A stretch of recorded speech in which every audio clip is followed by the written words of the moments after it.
Hello, I am glad you're here for this Old Time Radio for Insomniacs collection. I'm Greg from the Evening of Old Time Radio. If you are one of those night owls who either wants to sleep at night, but you just can't, or you're someone who just normally stays up all night and sleeps during the day, like you vampires out there, then we've got over 8 hours of great OTR entertainment for you ahead. A little bit of everything. Before we start, I just want to first thank all of you for tuning in. Those of you who just discovered the channel, and those of you who have been here for months or years, I really appreciate all of you. And second, a reminder to be sure to check out 2 other great channels that I really like. The first is Moores, M-O-R, who puts out some really unique old-time radio shows once a week on Mondays. And the other is Billy's Joint. If you enjoy cool old television shows and movies, he puts out several videos every week, and I will put the links to their channels in the description below. Be sure to check them out. Very cool channels. All right, here's one from that great action crime show, The Saint, with the great Vincent Price as the intrepid modern-day Robin Hood, fighting the bad guys, helping the little guy.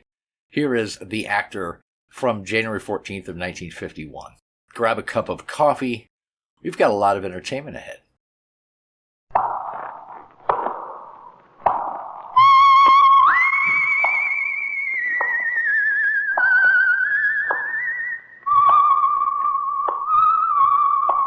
The Adventures of the Saint, starring Vincent Price.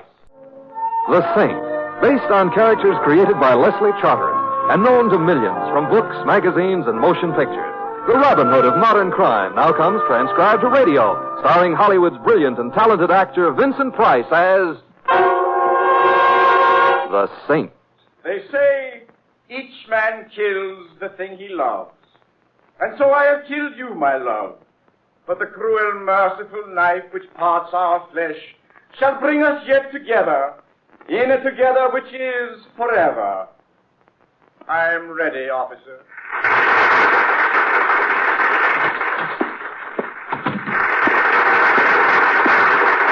Pardon me, but where may I wait for Mr. Bennett? He's still on stage taking down. Yes, I know. I was in the audience. My name is Templar. Oh, yes, Mr. Templar. He's expecting you. You can wait in his dressing room. It's right down the hall there, first on the right. The one with all the flowers on it. Thank you, thank you. Oh, thank you, darling. Did you really? I enjoyed it. Thank you. See you shortly. Mercer. Come in, my dear. You are sweet, dear, but... hello, Mercer. Congratulations. Simon Templar, how perfectly wonderful of you to come. As I was saying, my dear Shari, you are sweet and utterly charming throughout, but never, never cross in front of me. Never. Yes, Mercer, I'll remember. And you are magnificent. Thank you. Oh, Shari, this is my old friend, Simon Templar. Templar, Shari Babcock, my leading lady. How do you do? How do you do? Go change, my dear. I'll meet you shortly. Of course, Mercer. Goodbye, Mr. Templar. Goodbye, Miss Babcock. Well, your taste is still excellent, Mercer. I picked my leads on her acting ability alone, Templar. Now, why I sent for you.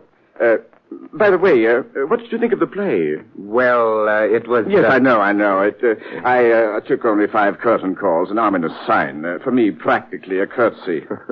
Writers. Why, Templar, why don't they have writers like Shakespeare around these days? It's the plot against actors. I believe you. Well, perhaps the Bennett name will carry this thing along for a season, but it will be a strain. Mercer, why did you send for me? Oh.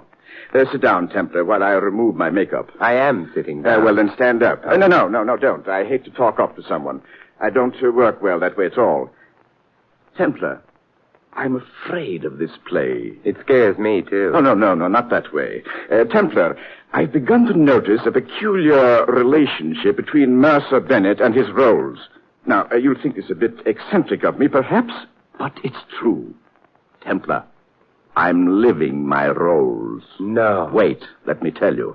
I don't know what it is. Perhaps I put too much of myself into a part, but the roles I portray on the stage, I also portray in real life. For example? For example, in Time Waits for Tomorrow, I played an actor who marries his leading lady. I married my leading lady. Astonishing. Wait. In Crossroads of the World, I played a singer who marries the ingenue. I married the ingenue. Laugh that off. I don't have to. I didn't marry her. You did. Yes. But I could go on, Templar. This thing has been plaguing me for years. I have a feeling of fatalism about any role I undertake, that it can't help being realized offstage. Why get excited about it now? Because, Templar, because in this play I not only fall in love with my leading lady, but I kill her. Well, has the first part come true? Well, one might say so, yes. She's utterly infatuated with me, of course, and she's a charming thing. I see. And you're afraid you're going to kill her? Deathly afraid. Well, it's been nice seeing you again, Mercer, but... Wait, don't go. I'm not just imagining things. The way the part was originally written, I shot Shari. But in our tryout in Boston, the prop man discovered that someone had put real bullets in the gun. Are you sure? Of course I am. That's why I had it rewritten to a knife. We use a rubber blade, of course. Of course. And you have no idea who put those bullets in the gun? None. It could have been anyone. Even you? That's what haunts me about this whole business, Templar.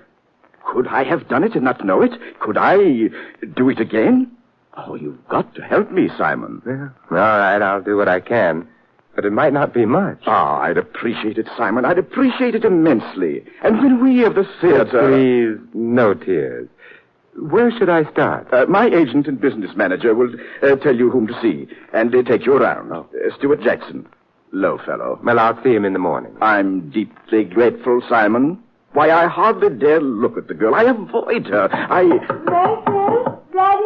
Coming, Shari, darling, coming. Well, you see, I am... Yes, I know. The show must go on. See you tomorrow, Mercer. Mighty nice of you to take this on for us, Mr. Templar. I know it's been working on Mercer. What do you think of this, Jackson? This idea that Bennett has about his roles coming true? Well, I've represented a lot of actors, Mr. Templar, and they're screwy, every one of them. And I'm not sure Mercer Bennett's not the screwiest of the lot, but... he's a great actor. Do you think this whole thing is about nothing? Huh? I didn't say that. Maybe all in the head, but what's in the head gives plenty of trouble. You know what I mean? I know what you mean. And after the notices on the play this morning, he'll be screwier than ever. Not good? From Stinkville. And he needed the dough, too. Oh, I thought Bennett had plenty. Paying alimony to 4 wives? Nobody's got that much dough. Well, the first one Bennett wants you to talk to is Lola Enright. She was his first wife. We're not going to talk to all 4? Lola is the only one in town. Kind of no lush, but a good kid. She used to be quite an actress. Well, let's go collect her autograph.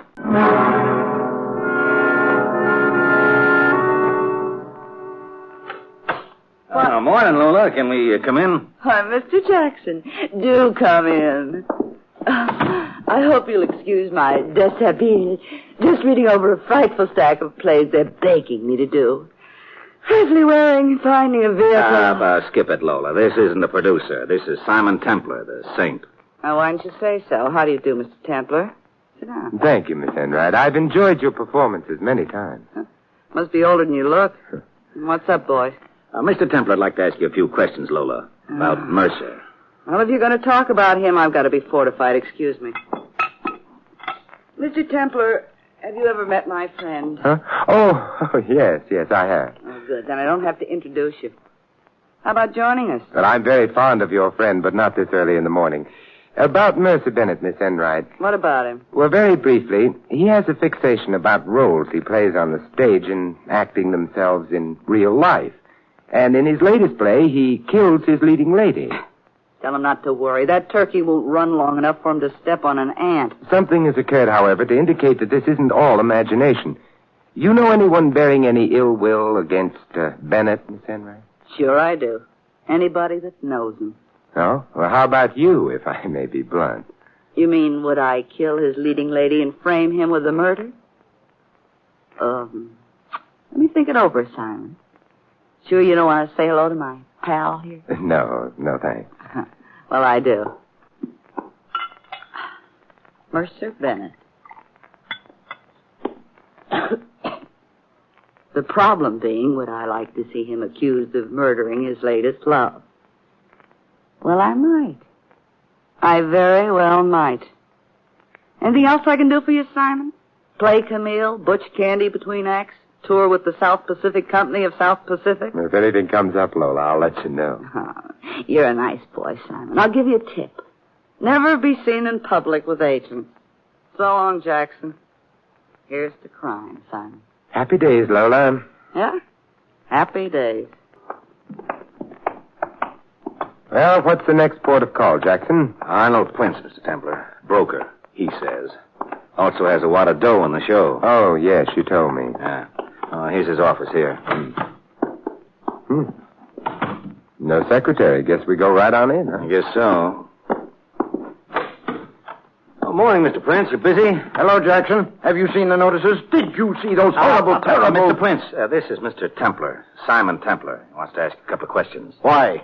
Because I think a crime may be committed, Mr. Prince, and I'm trying to prevent it. You're too late. The crime happened last night when 3 6s of 17 opened. Yes, I can understand your point of view.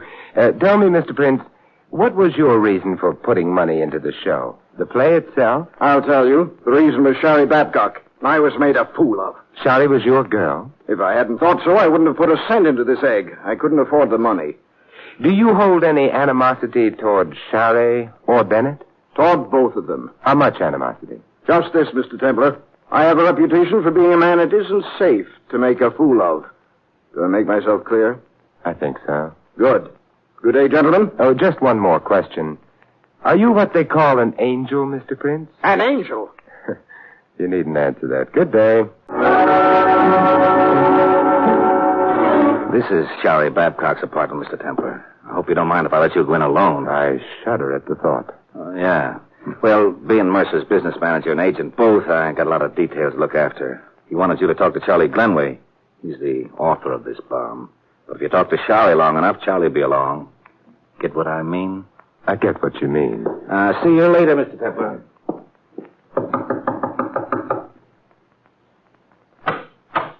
Good morning, Miss Babcock. I don't know if you remember me, but How could I forget? Won't you come in, Mr. Templar? Simon? Oh, thank you, Shari. Have you seen the notices? Yes. Well, it was to be expected, of course. Charlie's a nice boy, but just not a writer.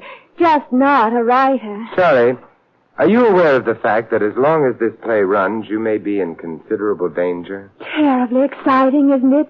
Huh? You're not frightened? But that's theater, Simon, dear. Actors living their roles, the excitement of opening night, the smell of grease paint. Shari, let's not do the grease paint in the veins bit, huh? Of course. You know about what happened in Boston? The real bullets instead of the blanks? Mm-hmm. Wouldn't it be fascinating if darling old Mercer had actually done it himself? I mean conscious love, but subconscious hate. Fascinating, like Ibsen. Look, Hedda Gabler, did it ever occur to you that... Shari, you seen the reviews? Oh. Not Charles, darling, not. Simon Templar, this is Charles Glenway, our author. The rats desert the sinking ship. You thought the play was pretty hot stuff this time yesterday, Shari. Oh, how are you, Templar? Thank you. Don't be rude, Charlie. And if one simply isn't a playwright, one should face it. Quote, Mercer Bennett, unquote. It was a play before he got hold of it, him and his rewrites. Of course it ended up garbage. It was bound to. Oh, speaking of rewrites, Charles, darling, I've got some ideas about the second act. My lines simply have to be fixed, you know. Your lines have to be fixed. Well, you certainly fixed them last night, all right. Why don't you get that dramatic school mush out of your mouth and talk? You think it improves things if nobody can hear you? In this case, yes. Am I intruding on anything? All right. We won't fight, Shari. I don't want to. Fine, darling. And you will rewrite my lines in the second act? No. Yes. I'll keep score for you. Who is this guy, anyway? Another Arnold Prince? I was never anything to Arnold Prince but nice to him, so he put up the money for your show. How nice were you? Glenway, I hate you. Sorry, darling. Mercer, sweet. Oh, Glenway. And Templar. Sorry, old man. Shall I leave? Not at all. I mean, don't rush off. About the notices, Shari, darling. Disregard them. Of course, the play is bad. The thing to remember is that I've carried worse plays than this. You were younger then. Jealousy rearing its juvenile head. But it's a good thing you're here, Glenway. There's a lot of rewriting and fixing to be done. And you might possibly be of some help to me. I have an earth-shaking suggestion. Why not just do the play as it was written in the first place? You're questioning my knowledge of the theater? I think you're over the hill, Jack. Pay no attention to this scribbler, Mercer. Our teeth. I find your conduct unprofessional, Glenway. We of the filter. And I find your conduct unbecoming to your fellow members in the Townsend Club, Bennett. Hams. What did you say, Templar? I have been up since dawn trying to prevent a murder about which I now feel almost indifferent. I have foregone my breakfast, but I find myself unable and unwilling to do so another second. If anyone wants me, I should be in the restaurant on the corner, saving a life near and dear to me, my own. Farewell, Thespians.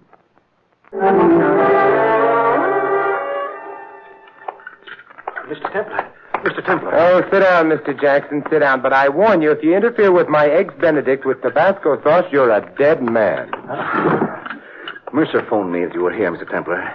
He wants you to come to the play tonight. I have seen the play, and every horrible detail is etched with acid on the dark mirror of my mind. You know, you talk just like Mercer. It must be contagious. Oh, we just got word, Mr. Templar. The play's closing tonight. A 2-day run. Just ahead of the lynch mob. Do you carry insurance on your client, Mr. Jackson? Sure. And put him in another disaster like this, and he'll need it. Oh, but what I wanted to tell you, Mr. Templar, was this. Mercer's worried about the prophecy, or whatever you want to call it. He's afraid that something will happen to Shari. And tonight's the last night for it to happen. You'll be there, Mr. Templar? Against my complete better judgment, my appreciation of the aesthetic, and in utter disregard of my sanity, I shall be there.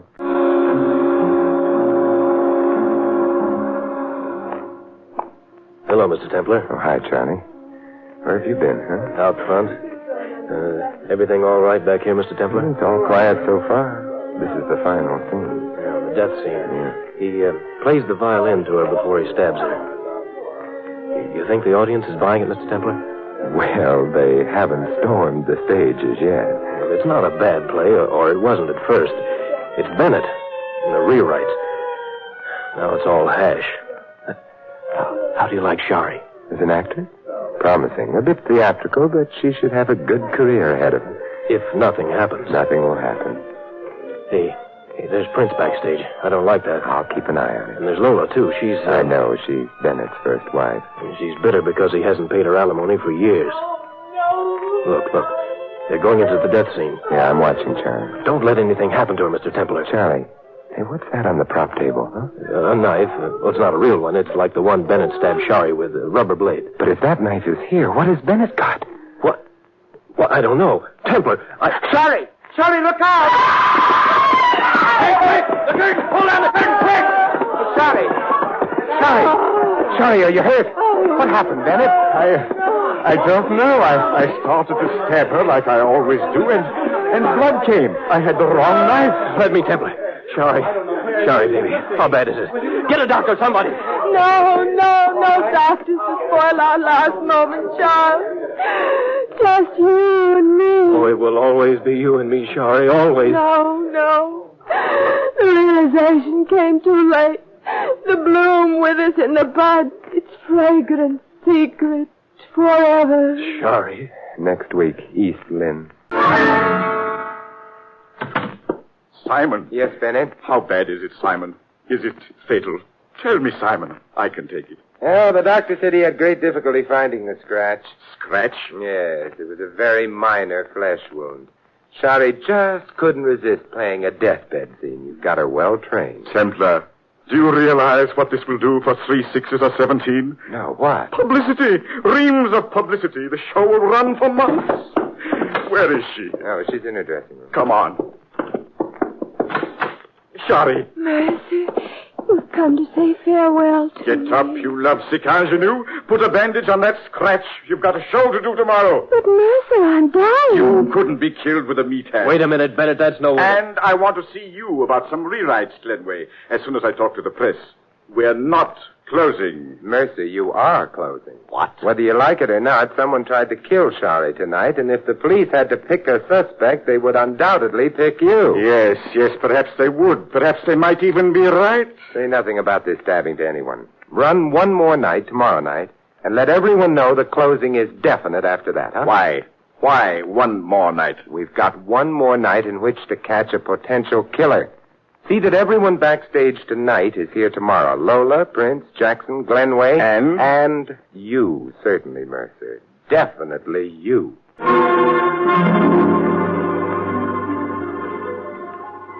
They say each man kills the thing he loves. And so I have killed you, my love. but the cruel, merciful knife which parts our flesh shall bring us yet together, in a together which is forever. I am ready, officer. Nothing happened. The play's over, Mr. Templar. Nothing happened. Charlie's safe. Not quite yet, Charles. What do you mean? Mr. Bennett, let's not cut. This isn't the first call. No calls tonight. No calls tonight, Sam. None. As you say, Mr. Bennett. Don't bring it up, Joe. Oh, Charles, I'm safe. Yes, darling. Well, Simon, the role is over. The play is finished. And the leading man did not kill his leading woman. No, he didn't, Mercer. Come on, Charlie. Let's get out of here. No, Charles. Why not, Simon? The play is over. Not quite yet, Mercer. You forget that in your own play, Charlie, the murder occurred at 6 minutes past 11. It's now just 10:45. You're suggesting we stay here until 6 after 11? I'm suggesting it very strongly. Charles, would you ask Lola, Arnold Prince, and Stuart Jackson to join us? They're all backstage. Okay, Mr. Templar. What are you expecting, Simon? Charlie, I'm expecting another attempt on your life. There have been 2 already. I intend to see that this is the final one. What if it's a success? If my theory is correct, it won't be. The saint is never wrong, Shari. Are you? Oh, well, hardly ever. Let's join the others, shall we? I'm giving a theater party.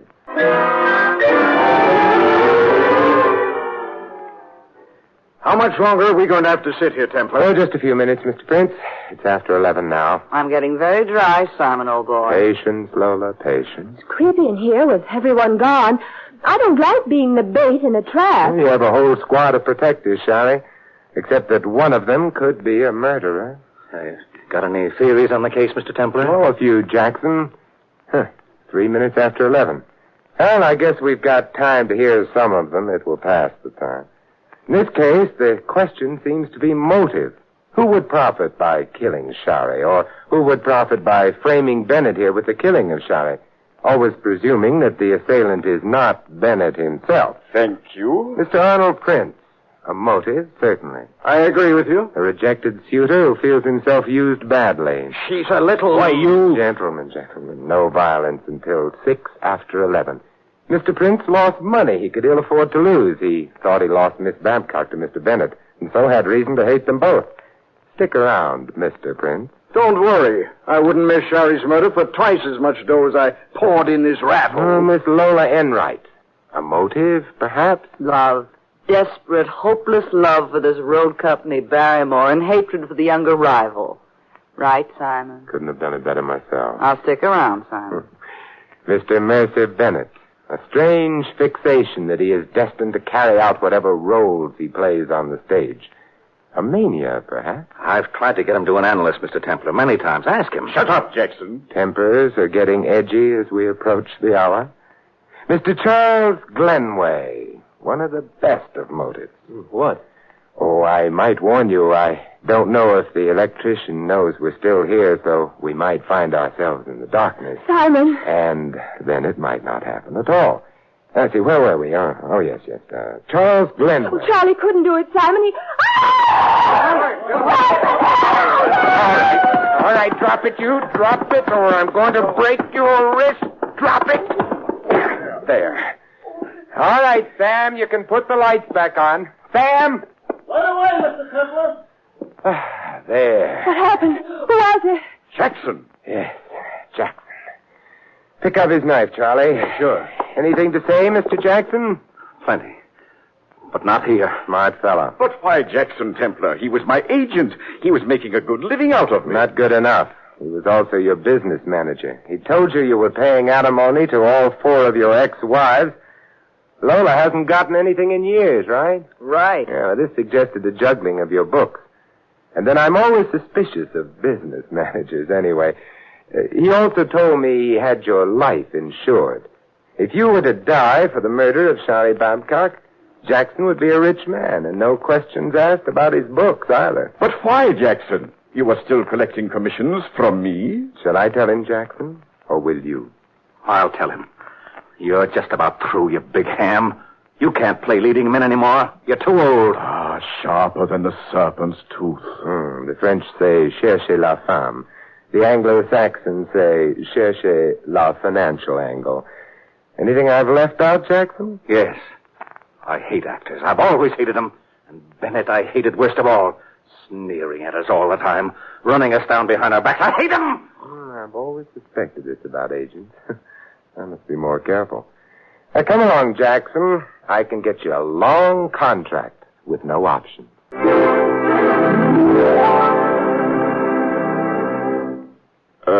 Templar. Yes, Mason? After you turned Jackson in, you didn't give the full story to the papers, did you? The full story? Not yet. Why? Don't. Don't, as a favor to me. Oh, but this will be wonderful publicity for your show. It will run forever. I'd rather you didn't. But why, Mercer? Well, Jackson's statement about me being too old for leads. Of course, it's totally untrue, but if word of a charge like that gets around show business, well, you know... I see. My lips are sealed. Thanks, Templar, thanks. Maybe the trouble is I'm not wearing a tight enough girdle, or maybe chin straps while I sleep at night. Actors. You know, Jackson may have been right. You have been listening to another transcribed adventure of the Saint, the Robin Hood of modern crime. Now here's our star, Vincent Price. Ladies and gentlemen, it's difficult to comprehend the fact that you can hold life itself in the palm of your hand. The shape it takes isn't particularly dramatic. It's as simple as this. A few coins, a few dollars, your contribution to the Red Cross. The life you hold is that of some unknown person who will be restored to health through the Red Cross National Blood Program. That program is already in its second year. It still hasn't been fully developed. It still isn't bringing the amazing medicine of whole blood to all those who need it. That won't come without more doctors, nurses, technicians, and equipment. That won't come without your help. The only thing that makes it possible for the Red Cross to carry on its mission of mercy. More than 1,500 hospitals have been supplied free of charge with blood and blood derivatives. More than 500,000 pints have already been provided for medical use. And yet this is only part of the Red Cross program. The Red Cross follows in the wake of disasters of all kinds, treating the injured, feeding the hungry, and sheltering the homeless. From the Red Cross emanates a network of services to the armed forces, to veterans, to the community as a whole. The complete cost of all these operations for the next year will be $67 million. But the cost to you is whatever you can give to help the helpless. Remember, all of us can help through the Red Cross. This is Vincent Price inviting you to join us again next week at this same time for another exciting adventure of the Saint. Good night.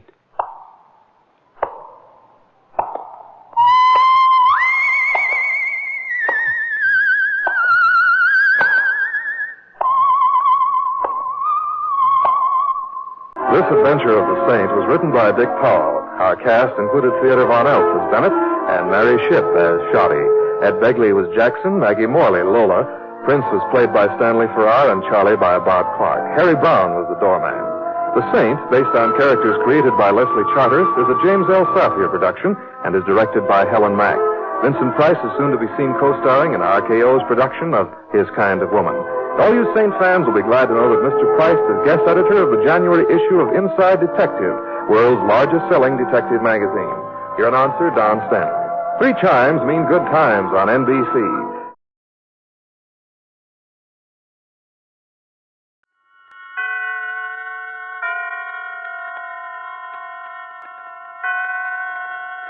Roma Wines presents Suspense.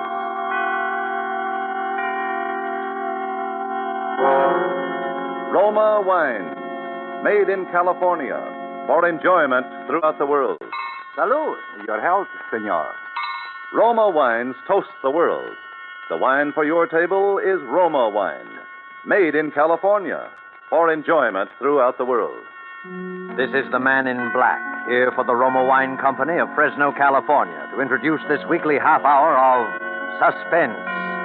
Tonight from Hollywood, Roma Wines bring you a star, the actor whose recent portrayals in Lost Angel and See Here, Private Hargrove have been so much admired, Mr. Keenan Wynn. And so the remarkable events of which Joe Eisinger has written in his novel, The Walls Came Tumbling Down, and with the performance of Keenan Wynn as the society chit-chat columnist who signs himself Darcy, we again hope to keep you in suspense.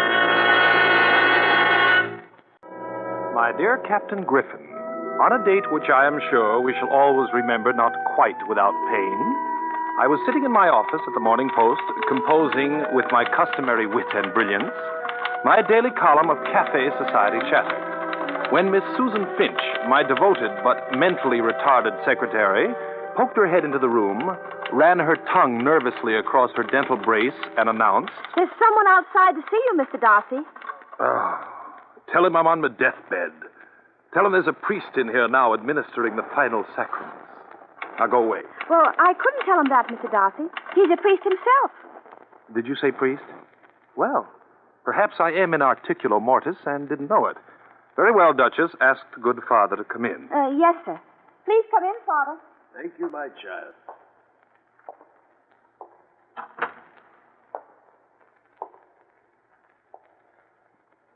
You are Mr. Darcy? I am Darcy. What can I do for you, Father? My, you've changed. Yes, it's been so many years. Oh, we've met before? St. Francis's parochial school. And your name was Patrick O'Donnell. And I... Father Walsh. Oh, but of course. Well, I'm so glad to see you again. So very glad. Patrick, I know you're a very busy man. But I don't know where else to turn. It was 3 nights ago, late in the evening, when he first came to see me. Who? Well, a man I'd never seen or heard of. He demanded that I give him the Bibles. What Bibles? I don't know. And when I asked, he smiled as though it were a game and said, the Bibles marked E.B. I feared the poor man might be deranged, and I suggested that perhaps he'd better come again in the morning. He rose from his chair in anger, saying he would give me 3 days to help him find the Bibles. No, not the Bibles. That I would help him find the walls of Jericho, or else I would regret it. Did you say the walls of Jericho? For the past 2 nights, he's been loitering outside the gates of the churchyard, as though watching to see who my visitors are. You say he came to see you 3 days ago and gave you 3 days in which to... Yes. Well, now, what did the police say? I haven't reported this to the police. I can't go to them. I've been warned not to. By this madman? No, by my bishop. You see, when I told him about it, he refused to credit it, said it was a figment of my imagination, and warned me not to speak such nonsense again. I see. Father, I'm sure you've nothing to fear. You don't believe me either, Oh, of course I believe you. Now, please let me visit you tonight, Father. We'll talk further about this. There are many things I'd like to talk to you about, as we did years ago. Yes, years ago. Very well, my son. I'll expect you at 8. You will come, won't you? Only death could keep me away.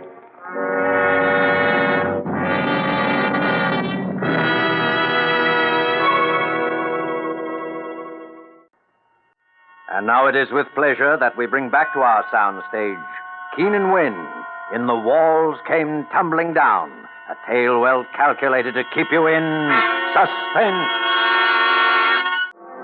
And so, my dear Captain Griffin, with a punctuality I had not exhibited in years, on the stroke of 8 I found myself standing before the high iron gates of St. Francis Churchyard. I must admit that Father Walsh had intrigued me with his fantasia of a man seeking the walls of Jericho.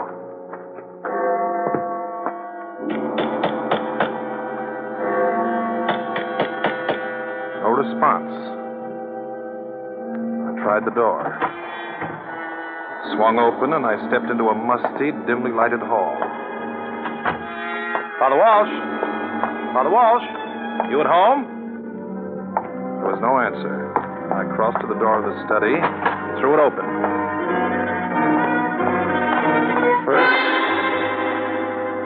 First I could see nothing in the darkness, and then I saw, suspended from a low beam in the ceiling, the cord of his robe knotted tightly about his neck, Father Walsh. There was no urgent need to cut him down. He was quite dead. That's the way I found him. I came in to give him his cup of warm milk, and that's the way I found him. Who are you? I'm his sister, Catherine Walsh. My brother. He never would have committed that sin. But who? Have you called the police? Yes, Aren't you from the police? No. I was his friend. You're Darcy? Yes. Now tell me what you know about the Bibles before the police get here. This afternoon, after he saw you, a woman telephoned. He talked to her for a long time, and when he hung up, he said he remembered now about the Bibles. 40 years ago, he took care of a sick vagrant.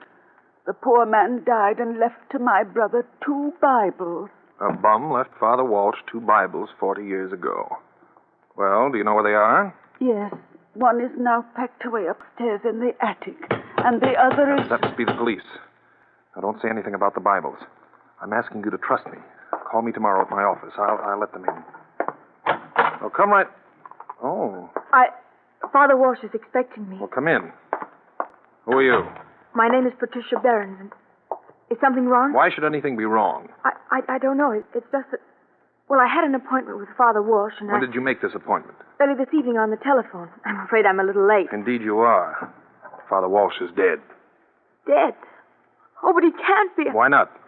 But I've been searching for him for so long, and now... Are you sure that you were looking for Father Walsh, or was it the walls of Jericho? I don't know what you mean. No? If Ernst did any talking about... Well, he had no right to. Ernst? Ernst who? Now, look, my sweet. You'd better tell me what you do know, because Father Walsh didn't just die quietly with a smile on his lips. Father Walsh was murdered. Murdered? Look, you've got to trust me. Well, I'll hate myself for this in the morning, but okay. Let's get out of here.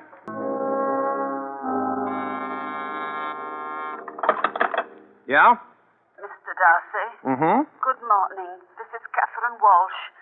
I've got the Bible I told you about last night that was in the attic. And the other one is... Miss Walsh, don't say anything more. You come to my apartment at 3 this afternoon. 24 Sutton Place. If I'm delayed, the doorman will let you in. And shall I bring... Oh, yes, by all means. Bring the book with you. Very well, Mr. Darcy. I'll be there. Yes, Duchess? Hey, Mr. Ernest Helms is waiting outside. Ernst? Well, prod him in, Susan. Prod him in. All right, Mr. Helms. Is this or is this not your card, sir? My name is on it. Uh-huh. Then it is your card. My name is Darcy. I'm the columnist for the Post. What can I do for you? Please. My name is Ernst Helms. I deal in rare books. I've been commissioned by a client to find 2 Bibles for a certain collection. You can trust me, sir. I'm experienced. I'm reliable. I am discreet. Yeah, that is how I am. Well, very well. And you want me to help you find the Bibles? No, Mr. Darcy, no, not quite. I want to buy them from you. Oh, well, then you've come to the wrong man. I'm not a book dealer. I'm a newspaper man. I might be able to help you find something. And what is your fee? How much cash do you have with you? How do I know you have the Bibles? Well, I didn't say that I did have them. How do I know you know where they are? You don't know anything. How do I know you aren't lying to me? How do I know you aren't a fake, a fraud? Now, you'll get nowhere by flattery. You haven't got the Bibles. You don't know where they are. You are a swindler, a thief. You're trying to rob me like everybody else. I know you. You're a vicious, degenerate fiend, a contemptible foul. Don't please. I'm sorry, brother. Okay.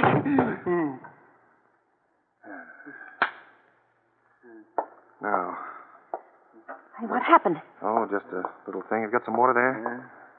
All right, now wait outside, Susan. What? Oh, you're all right now. Mr. Darcy? Yes, you're fine now. I'm Ernst Helms, please. I come from Prague. Well, how do you do? My shirt, it's off. What happened? Oh, nothing. An accident? Oh, you're fine now. Here, let me help you then. Your coat. Oh, yes, thank you. My money. Where's my money? On my desk. You'll leave it there if you want the Bibles. The Bible's marked E.B. Yes. Please. How soon will you deliver? 3 days. Please, I can trust you. Please. Well, that isn't the point. As long as I have your money, Mr. Helms, I think I can trust you. Good day, Flat Top. My dear young lady, look. I arrive here punctually for my appointment with Mr. Serko Hodakis for 2:30. It is now close to 3. I have read the entire contents of Time, Life, Esquire, Captain Billy's Whiz-Bang. Oh, Mr. Darcy? Yes. Waiting long, I'm terribly sorry. Come in. Sit down, please. Thank you. Now, Mr. Darcy, I shall be brief, to the point. I'm an attorney. I have a client named Ernst Helms. He visited your office this morning. How do you know that? He told me so. I manage his affairs. He also told me he gave you $1,800. I simply want you to tell me why he gave you that money. Why don't you ask Mr. Helms that question? Very well. Blunt and to the point. My client has paid out large sums of money to swindlers, yes, trying to locate certain books. It is my duty to see that he is now protected. Well, Mr. Helms paid me that money for a book which I gave him. What kind of a book? A Bible. You gave to Mr. Helms a Bible? Yes. Good Lord, a Bible for $800? And I suppose Helms knew what he was doing. I'm going to wash my hands of him one of these days. You're telling the truth, Mr. Darcy. You really gave him this Bible. I'm a liar if I didn't. So I was a liar. But that was the best I could do on short notice. I had no wish to become involved in a tiresome litigation, and one perhaps which might draw the attention of the police to me. I left Mr. Hodakis' office as quickly as possible, raced home, and it was with some anticipation that I learned from the doorman that Catherine Walsh had arrived and was now in my apartment.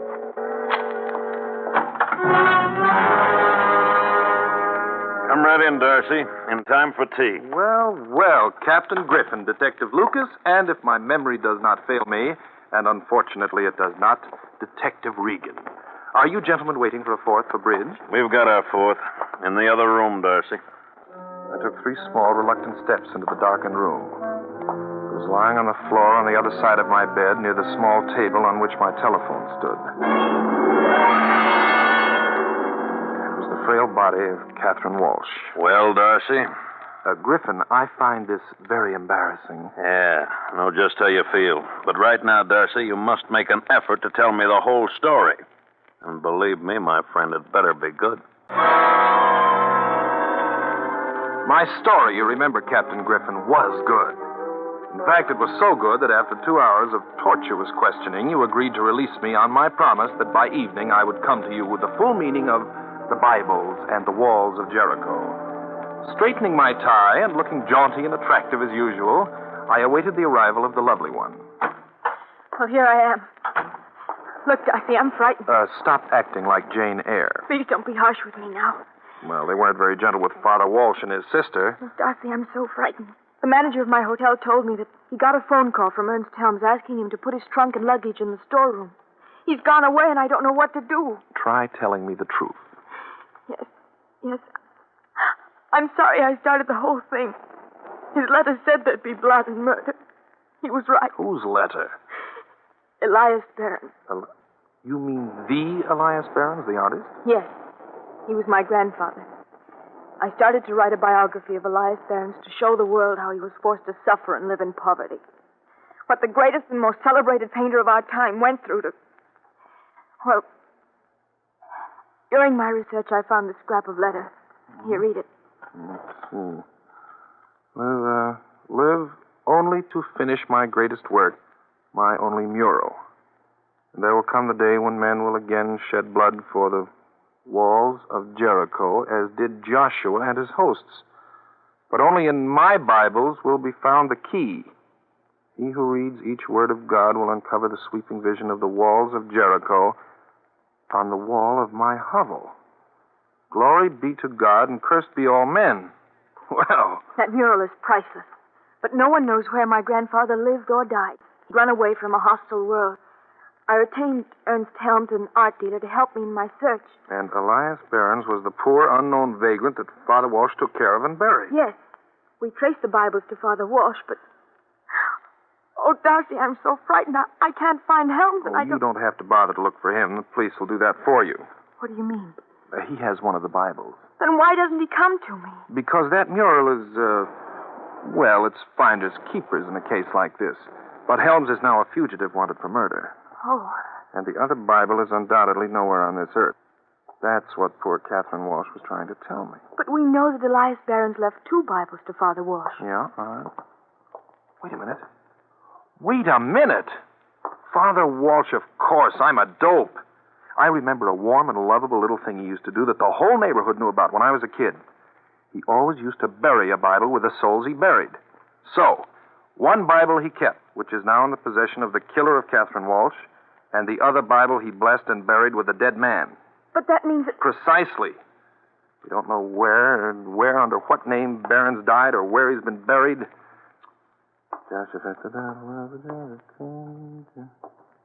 Joshua. Give me that. Give me that. Now, let's see. Joshua. The son of Nun. Joshua Nun. What? How do you spell it? Oh, N-U-N. Oh, pray that my womanly intuition is not playing me false. Come along. Where? To see if there isn't a Joshua Nun buried in Father Walsh's churchyard.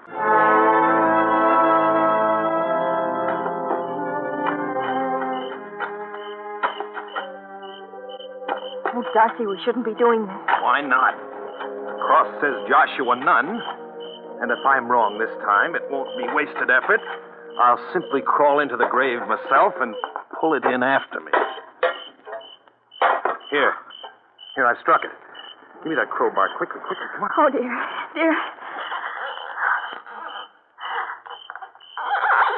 Patricia, the Bible. We found it. All right, Darcy, stand where you are. Oh, Griffin, I found that other Bible. You found 10 years on the pen for body snatching.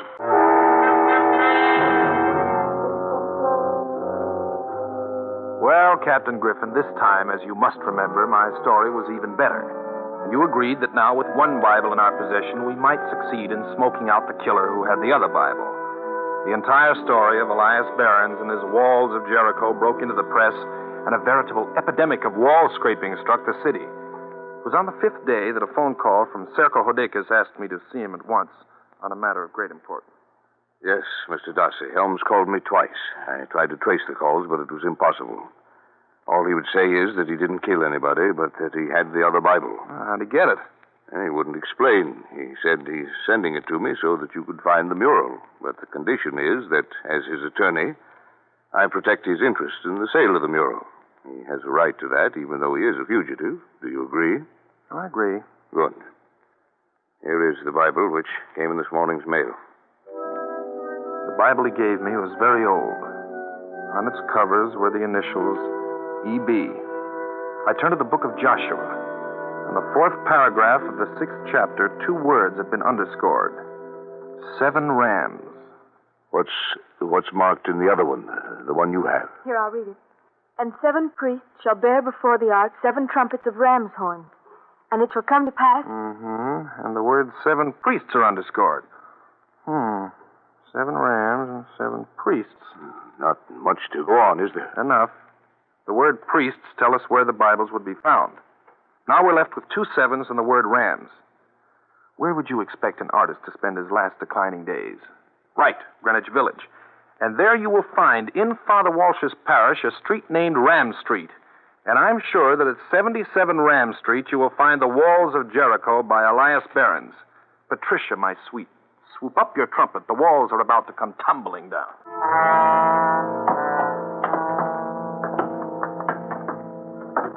Yeah, this is where the crazy old coot used to live. Joshua, he called himself. Not quite the Savoy, is it? And this is where a great artist was forced to... Well, let's get on with it. The mural must be hidden under the paint of one of these walls. If it is, Mr. Klinger here will find it. What's that? Oh, don't let that frighten you, miss. It goes on day and night. Building a subway right under it. It doesn't feel very safe. Perhaps you'd better start your examination, Mr. Klinger. Yes, I start making my test now. For the next 3 hours, Mr. Klinger, the expert, worked without pause, taking specimens of almost every square foot of wall space, examining his findings for oil tones under his microscope. Finally, bending low over a sample. I think, I don't know, Looks like flesh tone, oil, maybe just another layer of paint. I must take 4 or 5 more specimens of that same layer. And how will you know? If I get different tones in the same layer, then I'll say the mural is there. Second specimen, a sky blue tone. Third specimen, an earth color. Fourth, bright fuchsia. And fifth, yes, fifth is a vivid, beautiful gold. My friends, on that wall, under that grimy paint you see, is the last great work of Elias Barron's, The Walls of Jericho. Why, a fortune. Yes, Mr. Hodakis, a fortune. But before we can announce our discovery, we have a serious problem to solve. The finding of the mural means that we secured the second Bible which led us to it. And we could have secured that only from your client, Ernest Helms, who was wanted for murder. I don't understand. Well, it's very simple. We will be charged with working in concert with a murderer unless we apprehend him and turn him over to the police. Yes, but I don't see how we... Well, I have a plan. Patricia, you will leave at once for Chicago. Hodakis says that is where Helms called from. You will take all of the Helms luggage, which is now in the storeroom of the Hotel Bolton, including his large trunk. But see here, why must you take the... Because I feel very strongly that Helms will suddenly appear if we move that trunk. Hey, I think we better get out of here. Yeah, let's go. No, we don't. Darcy, he's got a gun. So you know. Yes. Well. Yes. I knew when I learned from my secretary that she told you when you called me that Catherine Walsh was coming to my apartment with a book. And you kept me waiting in your office while you went there and killed her for the Bible you finally turned over to me. And you decided to force my hand, find the mural. Precisely, Mr. Hodakis. And when you made it necessary for me to lie to you about giving the Bible to Helms, I unwittingly signed his death warrant. You knew that Helms was an honest man working for Patricia, and you intended all along to secure that mural for yourself. And so, when Helms couldn't turn over the Bible to you, when you demanded it from him, you were forced to murder him, and his body is now stuffed into his trunk in the storeroom of the hotel. So you've got it all figured out. Well, figure this one out. Darcy, look out!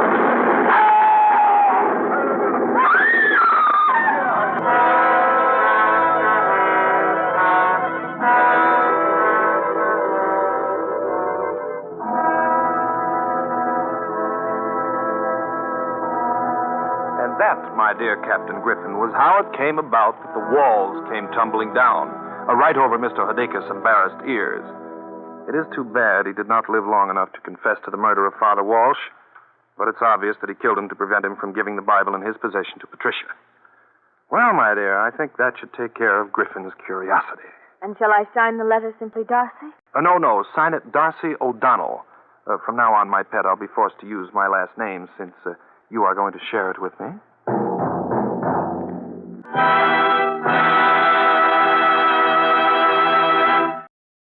That last one was from one of the greatest radio shows ever, Suspense. One of the longest running and most popular of all time, also one of my favorites. When it broadcast its final episode on September 30th of 1962, it marked the official end of the golden age of radio. That was The Walls Came Tumbling Down from June 29th of 44. Great story. Next up, we have a Western with no other than the great James Stewart in The Six-Shooter. It only ran for a single season, but with Stewart voicing the main character, Britt Ponsett, it was also quite popular, even for those of you who don't enjoy Westerns. You're going to like this show. Here's The Widow's Secret from April 8th, 1954. Enjoy. In a moment, you'll hear James Stewart as the Six-Shooter, just one of many fine programs brought to you each week on NBC. Tomorrow night, there's top comedy entertainment with The Bob Hope Show, The Phil Harris-Alice Faye Show, and Can You Top This with Senator Ford. Bob Hope delivers rapid-fire comedy routines, while Phil Harris and Alice Faye bring both mirth and music. It's a great Friday night lineup of comedy programs, all of them heard only on NBC. James Stewart as the Six-Shooter. The man in the saddle is angular and long-legged. His skin is sun-dyed brown. The gun in his holster is gray steel and rainbow mother of pearl. its handle unmarked. People call them both the six-shooter.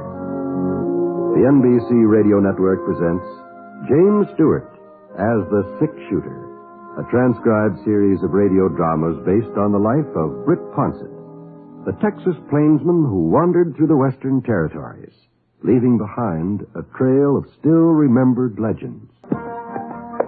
We weren't exactly lost, Scar and me. Well, not completely, anyhow. I had a sort of a general idea of our whereabouts, but I must have taken a wrong turn back at Glen Forks, where we'd have reached Minton by now. The trouble was I'd never covered the southern part of the state before. So for the last half hour, I sort of kept my eyes peeled for a ranch where I could get my bearings. Hadn't spotted any signs of civilization, though. There didn't seem to be any settlers along the trail. And when I finally did come within sight of a house, I almost missed it. And Scar, he didn't. He was thirsty and he could smell water. What's the matter, boy? What's the matter? What? Oh, there it is. It was about a quarter of a mile east, nearly hidden in a clump of cottonwoods. Large, rambling, two-story building, sort of gray-colored, like it had been white once and needed a coat of paint.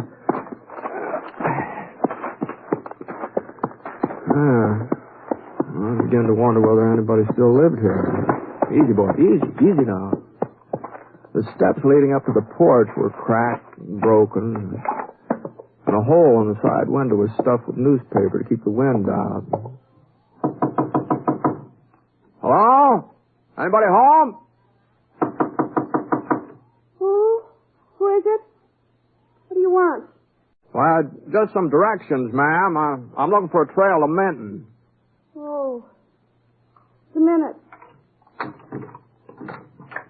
Trail to Manhunt, you said? Yes, ma'am. You should have turned east at Glen Forks. Oh, Trail I see. past here's the old one. 4 miles longer and nobody uses it anymore. I see. Well, as long as it goes to Minton anyway. 4 miles longer and nobody uses it nowadays. Yes, ma'am.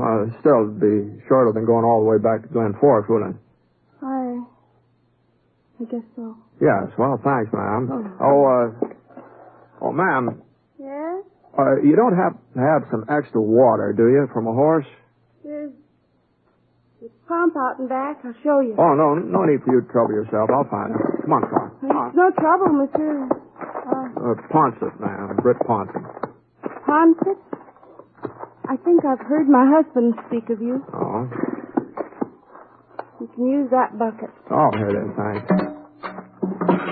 We've had a dry summer. Very dry. It may take a while for it to start growing. Sure. Britt Ponsett. Yes, I'm certain the General mentioned your name. The General? I'm Hannah Guilford. General Guilford's wife. Oh, well, I'm very pleased to meet you, Mrs. Guilford. Then you do know William. I knew him, yes, ma'am. I knew him when he was in command of Fort Clark. That was a couple of years before Fort Clark. I wasn't with him there. William thought it would be too dangerous. Indians. The General will be very pleased when I tell him to stop by. He's taking a nap now, and I'd hate to wake him. But if you're going to be in Minton, well, perhaps some other day. But I don't quite understand, ma'am. I thought that I mean. You don't believe me, do you? You're like all the others. You think he's dead. You think the Cheyenne killed him. No, Mrs. Guilford. I tell you, he's alive. General William Guilford's still alive. Well, Hannah Guilford wasn't the first woman to get rocked off balance by the shock of her husband's death. I was kind of surprised that she wasn't over it by now. It's been 5 years since the massacre at Red Hills. 5 years since William Guilford and his cavalry regiment had been wiped out the last man. Easy, boy. Easy. Oh, you had enough? All right, come on. Anyway, I led Scar away from the pump, and I started to climb into the saddle. Just then, the front door opened again. She looked different now, somehow. Clear-eyed, calm, sensible. Mr. Ponset, Yes, ma'am? I wonder if you'd do me a favor. Well, I'd be happy to, Miss Guilford. I've made a list of some supplies I need from Traylor's General Store in Denton. Would you ask Mr. Traylor to bring them out first thing in the morning? Oh, certainly, ma'am. Here. My husband and I were planning to take the buckboard into town this afternoon, but I don't think he's up to the drive. This way you'll save us the trip. You sure you don't mind? No, not a bit, not a bit. Bye, Miss Guilford. Bye. Don't forget to tell Mr. Traylor first thing in the morning. That's when I want them. She's not getting this stuff first thing in the morning or any other time. No? I can't go on supporting Hannah Guilford for the rest of her life, Mr. Ponset. You can see that. Sure. I know the general was a hero, give his life fighting for the rest of us, but there's a limit. Feeding her ain't enough. I have to send food for him, too. Yeah, well, I'm afraid I don't understand, Mr. Traylor. Look at this here list of hers. Here, right here. 2 steaks for the general. You know how thick to cut 'em. Oh, I see. Well, I'm not saying don't feel sorry for her, living out there all alone, cooking meals for him. There's talk she even sets his place at the table. Well, But she's carrying on like this for 5 years, Mr. Ponset, refusing to believe that he's dead.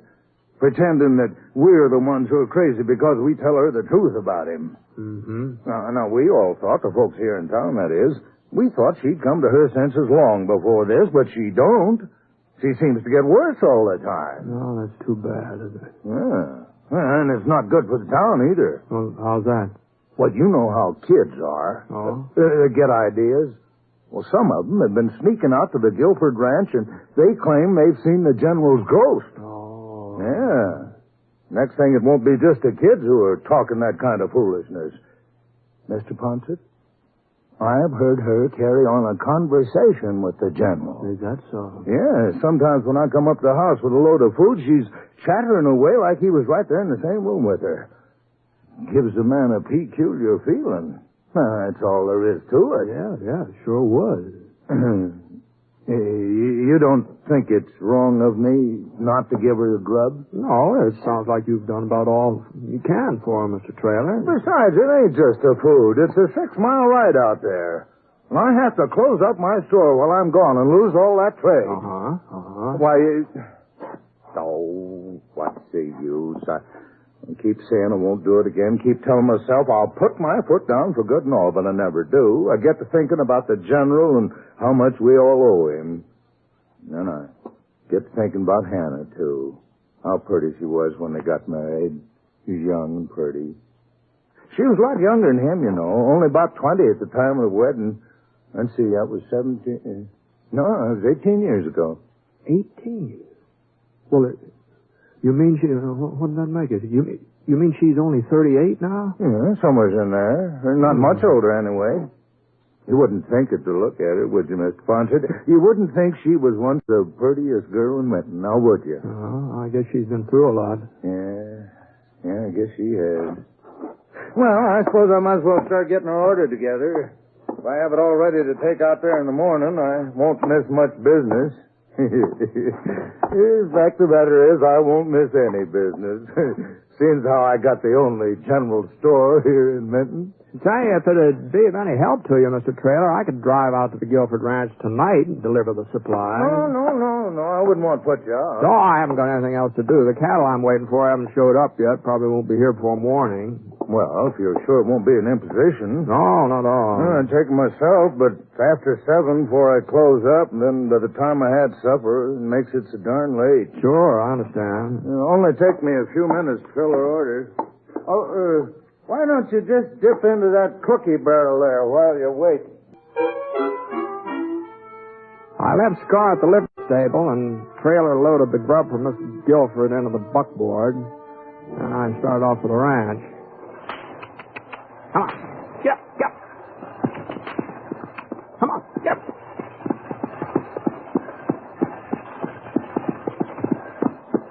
The sun had gone down by the time I got there. It wasn't dark yet, though. You could still see yellow and red over behind the mountains, but the evening star was getting brighter and brighter. Whoa now. thought, sure, she must have heard me when I drove into the yard, but the front door hadn't opened yet, so I climbed off the seat, walked up those broken steps onto the porch, and the next thing You can't live on charity forever, will you? Gotta do something about the ranch, sell it, or find some way of getting it in shape again. You got to have money. I figured it was one of those conversations Trailer had told me about, that Hannah was talking to herself, pretending her husband was with her. And I felt kind of peculiar, too, the way Trailer said he felt. And I raised my hand to knock, and then all of a sudden I heard something else. Something that told me I'd figured wrong. Well, it's been 5 years.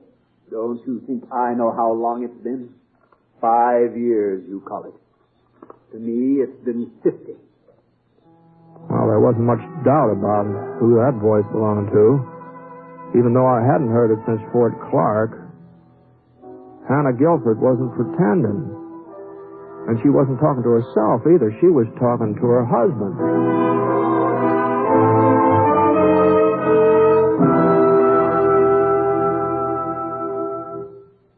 We'll return to James Stewart as the six-shooter in just a moment. It is the busy folks, particularly, who should listen to this bit of advice from the American Cancer Society. Regular physical examinations are important in the fight against cancer.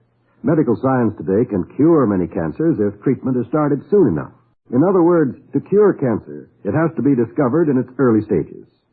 Regular physical examinations are one of the best ways in the world of detecting the condition in time. Another way is by knowing cancer's 7 danger signals. If you'd like a free list of them, plus a lot of other life-saving information, write today to the American Cancer Society in care of your local postmaster. Providing information to fight cancer is part of the American Cancer Society's job. Other vital parts of its job are to provide research, education, and service to cancer patients. You can help in the fight to beat cancer. This is Cancer Control Month by proclamation of Congress. To help, please send a contribution now to Cancer in care of your local postmaster. Now, Act 2 of The Six Shooter, starring James Stewart as Britt Ponsett.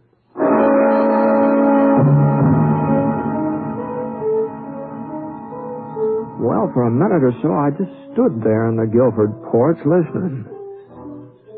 Like everybody else, I thought General Guilford was dead, that he'd been killed by the Cheyennes when his regiment was wiped out.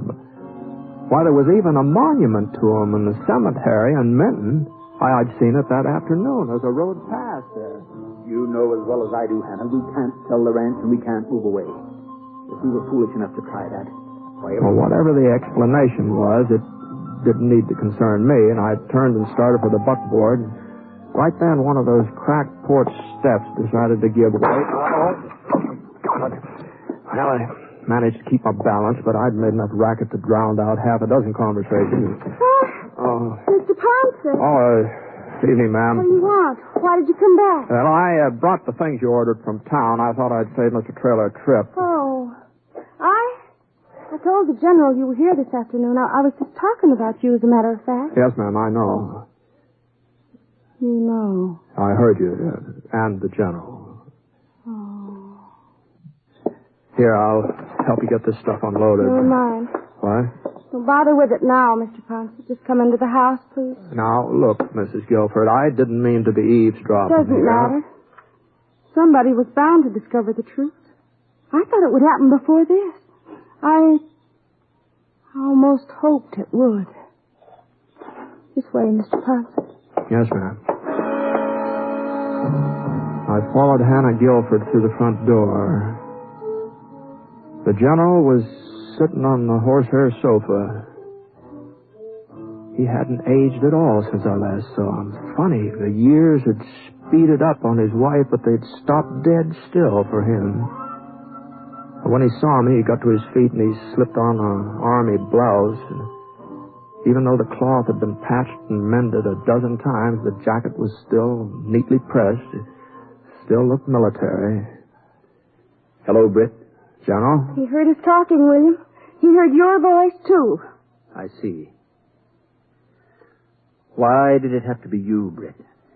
Well, I don't quite understand. Anybody else? People would say it was their imagination, that they'd heard a ghost. But they'd never say that Britt Pouncett was imagining things. They'd believe you if you told them I was still alive. Oh, you never know what people are going to believe, General. What difference does it make now, William? Somebody was sure to find out sooner or later. Be quiet, Hannah. I want to think. There's nothing to think about. We have to face the truth, that's all. We? I'll stand by you. Always have, haven't I? Yes, my dear, yes. You've been very loyal. But I'm the one they'll court-martial. Not you. Not both of us. Court-martial? The Army doesn't look very favorably on desertion, Britt. Oh? It was an accident, of course. It wasn't intentional. It shouldn't have happened, I know, but my being there wouldn't have made any difference. They'd have all been killed anyway, and me along with them. I see. You weren't at the massacre then? No. I hadn't been feeling well for several days. I didn't know what it was, and the Army doctor with us hadn't been able to help me, so I was riding for Browning when it happened. Yeah? If I had expected the Indians to attack, if I had had any idea there were so many of them, I would never have left my men.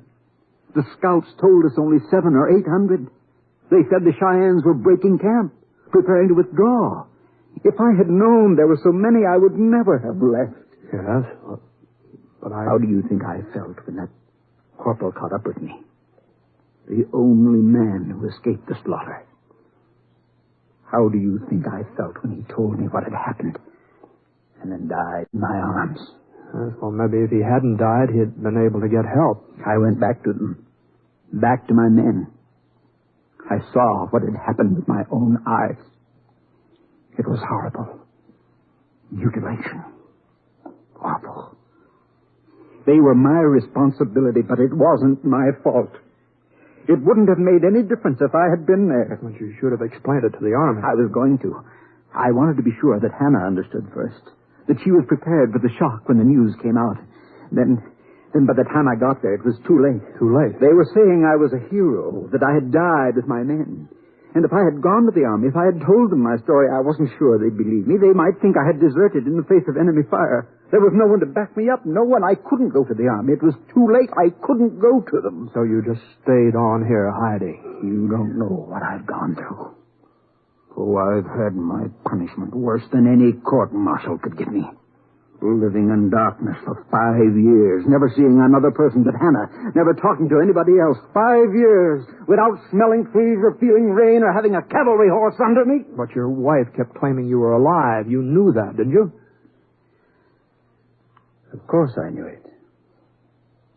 It was part of my plan. We had to have food enough for both of us. Clothes, me. That was the way Hannah could get them. I say. Tell everybody I'm alive, I said. Tell them I'm here with you. They'll only think you're crazy. Even if they should see me, if they should stumble on the truth, they'll never believe it. My wife is a good actress, isn't she, Britt? But no longer, not anymore, William. What do you mean, my dear? You said yourself folks will believe Mr. Pouncett. I said they would believe him. Would? Turn up the lamp, Hannah. My eyes aren't as good as they once were, Britt. I guess eyes need lots of daylight. Well, please, don't go yet. What's that gun for, General? A man changes a lot in 5 years. Some men do. 5 years ago, if I had been forced to go back to the Army, take my medicine, I'd have been able to do it. But now I can't, Britt. As miserable as I am here, as terrible as this life is, I won't give it up. Put it away, William. Put the gun away. If you fire, if you shoot Mr. Pouncett, I'll know that you've lied to me all these years. It was your fault, the massacre. I'll know that you really are a coward. Go into the other room, Hannah. This does not concern you. Not concern me? I loved you, William. Even after you came back, after what happened, I still loved you. Now I know, tonight I know, I don't love you any longer. Any more than you love me. Hannah. Look at me, William. Look at my face, my hair. These 5 years have done that to me. You've done it to me. You mustn't upset yourself, Hannah. Another year or two, we'll be able to leave Minton. Live somewhere else. People won't recognize me then. People will always recognize you. Why do you think you haven't aged? Why do you think you look just the same? It's so people will always be able to tell who you are and you'll never feel safe. That's your punishment, William Guilford. I'm leaving now, General. No, but you're not. Go ahead! Kill him! What's one more life to you? What's one more life to a man who left a whole regiment of soldiers to die? Your husband's not going to kill anybody, Mrs. Guilford. He said he changed in the last 5 years. Well, I think he has changed. I think he's become such a coward that even the sound of a gunshot would scare him half to death. Fritz!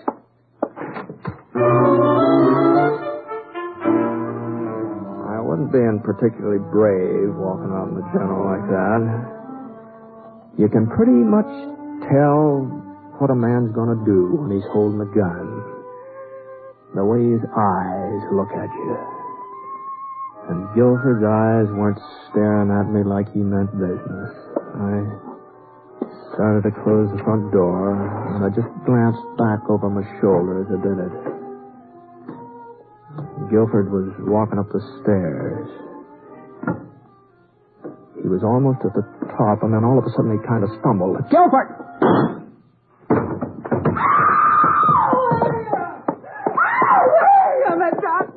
Mr. Ponson, get a doctor quick. I'm afraid it's too late for that. No!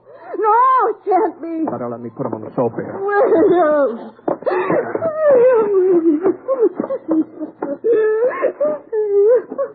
You have any brandy, Mrs. Guilford? Here now. Miss Guilford. Brandy? Yes, ma'am. I think so. On the sideboard. All right, I'll get it. Yes, give William some brandy and then he'll be all right. Well, he'll be all right, won't he, Mr. Ponson?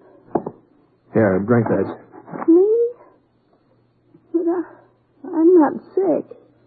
It's William who's sick. It's William who needs the brandy. The General's dead, Mrs. Guilford. No, you're wrong. That's just what people think. That's what we want them to think. But he isn't dead. He's here with me. He lives here in this house. You've got to get a hold of yourself, Mrs. Gilbert. Why do people keep saying the General is dead? Come on, get a hold of yourself here. Stop shaking me. Stop it. But I didn't stop. I went right on shaking you harder and harder and harder until I thought you was going to faint. And then, for a second, she went limp and let out a pitiful little moan. And then she straightened up and her expression changed. It was sort of like a window curtain being pulled back from in front of her eyes. I'm all right now, Mr. Ponson. Well, I'm sorry if I hurt you any. You had to do it. If you hadn't, I don't know what would happen. Well, you'd better ride back into town with me and spend the night in there, and we can send somebody back here to take care of the General. I can't, Mr. Ponson. I just can't let folks find out about it. Yeah, well, I'm afraid it's got to come out now. Everything? That he left his men to die at the massacre? He was ashamed to admit it? That he's been hiding here ever since? Isn't there some way we can leave him as he was? Any way at all? Well, I don't know.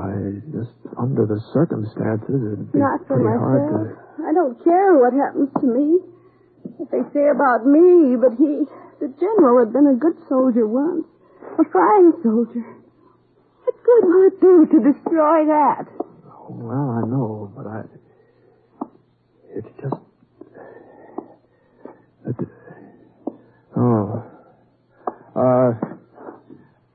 Here, you'd better be careful there, Miss Guilford. What? Well, that table with the lamp on it, you almost knocked it over there. And, if the lamp should get broken, this whole place would probably go up in smoke before we could do anything about it. wouldn't matter. The ranch doesn't mean anything to me. Not now. I should never live here again anyway. Yes, well, all the same, we have to be careful, Fire is very dangerous. Yes, it is. Fire. Now, here, what are you doing? Now, put that lamp down. Fire. Fire. Come on. Better hurry up and get out of here. Come on.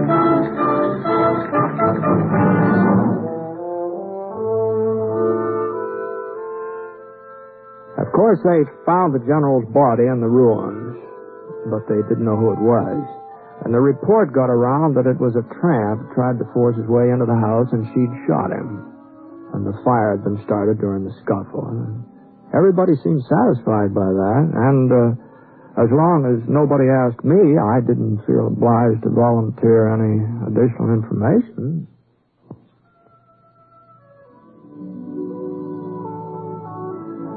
The next time I came back to Menton, by George, I could hardly recognize Hannah Guilford. She was working in Traylor's General Store. And, she looked a good 8-10 years younger than she had before. There was even talk about her and Mr. Traylor getting married. Seems that after the fire, she sort of got a hold of herself, faced up to the fact that the general was dead. At least that's how Traylor explained it to me. He said that the tramp breaking in on her has done some good. He showed me the fellow's grave. It was right in the shadow of the monument to General William Guilford. The Six Shooter is a transcribed NBC Radio Network production in association with Review Productions. It is based on a character created by Frank Burke and is written by him. Mr. Stewart may currently be seen in the Universal International picture, The Glenn Miller Story. Others in the cast were Virginia Gregg, Parley Bear, and Robert Griffin. Special music for this program was by Basil Adlam, and the entire production is under the direction of Jack Johnstone. All characters and incidents were fictitious, and any resemblance to actual characters or incidents is purely coincidental. Oh, by the way, you'll be interested in knowing that the Six Shooter has been chosen for broadcast to our men overseas through the facilities of the Armed Forces Radio Services. The Kraft Foods Company presents The Great Gildersleeve. It's The Great Gildersleeve, starring Harold Perry, brought to you by the Kraft Foods Company, makers of Parquet margarine and a complete line of famous quality food products. Well, let's see now what Gildersleeve has been up to. I doubt really that Gildersleeve himself could tell you. Since the day he learned that his old flame, Leila Ransom, was pledged to marry another, he has lived in a daze, busying himself about unimportant things and trying to put out of his mind the thought of his impending loss. But inevitably it has come, the moment he has been dreading. It came when he wasn't looking. He was lingering late at the breakfast table, scanning the paper and putting away a few fried eggs, when the doorbell rang. Toast in one hand and napkin in the other, he rose and stepped to the door, wiping his mustache as he went. Oh, pardon me. Hello, Leila. I've come to say goodbye, Throckmorton. Let me just put this toast down someplace. There. Well... I might not see you again. That's why I came over now. Well, I'm glad you did. Glad you did. You're leaving today, then? Tonight. Oh, tonight. At 9:15. 9:15. That's when my train goes. Train? You're going on the train, then? Yes. Well, I've brought you a key to my house. I'd like to leave it with you. Judge Hooker's handling the house for me, of course, but I thought if he wanted to show it to anybody, why... This is the key. That's the key. I'll take good care of it. I'll hang it on a nail or something. That's the key to the front door, not the back door. There's a different key to the back door, but this is the key to the front door. Oh, I see. Well, I'll tell them to try it on the front door. If they have any trouble, tell them to push down a little. Push down a little. Push down and then turn it. Yes, turn it. I see. Well... By the way, I want to thank you for your wedding present. It was simply lovely. Oh, nothing. Well, it was lovely, and you shouldn't have done it. I'll write you a formal thank you letter, of course, as soon as I get my stationery, but I wanted to thank you anyway. Well, thanks. It was really lovely. Glad you liked it. Tell Julian Henry not to bust it. You have to handle it kind of easy, tell him. Oh, Julian Henry is very careful. He's a doctor, you know. Yes, I know. Doctors have to be careful. I suppose. It's sterling silver. Yes, I noticed that. Lovely. What do you do with it, Throckmorton? Do with it? What do you think you do with it? It's a combination corkscrew, bottle opener, cheese knife, and pickle fork. I knew it was something. But when I came to list the presents, I didn't know what to write down. Oh, I think it's lovely. Thanks. Well, I suppose there's nothing to do but say goodbye now. Yes, Oh, by the way, here's the bill of lading for those crates I expressed for you. You'll need this. Oh, thank you. I do hope it wasn't too much trouble. Oh, not at all. Well, you're leaving tonight, you say? 9:15. 9:15. On the train. On the train. Well, goodbye, Throckmorton. I do hope we'll always be friends. Friends? Oh, sure, naturally. Well, I guess I'd better be going now. Goodbye. Oh, Leila. Yes? You sure you won't come in for a minute? Well, I have so many things to do, Throckmorton. I'm afraid I can't. Oh. Well. Goodbye. Goodbye. That's a heck of a way to say goodbye to a girl. Well, it's a heck of a way to say goodbye to me. Nuts. Why didn't I ask her if I could drive her down to the station? Who left this football here? Leroy, confound it! Mr. Gildersleeve! Well, tell him not to leave his football lying around where people can bump into it.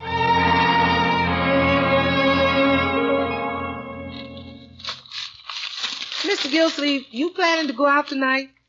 I don't know, Bertie. I haven't decided. I don't know what I'm doing tonight. Oh. Too bad about that dish. I wish I had some glue. I could fix it if I had some glue. Glass glue. Yeah, let it go. We'll get another dish. Gonna be hard to get another one like that. We got that one with soap chips. Soap chips is hard to find. Yes, well, never mind. Last time I went to market, I laid in $2 worth of canned goods we didn't need just to get one box of soap chips. Then when he looked under the counter, he didn't have no soap chips. At least that's what he said. Uh-huh.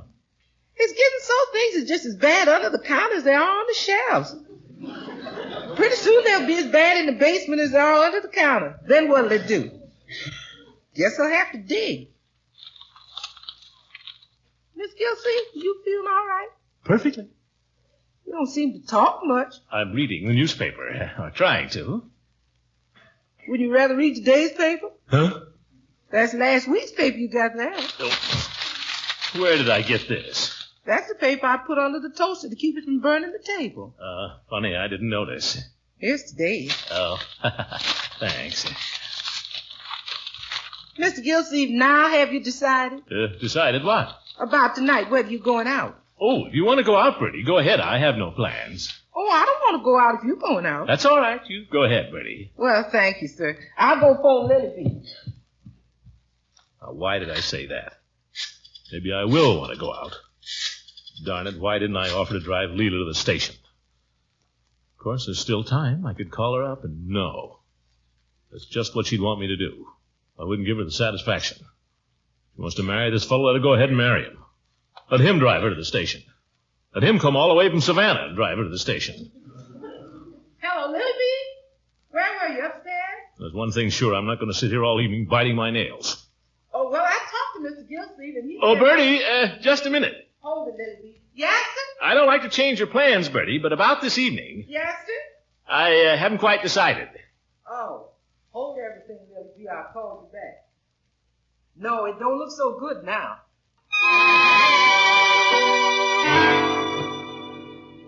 Well, yes, I know it's kind of short notice, Eve. I would have called you sooner, only... Look, Eve, I don't like to ask you to break a date, but if you could just see your way clear to do it just this once, just this evening, it would... Well, that's just the trouble. I tried everybody else. Hello? Hello? You hung up. What's the idea? No, what? Let's get I haven't quite made up my mind yet, Bertie. Yeah. Oh! Leroy, don't slam that door. How many times... What are you doing home in the middle of the morning? Teacher sent me home. I got a cold. Oh, for heaven's sake, for a little cold? What are you doing home? That's my business. Stop sniffing. Go get a handkerchief. I've got one. Then use it. Okay. Come here, Leroy. Let me help you. I can blow it. What's the matter with him? Don't bother your uncle now. He's making up his mind. Making up his mind about what? He don't know, I guess. That's what he's making up his mind about. Hey, Unc, can I go to the basketball game tonight? No, certainly not. But it doesn't cost anything, Unc. It's free. It doesn't cost anything. That's not the point. I can perfectly well afford to send you to the basketball game if I want to. But you've been sent home from school with a cold. I don't know what they sent you home for. A little cold. If you'd stop sniffing, you wouldn't have one. Bertie, I guess you better put him to bed. Oh, Unc. Well, then get out of my way and let me use that telephone. Oh, sure. Here you are, Unc. Who are you calling, Unc? Judge Hooker, none of your business. If I put on my rubbers, could I go? No. I'd keep warm, Unc, honest. Leroy, can't you see I'm telephoning? Guess he isn't there. Wonder who else in the Jolly Boys I could call. Don't tell me they're going to play poker again tonight. That, Leroy, is my affair. We play for very small stakes anyway. Gosh, I can't even go to a basketball game, and he plays poker every night in a week. It's not every night in a week. Peavy? Gildersleeve. Say, Peavy, I got to thinking. How about a little game of penny ante this evening? You and the fellas. Give you a chance to win back some of that... Well, why couldn't you? Peavy, it's not every night in the week. Leroy, go upstairs. Look, Peavy, we played last night, granted. And we played the night before. But how long was it before that we played? Just ask her that. Then tell her what she can do. Show her who's boss, Peavy. Peavy, you know what you are? You're a ninny. Well, no, I wouldn't say that. Nuts. Well, I guess I spend the evening alone. Might as well get used to it. Won't be the only evening I'll spend alone. Evening after evening, with nobody next door. No Leila, nobody. Windows dark, shades drawn. No Leila. She...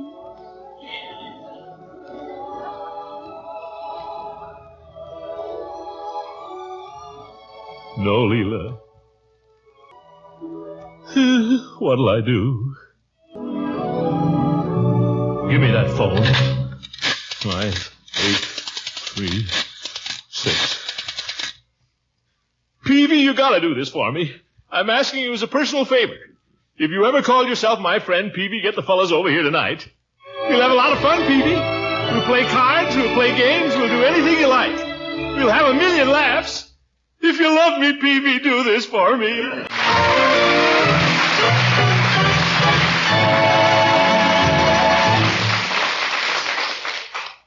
The great Gildersleeve will be with us again in just a minute. Everyone knows that $1 doesn't go very far these days. Still, the family is just as hungry as ever. And that's why we're always glad to remind you of a wholesome food that's high in food energy and very economical, too. That sounds like a build-up for one of your craft food products, Mr. Lang. You know I'm referring to Parquet margarine, a spread for bread that's a favorite in millions of homes. Parquet is one of the finest of all energy foods you can serve, and it's also a reliable source of vitamin A. Every pound contains 15,000 units of this important vitamin. And in my family, Parquet margarine's a very special favorite because of its fresh, sweet flavor. I think it's a grand buy, Mr. Lang, whenever it's available. That's why I always make it a point to look first for Parquet. Sometimes Parquet margarine may be hard to find because of the big demand, but Kraft is making all they possibly can with present supplies. So if you want to help make your food dollar go further, look first for Parquet. Parkay. Parkay margarine. The delicious quality spread for bread made by the Kraft Foods Company. Now let's get back to the great Gildersleeve. Fortunately for him, Mr. Peavy has turned out to be not only a good friend, but a persuasive one. So we find Gildersleeve, Judge Hooker, Floyd the barber, Chief of Police Gates, and Mr. Peavy seated around Gildersleeve's dining room table, with a bright light shining down on them, neatly stacked chips in front of each player, and an almost new deck of cards in circulation. You're some host, Mr. Gildersleeve. I lost $3 already. The evening's young yet, Floyd. Well, I've never seen such a run of luck as you've been having. Well, I'll admit I've been lucky. Lucky at cards, unlucky at love. You're right, Floyd. But believe me, I'd rather have it the other way around. You must be crazy. No, I'm not. I win a few dollars at poker. What of it? You have a happy home, security, someone to share your joys and sorrows. Only a bachelor could say a thing like that. Now, look, anybody knocks my wife, I'll give him an argument. She's as good as anybody's wife. She has her good points. But she did have anyway. But here's what gets me. It's your deal, Floyd. Keep your shirt on. You're ahead. Here's what gets me about my wife. I never can tell what she's after. And they're all the same. Am I right, Chief? I think I know what you mean. Certainly. Or I'll leave it to Peavy. Hey, Peave, does your wife ever come right out and tell you what she wants, or does she sneak up on it by the way of Denver? Mrs. Peavy uses both methods. You're lucky. See, I never know where I stand. Like last week, for instance, she was after me like a tiger. We had to have a new washing machine. A new washing machine. That's $140. Cut the cards, Peave. I cut them 5 minutes ago. Oh. Well, I said to Lovey, I said, look, Lovey, try to get this through your head. We ain't got $140. That doesn't sound like indirection to me, Floyd. Well, you hear. Yesterday, she comes up to me and she says, Floydie, I got the old washer fixed for only $16. Can I have a new coat? You know what I think?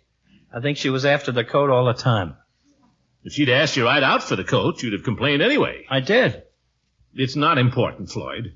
You married men have something solid you can build your lives around. Something to give your lives direction. I get plenty of that. When you're sick, who takes care of you? When you're discouraged, who cheers you up? When you come home tired after a day's work, who stands there ready to welcome you? Lovey. Hazel. Mrs. Peavy. There you are. But me, I come home to an empty house. Oh, poppycock. You've got the best cook in town and 2 fine children. It's not the same as a wife, Horace. It's not the same. Oh, you make me tired, trying to behave as if you'd sustained a tragic loss. If Leila meant so much to you, why didn't you ask her to marry you? I did. I was engaged to her. You know I was. At the time you were engaged to Leila, she was married to Beauregard Ransom. Well, I didn't know that. I made my proposal in good faith. Yeah. But have you ever proposed to her since she became a bona fide, legitimate widow? Well, maybe not in so many words. No, I guess I haven't. And stop complaining. Would you mind dealing, Floyd? Excuse me, fellas. Hello? I'll be right over. Hey! Coat on, I'll be right over. Goodbye. Gildersleeve, I must say, since we're here as a favor to you... And I'm out $3 as I sit Fellas, here. Please, I'll be back. There's Cokes in the icebox. Where's my hat? Oh, on my head. See you later, fellas. Well, how do you like that?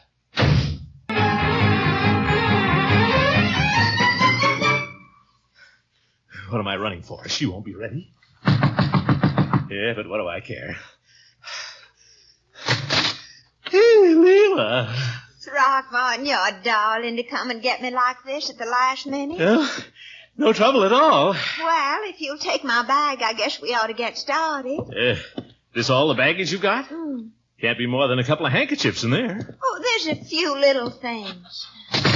Gracious, I guess I'll have to ask you to lock my door. Did you bring the key? Key? Oh, yes. Yeah. Here. Can't seem to... You have to push down a little. Why, honey, your hand is shaking. I'll get it. There. Well, are we all ready? I guess so. I'll just put your bag in the back. All right, Leila. Pile in and away we go. Well, what's the matter? You forget something? I was just taking one last look at my little house. We have time, haven't we? Time? Oh, sure. Yeah, go ahead. It's really a sweet little house. And I've had some awfully happy moments in it these last 5 years. What are you thinking, Throckmorton? Your leaves need raking.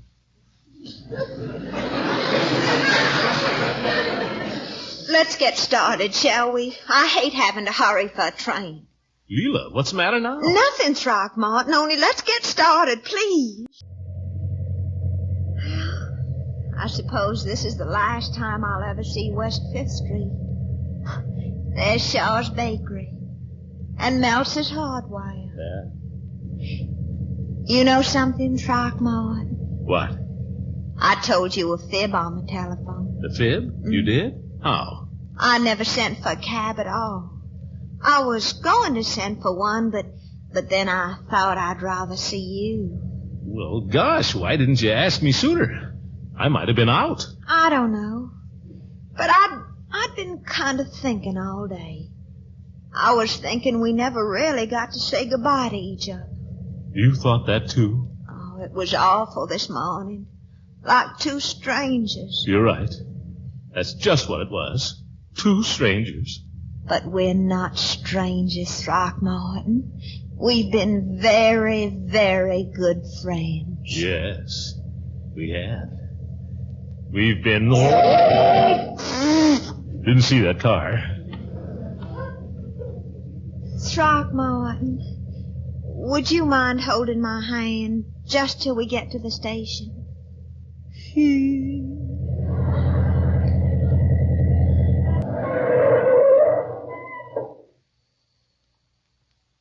Well? Let's just sit here for a minute, shall we? Sure. I've got my ticket and everything. All I have to do is get on the train. Got your Pullman reservation? Oh, yes. Upper 9 in car 64. Upper? Couldn't you get a lower? Oh, I always buy an upper. It costs less, silly. And then occasionally I meet someone who insists on trading with me. Yeah. What a girl. Do you think you'll miss me, Throckmorton? You bet I will. I'm afraid I'm going to miss you, too, sometime. Leila? Yes, Throckmorton. Nothing. We've had a lot of fun together. Do you remember the time we went on the picnic out by the old haunted house? Sure. And we took off our shoes and stockings and played in the brook. And then we lay on the grass and looked up at the great big white clouds. I remember. That was a perfect day. Perfect. Until that old cow came and chased us away. Yeah, it chased you away. You thought it was a bull. So did you. But you were brave. Yeah. Do you believe in fate, Throckmorton? Fate? Mm-hmm. Well, I don't know. I never thought much about it. I believe in it. I think that fate throws people together for a reason. It's not just accident. Huh? How do you mean? Well, just think. If I hadn't come to Summerfield, I never would have met you. That's fate. Mm-hmm. Yes, you're right. I never thought of it that way. And now, just because I went south for the summer, fate has decreed I'm to be married. It's almost uncanny. If I hadn't gone down there, who knows? I didn't know you had this deep side, do you, Leila? Oh, I have. I don't often show it, that's all. Leila? Yes, Throckmorton. I'm afraid that's my train, Throckmorton. Yeah, that's right. Whistling from Moore Junction. Can you get my bag? Yeah, I'll get it, Leila. Mercy, that's not my train, is it? No, that's just a switch engine. Your train won't be here for another minute or two. Another minute. And then you may never see me again. Leila. I'm sorry. Leila? Yes, Throckmorton. About this fella, Julian Henry. Would have it made any difference if I'd asked you to marry me? Yes, Throckmorton. It might have made a great deal.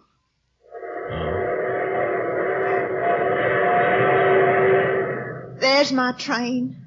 The train that's taken me to my wedding, Throckmorton. I feel terribly alone. I'm a little frightened going down there to marry Julian Henry. I don't really know him so very well. He's terribly nice, of course, and he's built up a fine practice on me. But it's such a big step.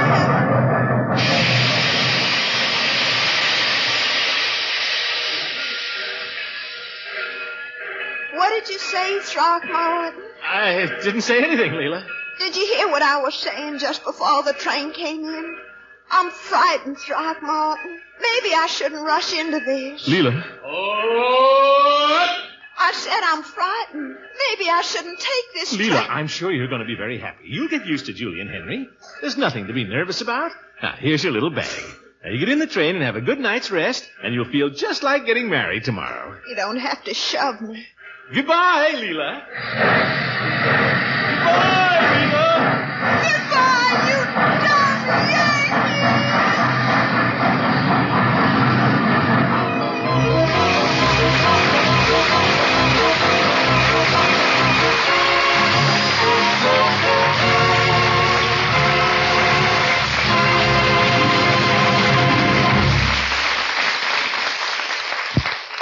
We'll hear from the great Gildersleeve again very shortly. You women who are trying to serve good, nourishing meals within limits of the family budget know how important it is to keep a sharp lookout for the best values in food. And that's why we've been reminding you to look first for delicious, nourishing Parquet margarine when you shop for your family's spread for bread. Among good energy foods, Parquet margarine is one of the finest, made of rich, wholesome farm ingredients and fortified with important vitamin A. Yet, Parquet usually sells for less than half the price of costly spreads. Right now, all the Parquet Kraft can possibly make with the limited supplies available is being distributed as fairly as possible to food dealers all over the country. So be sure to look first for delicious, economical Parquet. P-A-R-K-A-Y. Parquet margarine. Made by Kraft. Ladies and gentlemen, I'm going over to Kay Kaiser's College of Musical Knowledge a little later tonight. Try to win a few dollars. So stay tuned to the Senior Network, and I'll say goodnight to you later. Good night. The Great Gildersleeve is played by Harold Perry. It is written by John Whedon and Sam Moore. The music is by Jack Meakin. Included in the cast are Walter Tetley as Leroy, Lillian Randolph as Bertie, and Shirley Mitchell as Leila Ransom. Judge Hooker is Earl Ross, and Dick LeGrand plays Mr. Peavy. This is John Lang saying goodnight for the Kraft Foods Company and inviting you to listen in again next Wednesday for the further adventures of the Great Gildersleeve.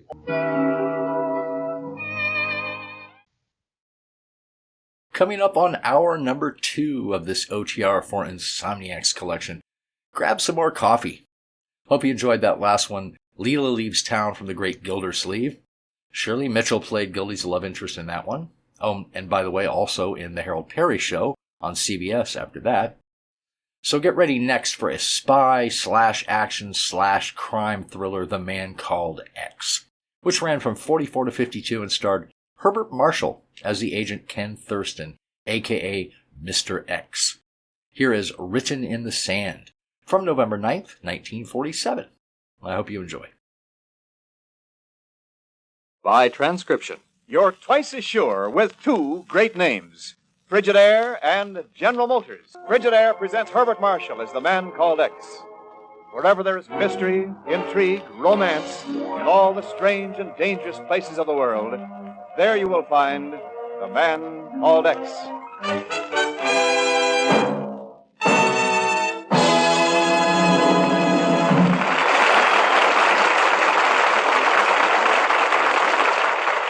You're twice as sure with two great names, Frigidaire and General Motors.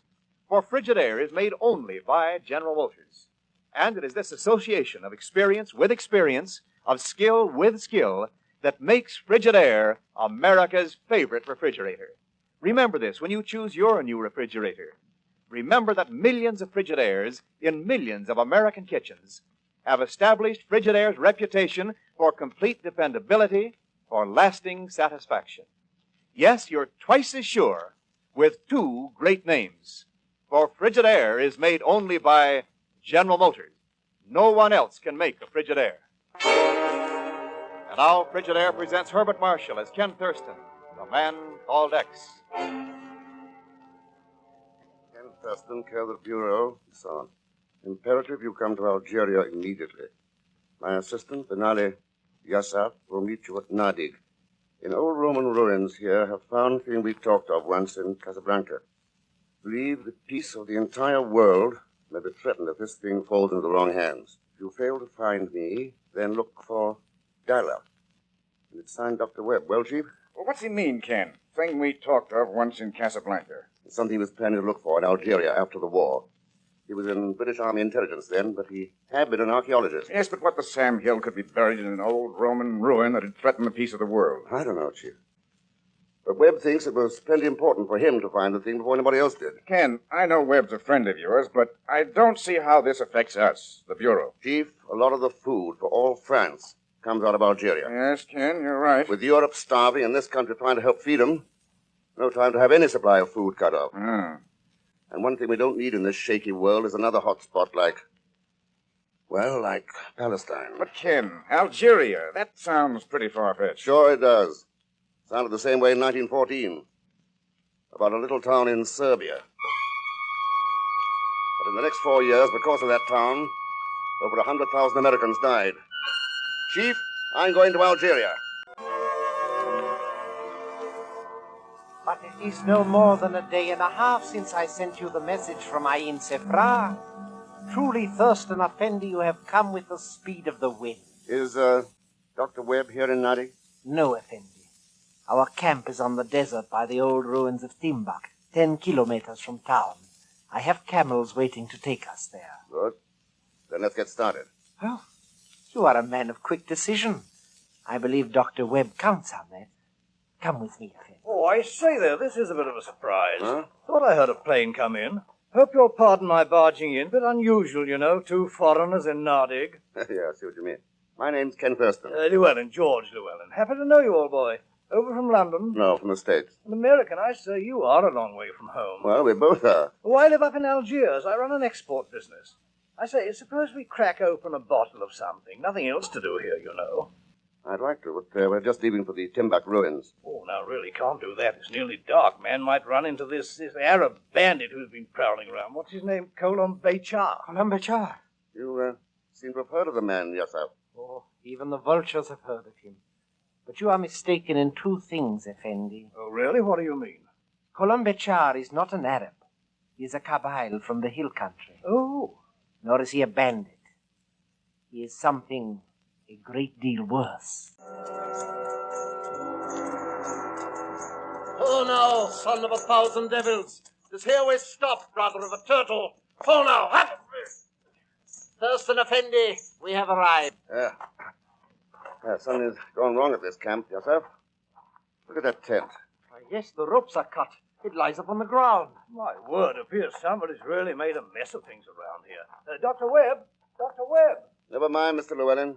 Webb won't answer. Oh, I say. Hold the flashlight, yourself. Oh, I say. Wheresoever a man may be, death shall overtake him, though he hide in lofty towers. Mechtub, it is written. Only in Webb's case, it was written on his back with a bronze knife. Oh. Ever seen one like this before? Yes, Thurston Effendi. Such knives are made by the people of the hill country, the Kabyle. That's what I thought. Seen them in bazaars in Tangier and Tunis. Wicked-looking little instrument. By the way, yourself, you're not an Arab, are you? No, Effendi. I am a Kabyle. Halt, monsieur! You will please not to move. Oh, I say, now, really, this is too much. Do not move in the name of the Republic. So that's it. Oh, the Foreign Legion. Now, Captain, all is well. I have them covered. Good, gentlemen. I order you hold and desist in the name of the Great White Father in Paris. Pagan Zelschmidt, on now. Whatever is going on has got to stop immediately. Mr. Thurston. Nice uniform, Pagon. Where'd you steal it? But I didn't. I only Detachment, retire 10 paces and look for clues or something. Oui, mon capitaine. I shall keep everyone covered. That's a cheerful prospect. Mr. Thurston, you gotta help me shake this little character. He thinks I'm a captain, and he's not only follows me around like a bloodhound, he's also a nuisance. Well, why don't you let him be captain a while? Why, say, maybe I could. It's very stupid. Hey, you, look, I want to talk. Well, yes, up with Dr. Webb gone, I better try to find Dalla now. Dalla? Oh, the name seems to be familiar. Seems I've heard of a dancer by that name. A girl up in Algiers. Dalla Effendi is the most beautiful girl in North Africa. Well, maybe I ought to go to Algiers. Good idea, and if you have an extra seat in the plane, I'd like to go along with you. Okay, I'm ready, Mr. Thurston. Let's go to Algiers. Pagon, what in blazes did you do with your clothes? Oh, I sold them for 10 francs. I told you he was stupid. Merci, Monsieur Zellschmidt. Think of it. I am a captain with 2 uniforms. Brave new world. And now, Mr. Thurston, if you would be so kind as to lend me one of your extra suits. What extra suits? Huh? You don't mean? Oh, no. Mr. Thurston, you can't let me go running around Algiers with nothing on but my ABCs.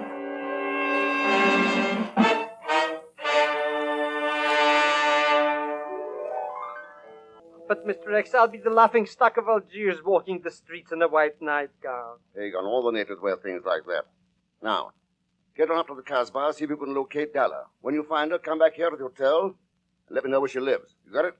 Hanging clear down to the ground, stepping on a hem every 10 feet, and falling flat on my face. Well, you can stand around if you want until somebody recognizes you.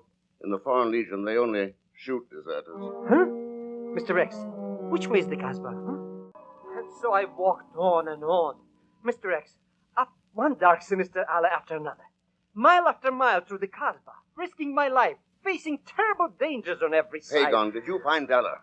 But I'm coming to Yes that. or no? Oh, I'm disillusioned. All the way back there, I kept thinking you would say, Pagon, you would say, you have risked your life in my service. Here is 1,000 francs. Pagon, something's been turned loose around here that a pretty smart man thought might threaten the peace of the entire world.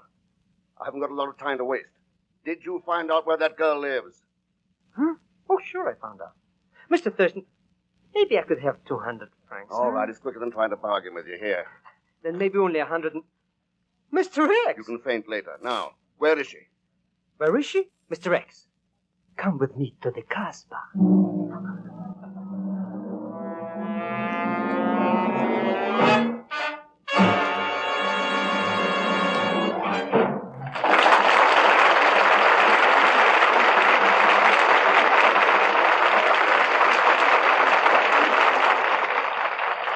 In just a moment, we continue with Frigidaire's Man Called X, created by J. Richard Kennedy.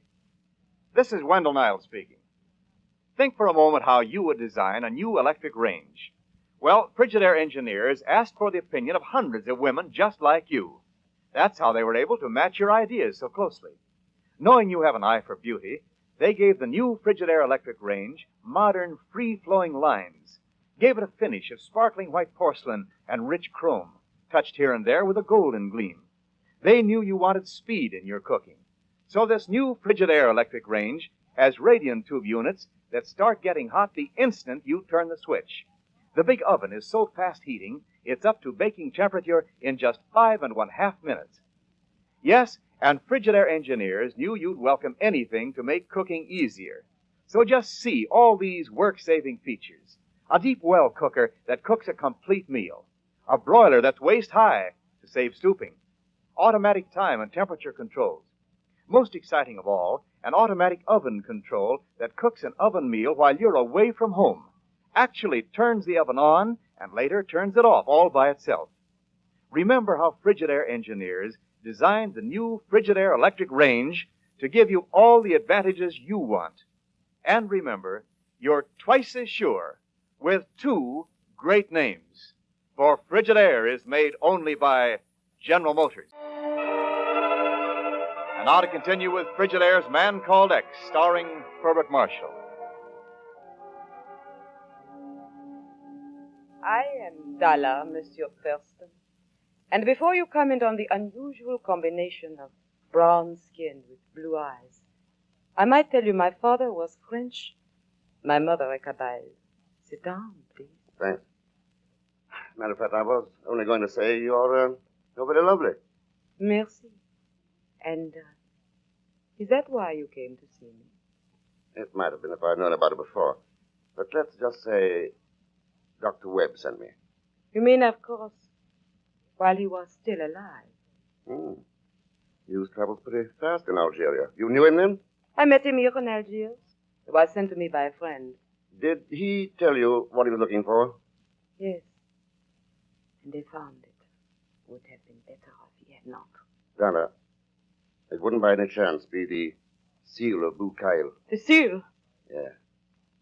And he told me to come to you. I see you know a great deal, Monsieur Thurston.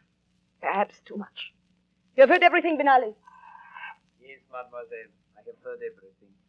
Good evening, Mr. Thurston. Well, yourself, I thought I left you in Nadig. If the wind goes where it wishes, may not a man do the same? What is to be done, Benali? Do not forget, he's a friend of Dr. Webb. There is only one course. In the morning, he shall be taken to the hill country. Maybe I'll make some choice about that myself, yourself. I have taken the liberty of making a choice for you already. Oh? It's Mila. Monsieur Thurston, you have known Benali Yosef as a driver of camels. It is well that you know now he is the chief of all the cabals. Out there in the hills, his word is the law for 1 million people. I'm beginning not to like this so good, Mr. X. At least 24 hours now we've been prisoners in this little room. What gives you the idea we're prisoners, Pagan? If we're not, then why doesn't something happen?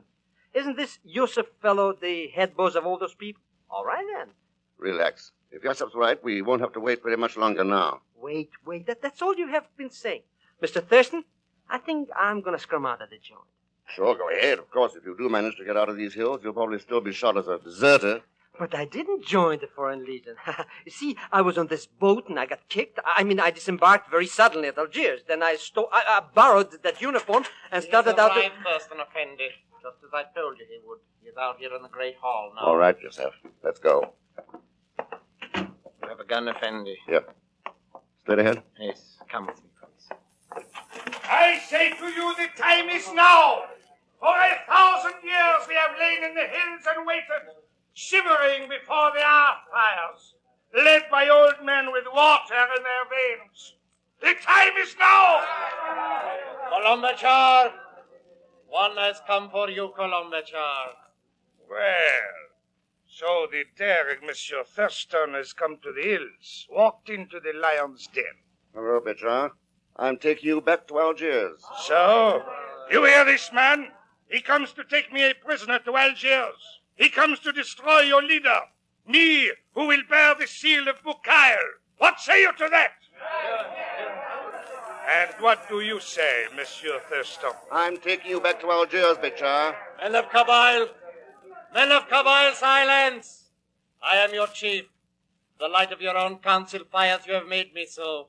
And I say to you that Colombachar lies. He does not possess the seal and never will. His words bring only evil to the hills. Let no hand be raised to help him. This I command you. He is your prisoner, Mr. Thurston. Boy, what a highway. 60 miles an hour, this car hams like a billiard table.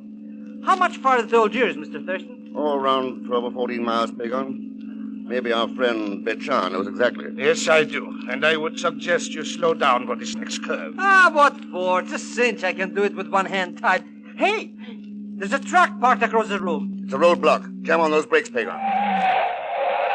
This is why I told you to slow down. Hey, look, a whole gang of stick-ups. The men with the rifles take their orders from me. I had no intention of going to Algiers, at least not under escort.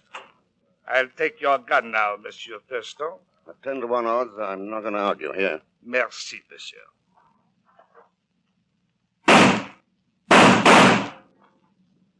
Au revoir, Effendi. Not again. Please don't shoot me again. I'll pay you all my money, 100 francs. All right, 200 francs. Pagan, come off under that dashboard and shut up. But I can't, Mr. X. I'm dead. They got me. Those shots would have smashed the carburetor. From here on, we walk. Let's go. But... It's only 14 miles to Algiers. Oh...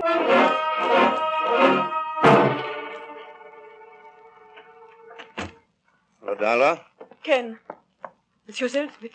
Nobody answered the door downstairs, so we came on up. Were you expecting somebody else? No. Ken, no, I heard someone on the stairs. I did not know who it was. Oh, I see. Yasef turned Colum Beshar over to us. He escaped while we were bringing him in. Yes, I know. That's why we lost no time coming here. One thing we can't do is to let Bechar get a hold of the seal. The man who holds the seal of Bukhail can command the Kabyles to his wishes, Ken. Yeah. Yes, it's the old symbol of unity in the hill tribes, isn't it? Lost since the days of the Roman conquest. Until Dr. Webb dug it up. They still believe in it, Ken. They would still follow the seal. The selfish, greedy ones, at least. The others, they would be drawn in. Yeah. Again, civil war, death, disease, starvation here, and famine in France. And that's what Colum Bechar was planning. That's why he murdered Dr. Webb. Yes, Ken. Yes. All right, Bechar, come out of there with your hands up. You're covered. The situation seems to be reversed again, Monsieur Thurston. Permanently this time. Ken, I tried to think of some way to tell you he was hiding here. Yeah, I got the idea. All right, search him, Pagan. Well, I'll be only too glad. Oh, no, you don't. Look out, Darla. If you shoot, you'll kill her. I'm getting out of here. Let me go. You haven't got a chance. Let me go. All right, I will let you go. He knocked her out, Mr. X. Got away. Look, see anything out of the window? I don't know. No? Nothing yet. No, it's all right, Darla. Take it easy. Okay. Hey, there he goes, Mr. Thurston. What did I shoot? No, Pagan. He didn't get away. Was that? He's in there. Yes, Darla. Oh, Pagan, go down, find the commanding officer. Tell him I'll talk to him later. Okay, Mr. Thurston. And say, what about that George Llewellyn guy, too? Oh, he's just an old busybody with too much time on his hands. You mean, I mean that... On your way, Pagan. How do you feel, Darla? all right now. Why'd you do it? Why'd you risk your life to get mixed up in this thing? Ken, I could not let Bechar have the seal. It is here, you know. Dr. Webb, he gave it to me. There was no one he could trust. He was afraid to keep it in camp. Yeah, I thought you had it. There wasn't any other reason for Webb telling me to find you. But there's more to it than that, Della. I told you my mother was a Kabyle, Ken. The hill people, they are my people. They have found a way of life that is good. They've learned to raise crops and sheep, to sing in the village at night. Colum Bechar would have given them only the sound of war in place of that. I have heard those songs, Ken. Yeah, so have I. You said the seal was here, Della. Yes, I hid it here in the charcoal brazier. There. It holds too much power for any man to destroy it. Carved in obsidian, inlaid with gold. That's all there is to it. And a thing like that is the price of death. The price of peace is even higher, Ken. I paid it. What do you mean? Colum Bechar was my brother. Donna. The price of peace. How many times will that price be paid? How often has the world said never again and solemnly written the words in the sand? And how many times has the world stood by while the storm blew the words away? Must they always be lost? Forgotten? Are they being forgotten again? Now?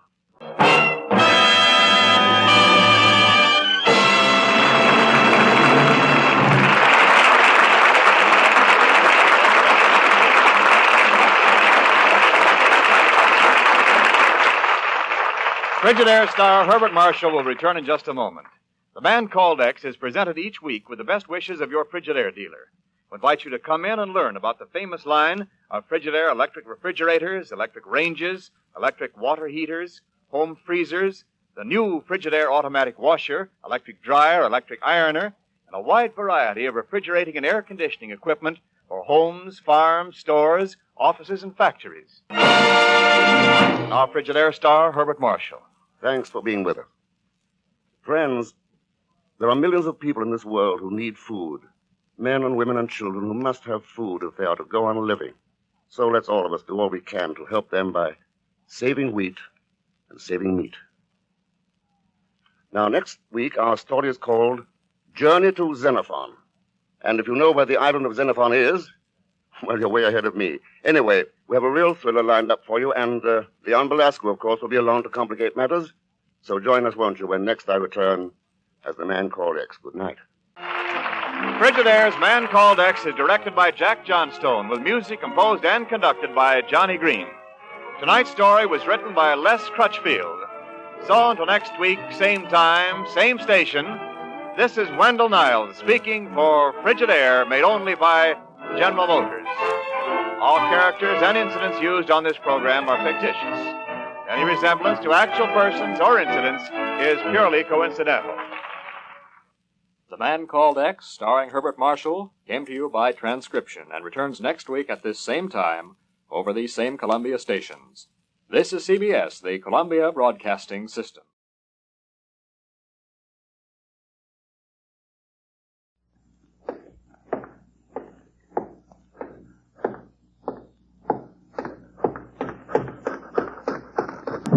The National Broadcasting Company invites you by transcription to join The Chase.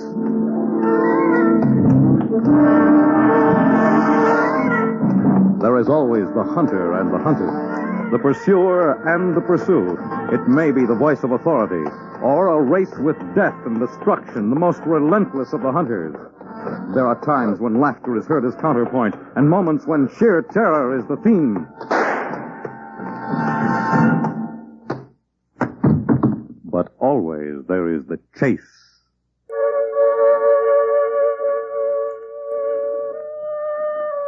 Sometimes our very pursuit of safety and security leads only to destruction. For one of the most exciting chase stories ever written in radio, the National Broadcasting Company now brings you Joseph Ruskall's famous thriller, The Creeper. New York. The unknown killer, called the Creeper, has struck again, adding a third female corpse to his toll. Virginia Peters, a comely waitress, was found strangled to death in her third-floor apartment early this morning while her radio blared. As in the previous murders, a note was found scrawled on the wall with the victim's lipstick and the plea, "For heaven's sake, catch me before I kill more. I cannot control myself." Police in... Hey, why'd you turn it off? No, it's awful. It's right here in this neighborhood. Well, let's hear the rest. It intrigues me. Now, don't go turning that radio on again, Steve Grant. I've heard enough. I'd go out of my mind, for heaven's sake. That's it. It's a good, solid clue. Oh, what is? For heaven's sake. How many men ever use that expression? Oh, shut up. Okay, Mrs. Grant. Pass the biscuits, my little pigeon. Pass the biscuits. Eat, eat, eat. 3 women in 3 days murdered in cold blood, and right here in Washington Heights. I'm too sick to go out. I'm too scared to stay in, and the lock's broke. And you sit there saying, pass the biscuits. Well, there's nothing wrong with my appetite, my love. Oh, no, of course not. That's what cost you your job at the police force. Some men drink to escape. I eat. Escape what? An ugly tongue, a beautiful face, and a roving eye. In short, a wife. Oh, so you're starting that again. You and your crazy jealousy. Maybe that's the creeper's way of escaping. Who knows? Oh, go ahead and get a divorce. Go ahead. Can I help it if men look at me? I don't know why you come home at all.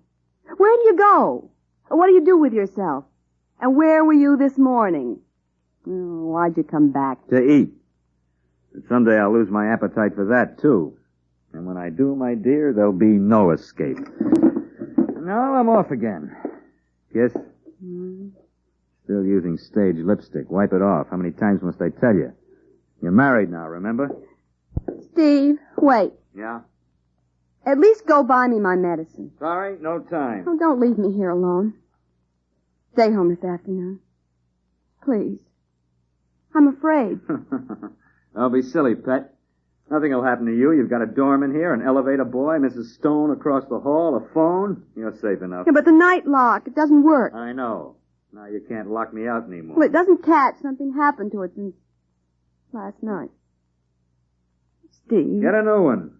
I can't get a locksmith. I've tried all morning. Steve, please. Well, if I want to phone you, where will you be? Oh, goodbye, sweetheart. Take care of your cold.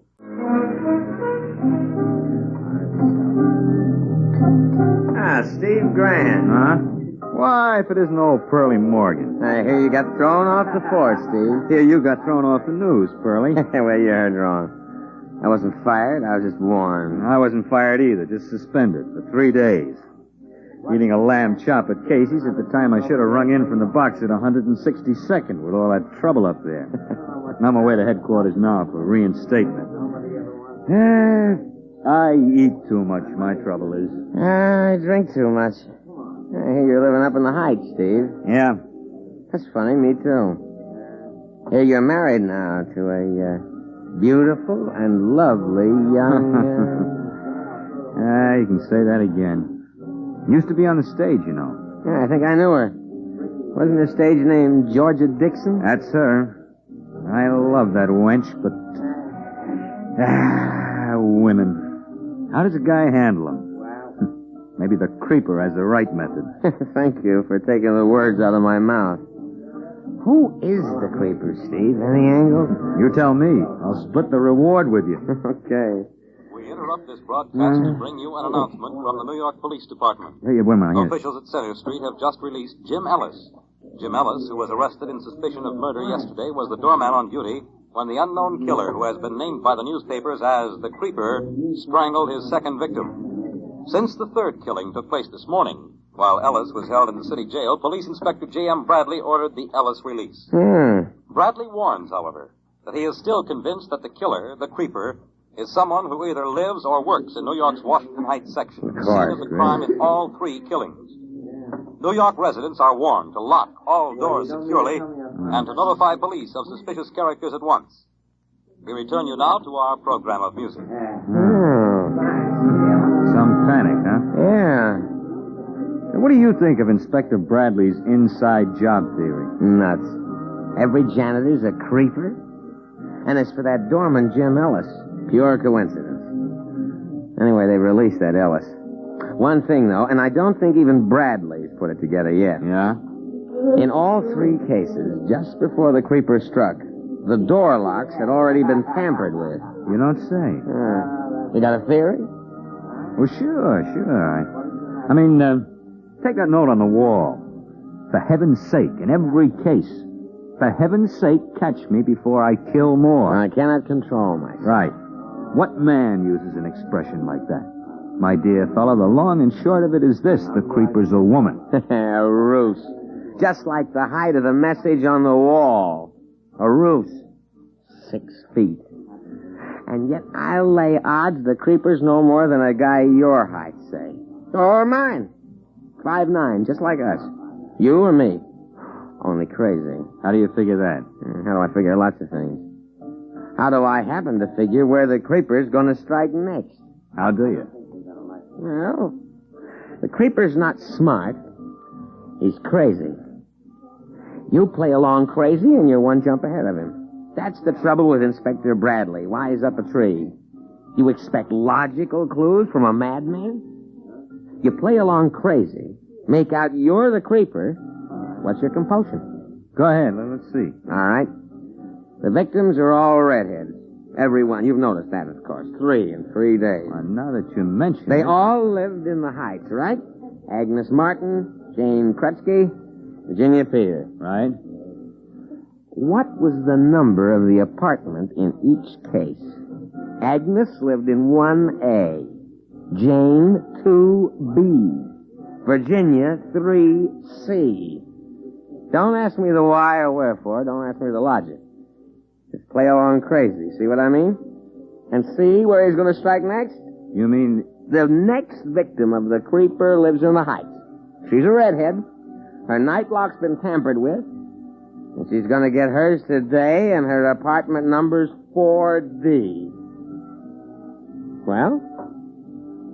What are you staring at me for? My wife's a redhead, Pearlie. We live in the Heights. Our apartment number's... You're just a boozy reporter. Your apartment number? That's 4D. I told you. Oh, 4D, of course. I'll have it delivered. I was busy admiring your lipstick, Mrs. Grant. Nothing like it in stock. 4D, I should have guessed it anyway. Why? Face is the number. Believe me, since you've moved into the neighborhood, Mrs. Grant, for me it has a very special number, like Double Dandy Delicious Dream, 4 Ds, you see? Oh, go on. I'll bet you tell that to every customer. Female. I? A ladies' man? Like the creeper? Oh, I'm sorry.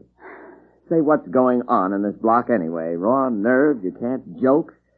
The creeper, that's all I hear all day.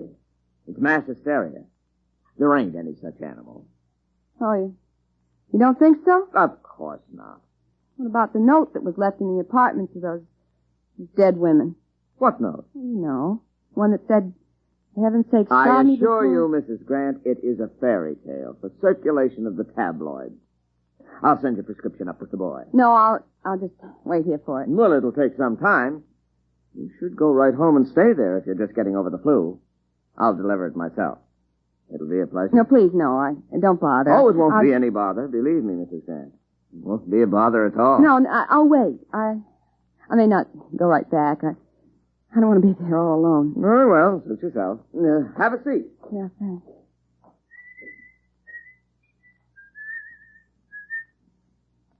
For heaven's sake, stop me before I kill more. I cannot control myself. No. That was the note I had reference to. Wait, Mrs. Grant, your prescription.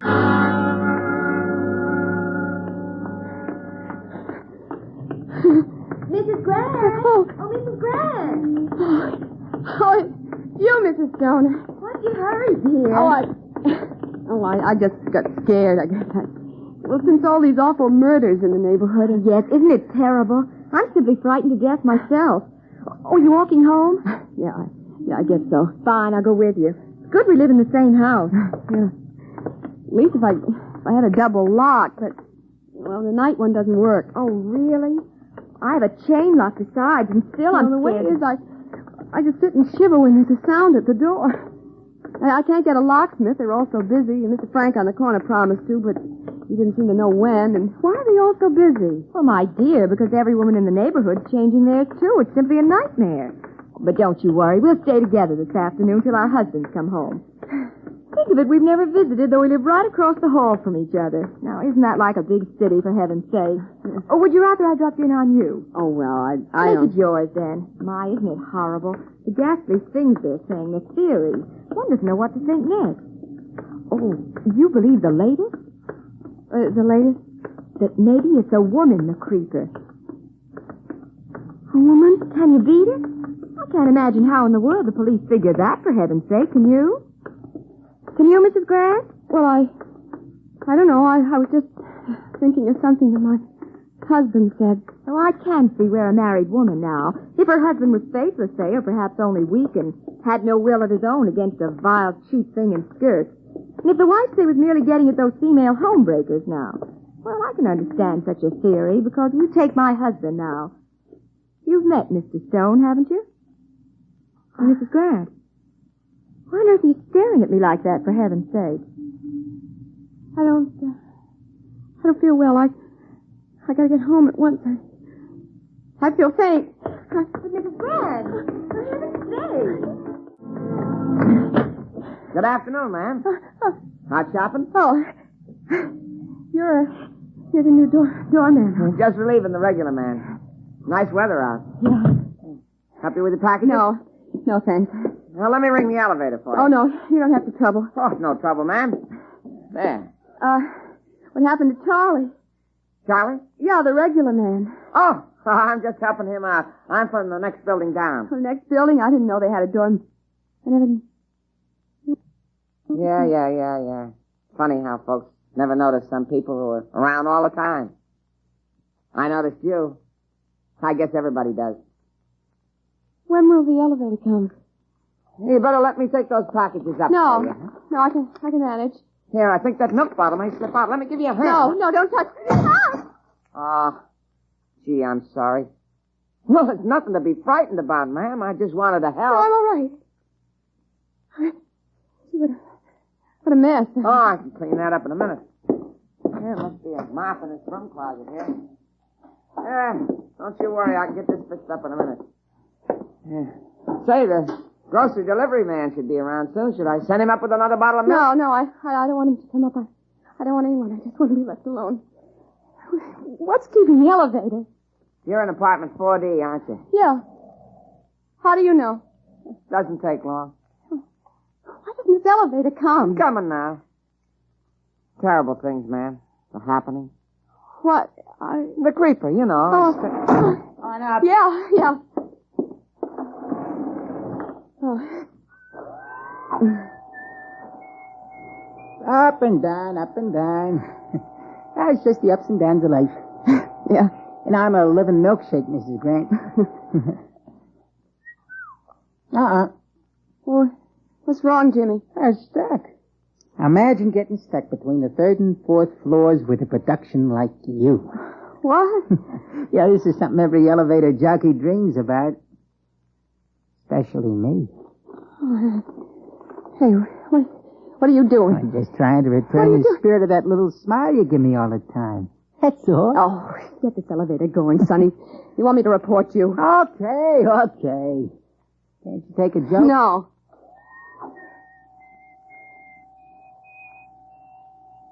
Yeah, maybe I misunderstood that smile you always give me. Maybe I shouldn't ought to smile that way. Well, 4th floor. Well, let me out. Huh? Let me out. Oh, now, listen. Hey, no. You don't say anything. Let me out. Okay. Hey, if I drop in later, will you be more receptive? Thank goodness at last. I must be going out of my mind. Oh, where's my key? Where is it? Oh, darn lock.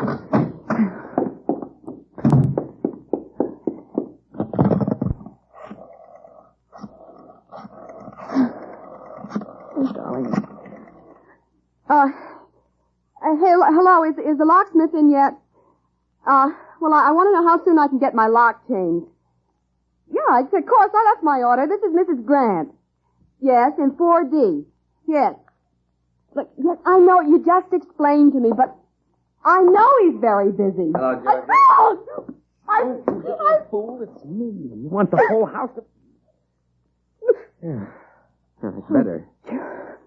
What are you doing here? I'm playing along crazy. Oh, what are you talking about? How did you get in here? Alias Pearly Valentine. Now, don't worry. You haven't a thing to worry about now. I've come to protect you. Now, give me the phone. Hey, listen. Hello? Never mind about the lock. Thank you. All right. Sit down. Make yourself at home. I've been waiting here for you.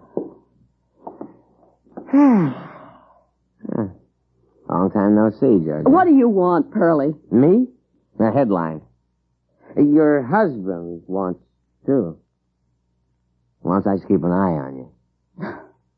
What's that? Sure. You didn't think Steve and I were acquainted, did you? Oh, yeah, from way back. I just met him at a bar. I don't believe you. What do you mean, keep an eye on me? Oh, just in case the creeper... No, I don't... You heard of the character? You're mad. You've always been mad, Pearly Morgan. Where is Steve? And why should he send you here? What are you doing here? Told you. Playing along crazy. You got a drink? Oh, you're drunk now. And you're getting right out of here. Nothing but a no-good room. And you're nothing but a no-good... You finish it.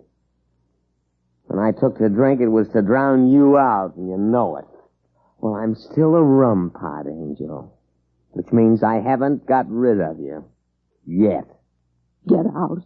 You little two-timing redhead. You're all the same, you redhead. Haven't changed, have you? Even a wedding ring can't do that to you. Why, you... Oh, don't play the innocent. Look, I'm warning you. You get out. Or I'll call the police. Stay where you are. Hey, Pearly. What are you doing with that gun? I wouldn't pick up that phone if I were you. You see, there's a big reward for the creeper. Huh? And a heck of an exclusive. And I don't want to share it. Sit down, darling.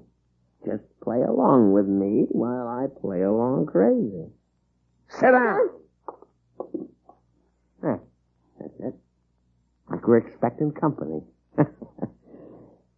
Oh, I must be crazy doing this. Why wait here for the creeper?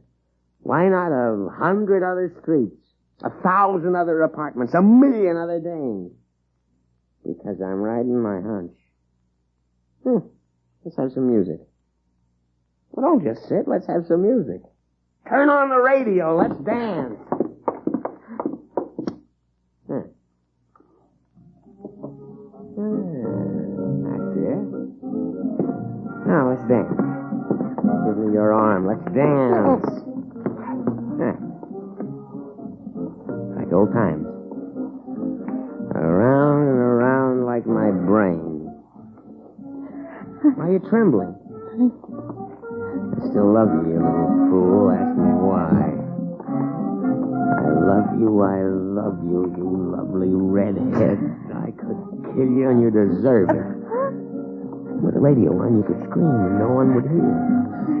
I could put my hand on your throat like this and I could strangle. Why are you crying? Stop it. I'm here to protect you. Now stop crying. Cut it, I say. Cut it out. I can't stand it. I never could. Oh. Okay, you want me to leave? All right, I will. It's your funeral. Oh, where's my hat? No. In a few minutes, there'll be a knock or a ring, or the door will just open. And you'll be lying in a pool of blood like the other three. No. Goodbye, my worthless. Give my regards to the creeper.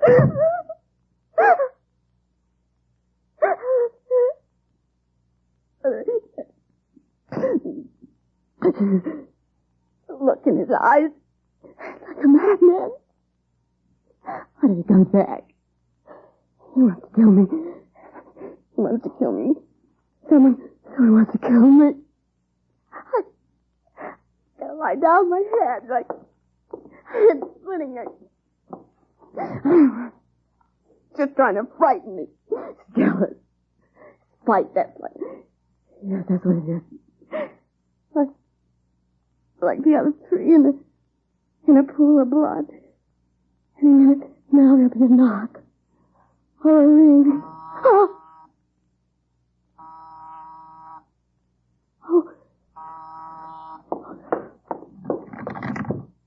Yes?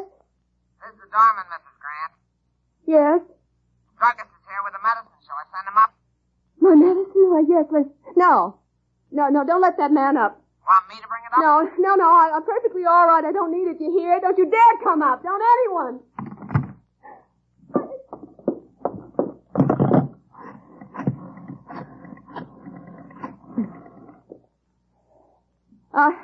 Please, I must have it changed right away, my door lock. Yes, and this is Mrs. Grant. Yes, I do want it, of course. It's like anyone can get in, anyone, and they want to murder me, but I don't know who. It's the creeper. Oh, yeah. You come right away. Thank you so much. Thank you, but hurry, please. Hurry or I'll just go out of my mind. Oh, thank God. Oh, like the other three in a pool of blood. Any minute now. A knock or a ring. Who's there? It's me, dear Mrs. Stone. Oh, what do you want? I've been worried about you. Are you ill? No, I'm all right, Mrs. Stone. I'm feeling fine. Open up, dear. Don't you want me to keep you... No, thank you. I was just... Stop it! Oh, do let me in, silly. No, go away. I'm going to sleep. Just go away. Hello? Hello, Georgia. Are you all right? Oh, Steve. Steve. I've been frantic. It's so good to hear your voice. Where are you? At headquarters. I'm coming right home. Sweetheart, is anything wrong? Oh, no, not now. Not when I hear you, Steve. I don't know what came over me. All day I've been imagining things. Silly. My nerves, I guess. Forgive me for this morning, darling. I wasn't myself. My job had me down, but now everything's okay. Of course. Forgive me, Steve, huh? But if you knew what I've gone through today, the most dreadful state, and then that... Hey, Steve, did you send someone here today? Pearlie Morgan? Oh, well, then you did. To keep you company. Isn't he still with you? Why, no, I just got rid of him. I wish you hadn't. He's an all right guy, smart reporter. Lives in the neighborhood, too. Honey, it sounds cockeyed. I mean, this fella's theory, but I was a bit worried when I got to thinking, so I... Listen, Georgia. Yeah. Don't let anyone in the house till I get home. Oh, I won't, Steve. Not anyone. Do you hear? Not anyone. Locksmith! Oh, wait a minute, Steve. I'll be right back. Locksmith! Oh, Mr. Frank? Yes, Mr. Brown. Oh, thank goodness you've come. Please step in. It's this door, the lock on this door that I want fixed. Yeah, and just a minute, my husband's on the phone. Surely. Oh, Steve? What happened? Yeah, it's all right. Everything's all right now, Steve. You needn't worry. Didn't I just hear you talking to Well, someone? it was no one, Steve. It was just Mr. Frank, the locksmith. Locksmith? Yeah. Georgia, listen. Huh? Georgia. That's what I was going to tell you. The police are on a new trail. They think maybe a locksmith. Georgia, you listening? That maybe the creeper's a locksmith. Get him out, quick. What nice lipstick you use, Mrs. Grant. Quiet! For heaven's sake. No.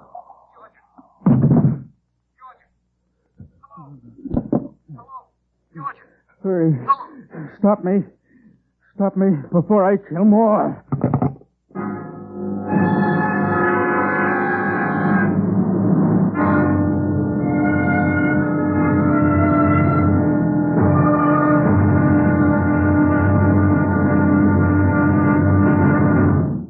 Hello, City Desk? Hurley Morgan Rumpot. They're still drunk, so what? Oh, shut up and listen. On that creeper story I just gave you, add this dope. The reward for his capture goes to the elevator boy. He heard Georgia Grant scream and called a cop. The creeper was shot running from the building. Ironical, wasn't it? Imagine, the locksmith was the killer. The one man Georgia chased all day thinking he'd protect her. What an ending to a lovely, lovely redhead. In the animal world, there is the hunter and the hunted, hound and fox, hawk and sparrow, chicken and worm. But who is to judge precisely which is the pursuer or the pursued as we enter the chase? The Chase was created for the National Broadcasting Company by Lawrence Cleave. Featured in tonight's cast were Jan Miner, John Raby, Leon Janney, William Keane, Sylvia Lee, and Donald Bucher. The Chase is directed and transcribed by Fred Way. Fred Collins speaking. And we are back with more OTR goodness. The one you just heard was The Creeper from a lesser-known show called The Chase, which was a bit different in that the genre could be anything from action to sci-fi to crime to whatever, but always featured a chase. Next, get ready for one from that fantastic mystery drama, The Whistler. I love the show. It had great writing, great acting, great production, and I love how the narrator speaks directly to the characters sometimes, breaking the fourth wall on purpose. It ran from 42 to 55, so a very popular and long-running show. This is In the Dark. Grab another cup of coffee and settle back for some thrills. Have you heard the strange tales of the Whistler?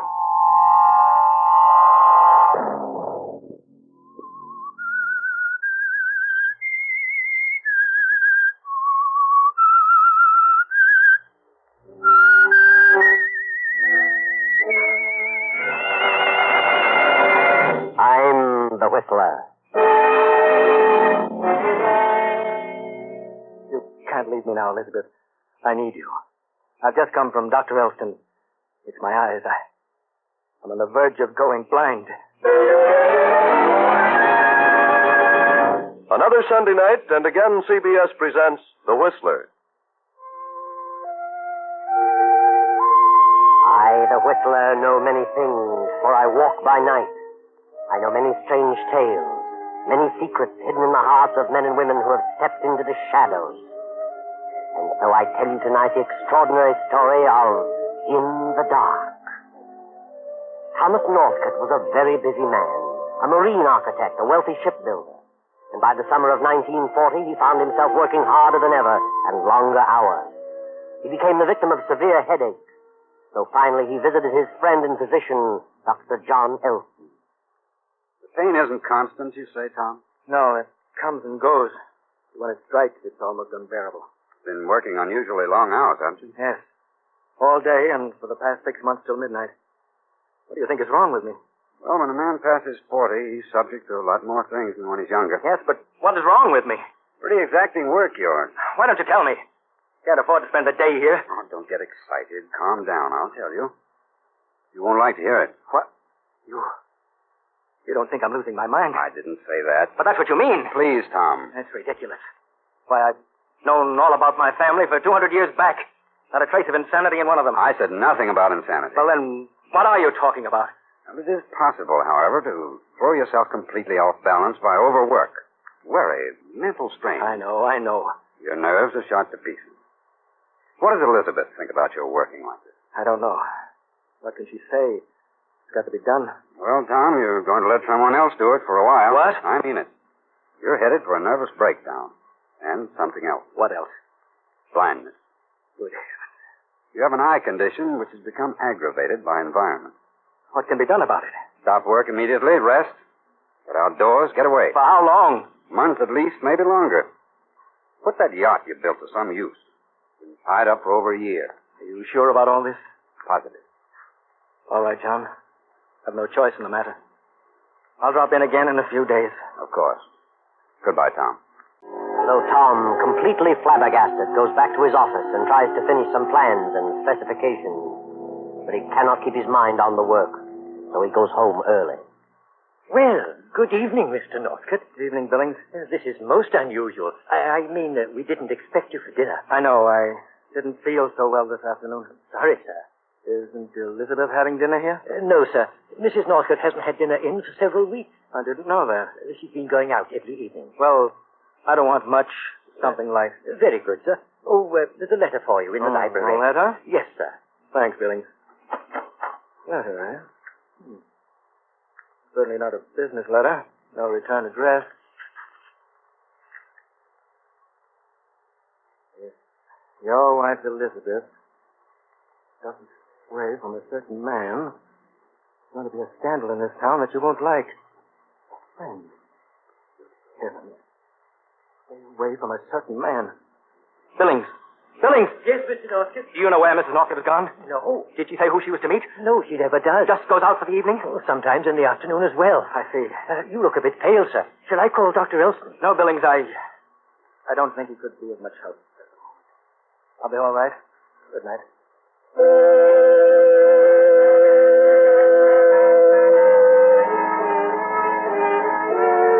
Tom moves slowly up the stairs to his room and goes to bed.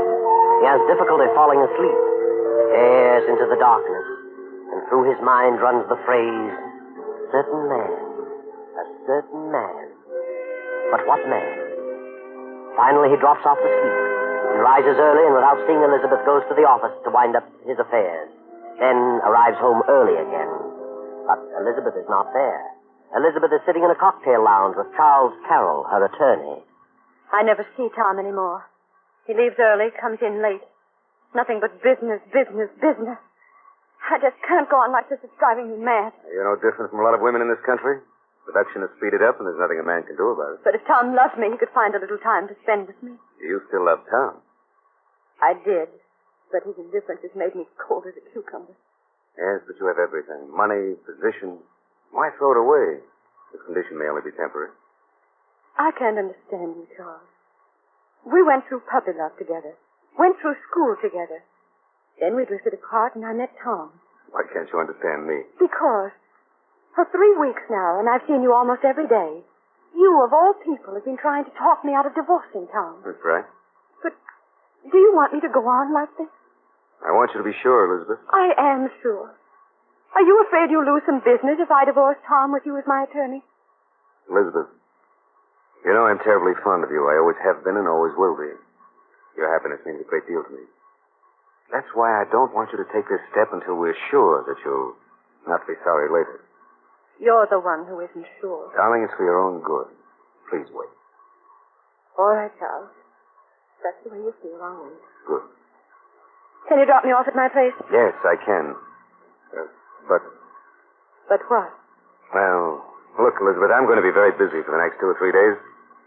And we've talked over this situation for weeks, so suppose you think on it for a while and make up your own mind. Then call me. Why, of course, John. I have been taking a lot of your time lately. I'm sorry. It's all right, darling. Come along.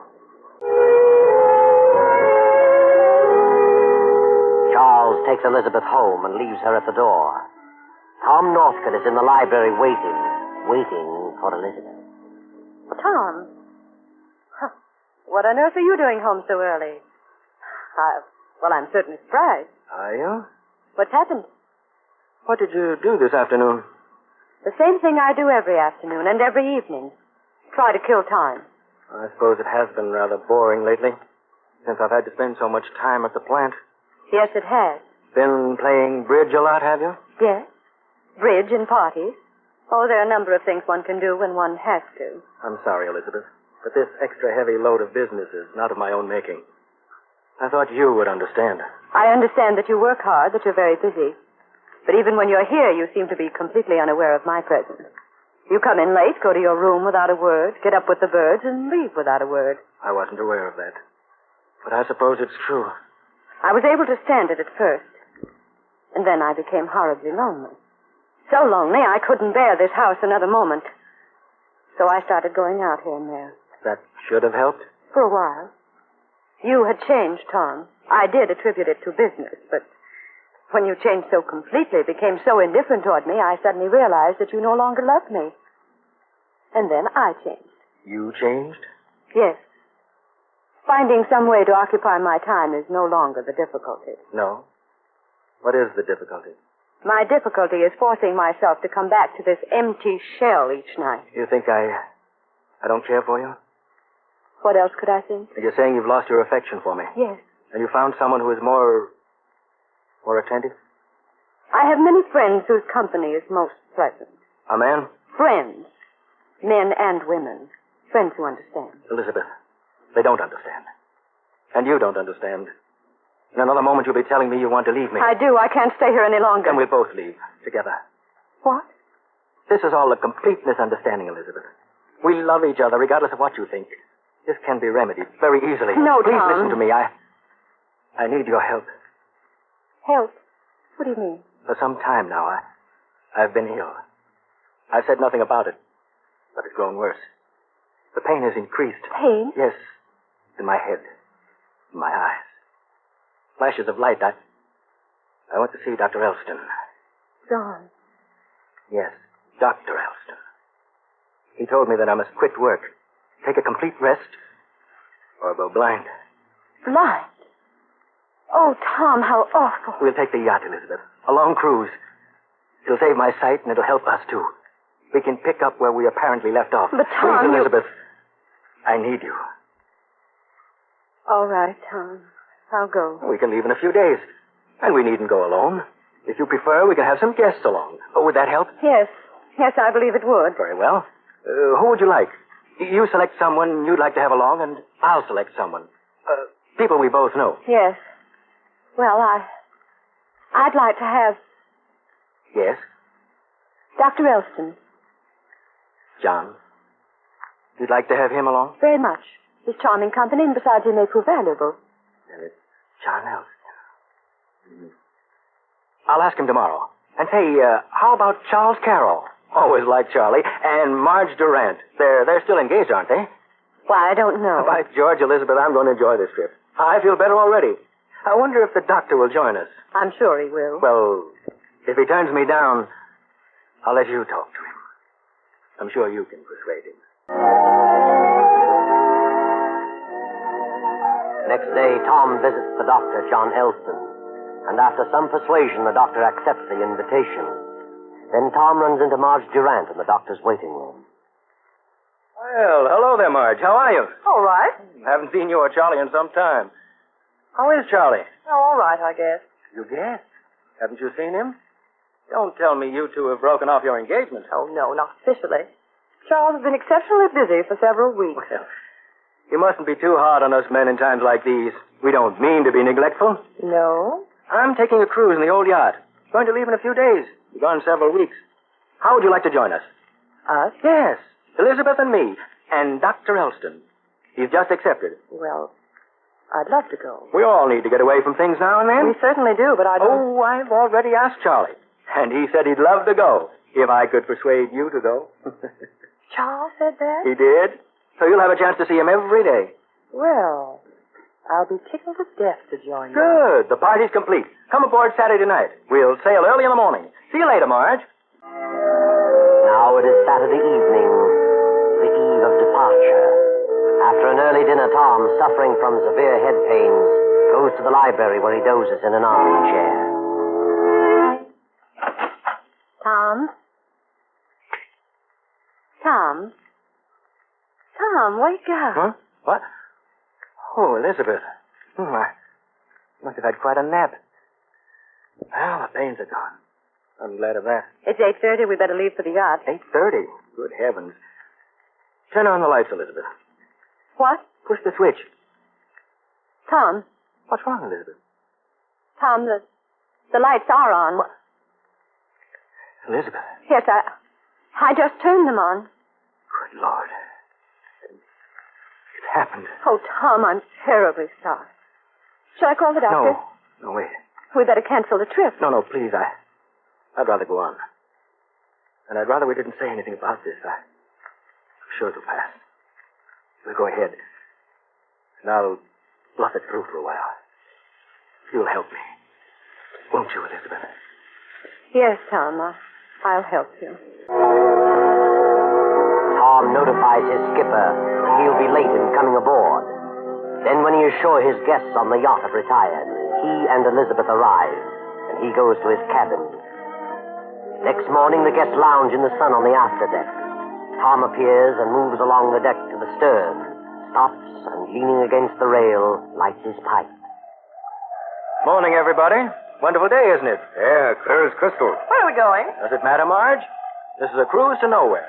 The less we know about where we're going, the bigger surprise we get when we get there. Don't you know? No, my skipper does. Makes it more interesting, don't you think, Dad? I suppose so. That was Elizabeth's idea. Wasn't it?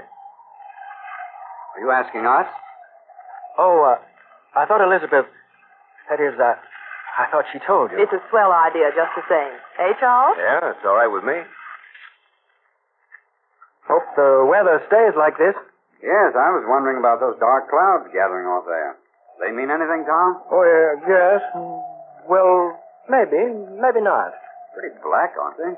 Yes, they are. Where are you looking? Over here, Tom, on the port side. Huh? Oh, those. Well, they are dark, but we may see them for days and never contact them. I hope you're right. I'm not much of a sailor. No? How about you, Elizabeth? Oh, good morning, dear. Sleep well? I've had the best rest in years. You look lovely this morning. Tom, what's wrong with you? What do you mean? Good morning, folks. Sorry to be such a sleepyhead, but I was dead tired. How do you feel, Tom? Why, I...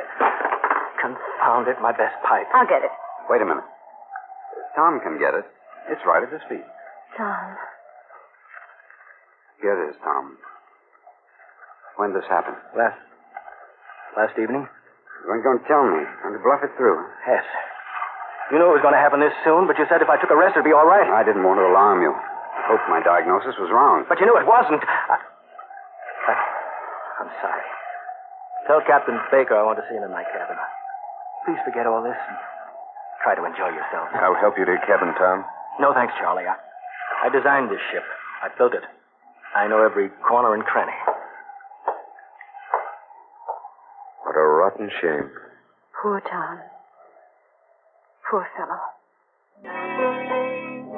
That evening after dinner, Elizabeth visits Dr. Elston in his cabin. A half hour later, Tom gropes his way along the rolling deck toward the doctor's room. Elizabeth has just left. Did you say come in, Doctor? I couldn't quite hear. Storm coming up. Yes, of course. Come in, Tom. I wanted to talk with you, John, before I turned in. Certainly. Sit down, Tom. Yes. Here we are. Not a bad storm. Not bad at all. This'll blow over. Yes, I suppose so. Oh, that's strange. That odor. You don't smoke, do you, John? Why, well, once in a while. Why? I smell a strong odor of tobacco. The same peculiar aromatic blend Elizabeth uses. Well, it's quite possible. Elizabeth was just here. Really? Poor girl. She's terribly upset about me. Came to talk over my condition? Yes, she's quite worried. I can imagine. And you're worried, too. Aren't you, John? Well, I'm concerned. Oh, that's a terrible thing. One can't possibly realize how terrifying it is till it happens to him. I think I can fully appreciate it, Tom. Can you? I wonder. Think you better turn in. Well, perhaps you're right. I should steel myself against sympathy. Sympathy of others and sympathy for myself. Poor Elizabeth. I feel sorriest for her. What a fate. To be tied down to a blind man for the rest of her life. She'll understand. I'll look after Elizabeth. Will you, John? That's awfully good of you. I appreciate that. Better run along to bed, Tom. Get all the rest you can. Yes. Yes, of course. Good night, John. Good night.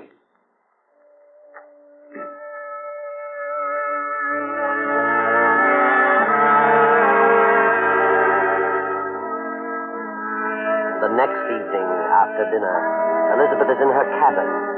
Elizabeth feigned seasickness and did not appear, though Charlie Carroll goes to her room. You're not seasick, Elizabeth? You and I have sailed rougher water than these. But I don't want anything to eat, Charles. Now, please, darling, you can't go on like this. You've got to pull yourself together. I know. What am I going to do? I'm bewildered. A few days ago, I was positive he didn't love me and I didn't love him. Now this happens and everything has changed. How do you mean? Well, now I'm sorry for him. And the indifference has changed to something else. Changed to pity? Perhaps that's it. You mean you don't want to divorce him now? I don't see how I could. Afraid of what people would say? Oh, no. But somehow it just doesn't seem right. Now Tom's different. Maybe it took this darkness to show him the light. I mean... Oh, I don't know what I mean. No. Elizabeth. Come on, darling, get a hold of yourself. Oh, Charles. I don't know what to do. I don't know what to say. Don't say anything, darling. Everything will turn out all right. I know what to do. Charles, you're a darling. I don't know what I'd have done without you all these long weeks. Now just take it easy. Well, take a look at that, Doctor. We certainly ought to apologize, but we were stricken dumb. Marge, what are you talking about? Oh, dear, the sweet little innocents. You give them a lecture on life, Doctor. Now, wait a minute, Marge. For 3 weeks, Charles has been busy. And this is why. What a nice way to be busy. Marge, please. You're jumping to conclusions. Jumping? Are you kidding? Charles has been avoiding me for 3 weeks, and there's the reason in all her glory. Marge, you're out of your mind. You can't believe such a thing. Of course not. Not unless I heard it, and I heard it and saw it. Tom would just love to hear about this. Marge, you mustn't. No? Watch me. Just watch me. Don't worry, Elizabeth. I'll stop her. What is it, Doctor? Come in. Tom, I want to talk to you. What do you want, Doctor? I want you to turn the ship around and go home. Oh, but that's silly. You needn't worry about me. I think you should turn around. What are you so upset about? I insist that you take the ship back. You seem frightened, Doctor. What do you anticipate? An unpleasant situation exists aboard the ship. What? I'd rather not say. But I don't want to return. Unless you can give me a good reason. Can you? I'd rather not say. You're afraid of me, aren't you? Certainly not. I know what's troubling you. You know that I know about you. You and Elizabeth. What? Well, you're crazy. You and my wife have been seeing each other for weeks and weeks. You realize now that I know the truth. You're afraid that I might do something drastic. That I might kill you. Such nonsense. Wait a minute. Is that why you were so insistent that I come on the trip? Maybe. I don't know where you got such an idea, but you're all mixed up. If she's been seeing anybody, it hasn't been me. Oh, come now. I didn't want to tell what I know, but I see now that I'll have to. You come with me to Elizabeth. Elizabeth? You expect me to believe that she'll tell the truth? You come along just the same. Let's wait till morning. Pretty rough weather tonight. Waves are breaking clear over the decks. No, I don't want to wait till morning. Now. Very well, Doctor. If you insist. I'll lead the way.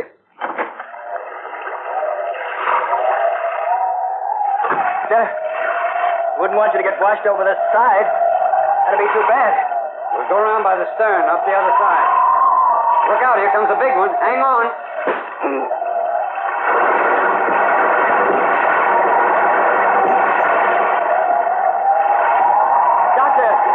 Doctor, where are you?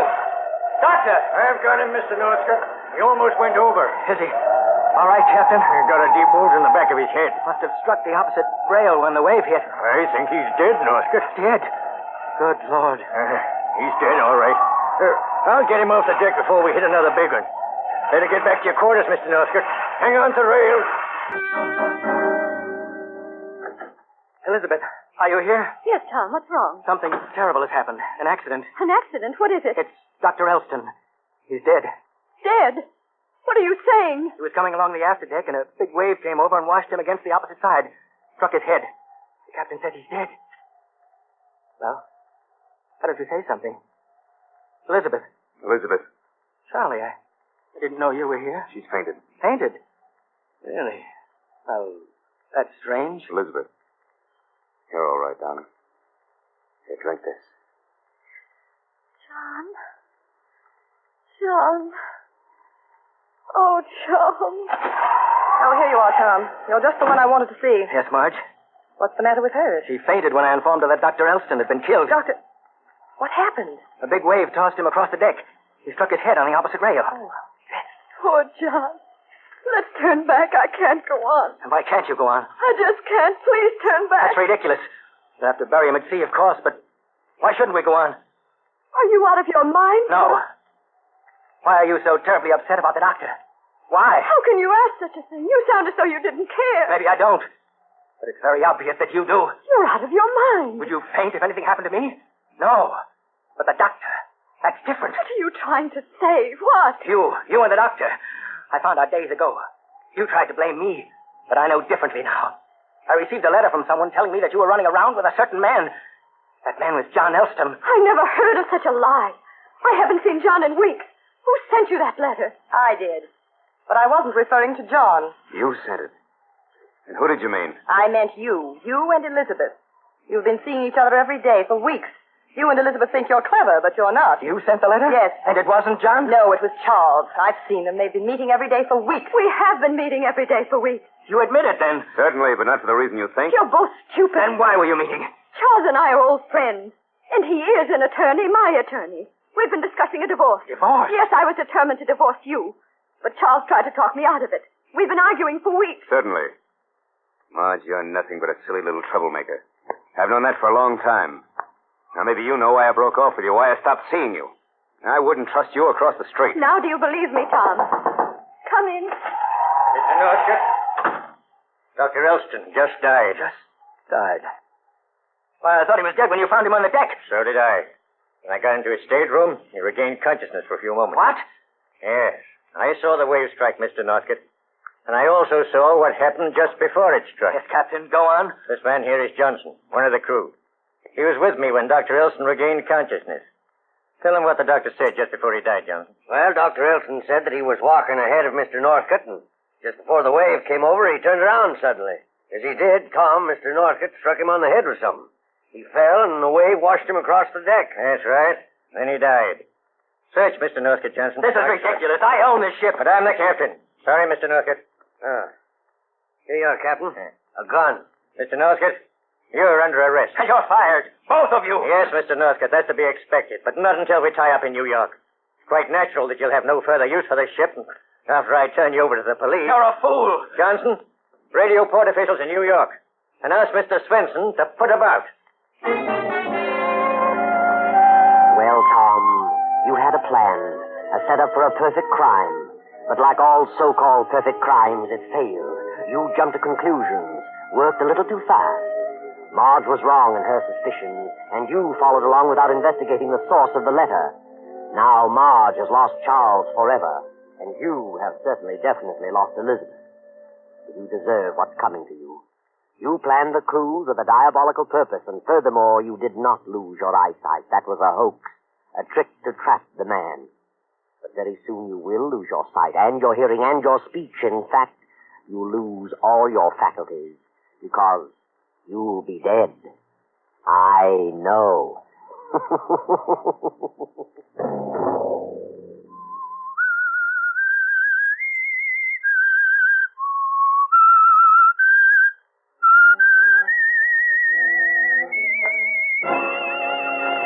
CBS has presented The Whistler. Original music for this production was composed and conducted by Wilbur Hatch. The Whistler is written and directed by J. Donald Wilson and originates from Columbia Square in Hollywood. Next week, same time... I, the Whistler, will return to tell you another unusual story. Good night. This is the Columbia Broadcasting System.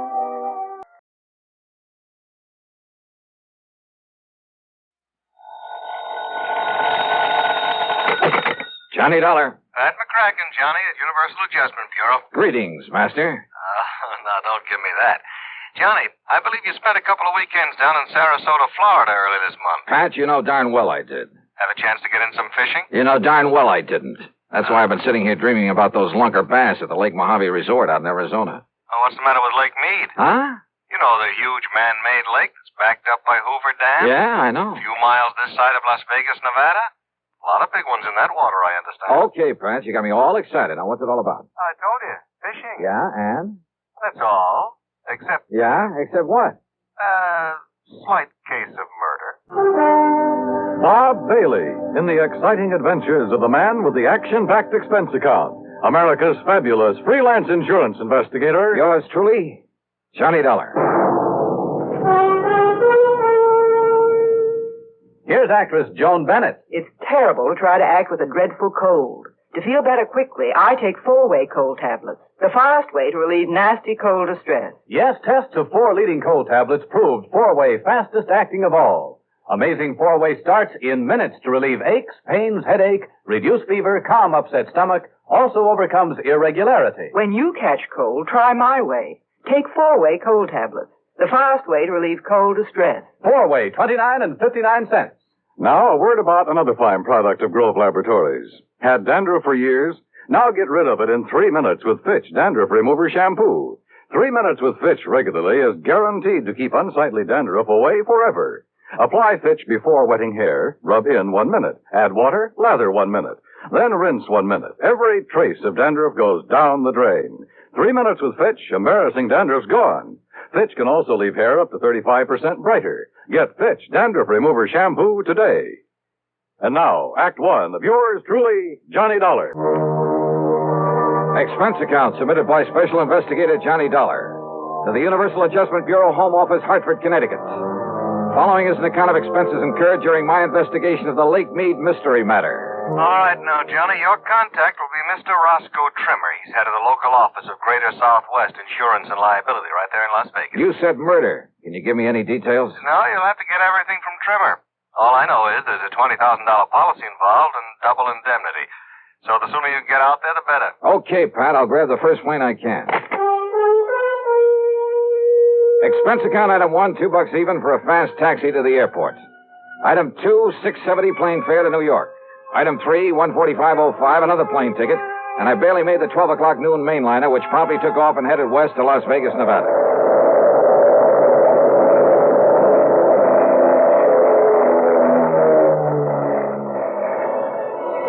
It was 9:45 p.m. Pacific time when we started the long glide down from a starlit sky to the landing strip at McCarran Field in Las Vegas, Nevada. I'll never cease to marvel at the nighttime view from the air of that fabulous city of chance. Sitting alone out there in the middle of the vast Mojave Desert, the sky filling glow from its millions of lights, it had put a rainbow to shame. Oasis in the desert. Yeah, and very beautiful. I knew that Roscoe Trimmer's office would be closed this time of night, so I looked for a place to rest my weary head. Item 4, $1.50 for a cab into the Flamingo. And I just happened to remember that the Flamingo has an excellent casino.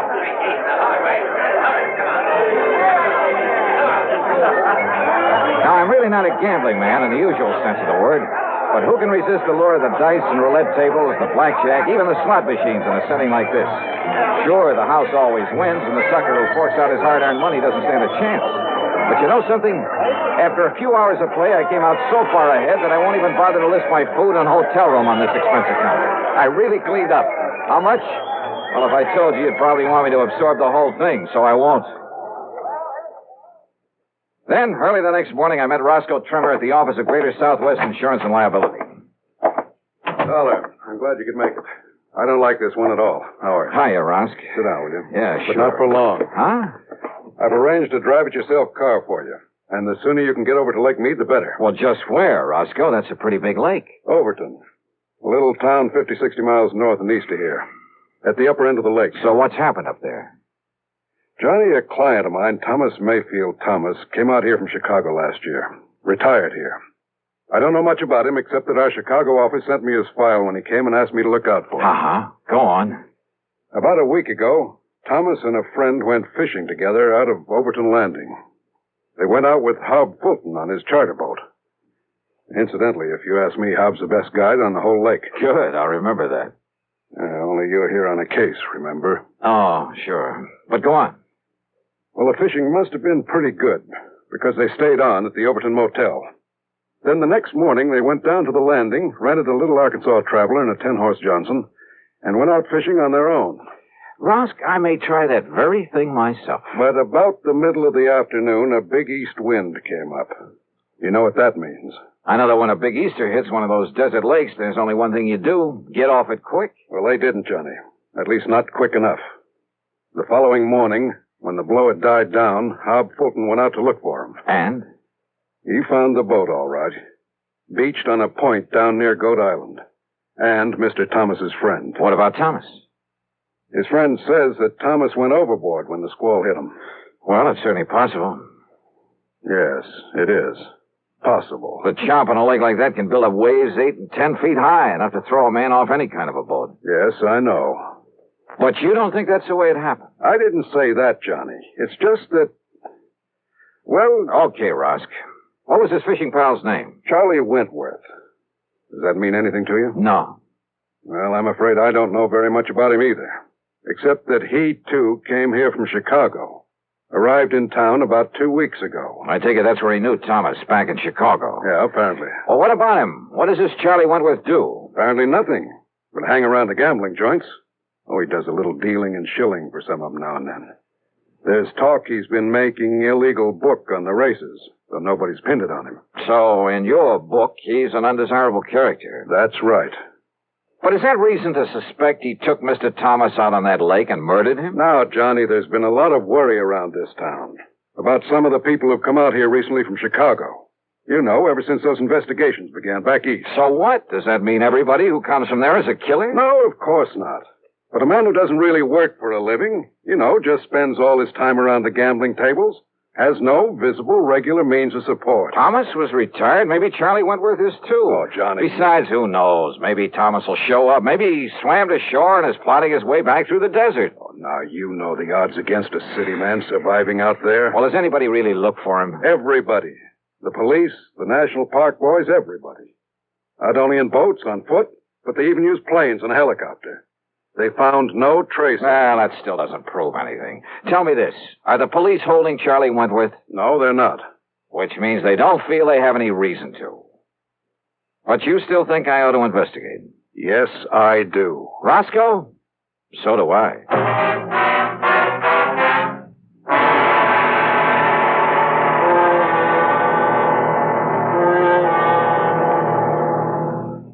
Act 2 of yours truly, Johnny Dollar, in a moment.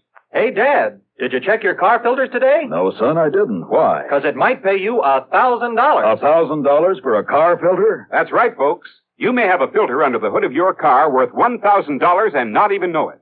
A Fram filter worth 1,000 silver dollars. A regular filter change is important to today's cars. So important that Fram Corporation is paying $60,000 to get you to check your filters now. Last year, in preparation for Fram's silver anniversary, 10,000 secretly numbered Fram filter cartridges were distributed all over the United States and installed in cars during regular servicing. These filters are worth from $1 to $1,000. You may have one in your car right now and not even know it. Check your oil filter and air filter now. If there's a specially numbered Fram filter in your car, You will win up to 1,000 silver dollars, and your dealer will win the same amount. Get in on Fram's big silver treasure hunt. Check your car filters now. And now, Act Two of yours truly, Johnny Dollar and the Lake Mead Mystery Matter. Neither the police nor anybody else in Las Vegas seemed to think Thomas was murdered out on Lake Mead. But what Roscoe Trimmer told me made me suspicious, of Thomas's fishing pal, a man named Charlie Wentworth. Expense account item 5640. I telephoned to my old friend Ken Bugby, reporter on the Chicago Citizen News. Thomas? Yeah, that's right, Ken. What can you tell me about him? Well, not everybody knew it, Johnny, but he was a mouthpiece for the old Moretti mob. That was some years ago. Oh? When they started the big cleanup, well, either Thomas couldn't or just plain wouldn't get him off the hook. Let them all go to jail. Then he settled down and retired in his home out in Elmhurst. Well, he's certainly not there now, Ken. No, about a year ago, he suddenly sold his place, packed up, moved out west somewhere. Why? Do you know? Change of climate, I guess. What about him, Johnny? Ever hear of Charlie Wentworth? Are you kidding? He was one of Moretti's trigger men. Casual Charlie, they called him. You, know where he is now? Oh, they sent him up to Joliet prison along with the rest of the mob. Those boys will be in the clink the rest of their natural... Oh, wait a minute. Yeah? Casual Charlie and Snooty Wilson were released. Yeah, and... Hey, that was just about the same time that Thomas moved away from here. If that means anything. Baby, I got a hunch it means everything. Oh? Like what, Johnny? Thanks a lot, Ken. Next stop was the public library, the old newspaper files. Getting some info on the almost forgotten Moretti mob was a lead pipe cinch, especially about the time when the gang was broken up. And apparently when Lawyer Thomas saw the jig was up for his boys, having made his pile, and to keep himself out of trouble, he left them flat. He'd let them get sent to the pen without raising a finger in their defense. So don't tell me that a mobster wouldn't want to get even with the guy who'd let him down. Sure, Charlie had killed Thomas. I was sure of it without even seeing him. But to prove it, without the corpus delicti, I spent item $632 even on some equipment at a sporting goods store. Then I drove north on Highway 91 to the quiet little town of Overton.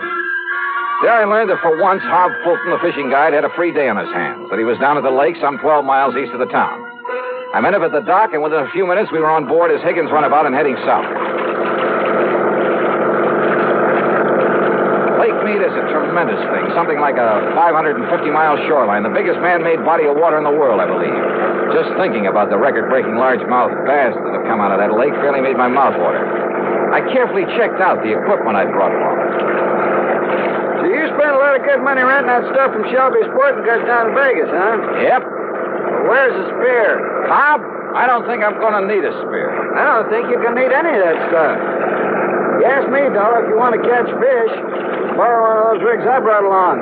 Bob, I just want you to take me to the same spot you took Mr. Thomas and Charlie Wentworth. Too bad about that, Mr. Thomas. I got him a lot of nice bass, though. You know, fishing only the real deep holes. That's where they are this time of year. That's what I figured. If only they'd had sense enough to come back in that next day when the wind started to blow. Did they seem to get along all right, Hob? I told the police about that, Mr. Dollar, but I guess it didn't mean anything. Told them about what? Well, you asked me. Mr. Thomas wasn't any too happy fishing with Charlie Wentworth. But Charlie kept saying, let bygones be bygones, and let's enjoy the fishing, so... When you found Charlie in the boat the next morning, was there tackle still in it? Have you ever seen this lake when there's a big blow from the east, Mr. Dollar? I've seen Lake Mojave when it's been that way, but you haven't answered my question. No, sir. Their tackle boxes got thrown overboard along with everything else. Even that big one of Charlie's. Dollar, he had enough stuff in that thing to sink the Queen Mary. He did, huh? Like what, Hob? Well, I didn't poke around in it. When I heisted on board. Oh, look. There's the glory hole. First place to stop for him. So if that's what you want, that's where we'll start. How deep is it? Oh, I'd say about a 3 1/2. A 3 1/2? Well, you know how high a fair-sized tree is. Glory hole's about a 3 1/2. Oh, I see. Johnny, if you're going to use that rig you brought along... I'll just pull up to the same spot you showed them where to fish.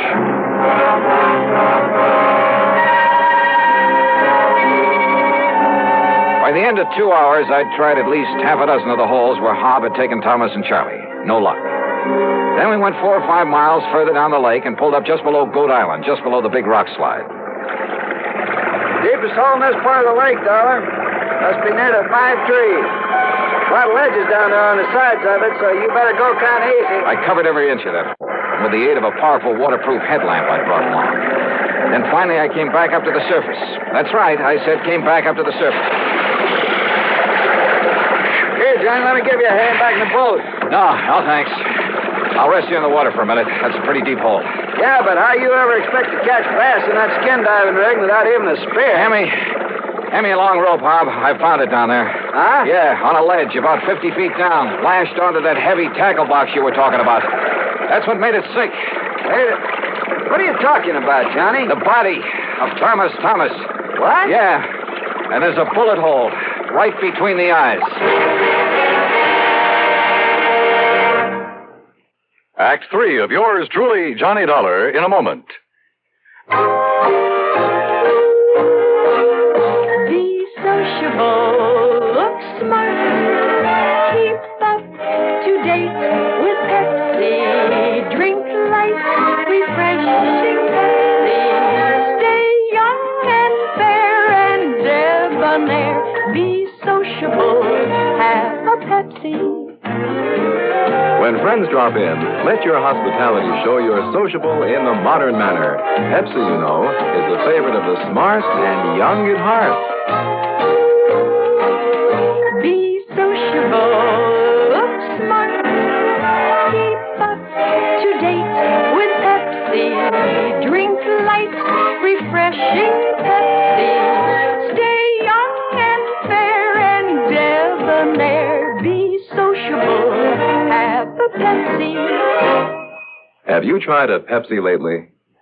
And now, Act 3 of yours truly, Johnny Dollar. I took the body of Thomas back to headquarters in Las Vegas and hung around long enough to hear Dr. Richard Fallon say the bullet hole was definitely made by a .38 and at close range. To hear Police Captain Willis say there'd be no action taken until the bullet could be removed for study. But I knew he'd change his mind when he had time to think about it. So I left headquarters and started making the rounds of the gambling casinos. Luck was with me. At the second place I stopped, one of the public joints on Fremont Street. The winner of everyone. It's 34, red and even.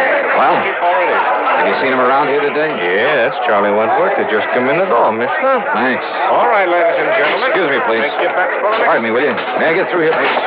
Thank you. Excuse me. Charlie Wentworth? Yeah, Buster? Johnny Dollar, insurance investigator. Here's my credentials. Oh, yeah. I guess you want to talk about my pal, Tommy Thomas, got drowned over in Lake Mead last week. Is that it? Yeah, something like that. Oh, Buster, that was an awful thing, him going like that. He was an old buddy of mine. Was he? Sure was. An old buddy. Hey, why don't we talk over in my room, huh? Too much noise around here. Okay by you? Sure. Why not?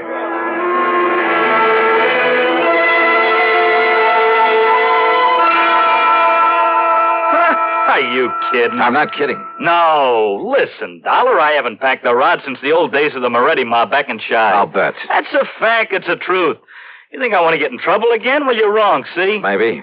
Look, I did my stretch, and it learned me a lesson. I'm all through with that kind of stuff. I'm all through with it. Oh, sure. It's a fact. It's the truth. I'm strictly legit now. You understand? What about making book around town without a license? Who said that? Well? You can't prove it. You or nobody else. And what's that got to do with Tommy Thomas and the poor guy getting drowned? Tell me that, huh? What is this, Dollar, anyhow? You really hated his guts, didn't you? Well, sure, wouldn't you if... Well... Sure. Because when the chips were down, he didn't give you a hand. He let you and the rest of the mob take the rap. Kept his own skirts clean at your expense. Listen, what are you trying to do? Get me excited? Say something I shouldn't say? I don't mean... Keep talking, Charlie. Sure I hated it. I could have killed him. At first, that is. Only at first. Anybody would have felt that way. But, after a few years in the clink, you learn better. What good's it do you? Those things don't matter. You've learned your lesson. I know I did. Oh, you became a paragon of virtue, I suppose. I don't know what you're talking about, but that's all over. You hear me? When I just happened to find him living here in Vegas, that was all over. Let bygones be bygones. I mean it. We was pals. Charlie, there's about as much truth in that. That's a fact. That's the truth. Then why did you kill him? That's a lie. You can't prove it. That's where you're wrong. Huh? I have absolute proof. Oh, yeah? Yeah. I found it on his body. His body? I fished it out of Lake Mead this morning. Now, listen. You had Hob Fulton show you all the deepest holes when you went out fishing with him. Then the next day, you took Thomas out there alone. You killed him, tied that weighted tackle box to his body, and let him sink down in the deepest hole of all, down below the rock slide. That windstorm. Yeah. Gave you the greatest excuse in the world for coming back alone, didn't it? You couldn't have had it better if you'd planned that storm yourself. But it didn't excuse the bullet hole in Tommy Thomas's head from your gun. From my gun? Yeah.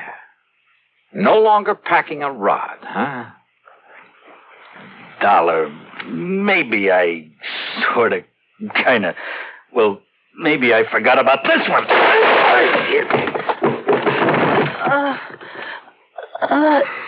Trigger man, huh? You're a lousy shot. And pretty slow draw, thank heaven. You know something? Now I think I have got proof. Yeah, this gun of yours. Down at headquarters, the ballistics team took less than an hour. Yep. The bullet they'd found in Thomas's body came from the same gun Charlie had tried to kill me with. So it's back to prison for him for a long, long time. Oh, and the company will not have to pay double indemnity for accidental death. Expense account total, including a couple of days of excellent fishing with Hob Fulton and the trip back to Hartford, $196.45. Yours truly, Johnny Dollar.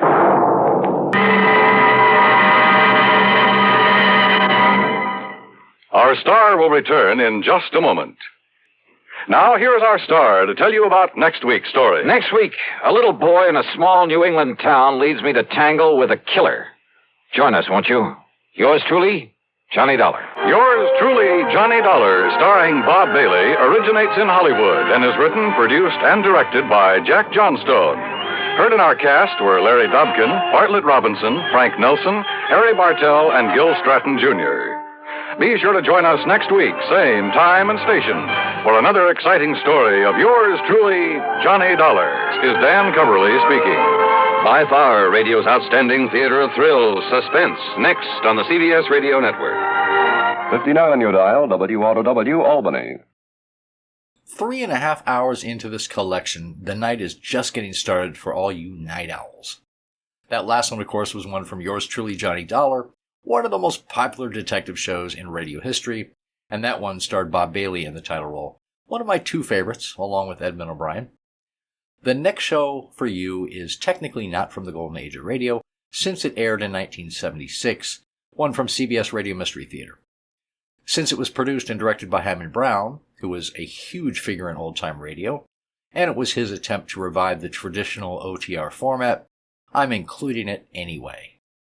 Here is Tomorrow's Murder with Robert Dryden, Earl Hammond, Evie Juster, and Court Benson. Enjoy.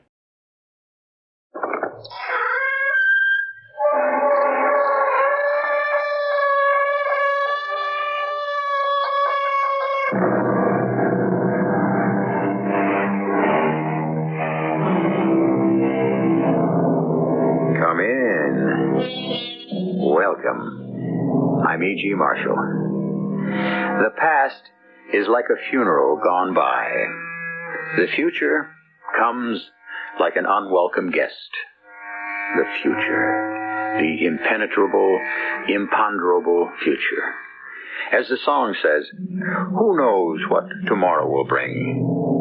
Well, would you like to know?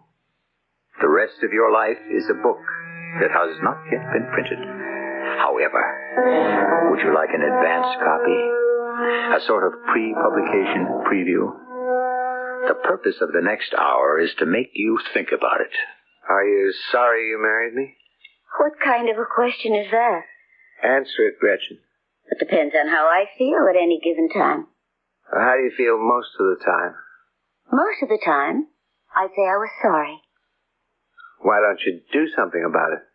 Now that you mention it, I've been planning to. You want to talk about divorce? No, I've got a better way. A quicker way. Right here in my purse. Gretchen. You should know, Harold. Divorce is a sin. Our mystery drama, Tomorrow's Murder, was written especially for the Mystery Theater by Sam Dan and stars Robert Dryden. It is sponsored in part by Sign-Off, the Sinus Medicines, and Buick Motor Division. I'll be back shortly with Act One. Open space. How the suffocated cities cry for green fields, tall trees, and how few are the lush and verdant places. Well, you do have Morrison City Memorial Park, which, quite frankly, is a cemetery. When it was laid out years ago, it was on the outskirts of town, but Morrison City grew around, and past Memorial Park, and it is now surrounded by offices, shops, homes, apartment houses. People go for walks along its broad pathways. They rest on its benches. And why not? Shouldn't it please the dead to play host to the living? Harold K. Starbright usually has a relaxed and leisurely stroll through Memorial Park right after lunch. And, as he walks along, a rather well-dressed gentleman speaks to him. I beg your pardon, sir. May I trouble you for a light?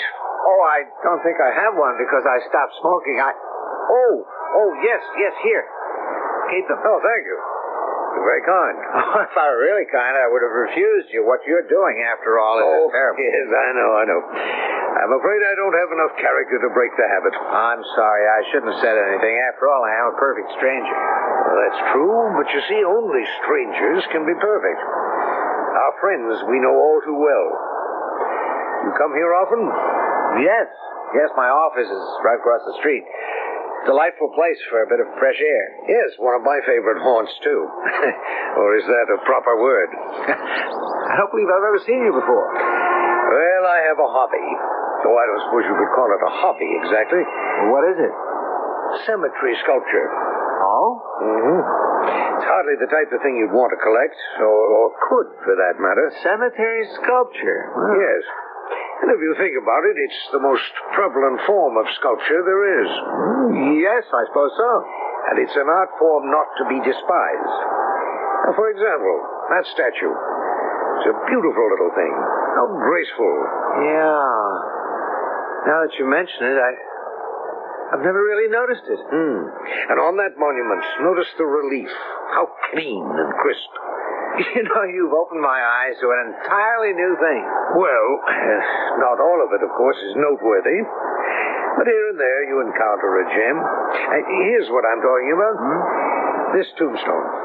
How exquisitely proportioned. A simple shaft of stone, but what perfect balance of the delicate scroll work along the sides and the top. Almost filigreed lace. You notice? Yes, I think so. And the lettering. How precise. How free-flowing. How his name seems to shine forth.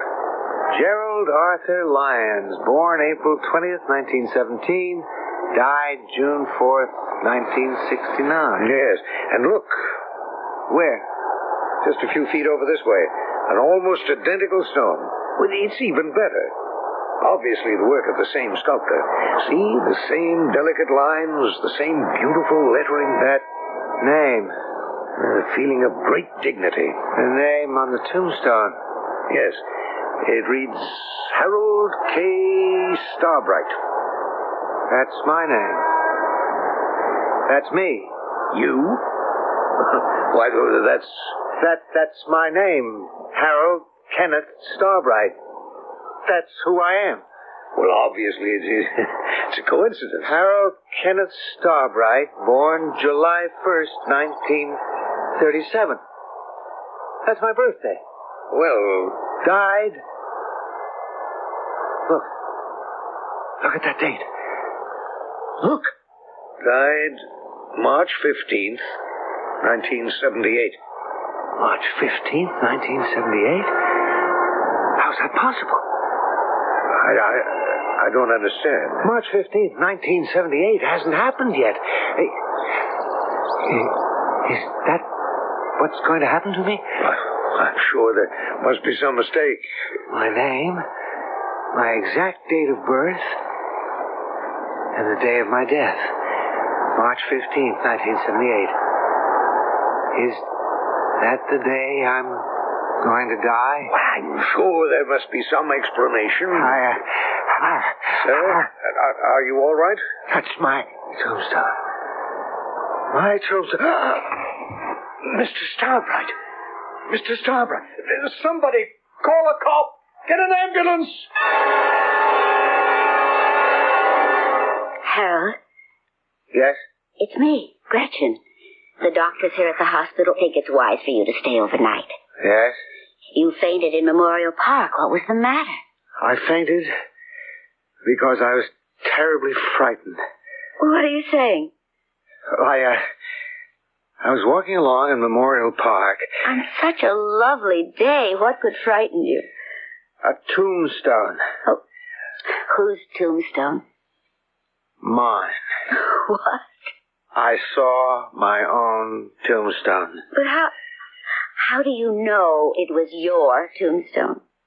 It had my name on it. Harold Kenneth Starbright. Oh, there could be more than one Harold Kenneth. It had the date of my birth and the date of my death.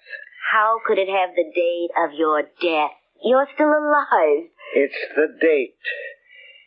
Harold Kenneth Starbright died March 15th, 1978. Harold, you need rest. Now get some sleep. Get some sleep? In a year I'll be dead. Darling, why don't I ring for the nurse? Ring and tell her I'm leaving. But you can't do that. I'm taking you to that cemetery and I'm going to show you that tombstone. Harold, you're not well. I'm perfectly all right. It's just that I'm scared to death. You'll feel better tomorrow morning. You don't believe me, do you? You don't believe I saw my own tombstone. Well, why don't we wait for Fred? Fred Stoneman's a quack. Oh, Harold. I'm getting dressed and I'm taking you to that cemetery. But, darling, there is something wrong with you. That's why you have to see that tombstone. That'll convince you that there's nothing wrong with me. All right. But let's wait till Fred Stoneman has a last look at you. I don't want to see him. Harold, what happened between you and Fred? Why this sudden hostility? I never liked him. You never liked... But you went to college together. You were boys together. He's your best friend. That doesn't mean I like him. Harold, now I know something's wrong. What happened to turn you against Fred? Wait a minute. Why are you so worried about Fred all of a sudden? And why don't you answer my question? I have more important things to do right now. The most important thing you have to do right now is rest. Oh, Fred, I'm so glad you're here. Harold, what's this the resident's been telling me? You got upset over some tombstone? Why? Why? Because it's mine. Well, did you order one? Some folks do, you know. He's not well, Fred. What's bothering you, Harold?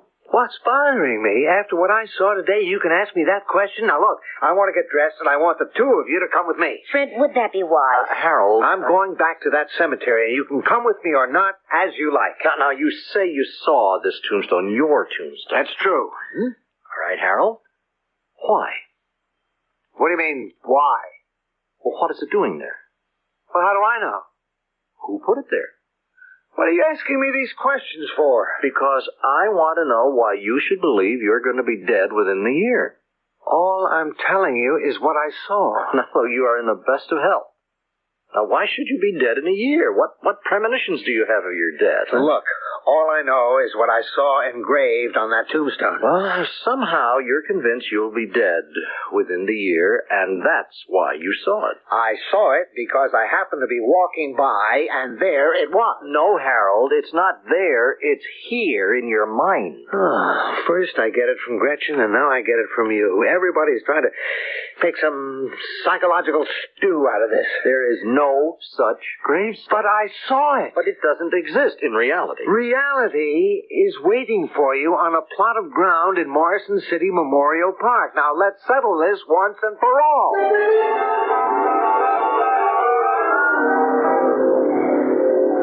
This is the path we were walking along. We? This man and I. He stopped to ask me for a match, and we began to chat. Now, just a minute, Harold. What? He stopped you to ask for a match. Did you give it to him? What kind of a question is that? Of course I gave it to him. Well, how could you? You don't carry matches. You haven't for the last 10 years since you stopped smoking. I'm telling you what happened. In your dream. It wasn't a dream. It was real. Of course. Don't humor me, Fred. We walked and we talked about the kind of sculpture you can see in a cemetery. Why should anyone discuss such a gruesome subject? Well, obviously, Harold is in a morbid mood these days. Oh, what's morbid? Why is it gruesome? Look at all the time you're going to spend under that stone. Shouldn't it be a work of art? Very, very well. Now, you encountered this gentleman and you discussed this particular subject. Then what? Well, we were right here. He called this particular stone to my attention, you see. It reads, Gerald Arthur Lyons, born April 20th, 1917, died June 4th, 1969. I remember, well, just a few feet over this way, an identical stone, just as beautifully carved. Where? Oh, right here. Just a few steps to the left. Well, Wait a minute. No, I think it was to the right. Harold? Just a second now. Wait a minute. Let me get my bearings. It was the identical stone. Well, I don't see any stone around here that looks just like this one. Well, it was here. Harold, don't you think that you... The stone was here, with my name on it. It was here, I tell you. Sure it was, Harold. Sure it was.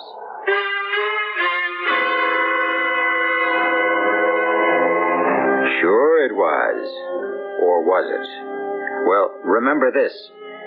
He has a witness. The gentleman who pointed it out to him originally. And he has all of us who were present at the scene. We know who we are, but who was the gentleman? The gentleman. I fear I must withhold his identity until Act 2, which I shall bring to you in just a few moments.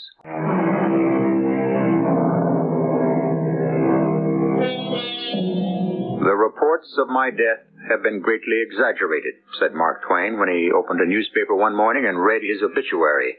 Well, what is Harold Kenneth Starbright supposed to say? He has seen not an item in the press, which after all is only printed paper, but his own tombstone, which has been engraved in granite. That is, he is convinced he saw it.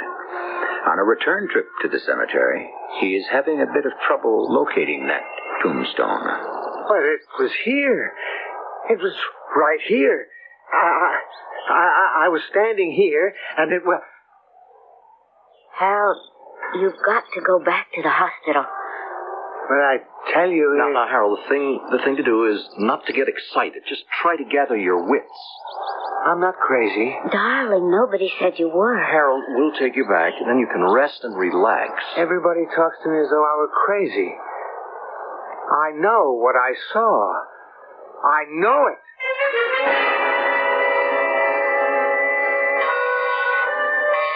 All right, just a minute. Well, hello, Harold. Fred. Gretchen isn't home. May I come in? Well, thought I'd check up on you. I'm okay, thanks. You want a drink? Why did you say that? You saw me and you said Gretchen isn't home. It was practically a reflex action. Well, maybe I did say it. Why? Obviously, I've come here to see you. All right. Skip it. Well, if you don't want to talk about it, we don't have to, but... Come on. Now, what is bothering you, Harold? And what was all that about the tombstone? All I did was I walked along that cemetery and... Yes, I heard that story, but it didn't happen. All right, go ahead. Say I had an hallucination. All right, now, look, let me tell you what I did. I did what you should have done, the sensible, the practical thing. Now, after all, people just don't get buried in cemeteries. They just don't erect tombstones where and when they please. You have to buy space. Now, it's real estate, just like anything else. Now, you get a deed, a title, whatever. Now, look, Fred, don't make fun of me. I'm in no mood. I am serious. Now, I went to the office of the cemetery. I asked the manager, has a plot been bought here for a Mr. Harold K. Starbright? And he said no. And I asked, has a monument been erected here in the memory of Mr. Harold K. Starbright? And he said, how, if Mr. Starbright doesn't have a grave here? And I said, could a monument have been erected without their knowing it? And he said, impossible. show me the monument. Well, I couldn't. So, shouldn't that be the end of it? I only know I'm not crazy. Then maybe it all goes back to my original question. What question, for crying out loud? I asked you why you opened the door and said to me, Gretchen isn't home. I don't know why I said that. Ah, yes, you do. It means that you think I came here to see Gretchen. All right. Maybe that is what I think. Okay. Now, it's out in the open. You having an affair with my wife, Fred? No.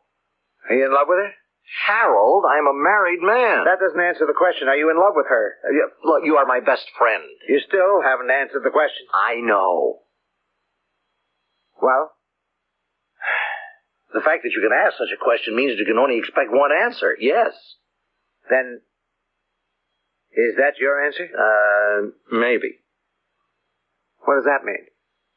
I don't know what it means. Now, look, I'm trying to be honest with you and with myself. It's the first time I've ever been confronted with that question. You know, the both of us have known Gretchen since we were kids. Have I been in love with her too? Well, have you? Something has come over you. I don't know what. But suddenly you see relationships more clearly than ever.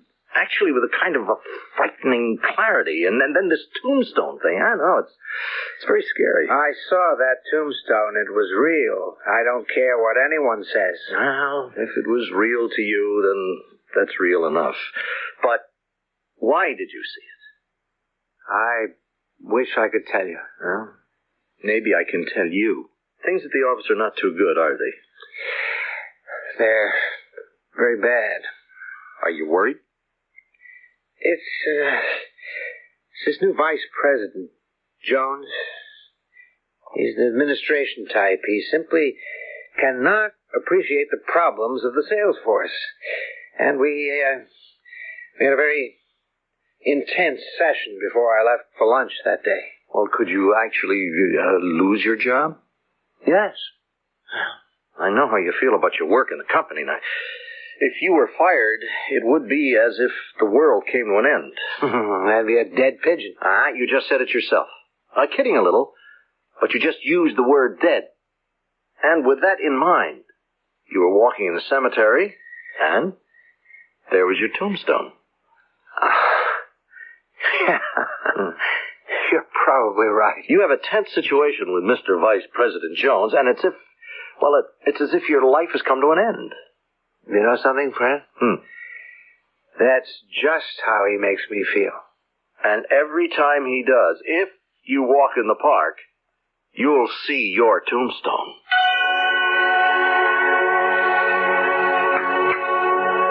Breakfast is ready, darling.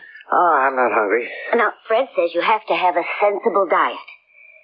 You and I and Fred were kids together. That's right. You sorry you didn't marry Fred? Oh, Fred never asked me. Well, that's a reply that raises more questions than it answers. Would you have married Fred? I married you. Because he never asked you. Well, suppose he had asked you. But he didn't. What would your answer have been?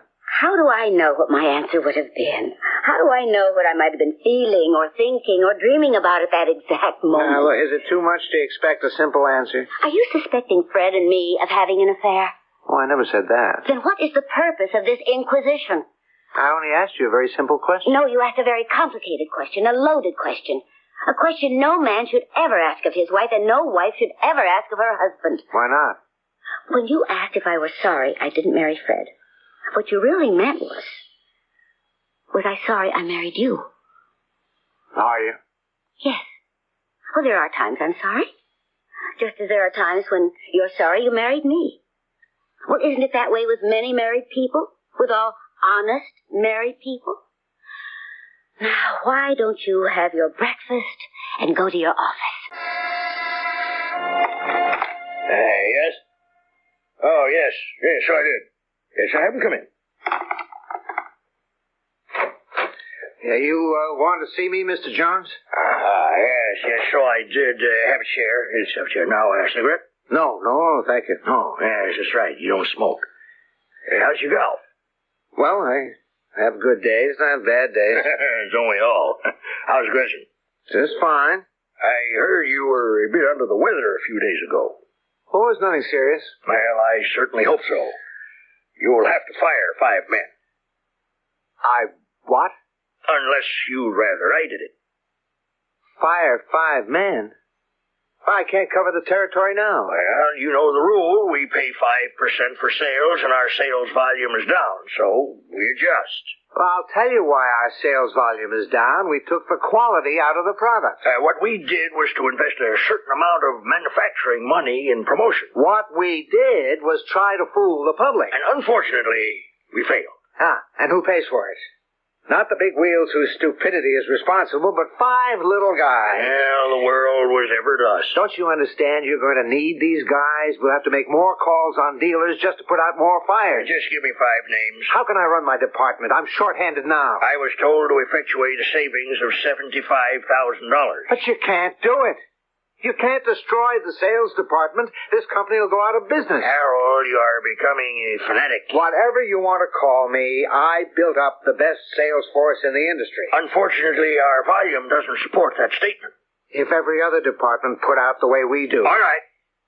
Now, you've made your statement. Fanatics usually become bores, and that's where we are now. Shall you give me the list? The names, please. You want to fire 5 men?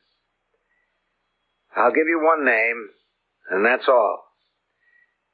You can start with Harold Kenneth Starbright. Well, thank you, Harold. I was hoping you'd do that. Sir? I beg your pardon? No? What? Are you all right? Am I all right? I was walking along the park here with my little boy, and I noticed you standing very still, and just staring, just staring. Is, that what I was doing? Yes, and I couldn't imagine. But, sir, you do look very pale. I'm all right. Are you sure? Yes. You're very kind. Well, if you're sure you're all right, just a minute, ma'am. I wonder if you could do something for me. If I can. This tombstone right over here. Yes? Would you read what's written on it? Would I read? All right. It reads, Harold K. Starbright, born July 1st, 1937. Yes? And, died March 15th, 1978. You're positive? That's what it says. Yes, sure. That's what it says. Doesn't something strike you as a bit strange? No, I don't think so. That date, March 15th, 1978. Well, what about it? It hasn't happened yet. Oh. It won't be March 15th, 1978 for more than a year. Please, excuse me. Junior, come along now. Now, hurry, and don't stop to dawdle. That's what Fred told me would happen, and he's right. Every time I have a tense situation with Jones, I'll see my tombstone. And that's what it is. That's all it is. I'm not going to panic. I'm just not going to panic. Whether he does or not is something you'll find out a little bit later. Now, a loose end. Remember the gentleman Harold encountered at the beginning of our story? The one who called his attention to the tombstone in the first place? At the end of Act 1, I said I would tell you more about him in Act 2. Well, I just didn't get the chance, that's all. But we will definitely hear from him again in Act 3, which I shall bring you in just a few moments.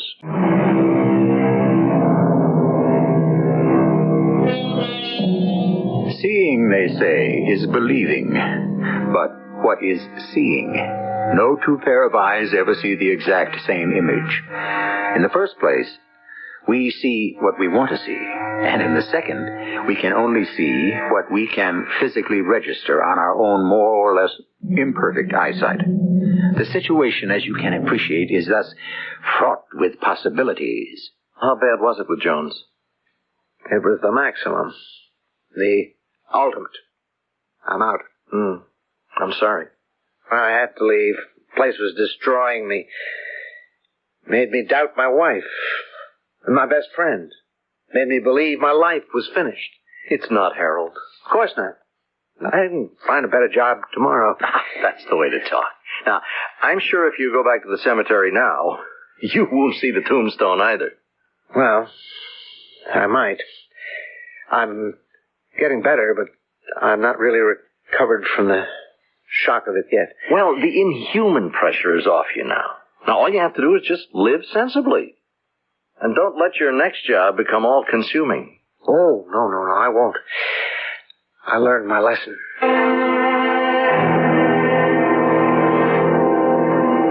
Is the music bothering you, dear? No.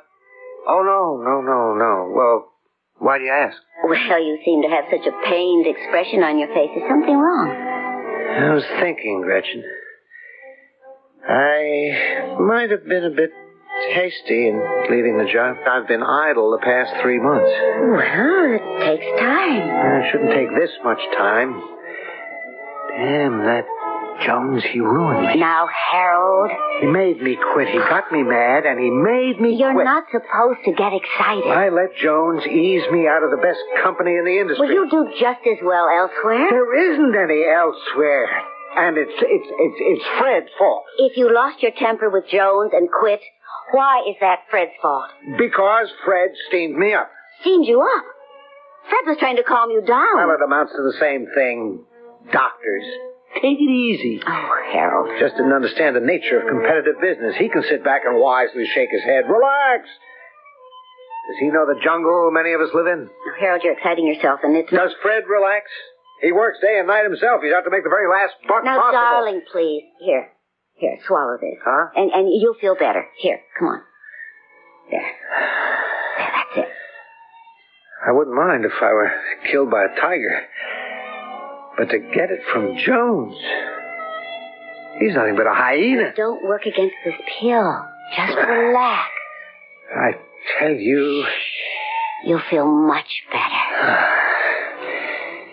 Oh, I've got to get another job soon. Oh, it isn't as if we were starving. I gotta be doing something. Of course. You know, I feel sleepy. Is that what the pill's supposed to do? Oh, it's just supposed to ease the tension. It's doing a great job. Would you like to take a little nap? Middle of the day? Mm-hmm. Well, I never did that in my life. Oh, it's a wonderful idea. Well, what do you do? Oh, I'll go to a movie. I'll be back in time for dinner. Sure you don't mind? Of course not, silly. Now, you just get some rest. I think I'll just stretch out here on the couch. Harold. What? Harold.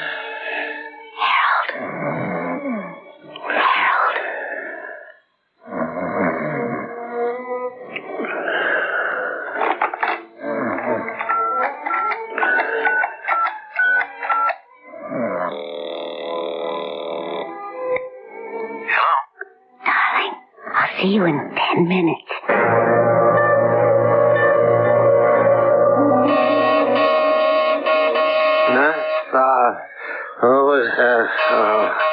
All right, I'm coming.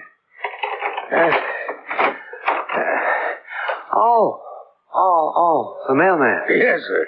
Good morning, Mr. Starbright. Is Terry off today? Terry? What do you mean, Terry? Well, Terry Brzezinski. He's the regular man. You're a great kidder, Mr. Starbright. What are you talking about? Who are you? Well, you know who I am. I'm Joe Cronin. I'm the regular man on this route. I've never seen you before in my life. Mr. Starbright. You okay? You say your name is Joe Cronin? You sure you're okay? Look, come inside for a minute. Well, I gotta do my round. No, just for a minute. Oh, please, sit down. Now, how long have you been the regular man? Well, it's gotta be 6 months now. You've been the regular man for 6 months, you say? Sure. I've been bringing the mail every day. It's been exactly 6 months today. I guess I'm dreaming. You don't look so good, Mr. Starbright. Wait a minute. Why are you wearing that heavy overcoat? Well, because I don't want to freeze to death. Well, how can you freeze to death in the middle of August? August? Hey, Mr. Starbright, what are you talking about? It's February the 5th. There's 4 feet of snow on the ground. That's impossible. Impossible? Take a look out the window. It's winter. Winter. What made you talk about Terry all of a sudden? He's been dead for 6 months. Terry died 6 months ago? But he delivered my mail only yesterday. Yeah, sure.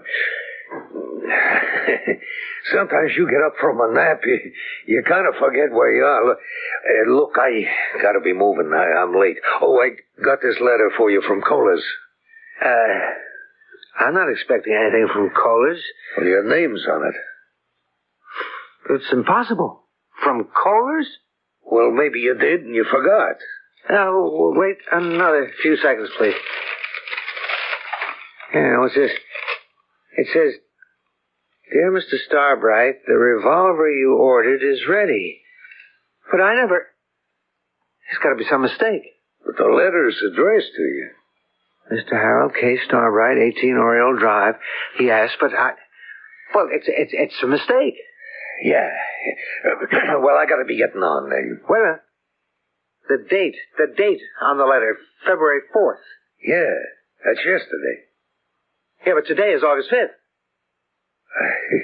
I must have wakened you out of a real sound snooze. Yeah, I'm that way myself sometimes. Yeah, but today is August 5th. August? With snow on the ground? I don't care what anyone says. It's August 1976. Yeah. Well, don't bet any money. You'd lose. It's February 1977. Well, then I must be dreaming. Well, like I've been telling you. Oh, see you around. No, wait. Don't go yet, please. I'm 45 minutes behind schedule. Yeah, but Look, I'm sure you'll be feeling better tomorrow. Come back. Come back. Is this really February? It can't be. Of course it isn't. Green trees, lush grass. It's the middle of summer. It was a dream. A dream? No, it wasn't a dream. I know it wasn't a dream. Was it like the tombstone? A glimpse of the future? And the gun. Why did I order a gun? Why?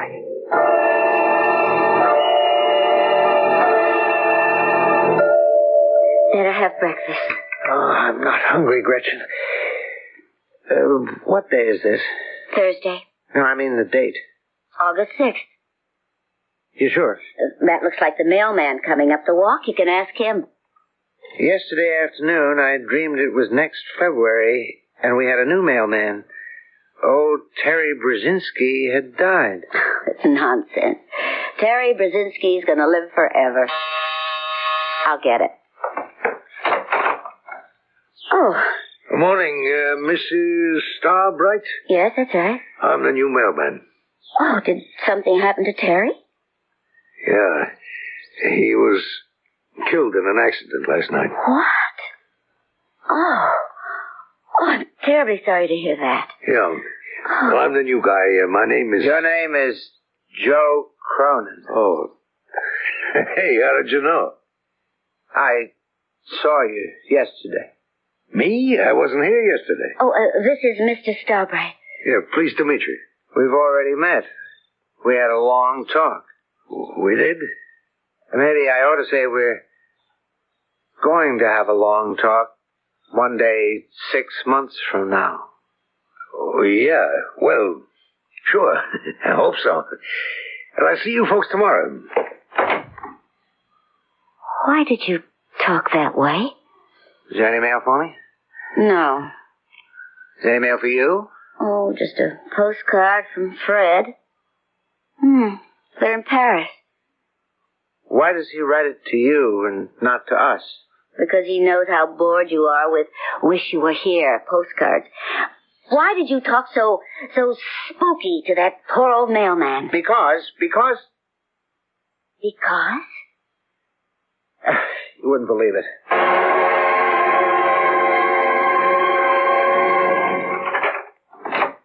Shh. Don't make a sound, honey. Not a sound. But you sure we should be doing this? After all, Harold... Oh, shut the door. Harold. What does Harold know? Oh, he'll hear us. Good old Harold's fast asleep. Those pills you give him should do the trick. How much longer is old Harold going to last, Fred, honey? Well, not too much longer. Well, suppose they do an autopsy. Won't they find, Darling, I am his doctor. I'll sign the death certificate. Who's going to find anything? Oh, you think of everything.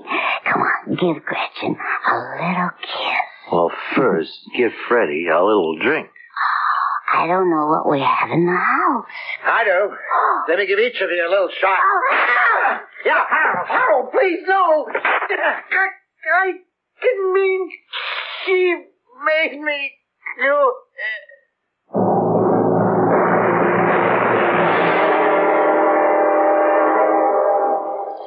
Morning, officer. Morning, sir.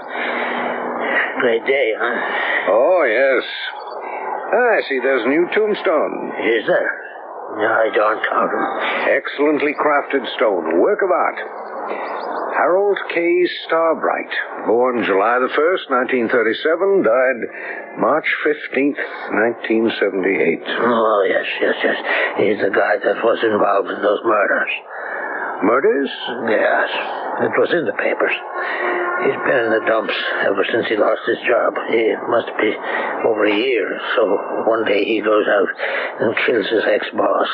And then he comes home and shoots his wife and her boyfriend. It's a tragic thing. Oh, yes. Never did stand trial, though. He was dying of some kind of disease. Nobody could figure out just what, but it killed him. Mm-hmm. It's just as well, I suppose. You're right about the stone. I never did notice this kind of thing before, but it's a beauty. Yes. But the one just over here to the left of it, that's even prettier. Hey. Oh, yes, that's right. Yeah. Isn't it magnificent? It sure is. It says, Philip Richard Maltby, born November 23rd, 1940, died... Hey, that's my name. That's my birthday. Well, it's probably a coincidence. Died August 30, 1980. Now, how can that be? August 30, 1980. It's almost 2 years from now. That's my tombstone. Officer, are you all right? That's my tombstone. I told you we'd hear from that gentleman again. And perhaps I've been able to perform a most vital service for all of you. Should you ever find yourself in a cemetery for any reason other than the ultimate, and a gentleman offers to show you some excellent examples of sculpture, avoid him at all costs. Radio Mystery Theater was sponsored in part by Buick Motor Division. This is E.G. Marshall inviting you to return to our Mystery Theater for another adventure in the macabre. Until next time, pleasant dreams.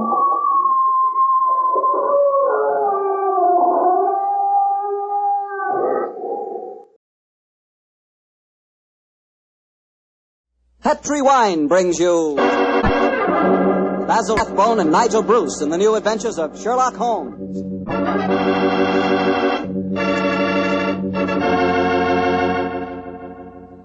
The Petri family, that took time to bring you good wine, invite you to listen to Dr. Watson tell us another exciting adventure he shared with his old friend, that master detective, Sherlock Holmes. And as for me, well, I'd like to talk about those few minutes you have while you're waiting for dinner every evening. That's the perfect time for a glass of Petri California Sherry.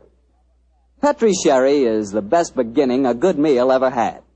You really feel like you're enjoying the good things of life when you take time for a glass of Petri Sherry. Hold that glass of sherry to the light. Look at it. It's a beautiful dark amber. Yes, and Petri Sherry is clear and fragrant, the way a good wine should be. Now taste it.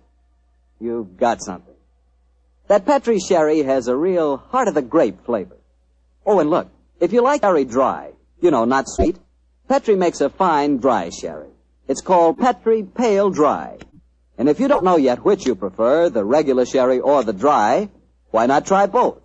Don't buy one, buy two. But just be sure you always buy Petri.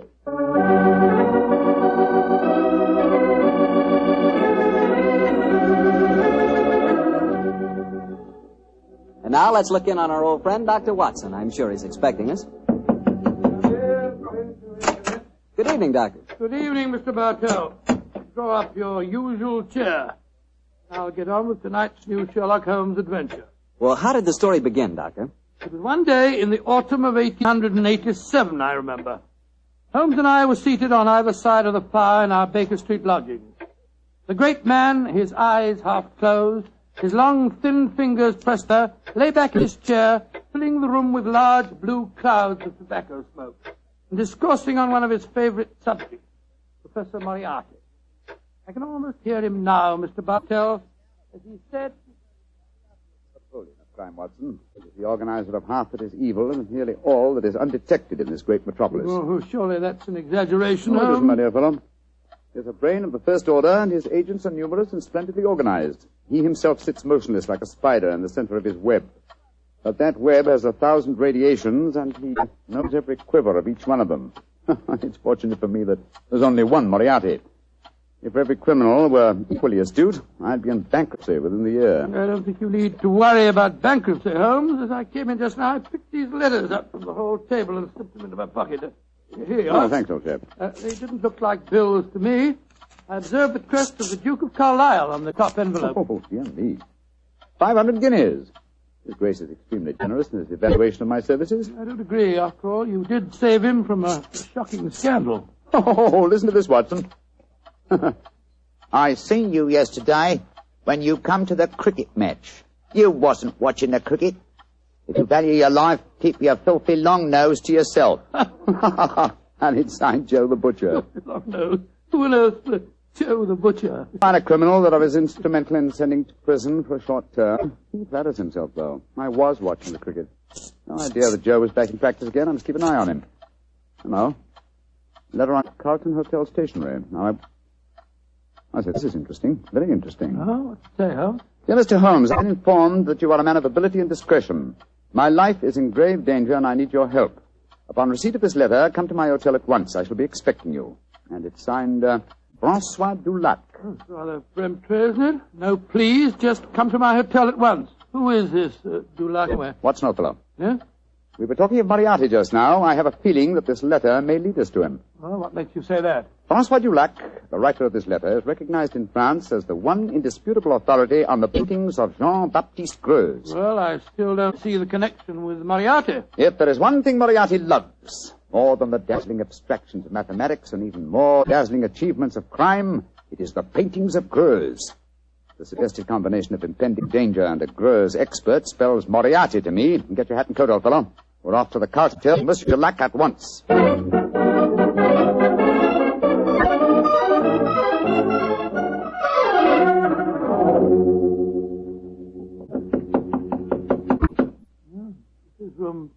resolve, all right, but there's no answer. I'll knock again. Shall I go and get someone to unlock the door? No, Dad. Huh? I want to attract attention to our prospective client. A tail lock shouldn't be very hard to pick. Here. The skeleton key should do the trick quite easily. Well, the man at the desk downstairs said that Monsieur Dulac was in his room. You know, Watson, he said he thought he was in his room. Uh-huh. Easier than I anticipated. Come on, let's go in. Doesn't look as if anyone's occupying this room. No signs of any personal belongings. No clothes hanging in the wardrobe, no luggage.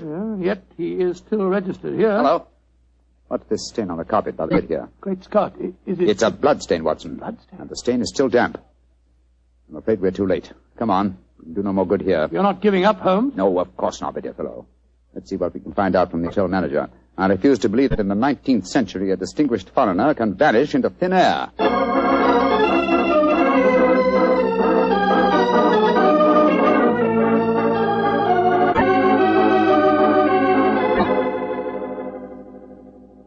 Yes, Monsieur Dulac did have a visitor early on today, Mr. Holmes. You remember his name? I think it was Perkins or Parsons, but I'm not sure. Can you describe his appearance?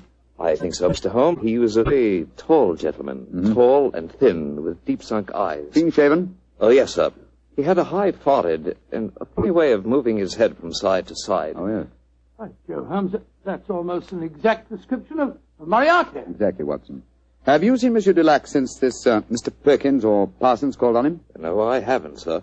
But his visitor came back only an hour ago. He had some men with him. They carried some large packages out of the hotel. Packages? But not luggage, eh? No, packages, Mr. Holmes. Has Monsieur Dulac received any other visitors since he arrived here? None that had been here to see him, sir. But I understand that Sir Henry Davenant has been most anxious to get in touch with him. Sir Henry Davenant?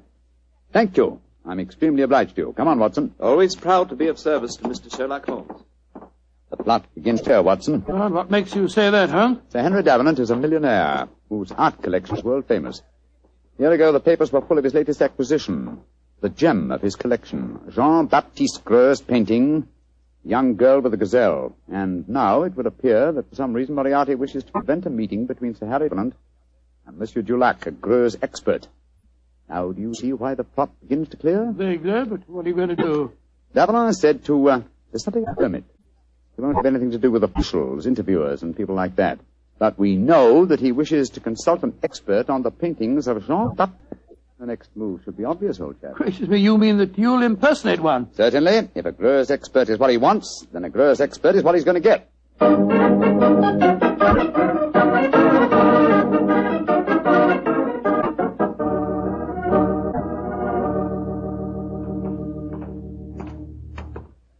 Holmes, I must say your disguise is amazingly effective. Maisie, you do me the great honor. If I appear convincingly astute, Dr. Watson, how can I fail to convince Sir Henry Davenant? Oh, my dear fellow, it's marvelous. Appallingly good. Yeah. Here we are, sir. Sir Henry's house. Let's hope for the best, old fellow. I don't know exactly what a French art expert looks like, but I could certainly believe that I only hope that I can be equally convincing in the role of a patron of the arts. You certainly look your part, old chap.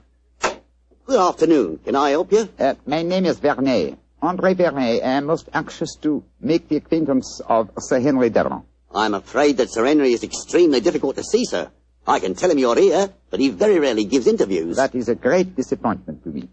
Perhaps you would just go and tell him I am a pupil and a disciple of the great François Dulac. I will do what I can, sir. Come in, won't you, gentlemen? Wait here for a moment.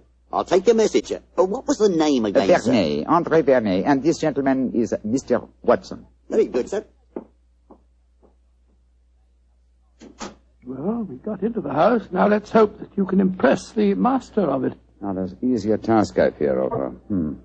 I've had to match opinions on the paintings of Greux with an expert. Now, your knowledge of the subject is somewhat sketchy, I'm afraid. Yes, and mine is absolutely nil. Greux was a naturalistic painter who flourished at the close of the 18th century, and though his paintings command a fabulous fee in this day and age, he himself died in great poverty. Shh. Someone's coming. Monsieur Vernet, will you and Mr. Watson come with me, please? Sir Henry is most anxious to meet you. Merci, mademoiselle. My name is Violet Jackson. I look after Sir Henry's art collection. Indeed, a very pleasurable job, I'm sure, my dear. From what I hear, he has a magnificent gallery. He has one of the finest in the world. Yes. His latest acquisition is the famous young girl with the Gazelle by Greuze. Oh, but I'm sure you know all about that, Monsieur Vernet. I think you said in your message you were a student of the great Dulac. I have that inestimable privilege, madame. Oh, this is Sir Henry's study. Come in. Oh, thank you, Violet. You may go. Yes, Sir Henry. You're Vernet, I'm sure, and this is Mr. Watson? That's right, Sir Henry. Mr. Vernet is staying with me. I see. Well, sit down, won't you? Look, Vernet, you're a friend of Dulac's, aren't you? I think I may claim that honor, monsieur. Then why in thunder can't I get in touch with him? He's staying at the Carlton Hotel, isn't he? He was, or has been staying there, monsieur. Oui. I've left half a dozen messages for him, asking him to come and see me, and he hasn't answered one of them. I can't understand it. It's most important that I see him. Monsieur is in some trouble, perhaps? Perhaps. Now, you fellows are familiar with the painting by Greuze, the young lady with the Gazelle, aren't you? Oh, yes, Sir Henry. Yes, indeed. Oh, you are, eh? What do you think of it? Well, one of the greatest works, in my humble opinion, monsieur. Of course, I have only seen a reproduction, but it seemed to me to have a freshness and vigor of the flesh tints, a great firmness and brilliance of line. You are indeed fortunate to own it, monsieur. Don't know, fortunate. Cost me £40,000. I still say you are most fortunate, monsieur.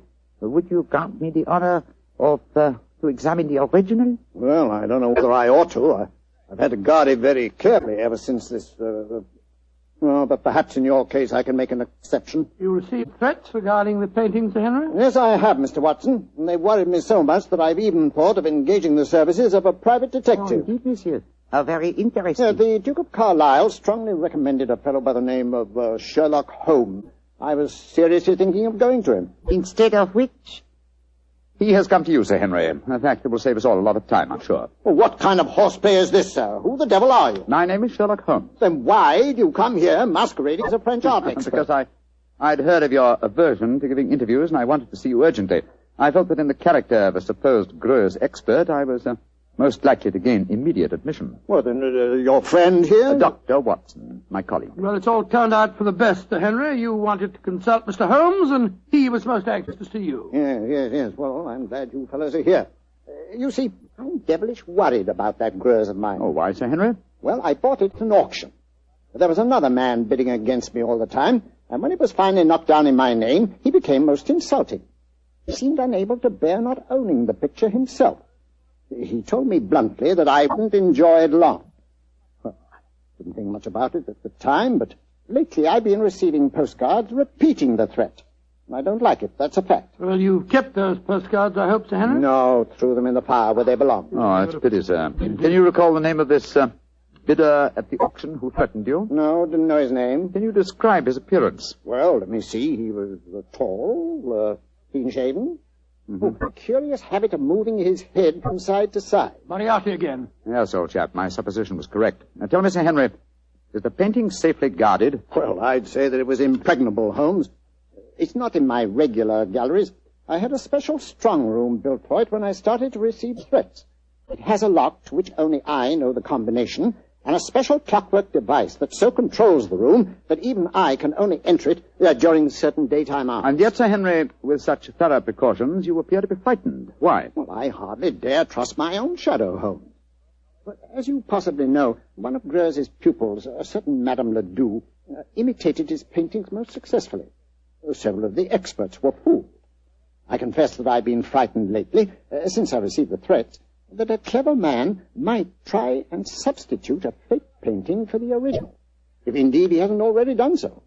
That's why I was so anxious to get in touch with Dulac. He'd know a fraud at once. A substitution would be impossible if you're the only one that knows the combination to the lock of the strong room. Well, that's what my logic tells me too, Doctor. And yet I'm very uneasy, I must confess. It's still daylight, Sir Henry. Would it be possible for us to examine the painting now? Well, certainly. By the way, what happened to Francois Dulac? Did he leave the Carlton Hotel? He did, sir. The circumstances of his departure made us think uneasy. In what way? His room was empty. There were no signs of luggage, and yet... Come in. Yes, Violet, what is it? This note was just left for you, Sir Henry. I was asked to deliver it at once. Who left it, Violet? Well, he didn't give his name, Sir Henry. But he was a tall, thin man with deep sunk eyes. Oh. What's the note say? Why, it's the same fellow again. Listen to this. I told you you wouldn't enjoy the painting for long. You didn't, did you? Great Scott, it's Moriarty. Holmes, I don't see anything funny about this. What makes you laugh? It's obvious that my painting has been stolen. I find nothing funny about it either, Sir Henry. But I must admit a certain pleasure. Once again, I'm crossing swords with an adversary who was more than worthy of my steel.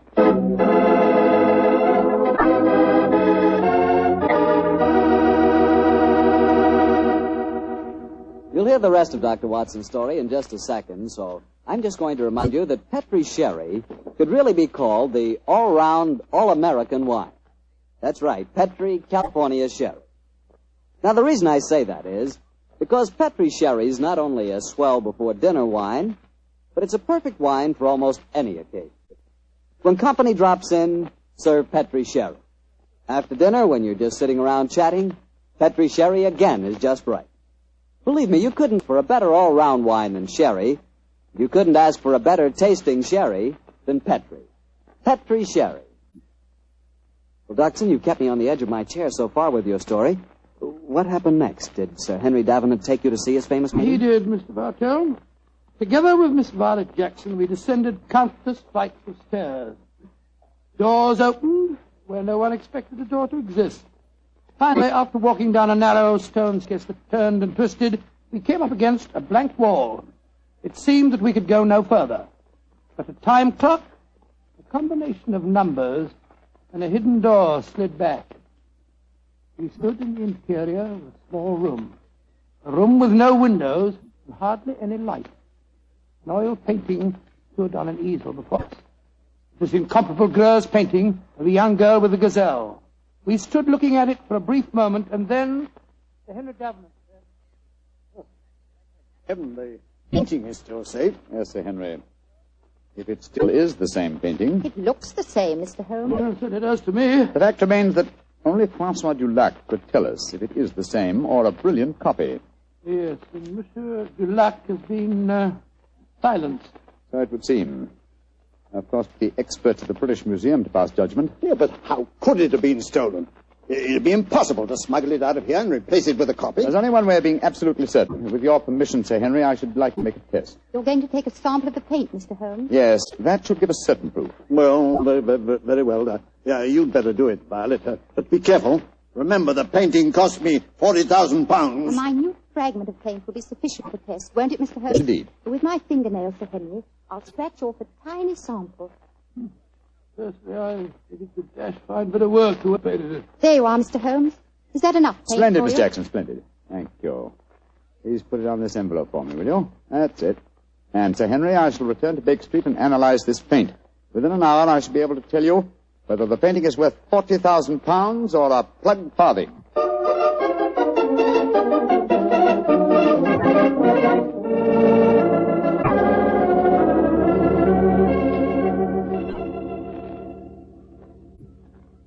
Well, Holmes, did you make the test? I did, Sir Henry. And? I'm afraid there's no doubt that your painting is a fraud. Oh, fraud. The sample of paint I examined was manufactured not more than 25 years ago, and Greuze died in 1805. Well, I still say that it's a fine painting, whoever did it. I wouldn't mind having it myself. I agree, Dr. Watson. In fact, I'd be glad to buy it. It's a brilliant copy, and more than likely it was done by Madame Ledoux. You're remarkably quiet, Sir Henry. £40,000. £40,000! No, sir, put that knife down. Holmes, help me grab him. Don't worry, gentlemen. I'm not about to commit suicide in despair, if that's what you're thinking. Now, why are you grasping that knife, sir? Because I have work to do in my strong room. I'm going to use this knife to slash that lying Campbell into 40,000 pieces.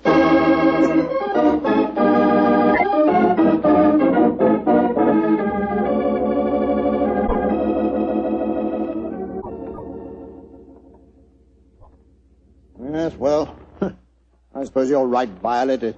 It's childish to mutilate this daub. It's a brilliant fraud, Sir Henry. I'd like to have it. I'll buy it from you gladly. Buy it from me? You can have it. Go and make arrangements to have the wretched thing taken away at once.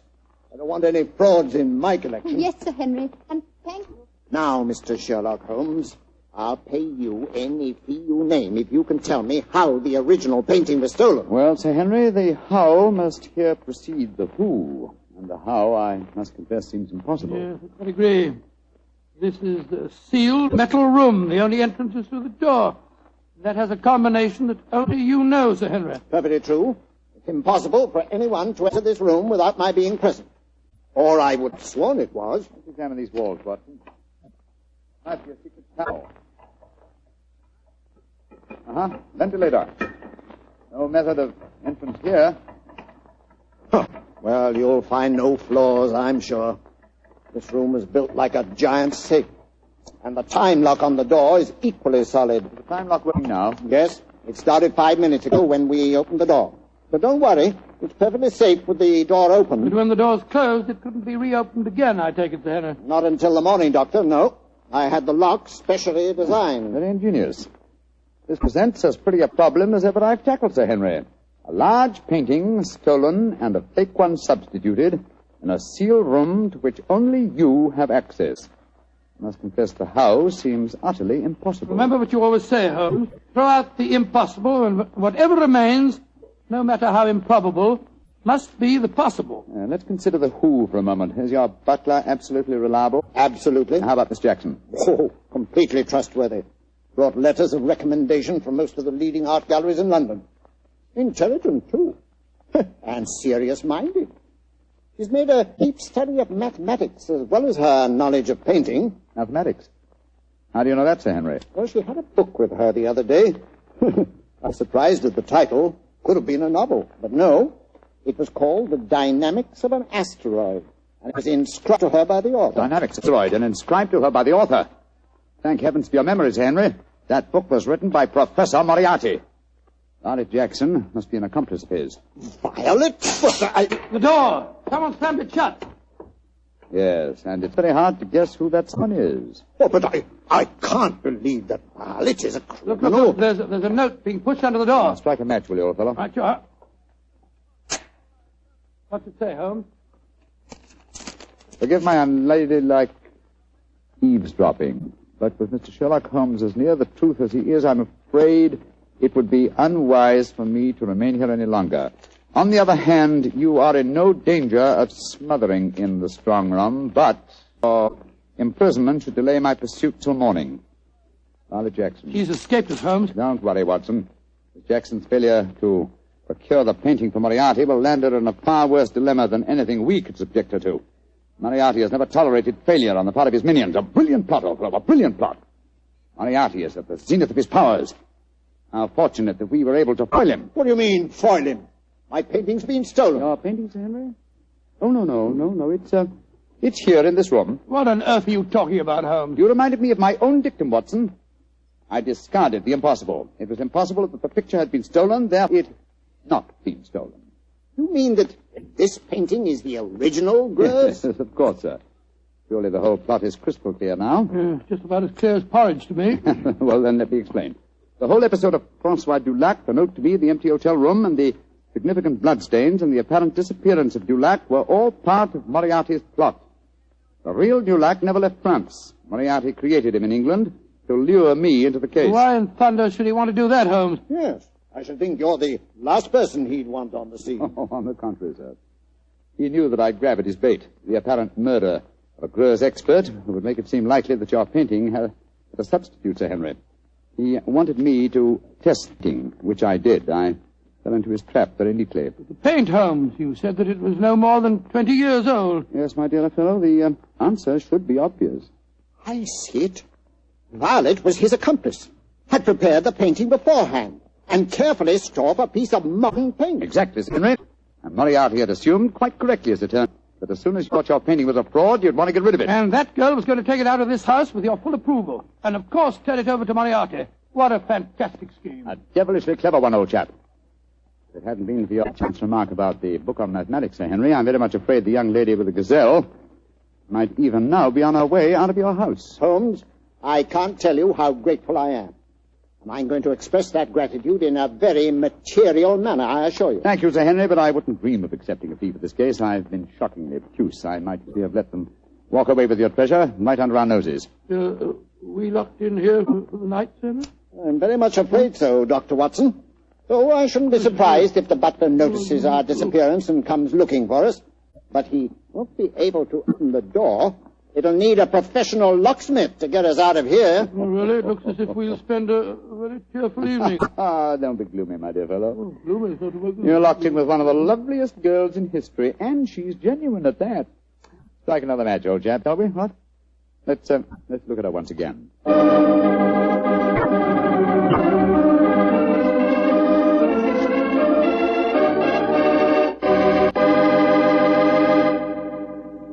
Doctor, that was not only a well story, but I really learned something. Oh, good, Mr. Bartell. And just what did you learn?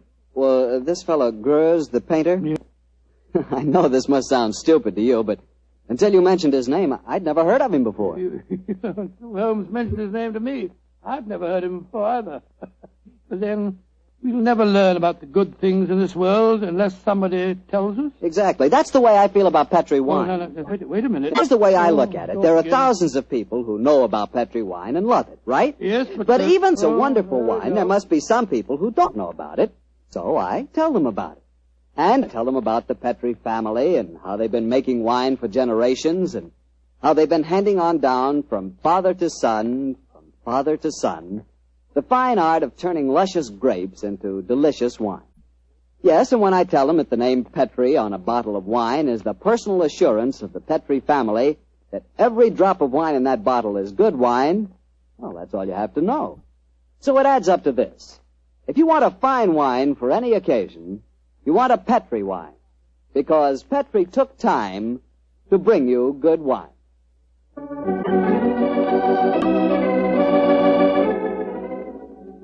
Tonight's Sherlock Holmes adventure was written by Dennis Green and Anthony Boucher and was suggested by an incident in Arthur Conan Doyle's story, The Final Problem. Music is by Dean Fosler. Mr. Rathbone appears through the courtesy of Metro-Goldwyn-Mayer, and Mr. Bruce through the courtesy of Universal Pictures, where they are now starring in the Sherlock Holmes series. The Petri Wine Company of San Francisco, California, invite you to tune in again next week, same time, same station. Sherlock Holmes comes to you from our Hollywood studios.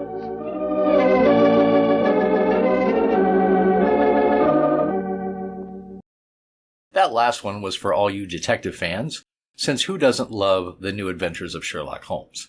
That was The Girl with the Gazelle from March 25th of 46, starring the great Basil Rathbone and Nigel Bruce as Holmes and Watson, of course.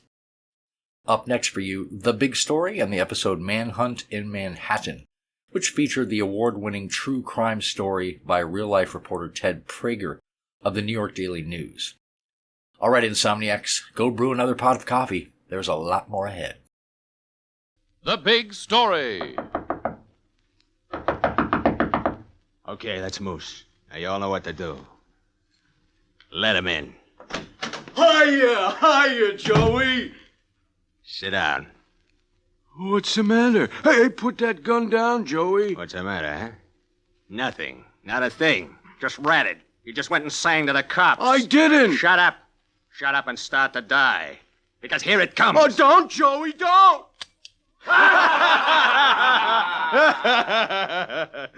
Just a gag, Moose. It wasn't loaded. I was getting bored, so I thought I'd have a laugh. Okay, now let's get to work. I got a nice job. All lined up. The Big Story. Another in the thrilling series based on true experiences of newspaper reporters. Tonight, to Ted Prager of the New York Daily News goes the Pell-Mell Award for The Big Story. Now the authentic and exciting story of Manhunt in Manhattan. Ted Prager, night reporter for the New York Daily News. And murder is almost old hat to you. You've covered the doings of Vincent Mad Dog Call, Dutch Schultz, Oni Madden, and Murder Incorporated for your paper. You know your underworld. You know robbery, arson, burglary, and homicide. Almost inside out. The way an insurance man knows statistics. Yes, you know your business. You're even a little blasé about crime. Until one night, about 1 a.m, you're in a friendly bar on East 7th Street, and the conversation is small talk with Sandy, the bartender. Oh, football's not football anymore. Too professional, Sandy. Give me those college teams. Yeah, I agree with you, Mr. Prager.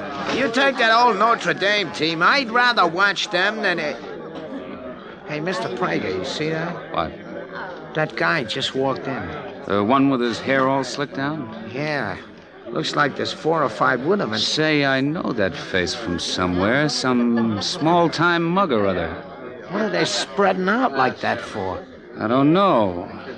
Sandy, it looks like a stick-up. There's a smart man. Cute, too. Give that man a cigar. That's just what it is. All right, everybody, quiet. And you people haven't figured it out yet. This is what we call a hold-up. Get your wallets out, rings, jewelry from the ladies. My boys will pass among you. Barkeep, you. Me? Open up that register and empty it on a bar. Now, make the rounds, boys. And you don't have to leave none of these good people car fare. Let them walk. What are you looking at, cute guy? Nothing. Let's see what you got. Here's my money. Yeah, $40. Now take your pen, too, and your wallet and that ring. Okay. What do you think you're looking at? My face? Don't you like what you see? Maybe you want to remember me. Is that it? Here. Moose. Yeah? Give me a blackjack. This cute fella here is giving me the once-over. Chief, we're all set. We got everything cleaned it out good. Let's go. Okay, we go. Too bad, cute guy. And I was just going to give you something to remember me by. So long, dopes. Then something incredible happens. 5 crooks walked in, but only 3 leave. 2 of them are still standing in the bar, looking bewildered, not knowing what to do. Then you realize that they're not armed. Maybe you can stop them. You move, and pandemonium breaks loose. All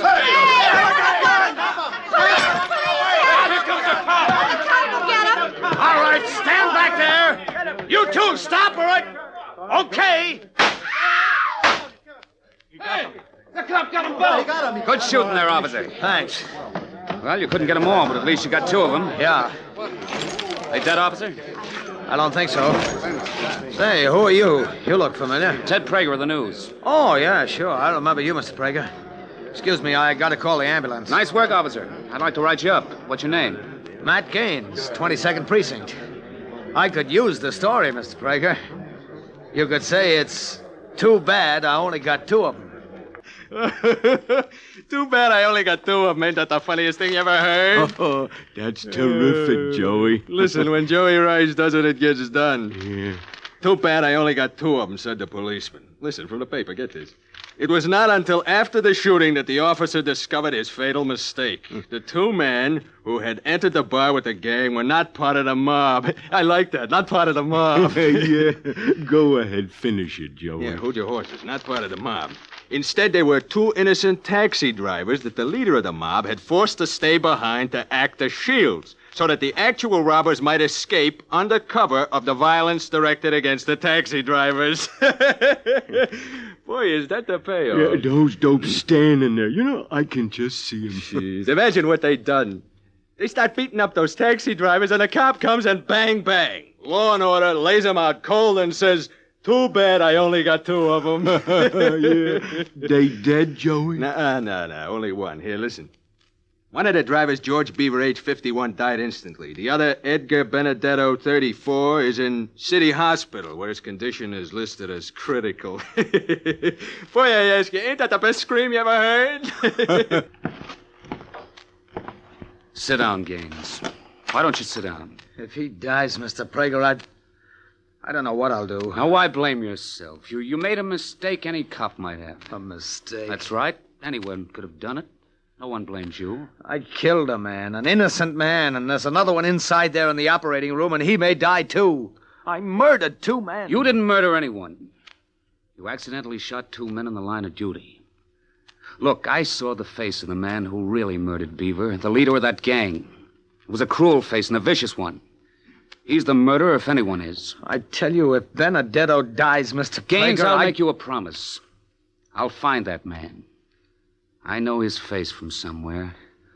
I don't care how long it takes or what I have to do, but I'll find him. That man Benedetto in the operating room. I checked up on him. He's 34. Been driving a cab since he was 21.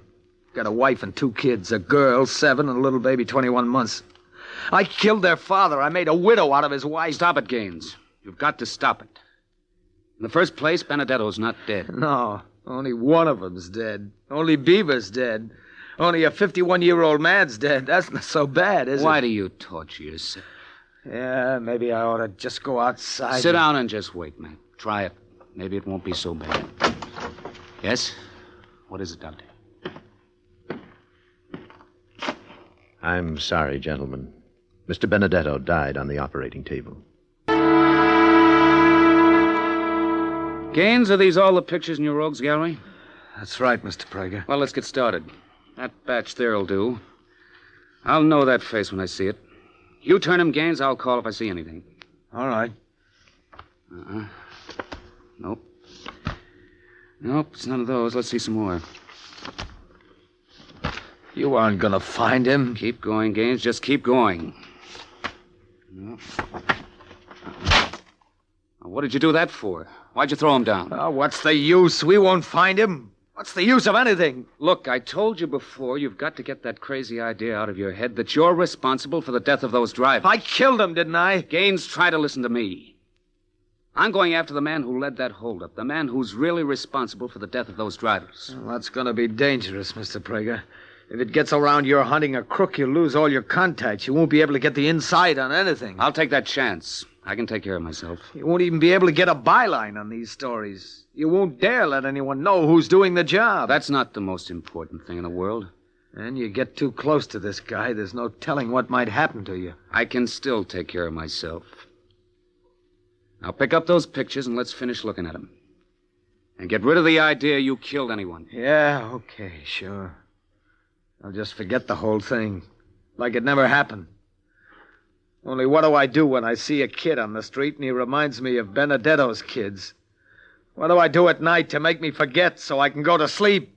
Tell me that. And you, Ted Prager of the Daily News, you look at his eyes as he says these words, and you realize that this is a lot more than a story for your paper, important as that is.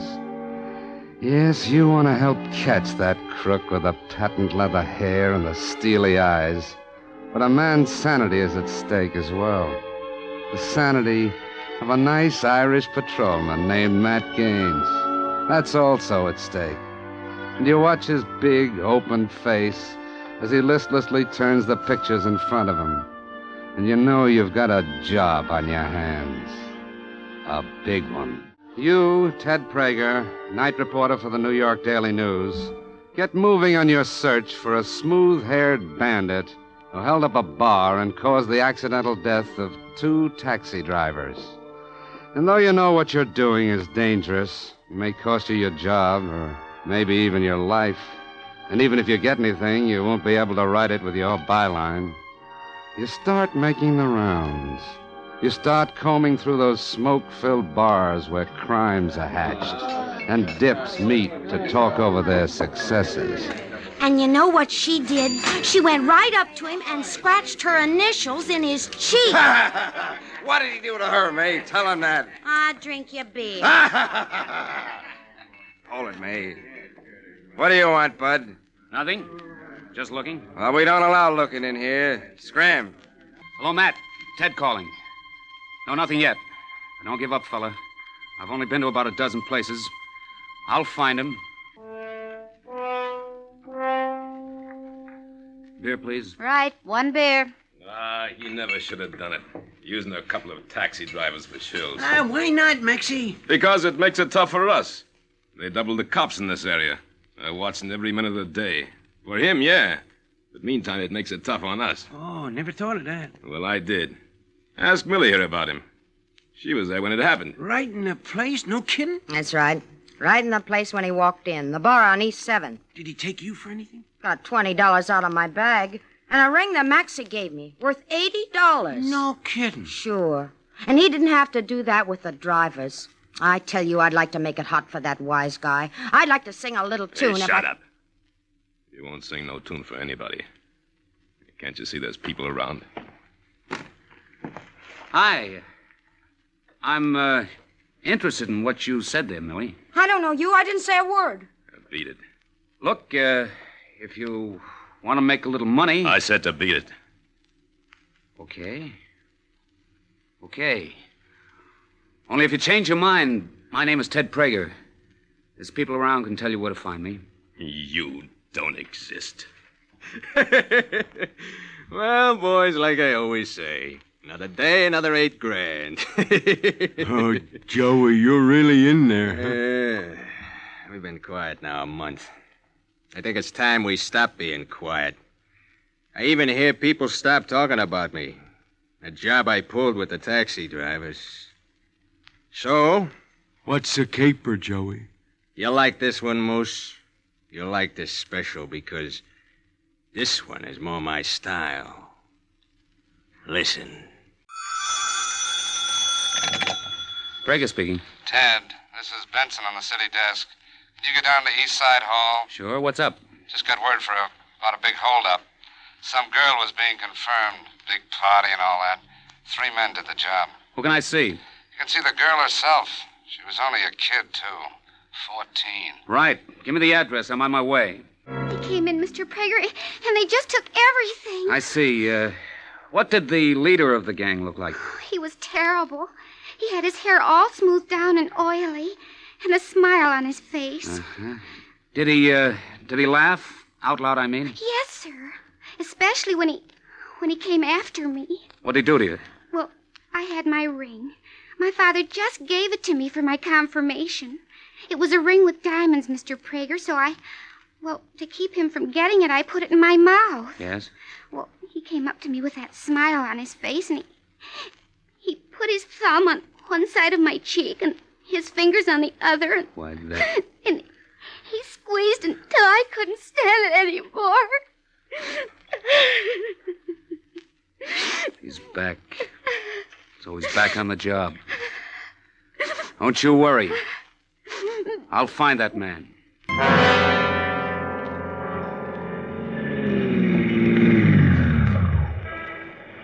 You can't park that car here, mister. Matt. Oh, it's you. I've been driving around looking for you. Can you get in? What for? He's back at it again. The guy we're looking for. He's around town. Can you come with me? Well, yeah, I'm off duty, but what for? Because I'm going hunting for him. For that patent leather hair and the smile. I want company. Hop in.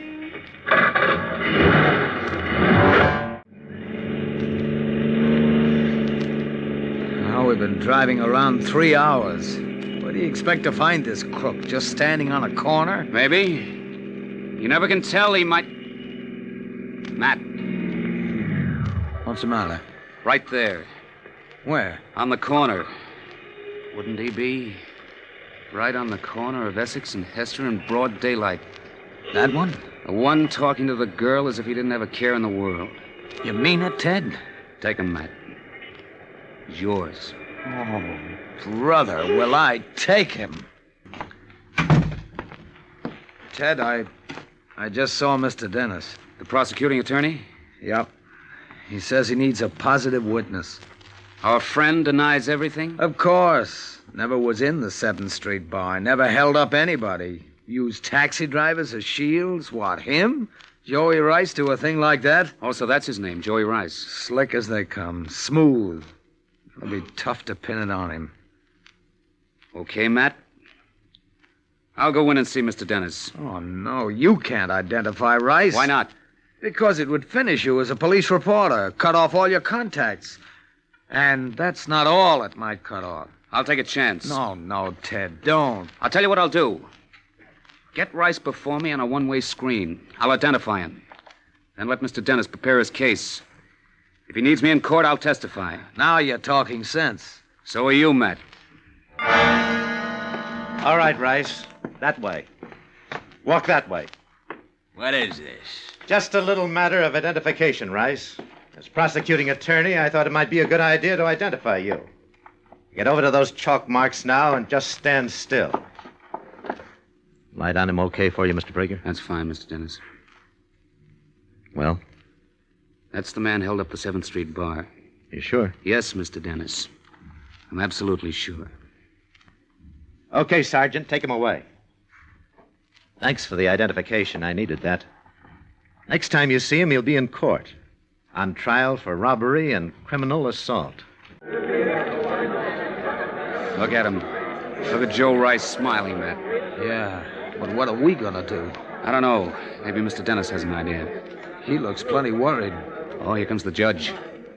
Hear ye, hear ye. The Honorable Judge Bernard Smith presiding. Court is in session. There goes Dennis. Your Honor. Mr. Dennis, yes? Your Honor. As prosecuting attorney, I must protest the appearance of the defendant. If it please the court, it is obvious that the reason the defendant, Joseph Rice, came into this courtroom today wearing a full beard is to make absolute identification of himself impossible. Your Honor, we allege the defendant committed the crimes he's charged with a clean-shaven face.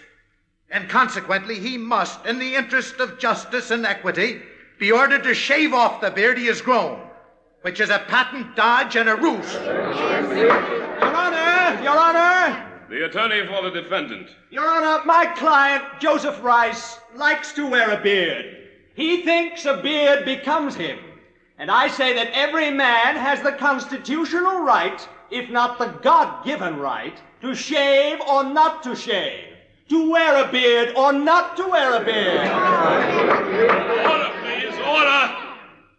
This is a very complicated question, gentlemen. We'll have to rule on that. Court is adjourned. It's never been decided before. It could go against us and we'd be licked before we start. He can't be ordered to shave, Mr. Dennis. It's never been decided before, Prager. What are we gonna do, sir? I wish I had an idea, Games. Mr. Prager, Millie. can I talk to you a minute? Why, sure. Mister, I seen what happened, what he pulled. I'd like to get up on that stand. You would, Millie? It'd be a pleasure, mister. Can you positively identify Joey, even with his beard, as the man who held up the 7th Street bar? I could do it if he was standing upside down. Okay, Millie. The prosecuting attorney's right over there, but, what changed your mind? That little trick he pulled on the girl being confirmed, remember? Sure, I remember. That little girl is my kid cousin. And she testifies that beard or no beard, it was Joey Rice who held up that bar. You look over at Patrolman Matt Gaines as the trial winds up, and for the first time in months, the man's smiling. He's a human being again. And you've got your big story. Yes, but nobody knows it. Nobody knows it until now, this very night, on a radio program called The Big Story. Not until now can you say, well, this is the job I did. This is the role I played. Ted Prager, night reporter of the New York Daily News.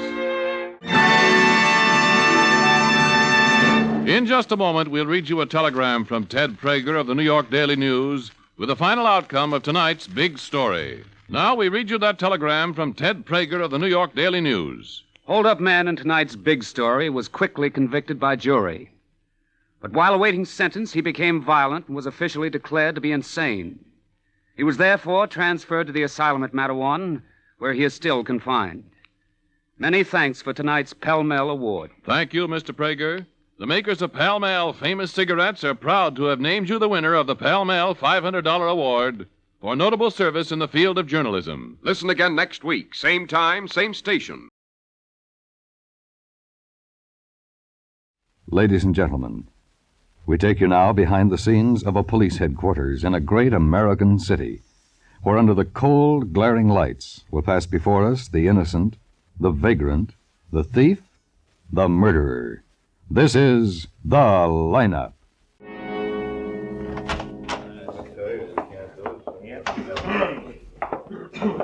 We can sit right here, Mr. Becker. Oh, here? Sure, that's all right. Thank you. Is it all right if I smoke? Sure, go ahead. You think you have the man? Well, we have no idea. Mm-hmm. You smoke? No, thanks, not right now. Thank you. Well, if you do, if you've caught the man, I'll know him. I hope so. Like I told you, his face pressed this close, maybe a foot away from where I was looking through the curtains. Mm-hmm. And you never saw him before? Oh, no, I never saw him before. Like the guy across the hall, the guy that was killed. I never saw him before. And he lived right across the hall from me. You may think that may sound funny, but No, it's very possible. Oh, I lived there for at least, I don't know, about 7 months. Oh, there's Sergeant Greb. Yeah, he interrogates the line. Oh, he's a nice guy. He sure is. I like May I have your attention, please? You people out there on the other side of the wire in the audience room, may I have your attention, please? Thank you. My name is Greb, Sergeant Matt Greb. I'll explain the lineup to you. Each of the suspects you will see will be numbered. I'll call off a number, their name and charge. If you have any questions or identifications, please remember the number assigned to the prisoner as I call his name. At the end of each line, when I ask for questions or identifications, call out the number. If you're sure or not too sure of the suspect, have him held. The officers who took your name will assist you. They're seated among you. The questions I ask these suspects are merely to get a natural tone of voice, so do not pay too much attention to their answers as they often lie. Bring on the line. All right, boys, keep it moving right over here to the end of the stage. Come on. Now turn and face front, hands to your sides. Now when I call your number, step out and face the audience. Keep your head up and look straight ahead. Talk up so everybody can hear you. All right, number 1, George Hadley, robbery. Where do you live, George? Here, in town here I live. You got an address? Yeah, sure, North 23rd. 1040 North 23rd. For how long? Last? How long have you lived at that address? A long time. What's a long time? Well, a couple of years, I guess. That long I lived there at least yet. That's a long time, ain't it? Where you from? Pittsburgh. What's your business? Baker. That was back in Pittsburgh, though. I don't have too many baking jobs since I come here. There's too many bakers. What were you doing over at Madison Terrace last night? I was walking.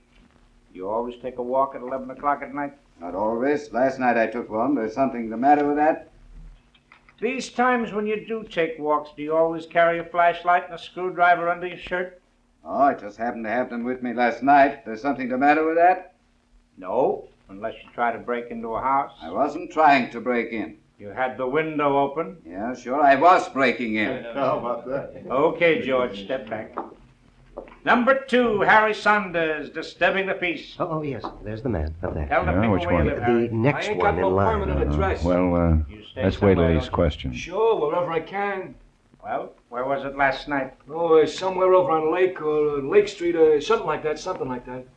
In the park, wasn't it? Yeah. The arresting officer said you were trying to catch a swan. Catch it? I was feeding the thing. I was trying to get the thing over so I could pet it. You didn't want to eat it? A swan?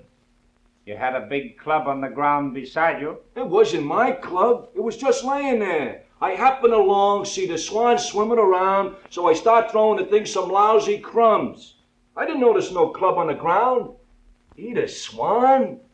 Your story doesn't quite fit with the story we got from the arresting officer. Arresting officer? What did he say, huh? What did he say? Don't tell me, tell the people. All right. What did the arresting officer say? I was feeding the stupid bird some breadcrumbs. What's the matter with that? Where am I going to eat a swan, huh? Where am I going to eat it? That's a lot of bird. I'm going to start a fire right in the middle of the park, huh? Okay, Harry, okay, step back. Eat a swan. Where am I going to get a pot that big, huh?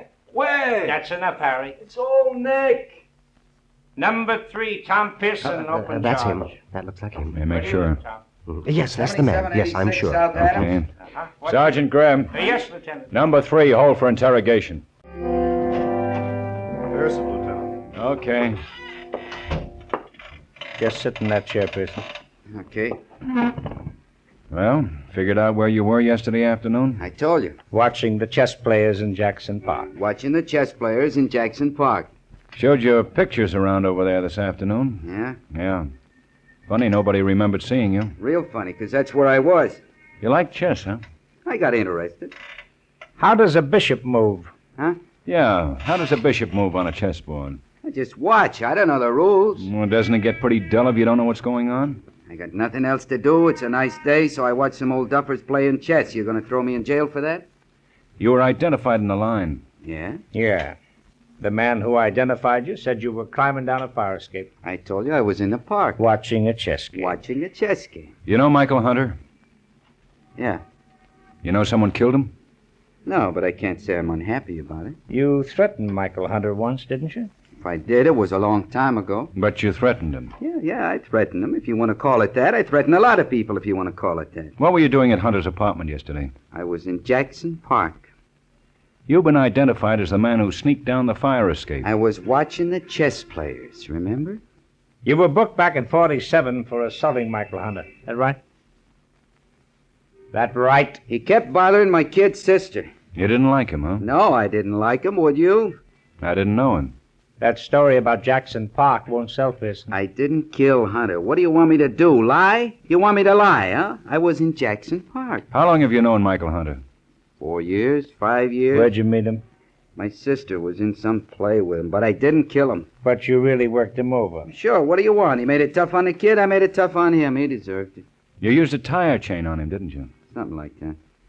How long has Hunter lived at his present address? How should I know? In your neighborhood, isn't it? Yeah, so what? You can't tag no murder on me. I didn't kill him. Nobody said you did. What? Then what's this all Hunter isn't dead. He isn't dead? He's in a coma.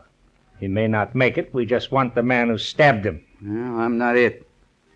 Hunter had some kind of an acting school, didn't he? Yeah, that's how my sister got to know him. The whole setup was a phony. How do you know? I know. He was a lousy actor.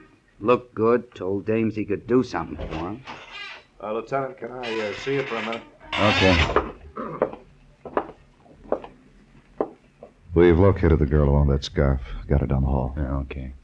Matt, take Pierson downstairs. I'll be right back. Right. Asher turned her up. Wasn't easy. He checked all of Hunter's previous so-called students. She was one of them. He just showed her the scarf, and she admitted it belonged to her.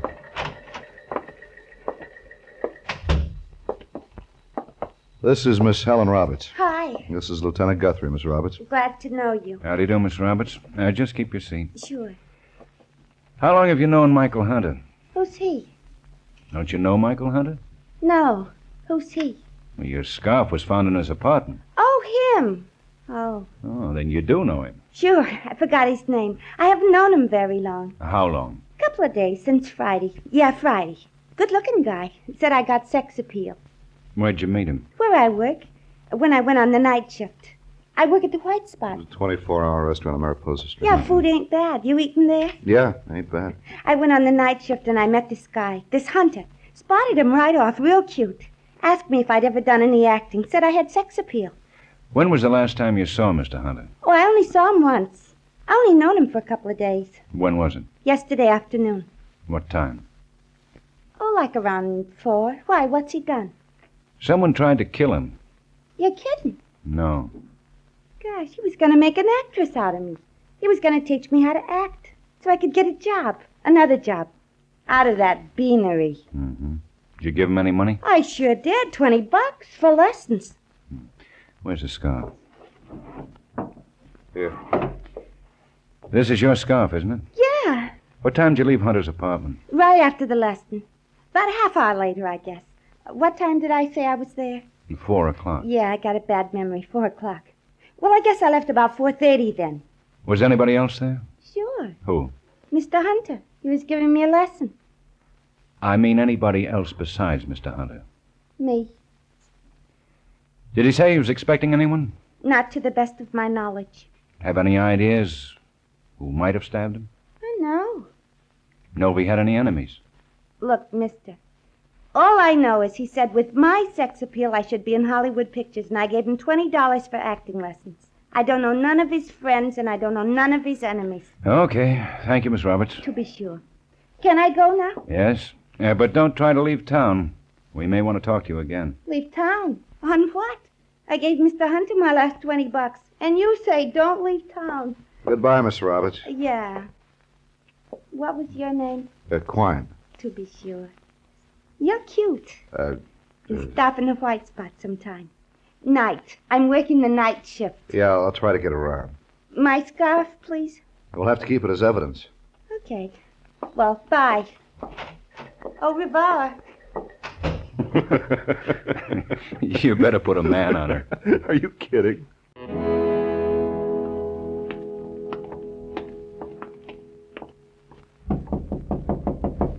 Come on in.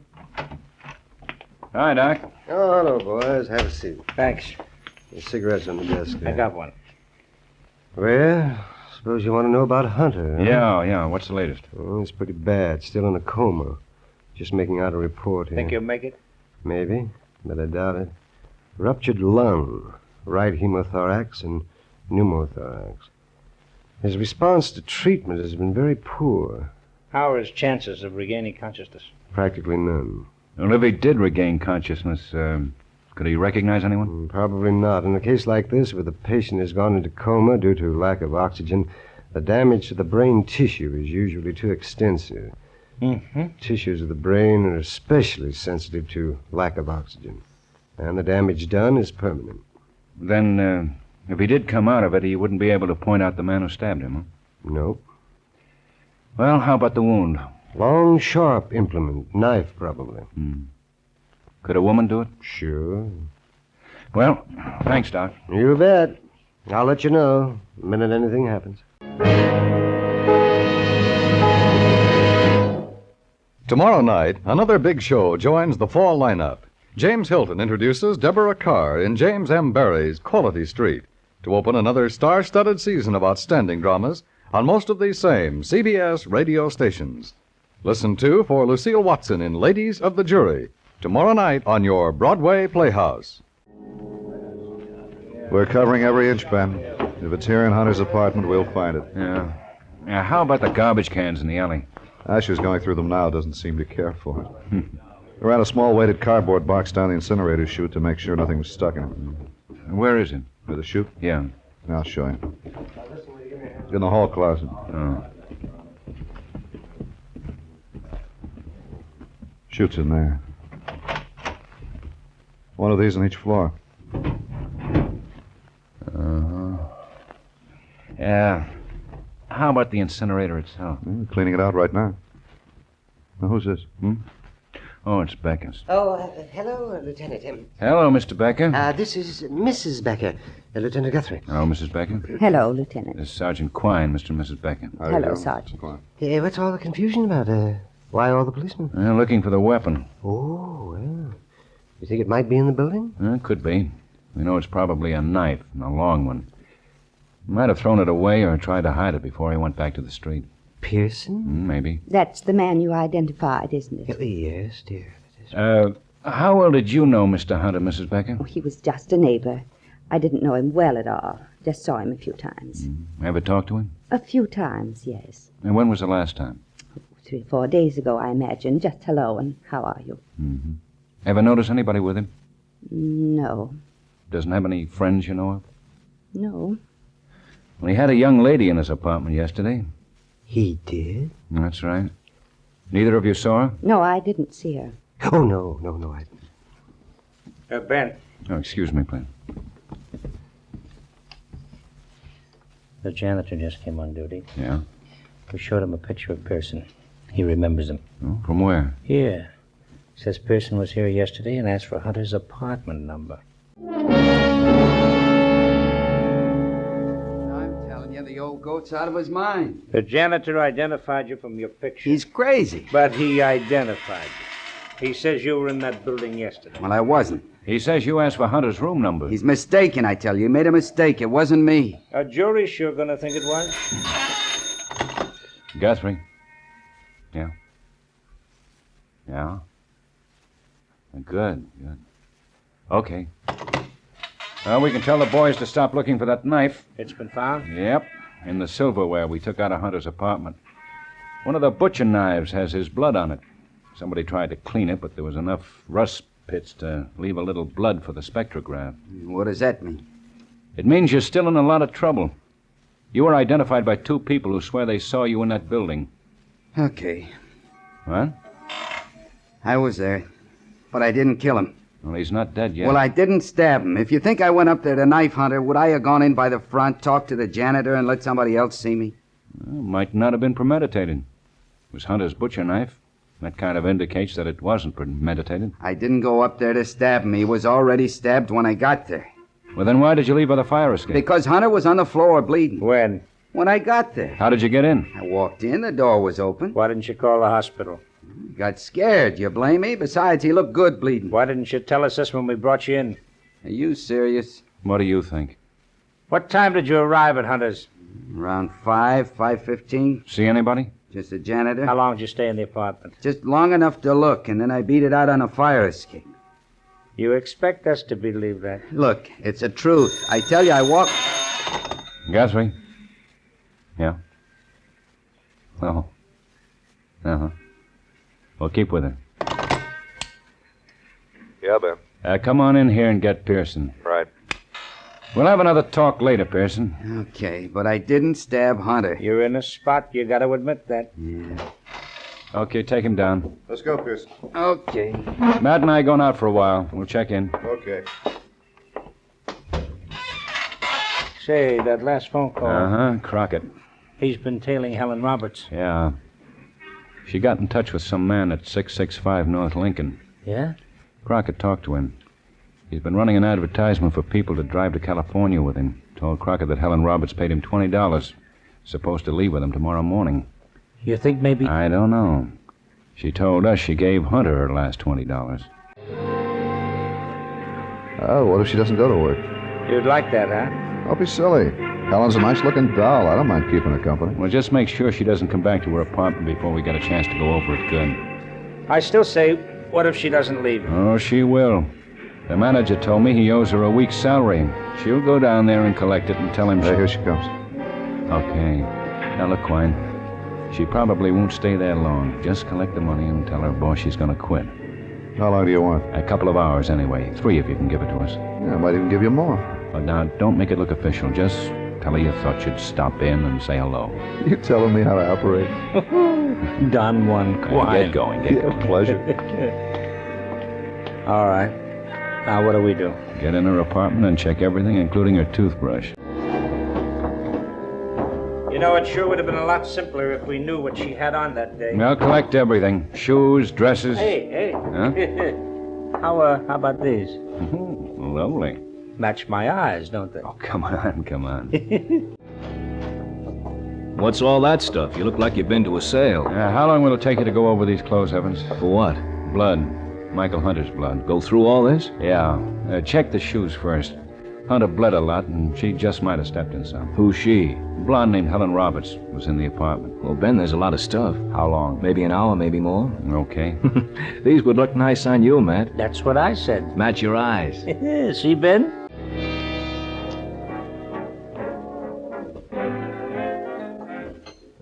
Want some more coffee? Gee, thanks, Dick, but I really got to get home. Hey, how come you're quitting your job? I got tired of it. I'm going to get something else, something that suits my talents more, you know. Yeah. Do you still want to be an actress? Well, I don't know. I guess maybe I'd still like to be one, but I don't know. I'm still pretty upset about Mr. Hunter's dying. I don't know anybody else in the acting business. Oh, well, I know a few people. You do?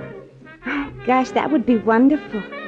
Mr. Hunter always said I had a lot of sex appeal and things, and I don't know why I shouldn't try to be an actress. I know I got the talent for it. Why don't we get out of here? Go somewhere and talk some more. Well, I really should be getting home. I got to start looking for another job tomorrow. That's early. Well, I don't really think... Besides, you don't want to go looking for another job until we see what I can do for you with my friends. Okay. When do you have to be on duty again? Oh, whenever I feel like it. Yeah? Sure. The department doesn't make a move without me. Nothing on these. Well, here's another pair. You know, I was just thinking, if Quine didn't do so well and Helen went home, she'd probably call robbery and we'd get arrested. What makes you think this Roberts girl has anything to do with this? Well, I don't. Just checking every possibility. I think Pierson's our boy. No, I don't think so. He had a good point when he said he'd have been foolish to walk in the front door. Well, he could have figured that one out ahead of time. Well, if he's going to be that smart, he wouldn't have left the knife around. Oh, I don't think that was so stupid. We just examined those knives on chance. We didn't expect to find anything. Yeah, but we did. Yeah, but it's still smart. Walk in the front door, use the guy's own butcher knife, and put it back in the drawer. That's smart? You don't think he did it? Well, I'll just bet you. How much? You name it. Dinner? Bet. I think you better work up a good appetite, Ben. Now, you find something? Mm-hmm. On the heel of these pumps. Here, take a look. I'll get it. Here's a sample of Hunter's blood. Uh-huh. Yeah? This is off the heel. It's the same type. Well, how you Yeah, doing? I see. Where? Well, I... Okay, just a minute. Ben, Yeah? it's Quine. He's in some Chinese restaurant. With a girl? Yeah, Well, tell him to bring her in. right. Bring her in, Quine. Okay. He says he'll be glad to. She's been trying to show him how to eat with chopsticks. You're a swell one, you are. A swell one. Pretending you wanted the date. I'm sorry, but the lieutenant The here... lieutenant, huh? You're the lieutenant, aren't you? That's right. Sit down, please. We met before, haven't we not? Yeah. Please have a seat. Who's he? That's Sergeant... What's this all about? Why did this guy bring me down here? Wanted a date. Wanted to help me meet some people that could help me get a job. I told him to bring you in. Well, I ain't sure about that. I'm sure about him playing up to me. He said he wasn't even on duty. Miss Roberts. Yeah. Why did you kill Mr. Hunter? Me? Are you nuts? Me? I didn't have nothing to do with it. Your scarf was in his apartment? I don't know you. I'm Sure, so- my scarf was in his apartment. You found it there, I left it there, so what? You think I killed him with my scarf? He was stabbed. You think I... He's dead? Died a half hour ago. But you said he was We found some of his blood on one of your shoes. on one of my shoes. What are you doing with one of my shoes? How did you get it? He wasn't wounded? Stabbed by a knife when you last saw him? Say, who are you anyway? I told you, No, I'm sorry. he wasn't stabbed or nothing like that. He was walking around and he wasn't doing it with no knife in his back. How'd you know he was stabbed in the back? Well, I guessed. Wasn't he? How'd you get blood on your shoes if he wasn't stabbed? I don't know. I cut my finger a couple of days ago, see? It was his blood on your shoes. You killed him with a butcher knife from his kitchen drawer. I did not. And besides, who are you? Sergeant Greb. You killed him with it and wiped it off. Well, if I did that, how did you find any blood? How, huh? Spectrograph. Spectra what? Don't come on like Dick Tracy with me. You could have washed it with soap and water and the spectrograph would still find it. I don't believe it. Then explain the blood on your shoes. Well, actually, Mr. Hunter was stabbed when I got there. I got scared and ran. You can understand why I didn't tell you about it. I was scared. You can understand, Lieutenant? A man named Pierson was there after he was stabbed, too. Did you run into each other? Well, I didn't know his name, but there was a man there. He didn't see you. He didn't? Why did you kill Hunter? Because he said he couldn't do nothing with me no more. He said he couldn't help me, and I asked him for my money back. How much money had you given him? Lots, a couple of $100. We was going to get married. He broke my heart. So you stabbed him with that kitchen knife. Yes. He was pouring some beer, and I couldn't stand it. He said we was going to drink to our parting, and I wasn't going to be parted by no guy what had 200 clams of mine. Will I get the chair? Take her out, Quinn. Come on. And you, Richard. You're all alike. Just the man. Yeah, let's go. Lieutenant, Yeah? will the reporters want to talk to me? Probably. I'll see them. I'm on the ragged edge of disaster, but I'll see them. Au revoir. I'll talk to you later. Goodbye, Mr. Greb. To be sure. Oh, holy cow. Well, you owe me a dinner. Yeah. You know something? What? Better she never became an actress.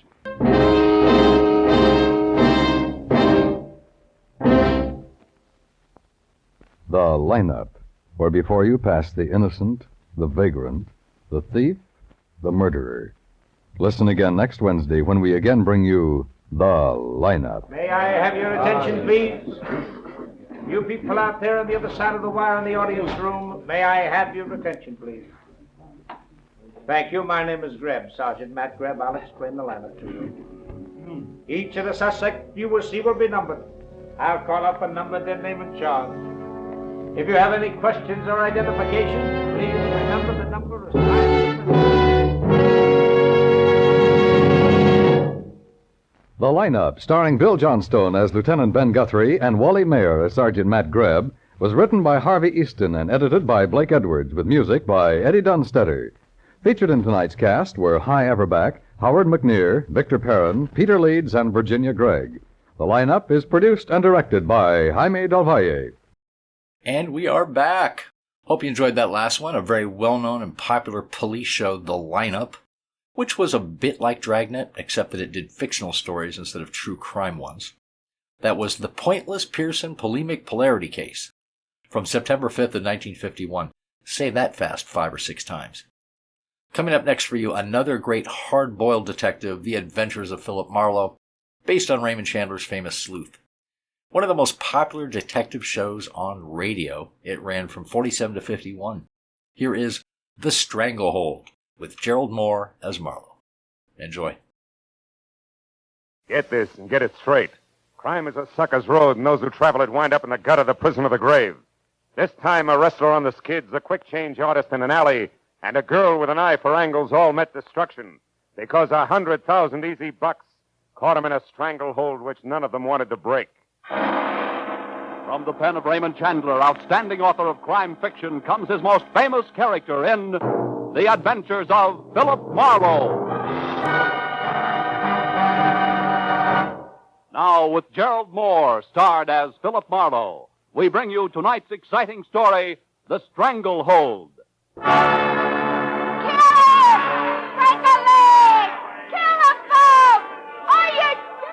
Sometimes men climb all over themselves for a purpose, sometimes for relaxation, and most times for no reason at all. Take professional wrestling. I watched in the ringside while two gargantuan hulks contorted their features in mock agony and bulged muscles at each other on a mat surrounded by tiers of onlookers, screaming through their half-chewed popcorn. While the fans, as usual, howled for blood, booed the decision, hooted the departing contestants, and waited for the next comic act, laughingly called the main event. I went again over the letter I'd received 2 hours ago by messenger from one Manny Faber. It had included a ringside ticket to L.A. Wrestling Arena, a check for $200, and the request that I catch as much as I could stomach of the match between John, better known as Peachy Keen, and Jules Caesar, the Emperor of Brooklyn. After which I was to come to Faber's house for instructions that involved John Keene plus $100,000 of Manny Faber's money. So I watched a little closer as something that looked like a Sherman tank in a toga and leather sandals, crowned with an olive wreath, lumbered into the ring and sneered at the crowd. And since I'd long ago given up wrestling as a sport, I turned to the fan next to me wearing a derby on the bridge of his nose, waved a cloud of cigar smoke aside, and got some information. Oh, Caesar? You get your money's worth out of him, all right. Hey, what about this John Keene? How does he stack up? Ha! Peachy, you kidding? He's a bomb. Stinko. No show. Off. A blink down. Look, they're fixing the ring up for him now. Get this. What's that, flowers? Yeah, peach blossoms. There's 2 peach blossoms all over his corner. What stuff 2 years ago, the stuff was okay, but now it's tired, you know what I mean? He won't even put on a show, little old wrestler. He's still called a champ, isn't he? Champ! Him! He won't even give you a laugh anymore. He's afraid of getting his pretty nose bent. What a bum. Cecil, tie him up a notch. Here he comes, look. Yo-ho, Peachy! You bum! See what I mean with that profile? He ought to be a ribbon clerk instead of a wrestler. Yeah. Hey, what's that on the back of his robe? Are you kidding? That's a big peach, of course. Embroidered in gold on black silk. How do you like... Yeah. Go ahead. Hey, look, I hear them robes cost him $1,000 a piece. He thinks they make him hot stuff with the dame. Maybe they do. Who's the brunette in there talking with him? How should I know? There's always something like that. Now, look, pipe down, will you, Mac? You talk so much. Now, ladies and gentlemen, the feature event on tonight's program, a free-fall, no-limit contest of wrestling.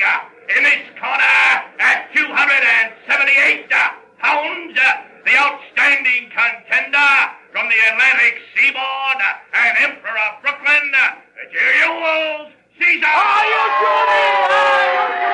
And in this corner, at 225 pounds, the undisputed champion of the Western Hemisphere, John Peachy Keen.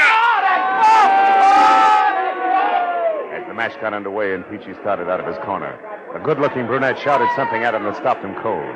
He turned to glare at her, and Caesar slapped a hank on him that put Peachy flat on his back for fall number 1. 3 minutes later, with his head in a Gilligan, Peachy was well on his way to the mat again for fall number 2, which was enough for me, so I got up to leave. The brunette I noticed was leaving, too. And at the end of the exit tunnel, we came out side by side. You got a match? Huh? Oh, yeah, sure. Thank you. It's a mess, isn't it, huh? What's a mess? The way things are going inside there. Peachy ought to change his line of work, don't you think? Oh, what's it to you? A laugh so far. What's it to you? You said something to him that knocked him for a loop, baby. What was it? A personal matter. Oh, how personal? Oh, about like that. Thank you, and step down, Philip Marlowe. And you'd better step out, too, or I'll whistle for a John Don. Nighty-night, Nosy. So saying, she flashed a couple of daggers at me from her snapping black eyes, spun on 4.5-inch red patent leather heel, and was gone. So I drove up to Hollywoodland and the house at 2000 Beechwood Drive, where I was to meet my client, Manny Faber. The house looked like a two-room cottage from the street, but it ran for 3 stories down the backside of the hill. And all I did was touch the bell when the door flew open. You're Marlowe, am I right? Come on in, Marlowe. I'm Manny Faber, head of Faber Transcriptions Incorporated. Produce radio shows, you know. Yeah. So you saw him, eh? You saw that big, crooked, four-fleshing, stupid, mat-pounding mastodon that calls himself Johnny Peach Keen, huh? Yeah, I saw him. Yeah. Oh, have a chair. Oh, thanks. Well, what do you think? You just summed it up. What's that got to do with your $100,000, Mr. Faber? You haven't seen the late editions? No. They're full of it. Peachy Keen is suing me for 100 G's for slander. How can you slander a guy like Peachy? It's impossible. I know that, and you know it. But does a court of law know it? No. In fact, they're going to make it stick. No? How'd it happen? I'll tell you. A very sweet guy named Frank Gaynor. Yeah, I know him. A sports commentator. Yes, he's been doing 5 a week on my label and going big. But 3 days ago, what we've been expecting for months finally happened. Rest his soul. A week ticker. And just like that, he dropped dead on the street. Heart failure. Yeah, I read about it. Well, Frank always kept 5 broadcasts ahead, see? Made tape recordings in his own little studio. So I've been running his last 5 shows as a final tribute to him. Well, what happened? Yesterday, the whole 15 minutes of his broadcast was devoted to ripping apart John Peachy Keen. Here, listen. I've got the tape here on the machine. This is one part. A blight on the sports world. And furthermore, I have proof that Get John that? Peachy Keen has sold out to the highest bidder in small-time gambling circles in his last 3 matches. Now, I know for a fact that he has become so blatant in his underhanded dealings that even as dubious a business as professional wrestling cannot stand the sting. And officials have threatened to bar him from the ring. Strong I can stuff. show beyond a doubt that John Peachy Keen has falsified medical reports to evade tough competition, and that he eventually... Yep. It goes on like that, Marlowe. Some of it opinion, most of it fact. And it's the facts that my lawyers tell me I've got to find the proof for or be a dead duck. That's why I asked you to come up here. Oh, excuse me. This Sure. is probably Ruth, Frank's wife. Nice showkeeper once. Oh, hello, Ruth. Come in, honey. Hello, Manny. I haven't been able to find a thing yet. I can't imagine where Frank got his information. Oh, Ruth, shake hands with Mr. Marlowe. He's the detective I told you about. Mrs. Gaynor, Marlowe. How do you do, Mr. Glad to know you, Marlowe? Mrs. Gaynor. Manny, here's the key to Frank's private studio at 6122 Sunset. It might be a good place for Mr. Marlowe to start. Yes, all his files and equipment are there. Frank didn't like to work at home or at my plant on the strip. Wanted his own private setup. We looked there, but maybe we missed something. Okay, I'll see what I can find. Oh, by the way, do either of you happen to know a good-looking brunette connected in some way with Peachy? No, but he's quite a ladies' man, I understand. Why, Marlowe? That's just a hunch. I saw him talking to one tonight, a fireball. May mean nothing. Well, I hope you'll be able to locate the proof of Frank's statements, Marlowe. We've got to find it for Frank. Also, it'll break my heart to pay $100,000 to a no-good meat heaver named Peachy Keen. I promised Faber I'd keep in touch and left. I found Gaynor's little recording studio tucked into the second-floor corner of a small office building on Sunset. Unlocked the heavy soundproof door and went in. The room had a busy, cluttered look, as though Gaynor himself had just stepped out. A row of filing cabinets and a desk sat along one wall, and opposite them was the glassed-in booth with the tape recorders and microphone by which the solitary sportscaster had canned his radio programs. I dug through the files and found a folder labeled John Keen that held only a sketchy history of the wrestler, some publicity pictures and a few clippings, one of which rated a long second look, because it was topped by a picture of the same brunette I'd seen at the ringside. It was captioned, Carla Bennett leaves for West Coast. I started to read the story when there was a sound at the door behind me and the lights went out. Don't move, Maisie. I'll kill you on the spot if you do. Up against that window, you make a perfect target, you know. But don't try anything cute. What do you want? A little more than I'm getting, it's what. I'm entitled to it, I am. The service is rendered, you might say. I can't help you, Buster. You've come to the wrong man. No, but not to the wrong place, Maisie? So, first things first, like I always say. Turn around, Maisie. Yeah, it's nice. Oh! Flytail getting it. Sleepy boy. All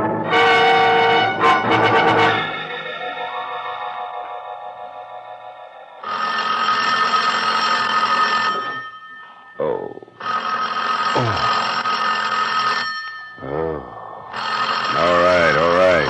Don't rush me. Oh. Marlowe, where were you? Is something wrong? Yeah. As wrong as a limey showing up here to put this... Ooh. Put the slug on me. Limey? Yeah. Who was it? Why'd he slug you? Good questions, Faber. Hey, does the name Carla Bennett ring any bells? Carla Bennett? Yeah. No, I never heard of her. Huh? Oh, just a minute, Marlowe. Here's Ruth. Huh? Marlowe, I remember that name. Yeah? I'm sure Frank interviewed her once. Carla Bennett used to be Mrs. John Keene. Peachy's ex-wife? Yes, I'm positive. Why, is she mixed up in this? I don't know. Well, the limey who slugged me apparently took a newspaper clipping about her when he left. At least it's gone. Marlowe, this Limey, was that all he was after? Yeah, he said he wanted more than he was getting. Hey, but look, Faber made this call. What do you want? To tell you that he'll be out checking on a few things himself. That's all. Oh. Oh, by the way, Ruth, any idea where this Bennett dame might be found? No, I haven't, Marlowe. No. I think she was staying at some woman's hotel on Vermont Avenue when Frank interviewed her at that time. Vermont. But that was over a year ago. Maybe she's a lady of habit. I'll try it anyway. Thanks, Ruthie.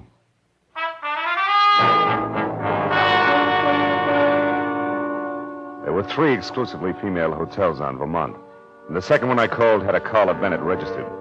So I went out to my car and babied my aching head down Vermont to the Victoria Plaza ladies-only hotel. The lobby was done in ivory and pink with desk clerk to match, whom the nameplate tagged as Mr. Seymour Pratt.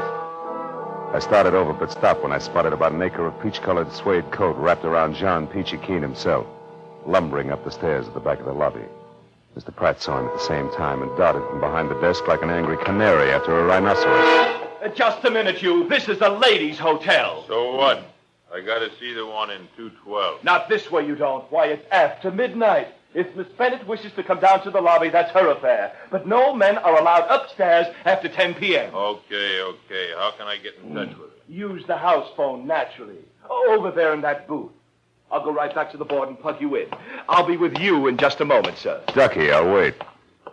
A call for you, Miss Bennett.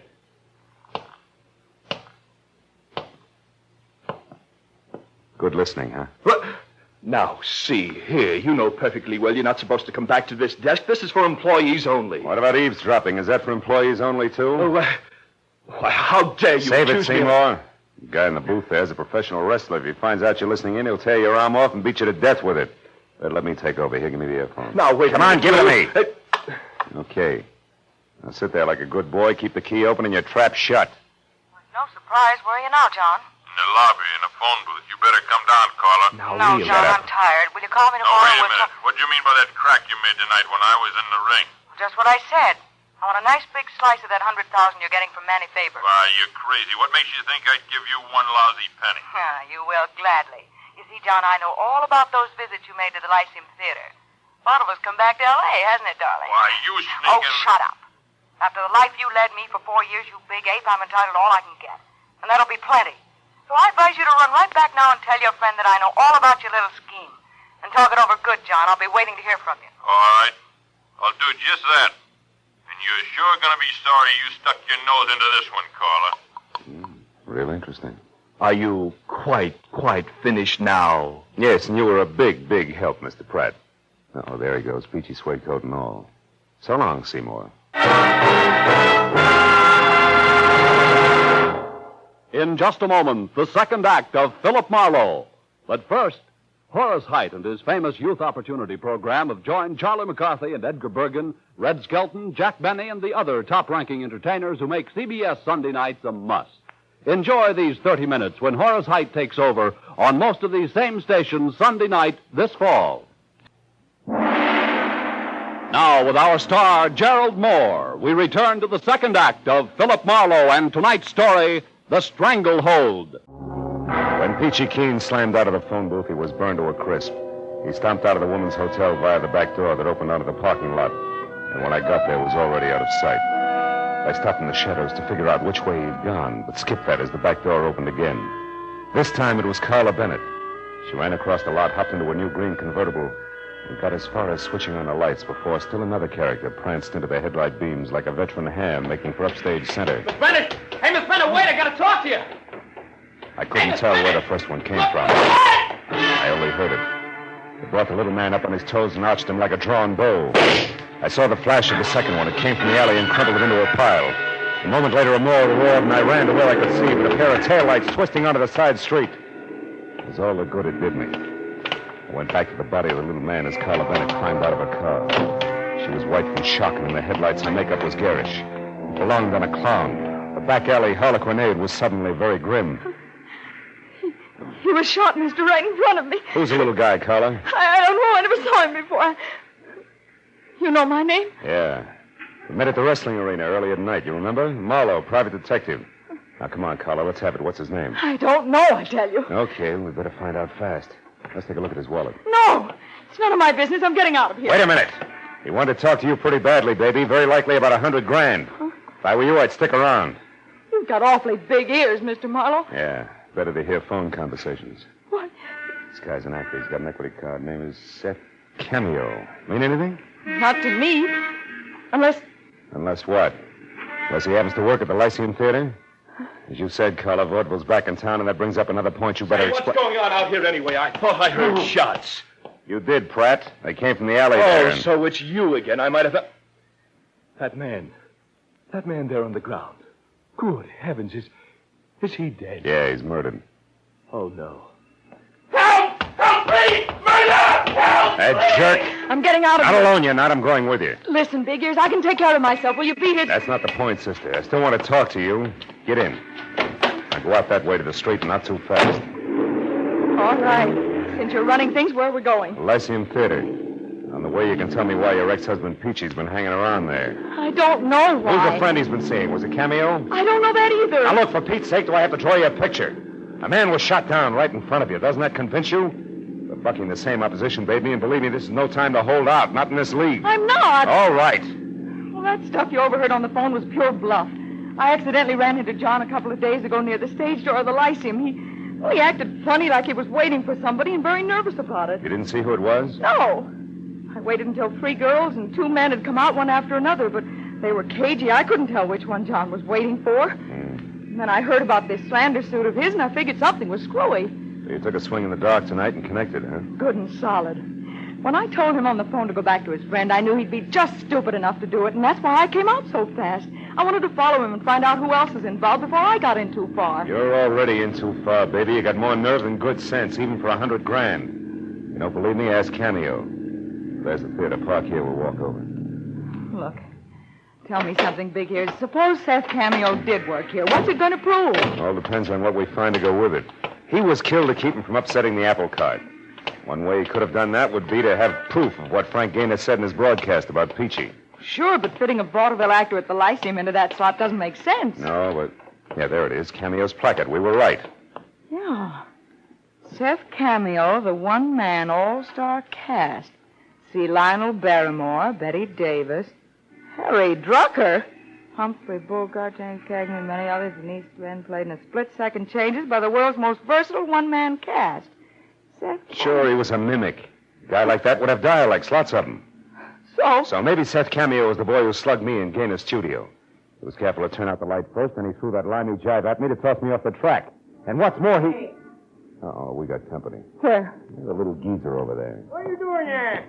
Theater's closed. Last show's been over for hours. I know, you're the night watchman. That's right. Now you better move along, kids. No lighter and run theater. Just a minute, Pop. This Seth Cameo, does he have a limey number in his act? Why don't you come back tomorrow and ask him? Well, that's tougher than you think, mister. How about it? Does he do a limey? Limey? Well, now, let's see. Cockney, English. No, don't think so. Might have at one time, though. Been in the business for years. Good man, too. Best quick changer I ever seen.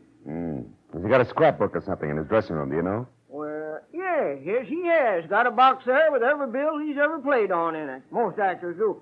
But the theater's all closed now, fella. Well, you've got a key, haven't you? Look, Pop, it's important. We got to find out right away. No, I'm sorry, Sonny. Can't do it. Look, it's real important. Take a good look. Very important. $10. Uh-huh. Yeah. Oh, I guess it wouldn't do any harm if you just want to look.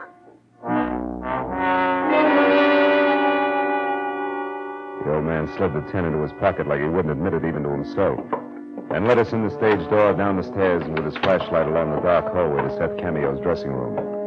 He unlocked it, reached in, and turned on a tired little lamp, and pointed out a box on a trunk near the back. We picked our way over to it through a jumble of costumes that had been period pieces at the turn of the century. The box was lined with sentimental posters, and inside was a man's life, and stacks of programs and playbills. It began with a crisp current appearance and then ran back through all of Seth Cameo's dusty yesterdays. Didn't take long. Maybe 5 minutes. Here. This is it, Marlowe. Exactly what you're after. Let's see that. Parthenon Theater, Kansas City, September 1940. Seth Cameo of London, in Piccadilly Circus, His Majesty Navy Limehouse. Sure! This is it, baby. Seth Cameo and Limey were one and the same. And where does that get you? Yeah, it gives me an idea. It gives me one, too. You found what you wanted. Now, let's put everything back like it was and get out of here. In a minute, Pop. I want to check something else. Now, look, Sonny, this is dead against all rules. I'm getting jittery. Wait a minute. Hold it. I heard something upstairs. Did you lock the outside door, Pop? Oh, come now, fella. Be a sport. That's an old stunt that just won't work. That door's got a snap latch. Shut up. I heard it, too, that time. There is somebody up there. Huh? Yeah, you're right. Dad, blame it, I was afraid of something like this. Now, look, you two. You stay right here and don't touch nothing till I get back. You hear? I'll go see what it was. Better switch off the lights, Carla. The brakes are going against us. What do you mean? Well, all this after-hours theater business can't be coincidence. When they came in upstairs, there's trouble on his mind. Oh. You asked for a payoff, baby, and that's what you're going to get. Only the bank won't handle it. The morgue will. Hey, you. What you doing here? You the night watchman around here? Oh, Marlowe, it's John. How'd you get in Yeah, here? peachy keen. No pun intended. To the girl that's in here. I want to see her. Don't go Take it easy. Here. Now, you go on. Get out. Don't lie to me, Grandpa. Our car's parked across the street. You know Keep quiet. How she could be. Now, where is she? Come on, I mean business. Now, listen here. Don't you give me none of your sass, son. You just clear out there. Oh, Marlowe. Crazy old fool. You got the watchman. You better clear out, Carla. He'll be down here in another minute. Now, look, go up that way and cross the stage. Go to 2000 Beechwood. It's the one place Peachy won't go. Manny Favors. And stay there till I call. You understand? Never mind. Beat it, will you? Go on. Be careful, Big Ears. Carla moved off into the darkness. I saw at the other end of the hall the inquisitive beam from the flashlight poking into dark corners as Keen eased down the stairs. I got my gun into my hand, plastered my shoulders against the wall beside the open door, and waited. I didn't have long to wait. I heard him stop in the hall outside, and then the beam of the flashlight crept over the floor and up to the wall, and then slowly, carefully circled the door frame. Carla? I heard him move in closer. Then the barrel of a snub-nosed revolver inched into the room. I know you're in here, Carla. I waited until I could see the big fist wrapped around the gun. Then I brought my .38 down hard. His gun flew to the floor, and I swung again for his head. Why, you? The rest only blinked and lunged for me. I'll kill you. Not tonight, Peachy. I may need it. I'll get my hands on you. That's your problem, big man. Fall down, will you? I'll get you. I'll kill you. Go down and stay down. Wow. You gotta chop that guy down like a tree.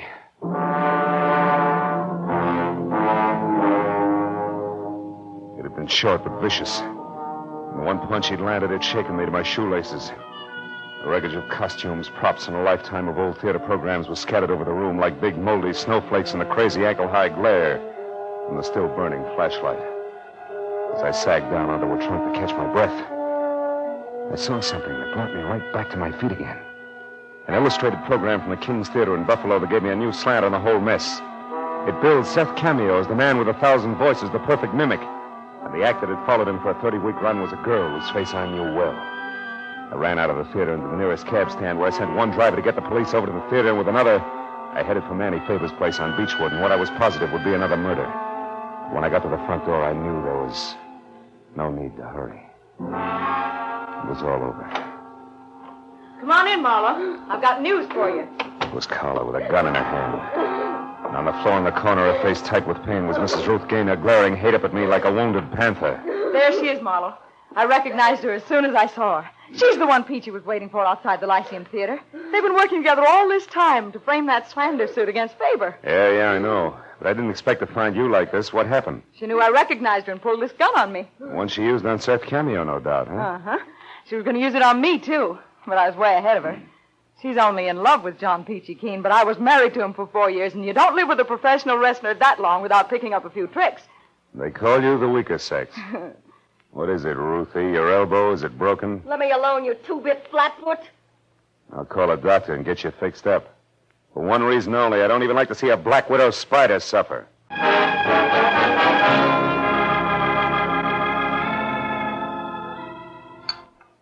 More coffee, Miss Bennett? No, thank you, Mr. Faber. Well, I don't blame you. I've got no appetite either.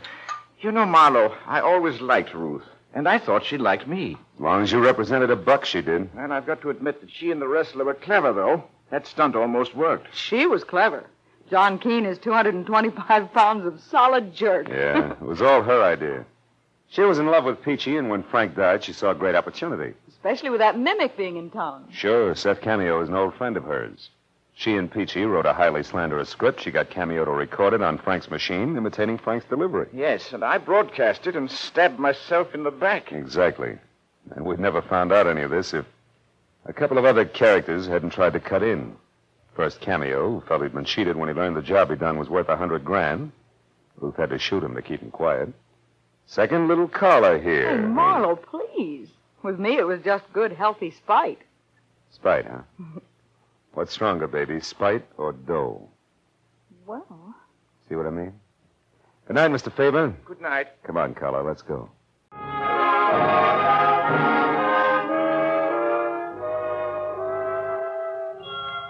We didn't go home directly. We went on up Beechwood Drive, high into the Hollywood Hills, and parked where we could look out over the sparkling, sprawling city. And then we talked about Carla, her life, relative values, the city below us, and the dark hills above. And then, as we watched the first faint glimmer of dawn rise in the east, we both realized something. Not original, not very complex, and certainly not sophisticated, but very gratifying. In the final analysis, the best things in life, we both agreed, are still free. You know what I mean?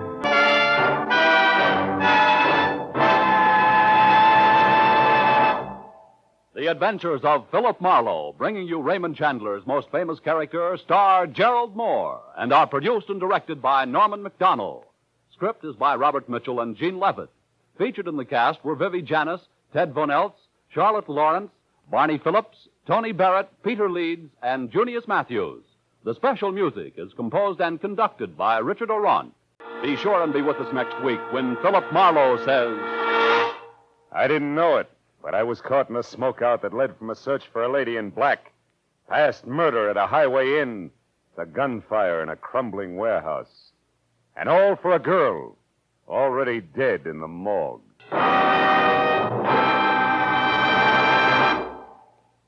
This fall, you hear them all on CBS. Red Skelton and Charlie McCarthy and Edgar Bergen have joined the parade to CBS on Sunday evenings.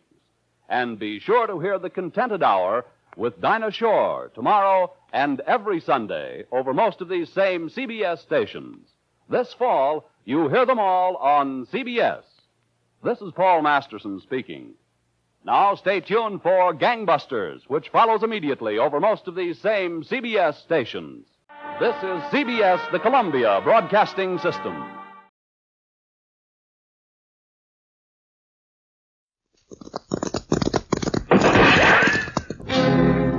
Around Dodge City and in the territory on west, there's just one way to handle the killers and the spoilers, and that's with a U.S. Marshal and the smell of Gunsmoke. Gunsmoke, starring William Conrad.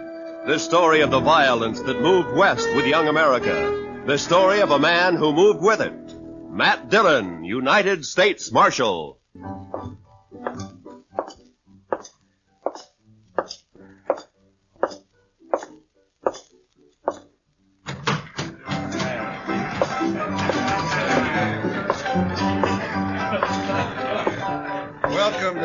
Carnegie Palace, Marshal.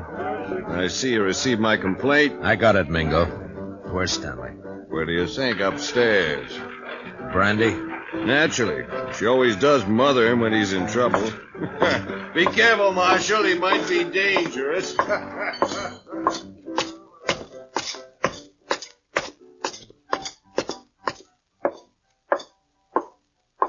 Well, Marshal, you got a sweet word for Dixie?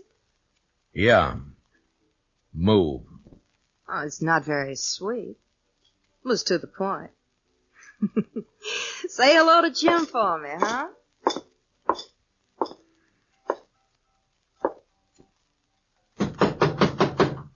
Go away. It's me, Brandy. Matt. Come in, Matt. Join me in a drink? Where is he, Brandy? In the next room. Cried himself to sleep. Save it, Brandy. I gotta take him. Oh, why, Matt? Jim Stanley never did a mean thing in his life. He's no bad man. He stole money from Mingo's roulette table, and he threw a bottle at him when he was caught. Mingo's pressing charges. Stanley can clear himself in court. Huh? Against Mingo's witnesses? Do you bring Stanley out, or do I go get him? Go get him. But I wouldn't be proud, Matt. Stick to running dance hall girls, Brandy. Let me run the law, huh?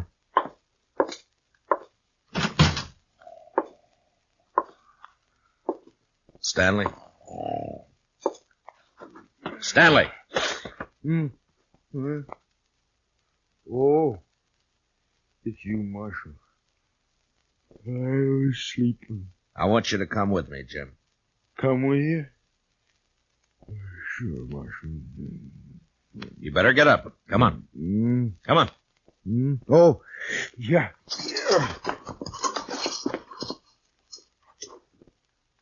Oh, where are we going, Marshal? Would you like to visit my ranch? I got a new colt. The prettiest little sorrel you ever saw. Jim. What?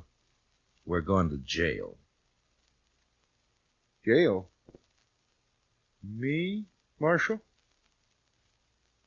Do I have to? Yes, Jim. I've never been in a jail. I'm sorry, Jim. No. I can't go in there. Oh, Marshal, I ain't never been locked up before. Please, don't make me. I have to. I didn't mean to do it. Honest, I just lost my head when I realized my money was gone. I wouldn't have kept those chips. I know that. I just grabbed them. I don't know why. They were there, and I just grabbed them, and then Mingo started in on me. He kept saying things, bad things about... Take it easy, Jim. I wouldn't have cared, except that, well, Dixie was there. He kept yelling at me that I was a thief right in front of her. I tried to make him stop, and he wouldn't. Then something happened. The bottle was there. You threw it at Mingo? No, I just threw it, Marshal. I was crazy. I didn't mean to hurt nobody. I believe you, Jim. Marshal, will you ask Dixie to come and see me later? Yeah, sure, I'll ask her. Thanks. I just want to tell her not to blame Mingo for all this. She might say something or give up her job. Don't worry, Jim. I don't think Dixie's going to give up anything.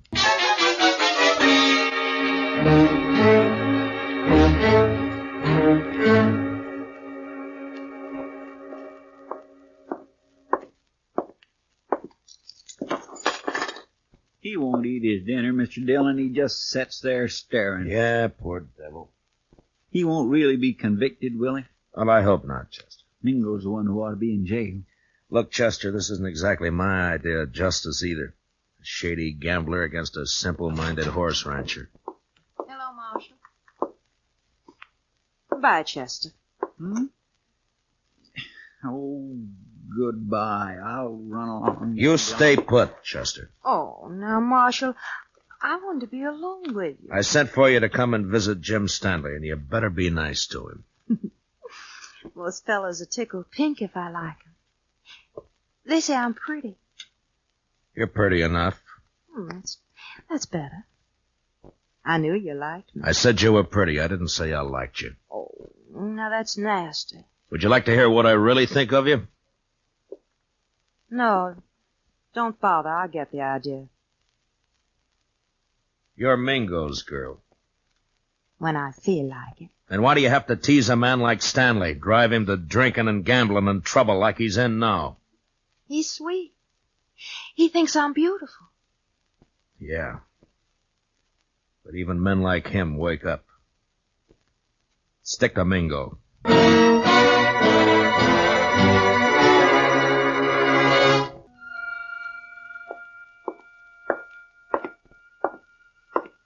Hello, Marshal. Thought I'd drop in and see if your prisoner was all set for trial tomorrow. Mingo, I want you to withdraw those charges. And let that potential murderer go free? No. You got back the chips Stanley took from your table, and his assaulting a man like you is ridiculous. He doesn't even wear a gun. A bottle constitutes a deadly weapon. Look it up, Marshal. Why you doing this, Mingo? Why pick on a man like Stanley? Let's say I don't like him always slobbering over Dixie. She's private property. For that greedy little vixen, you'd send Stanley to prison knowing that it'll probably crack his mind completely? That's his problem. You don't understand, Mingo. I don't like to see people pushed around. Or don't cross me, Marshal. I already have. People get dead that way. Yeah, so I've heard. Now, just who are these witnesses of yours against Stanley? Ned Cole, Saginaw Henry. Both on your payroll. Dixie. Some of the other girls. All working for you, huh? Jim Stanley's as good as convicted, Marshal. There's not a thing you can do about it.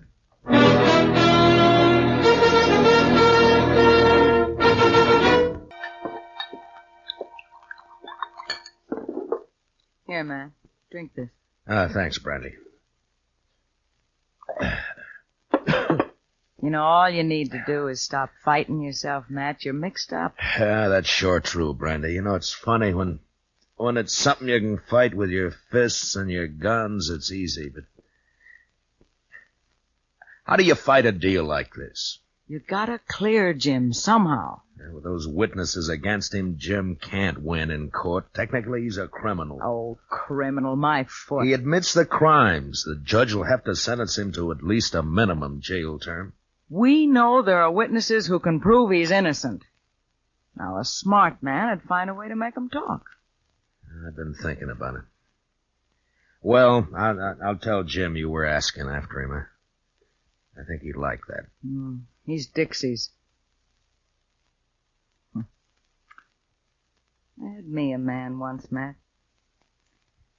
I traded him for a bottle of brandy.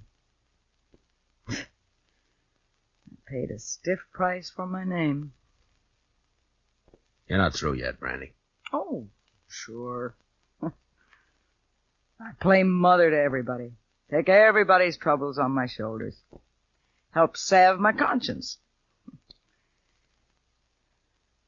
Don't ever hurt a person, Matt. You never get through paying for it. Well, I better be going. Where? To try to get some of those witnesses to talk.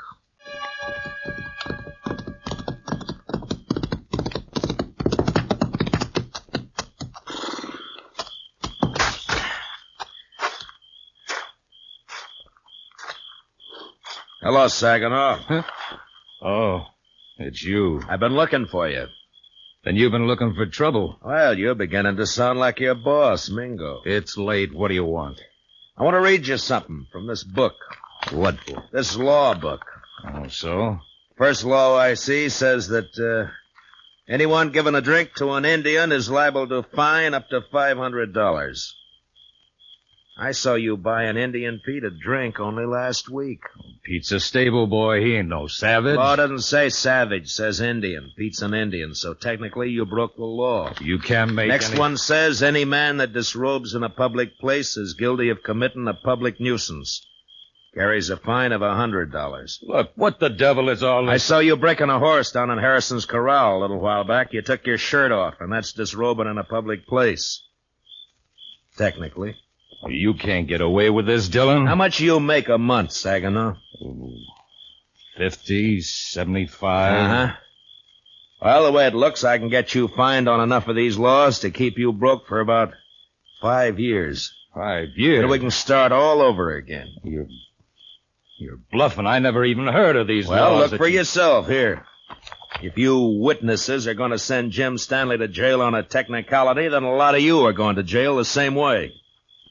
Well, laws may be there, but they ain't fair. All right, Saginaw, that's how you want it. Come on, let's go to jail. No, wait, man. Well, then start talking. Well, Dixie shilled Stanley into losing his money, and me and Ned Cole egged him into grabbing a couple of chips when the wheelman wasn't looking. On Mingo's orders? Sure. Stanley looked down at the chips we swiped, and he reached out to hand them back when Mingo jumped him. What was Dixie doing? Trying to keep from laughing. Yeah, I'll bet. And then what? Mingo rode Stanley hard to make him break down in front of Dixie. Finally, the poor lunkhead seemed to go crazy. He yelled and tossed a bottle at the bar. Not at Mingo? No, missed him by 10 feet. Stanley was just working off his mad by busting the bottle. Paid for it. I guess he had the right. Yeah, I guess he had. First, I think Mingo was just deviling Stanley, and then he got the idea to press charges and send him to jail. We got orders out to testify. Uh-huh. Well, thanks, Saginaw. Marshal, I'd like you to know something. Yeah? I'm glad I told you about Stanley, because framing him into prison isn't my idea of something to be proud of. It shouldn't be.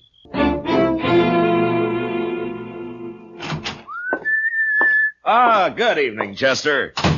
My, what are you so happy about, Mr. Dillon? Everything, Chester, everything. Is it about Jim Stanley? It is about Jim Stanley. He's going to clear himself in court tomorrow. Come on, let's go tell him. Well, gracious, that is good news. He couldn't have taken much more of being locked up. I know. Hey, Jim, wake up. We're going to bring... Jim. Mr. Dillon, he's gone. Both window bars are cut. Yeah. And here's what cut him. A hacksaw blade. And look yonder, there's another. Oh, that fool. Why couldn't he have waited one more day and he'd have been free? Jim Stanley didn't have those hacksaw blades on him, Mr. Dillon. I know. I searched him good. You searched Dixie good? Hmm? Oh, mercy, no, Mr. Dillon. She's a girl. He didn't have any other visitors? No, sir. Mingo's going to be awful mad when he finds out his girl helped Jim Stanley get away. Come on. You going to arrest Dixie, Mr. Dillon? I don't know, Chester. First, I got to find her. We will return for the second act of Gunsmoke in just a moment. But first, every Sunday on CBS Radio, hear both sides debate the issues on Pick the Winner. It's a program that brings in the top people from Democratic and Republican camps, standing their ground and delivering their views on the biggest questions of the campaign. Don't miss Pick the Winner, Sundays between now and November, to be fully informed when it comes time to vote. And remember, straight through election time, make CBS Radio your election headquarters. Now, the second act of Gunsmoke.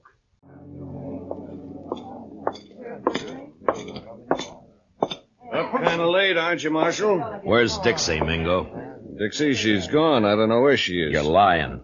No, I swear she disappeared hours ago. I still think you're lying. Dixie's here someplace. No, he's telling you the truth for once, man. Dixie's gone, all right. Are you sure, Brandy?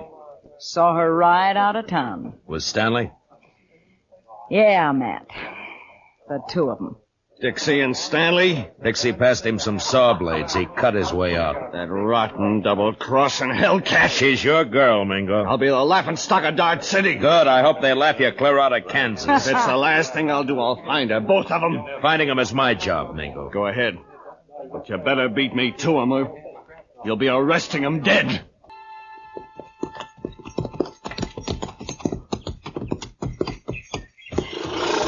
Yeah, they stopped here, all right. Probably changed horses and got some supplies. That wasn't why Stanley came home. Look, Chester. What? Water in the stock trough is right up to the top. And the barn's open.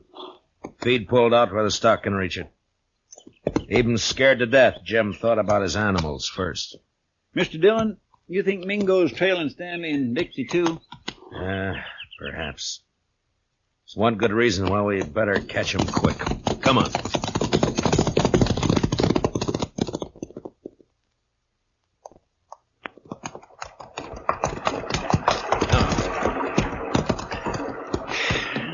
Still no sign. Looks like we've lost them for good now. What do we do, go back, Mr. Dillon? Well, we can't let Mingo find them. Sure, but the way they've been zigzagging back and forth for the last 4 days, we don't have a chance in 1,000.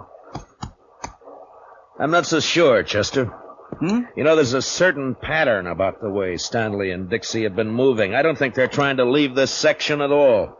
Yeah, we have been getting closer and closer to Dodge with every circle lately. And not only to Dodge. Mr. Dillon, you got an idea? Yeah, maybe. Come on, we'll ride back to Stanley's ranch.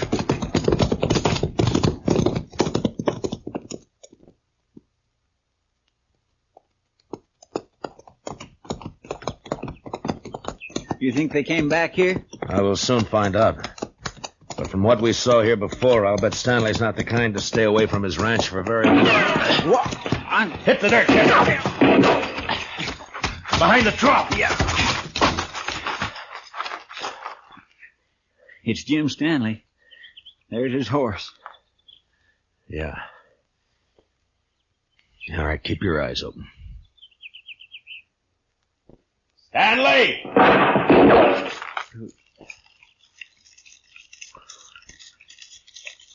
Jim, it's Matt Dillon. Let me talk to you. You go away, Marshal. I don't want to hurt you, but I ain't going back to that jail. You go away now. I'll kill you. Jim, listen to me. I've got a witness. You better leave quick now. Please, Marshal. Mr. Dillon, I'm getting wet. That's better than getting shot. Keep your head down. Yes, sir. Sure is wet. Stanley's in a good position. Closest cover for us is the barn. That's across 50 yards of clearing. That's a long run. He could pick us off before we made 10 feet. Yeah. Jim! I'm not leaving until I've talked to you. Leave me alone, Marshal. Can't you leave me alone? I'm coming to talk to you, Jim. No! No, stay back! I warn you! Mr. Dillon, don't do it. That's a crazy man. That's a frightened man, Chester. I'm coming unarmed, Jim. I don't think you're a murderer, but if you are, this is your chance. Well...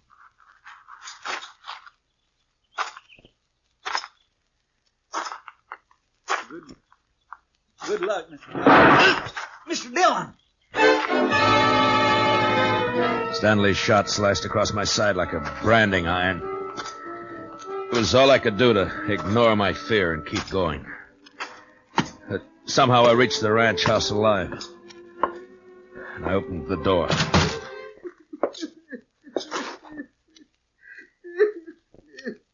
Jim Stanley stood there holding his gun.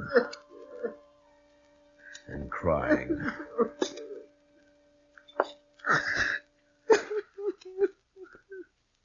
Jim? I didn't mean it. I didn't mean it. I was only trying to scare you. I'm not a killer. I never shot anybody in my life. Honest, Marshal, I can't even shoot a rabbit. I know that, Jim. I'm afraid. I've always been afraid of things. I try to be like other people, and it only seems to bring trouble. You can stop being afraid of the law and jail right now. It's all over with. You mean that, Marshal? Really? Really. But I shot you. Did you? I don't recall. Oh, but Mr. Dillon, shot hit your side. Right there. You see it? It's bleeding. Now, Jim, listen to me. You didn't shoot me. Oh? Well, all right, if you say so, Mr. Dillon. I say so. Here, I'll take that rifle. Now, let's go back to town and get this business settled, huh? You've been good to me, Marshal. Forget it, Jim. There is one thing, though. Dixie. Oh, she brought me hacksaw blades. I know that. She said you were going to hang me and that I had to escape. She kept saying it. Uh-huh, she was riding with you. Well, where is she now? Oh, she left me last night. I was glad. I was nearly wild listening to her talk about you and prison. I even swore I'd kill myself before I'd go back to jail. I'm glad you didn't mean it. Oh, I meant it at the time. Oh, I was sure scared. You feel better now? Oh, yeah. Yes, I know. Everything's just going to be fine.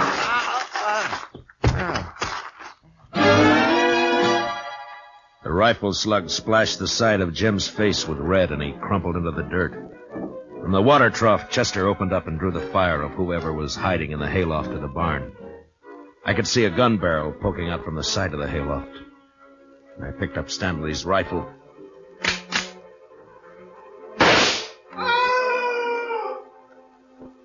Mingo. Mr. Dillon, are you all right? Yeah, Chester. But Mingo's dead. Well, how about Jim Stanley, Mr. Dillon? Yeah, he was scared more than hurt. He should come to any minute. Well, my goodness. Oh, this looks like a sure enough war's been happening around here. Where have you been, Dixie? Oh, sure now, Marshal. A girl's got a right to look after her investments. My Mingo and Stanley both dead. Well, now that's a real shame. Hmm? Oh, but Jim Stanley's Chester. You said investments. The only investment you've made is prison time for helping Jim escape. Me? Well, how you going to prove anything, Marshal? With Jim dead. But he's the Chester, why don't you go look after the horses? But Mr. Dillon... Yes, sir. It's a right good thing because I'm going to be terribly busy, you know, taking care of poor Jim's ranch and money and of course the funeral and everything. Why should all that concern you, Dixie? Because I'm Jim Stanley's widow. What? I married him 3 days ago in this city. It was such a sweet wedding. Yeah, I'm sure it was. And now all I have left are some memories. And, of course, this little old ranch and Jim's money. Dixie, there's something you should know. Hmm? You also got a husband. Have you heard enough, Jim? Enough. Jim! When I saw you fall... You're bad, Dixie. Oh, Jim, you mustn't pay no mind to what I said. I was upset. Didn't I come back just to be with you? No good, Dixie. Jim's onto you now. Jim, are you going to let him talk to me like that? He's my friend. And I don't like you now, Dixie. Oh, it's too bad. I'm still your wife. Marshal, can she make that stick? Well, by law, you have to support her, Jim. Of course, it don't say how. Marshal, you stop putting ideas And, of course, she has to take care of your house for you, Jim. Clean it, do the chores, cook for you. Cook? Me? Cook for him? He can make you, Dixie. It's his right. All right or not, I'd like to see him try. He can do it, Dixie. Yeah? Well, he can't if I'm not here. And I'm leaving right now.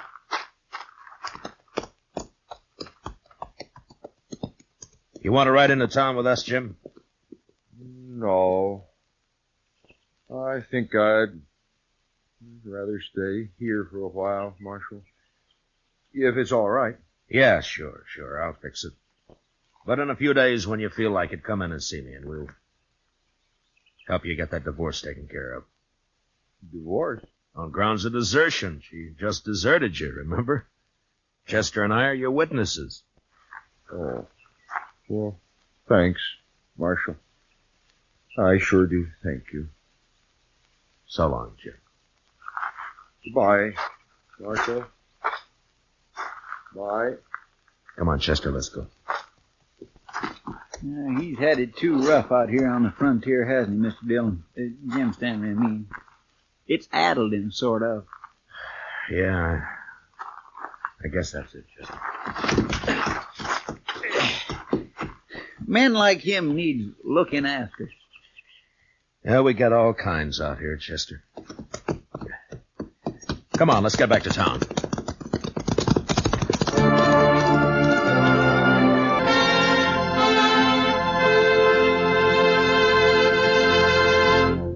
Gunsmoke, under the direction of Norman MacDonald, stars William Conrad as Matt Dillon, U.S. Marshal. Tonight's story was specially written for Gunsmoke by Herb Purdom, with music composed and conducted by Rex Corey.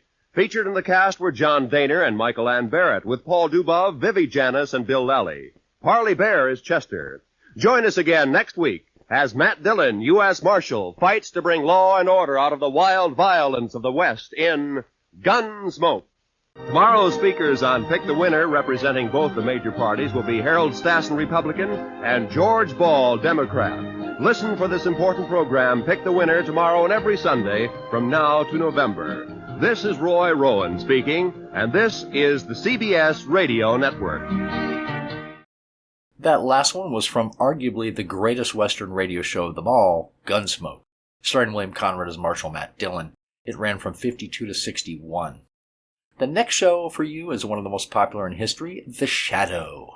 Several actors played the mysterious crime fighter Lamont Cranston, who used hypnosis to appear invisible. It aired for 22 years and was massively popular. Here is Voodoo from March 30th, 1941, with William Johnstone playing The Shadow. I hope you enjoy.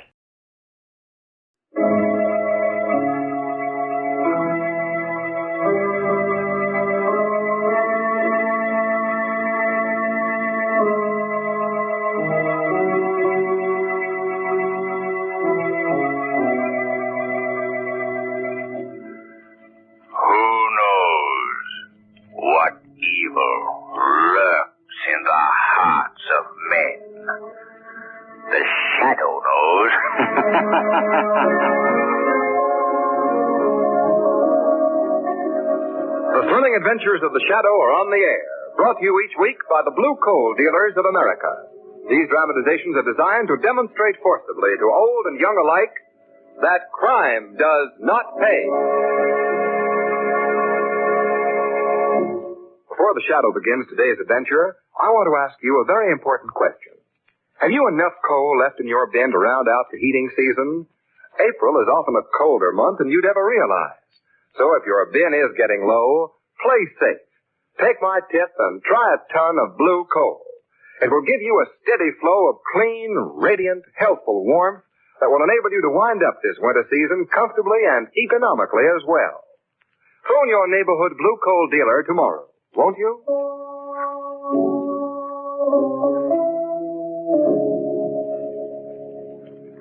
The Shadow, mysterious character who aids the forces of law and order, is in reality Lamont Cranston, wealthy young man about town. As the Shadow, Cranston is gifted with hypnotic power to cloud men's minds so that they cannot see him.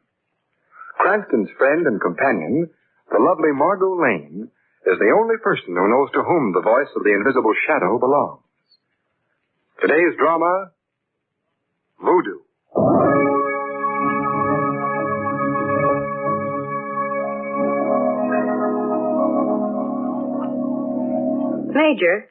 Major Spire, tell me, just what is a hero? Well, Margot, I'm afraid that I've never been able to answer that question to my own satisfaction. But you've seen so many men under fire. Yes, I know.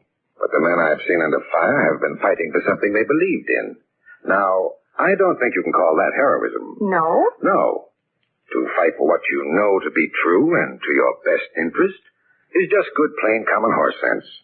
Do you understand what I mean, Lamont? I do, Major. I've always said that heroes should be judged by the measure of fear they have in their hearts. Not by what they do, but by how afraid they were to do it. Well, that makes them pretty rare individuals, doesn't it, Lamont? It does, Margot. I think I've only known one man who really measured up to those qualities in all my life.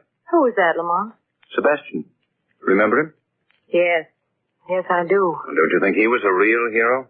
Yes, he was. Sebastian? I don't think I've ever heard of him. Was he recommended for the Service Cross? No, Major. Sebastian was a man who crossed our paths one summer on Little Cauldron Island, one of the more remote of the Kichi group, about 80 miles off the Georgia coast. But who was Sebastian? Oh, just a chap who passed unknown and unsung. But for my money, he was a model of the purest form of heroism. Well, I'd like to hear about him. Very well. May I fill your glass, Major? Oh, yes, thanks. Well, Margot and I were vacationing on Little Cauldron that summer. The island was virtually owned by Gerald and Edmund Fergus. It's a desolate place. In fact, the Fergus brothers and their sister Polly were the only whites living there. The rest of the population consisted of some 2,000 backward and illiterate natives. Backward and illiterate. That's giving the natives a break, Lamont. You see, Major, these natives practiced a peculiar form of voodooism. They worshipped reptiles.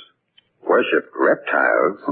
I know it seems unbelievable to find such primitiveness only a few hours' journey from the Georgia coast. Nevertheless, it's true. I still carry proof of it, here on my watch chain. What is it? A bit of hard wood, carved to resemble a serpent's head. The natives use it to ward off evil. The natives call it a snake stone. All of them wear one tied around the neck. Yes. Well, one day, just about dusk, during our first week on the island, Gerald Fergus, Margot, and I had gone down to the beach to meet the mail launch. Edmund Fergus was in his study on the lower floor of the big house attending to his accounts. Everything was quite orderly, routine, except that up in Miss Polly's room, the rear of the big frame mansion. The surf is heavy tonight, Celie. Very heavy. Where are you going? Downstairs, Miss Polly. Oh, well, wait until I finish dressing, please. Tonight, night of dance Congo. All peoples make big dance for spirits of dead. Cine, go now. Oh, no, please don't go. They'll begin those dreadful drums in a moment. If you're afraid of dark, you like take this, maybe? What is it? Snake stone. Belong to Cine. Keep evil spirits away. Oh, I don't believe in your superstition, Cine. Then Cine, go. No, please, Cine. It do you no good for me to stay. What do you mean? Miss Polly know that Gobi, Papaloy, which man of Little Cauldron, put voodoo on Mr. Edmund, Mr. Gerald, and her too. I don't believe that, Cine. Besides, Papaloy has to have some of our clothing or our hair. Something that belongs to us to make the voodoo work. You're right, Miss Polly, you're right. Of course I'm right. Maybe Miss Polly noticed that Cine clean her hairbrush. Miss Polly must be careful. She's losing hair. Mr. Gerald, Mr. Edmund losing hair, too.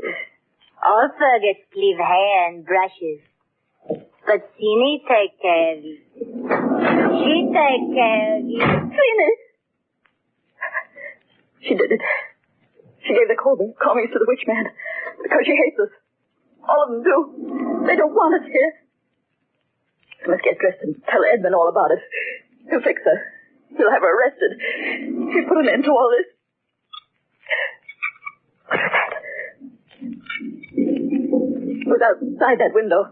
Oh, Dava. Who's there? I can see someone. Who is it? Tell me. Who are you?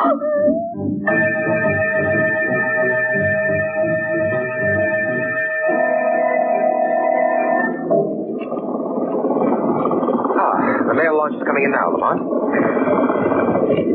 Hello there, Mr. Fergus. Hello, Norton. I can't come in any closer.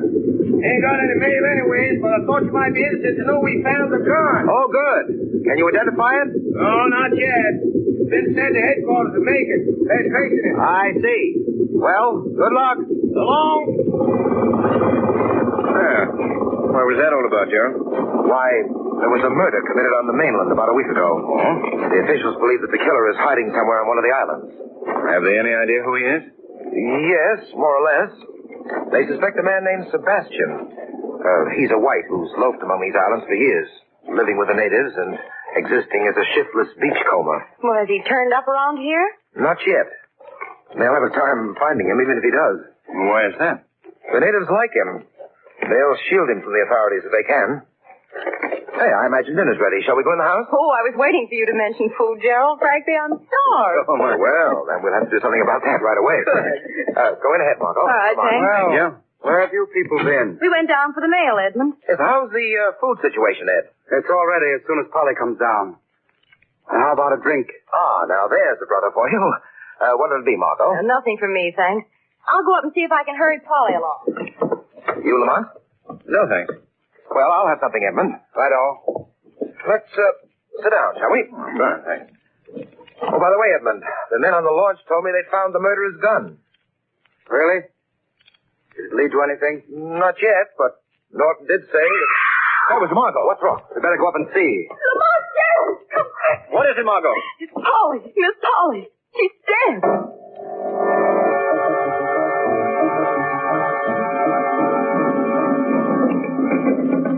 Don't you think we ought to notify the police, Edmund? Wouldn't do any good tonight, Lamont.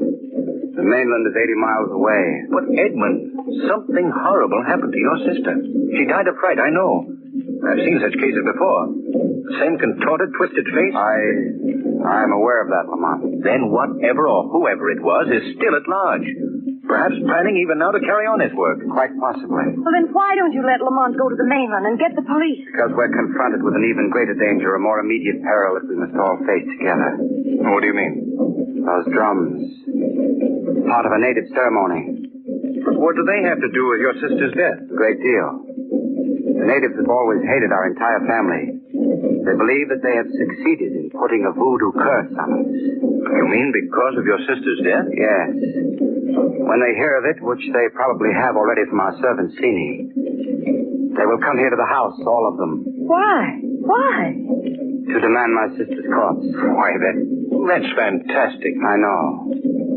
But their belief is that a dead person should be prepared for burial immediately. Else a terrible calamity will occur. But we can't let them do that. What can be done to stop them? Well, I have several guns upstairs. I don't know what good they'll do against terrific odds, but I can get them anyway. Well, yes, by all means do. Gerald, what's happened? Sini is leading them here. I'll get the guns at once. They've heard about Polly's death. They believe that they are voodoo caught. They're coming here. Oh, Edmund! He's falling down the stairs! Edmund, what's wrong? Come on, you! Voodoo curse working! Keep out of here! They're swarming into the room, dozens of them. There, bodies! 2 bodies! Go be papaloy, take bodies! No! Don't touch those bodies! Voodoo curse work! Voodoo curse! Let go of me! Get out of here! Let go!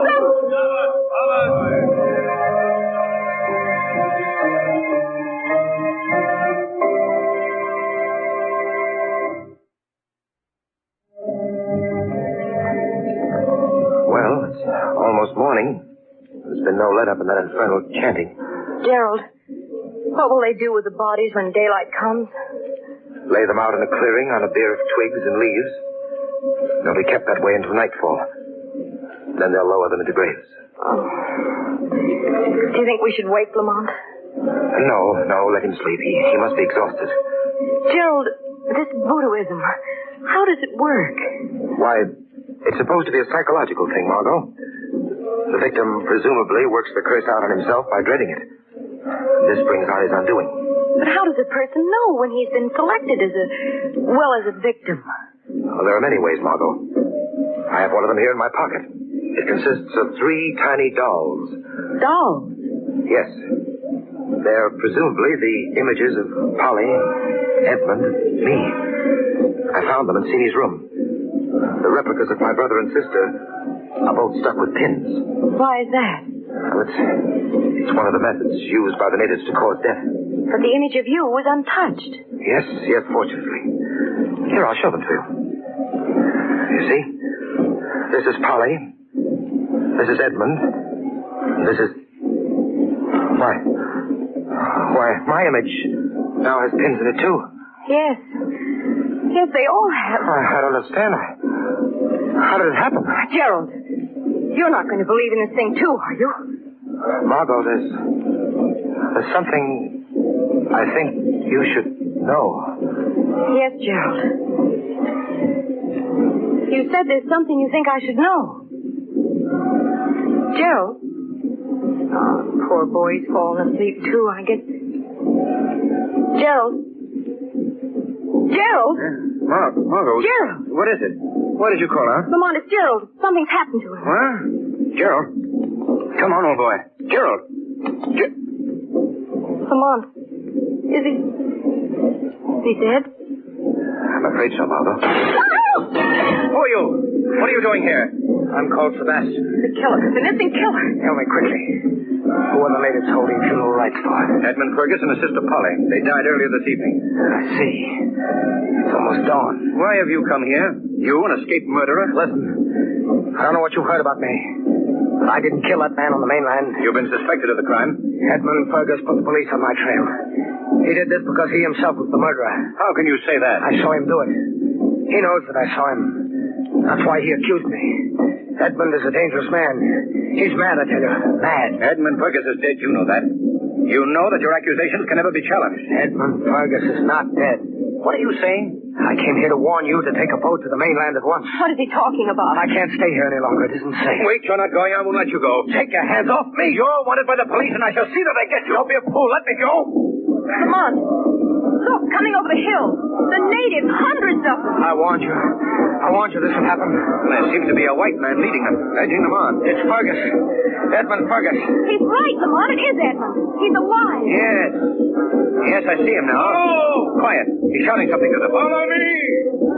Follow your God who has returned from the grave. Now do you believe what I told you? He was right, Lamont. I must go. They can't find me here. You must kill my enemy. That happens to be us, my friend. So I have to go. Good luck. Wait. He's gone, Margot. Stand close to me, darling. They're coming. They're coming.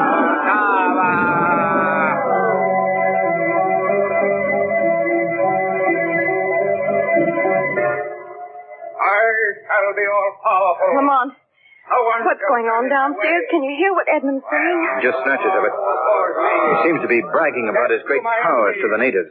Why were we locked in this room? Why are we prisoners here? I don't know, Margot. Edmund must have some scheme afoot concerning us. The trial of my enemy. Hey, listen, there's someone's unlocking the door. Trial of my enemy. It is about to begin. The servants see me. Both of you, come. Master, send for you. Are we to be freed? Sent back to the mainland? Master, decide that. Come. Well, we might as well go down, Margot. You shall now see, too. Lamont. Who have attempted to stand in my way. They've not... Look at all those natives. The room is full of them. Will be their punishment. And do you see your friend, Edmund? He's rigged up the sort of throne at the end of the room. You will stand before the throne of justice, both of you, where you shall be given every consideration, every chance to defend yourselves.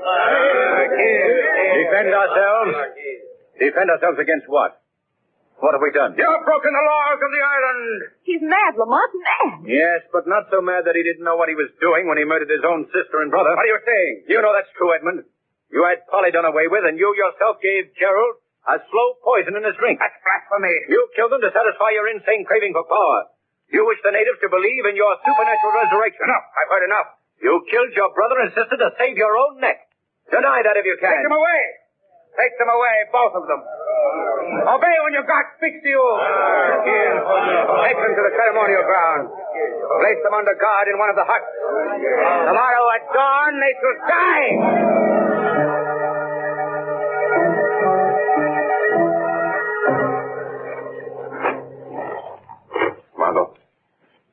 Margot. Yes, Lamont. The guards are sleeping. Yes, I know. I could only reach that infernal rope that's binding my ankles. I could free myself. Oh, keep trying, Lamont.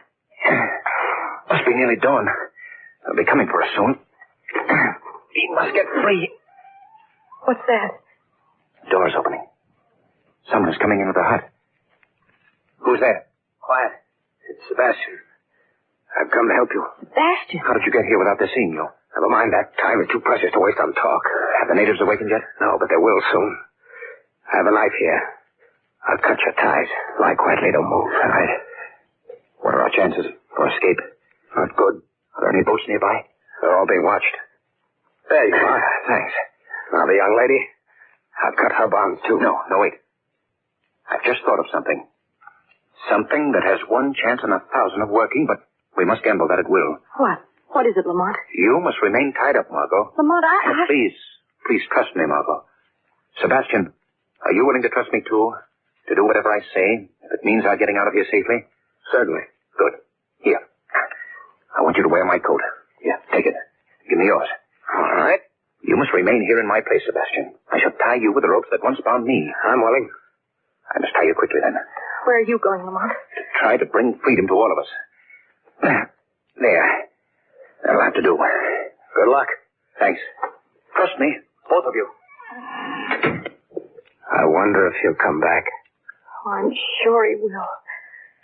Well, in any case, I'll do my best, young lady, to give you what little protection I can offer.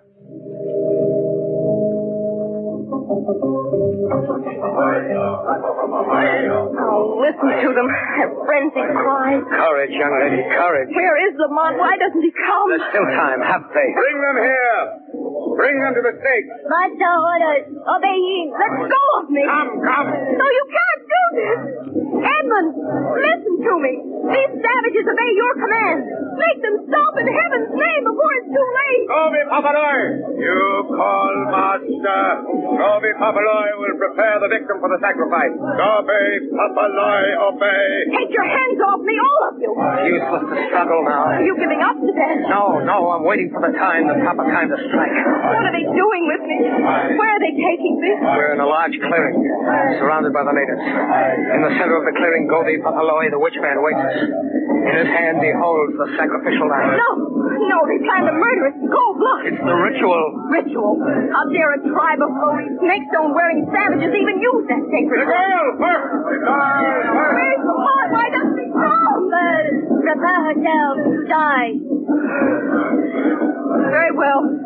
I see there's no chance now. You can do with me as you wish. Don't give up hope. Gobi Papaloi will strike. I offer sacrifice to Serpent, to ancestors of Serpent. Gobi Papaloi, now take life. Oh, no, you don't! Attack Papaloi! White man, attack Papaloi! Stop him, I say! Keep a knife, stab Papaloi! Get that knife away from him! He needs that knife! Now give it back to white man! Sebastian, what have they done to you?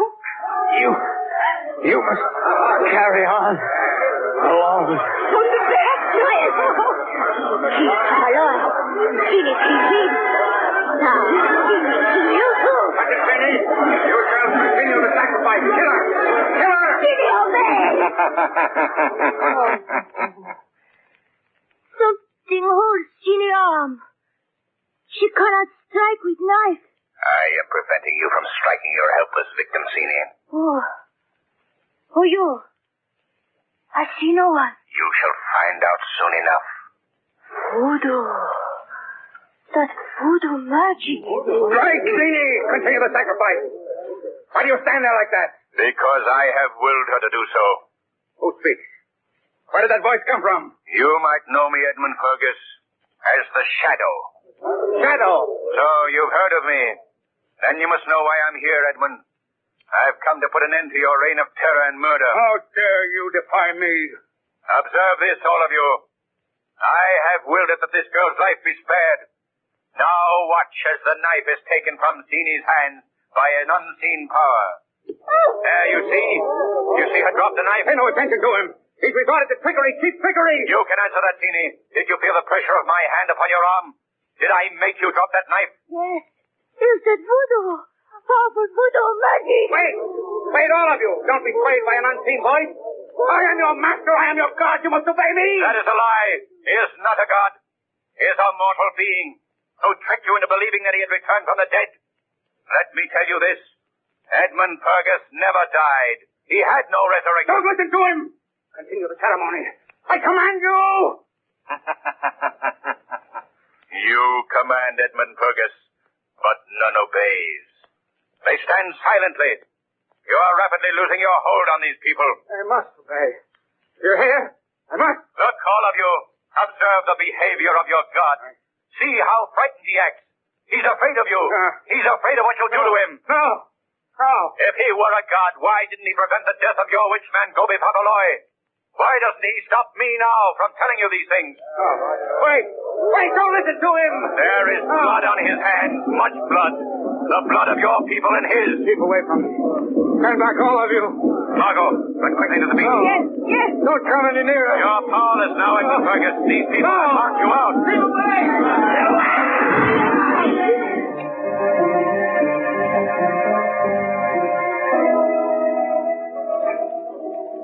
Well, that's quite a story, Lamont. But as for this fellow Sebastian, I hate to disagree with you, but I wouldn't call him an exceptional hero. After all, he did what any other white man would have done in the same situation. Not exactly, Major.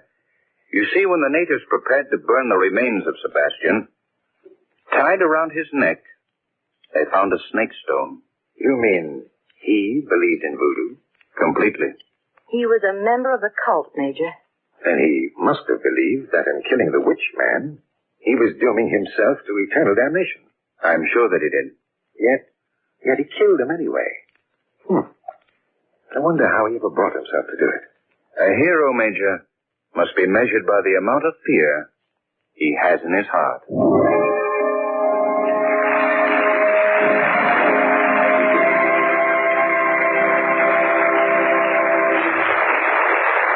And now, fresh from the records of the New York General Sessions Court, we bring you conclusive proof that crime does not pay. New York City, January 14th. Jerome Reuben Lewis forges check for $18.60. Crime, forgery in the second degree. New York City, March 20th. Jerome Reuben Lewis sentenced to from 5 to 10 years in state's prison. The weed of crime bears bitter fruit. Crime does not pay. The shadow knows.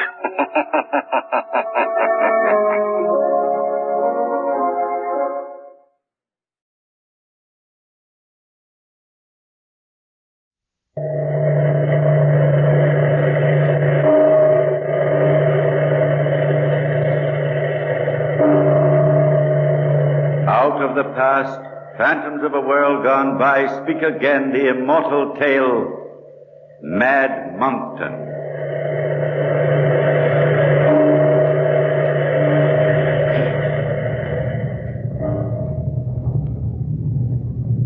When in Wincott Vault a place waits for one of Monkton's race, when that one forlorn shall lie graveless under open sky, that shall be a certain sign of the end of Monkton's line.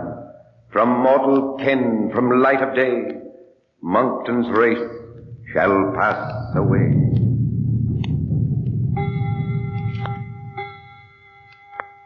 Ada, this is the end, absolutely the end. 9 o'clock and not a word from him. Oh, Mother, stop fretting. Alfred will come. I know he will. But when? When? The engagement dinner was at 7, if you'll remember. But what difference does it make? Ada Elmsley, I do believe you're still in love with Alfred Monkton. Of course I am. After all the terrible humiliation he's put us to, how could you be? How could any self-respecting woman? And to think you broke off your engagement with William Seeley, the nicest boy in the whole county. Oh, what gossip the servants will make. Mother, please. In 2 minutes it'll be all over the village. Alfred Monkton didn't arrive, not even a word of apology. I can hear them now. Oh, the humiliation. Mother, please sit down and be quiet. I will not be quiet. I tell you, Ada, I tell you, I'm glad, really glad. I hope you'll never see him again. Mother, how could you say such a thing? Because it's true.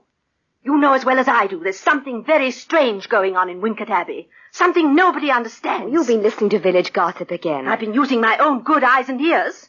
Do you know why Alfred Monkton keeps himself cooped up in that ancient abbey day after day after day, never receiving anybody, making a hermit of himself? You exaggerate. He's a scholar. He studies most of the time. That's the lamest explanation I ever heard.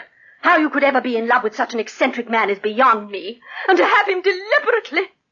Oh, I don't care if he has £1 million a year. I'll not allow you to marry him. Oh, we've gone over this so many times. If I don't marry him, it'll only be because Alfred doesn't want me himself. Ada! Look, a carriage on the drive. Well, it's about time. Is it Mr. Monkton? I don't know. Ada, don't see him. Send him away. Alfred, look, he's coming in.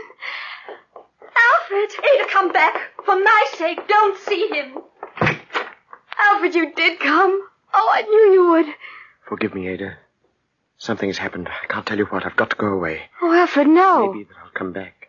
But I can't have you waiting for me, Ada. You mean our engagement's broken? Yes. But why? Why, Alfred? I can't tell you now. But when will you return? I don't know. It may be a long time. Forgive me, Ada. Forget me. Oh, no. How could I? How could I do that? Alfred, I'll wait. Time doesn't matter. I'll wait for you. I do love you, Ada. I do. Somehow I'll come back again, I promise. Living or dead, somehow I'll come back to you.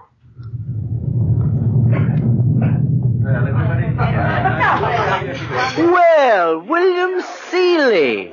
Imagine seeing you here in Naples, of all places. And after so long, too. Has it been so long, John? Not many years. 5, I think, since Eton. It seems long. What have you been doing with yourself? Last I heard, you and Ada Elmsley were engaged. What happened? Oh, I'm afraid we just broke it off, and I've been wandering over Europe, one place to another. Oh, don't tell me you're suffering from broken heart, I believe is what they call it. Oh, no. Just wanderlust, I think. At least that's what brought me here to the garden of the Villa Real. And a lucky thing, too. Let's drink a toast, shall we? I say... Oh, something the matter? Huh? No, not really. It's just that fellow over there staring at me as if I were his long-lost brother. It's rather unnerving. Where? Oh, I say, do you know him? No, I don't think so. Do you? Well, only by reputation. He's a character around these parts. Really? What's his name? Monkton, I think. Alfred Monkton. What? Oh, I say, you do know him. Well, only slightly. I haven't seen him since I was very young. We lived in the same county. Of course, I remember now. Monkton has Wincott Abbey, I believe. Yes, and also Ada Emsley. Oh, I say. Oh, you mean they're married? No, just engaged. I wonder what he's doing here. I haven't the slightest notion. Oh, look there. He's written a note. He's given it to the waiter. Yes, I noticed. And the waiter's coming to our table. Mr. William Seeley? Yes. The gentleman just leaving, the one over there, asked me to give you this. Oh, thank you. You're welcome, sir. I wonder what Monkton wants with you. Well, we'll soon see. Here, let's read it. If you are the William Seeley from Wiltshire County, England, will you do me the honor of calling at my flat this evening just before midnight? My need of a friend and confidant is urgent, and I shall be ever grateful for your compliance. My address is below. Alfred Monkton. Oh, that man gives me the creeps. Are you going? Yes, I think I will. He's tormented with some terrible fear. You can see that on his face. Maybe I can help him for Ada's sake. Still, I wonder what it could be.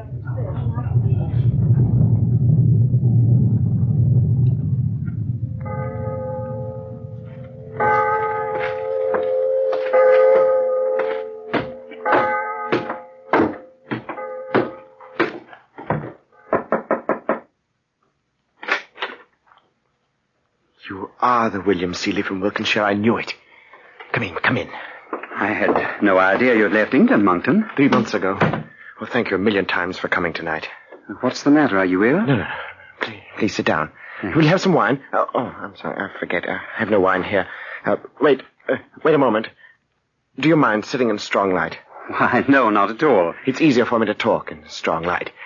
Here, the reading lamp. Some candles. My hand's shaking. Would you like them for me? Of course. That's it. Thank you. How's that? It's much better. Light makes me calmer. Seeley, can I trust you? I want to tell you why I'm here and what I'm looking for. It's hard to believe, but I'd like to hear you say that you'll tell nobody the secret. Well, of course I promise, Monkton. Thank you. I can trust you. I know I can. Seeley, you were engaged to Ada Elmsley once. Yes. She broke it off soon after she met you, old man. Yes, I know. She told me. I'm sorry, Seeley. But we love each other very much. Though I can never marry her. Never. But why? Come, I'll show you. Here in this room. What is it? There's nothing here. Wait till your eyes grow accustomed to the darkness. Come here a moment.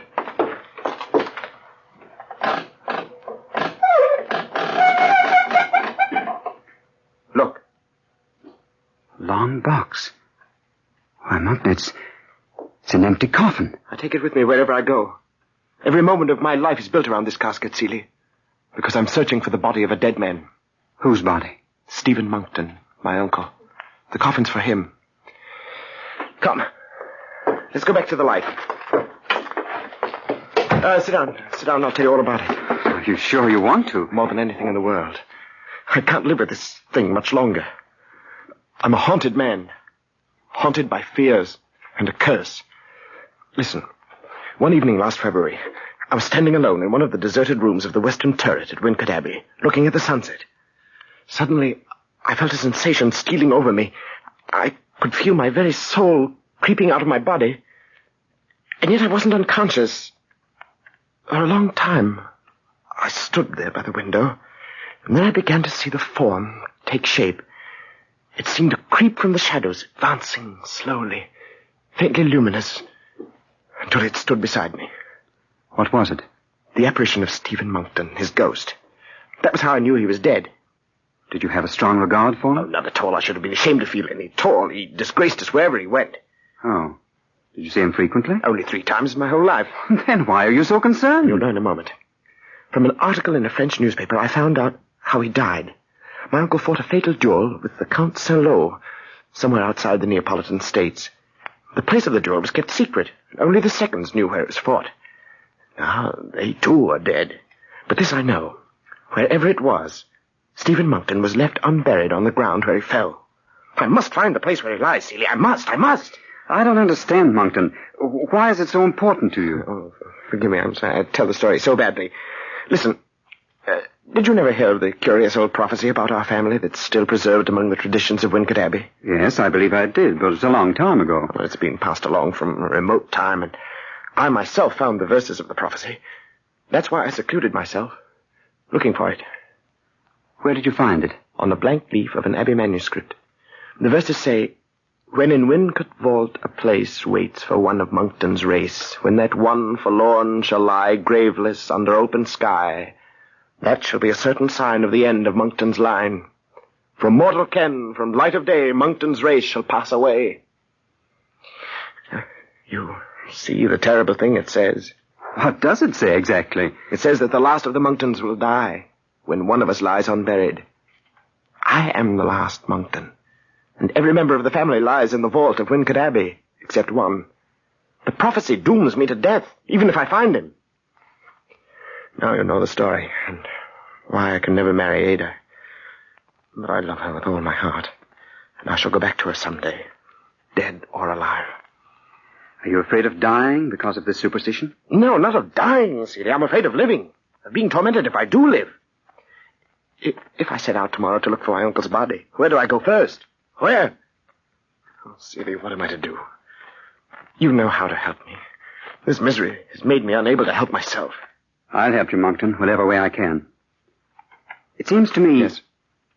Well, it seems to me logical to suppose that the duel was fought somewhere near the Neapolitan frontier. Hmm? So, if I were looking for the place, I'd follow the frontier to the lonely mountains, asking every native if he had seen 2 carriages in the road last February. Surely then you'd come across some clue. You're right, Celia. It's an inspiration. Come with me. Please come with me and help me find the dead man. Will you, Celia? All right, Monkton. I'll help you. But tell me one thing. Why did you say you're afraid of living, of being tormented if you do? Because I'm never alone, except when there's strong light in my eyes. What do you mean? I mean his ghost standing beside you now. A death glare in his black eyes.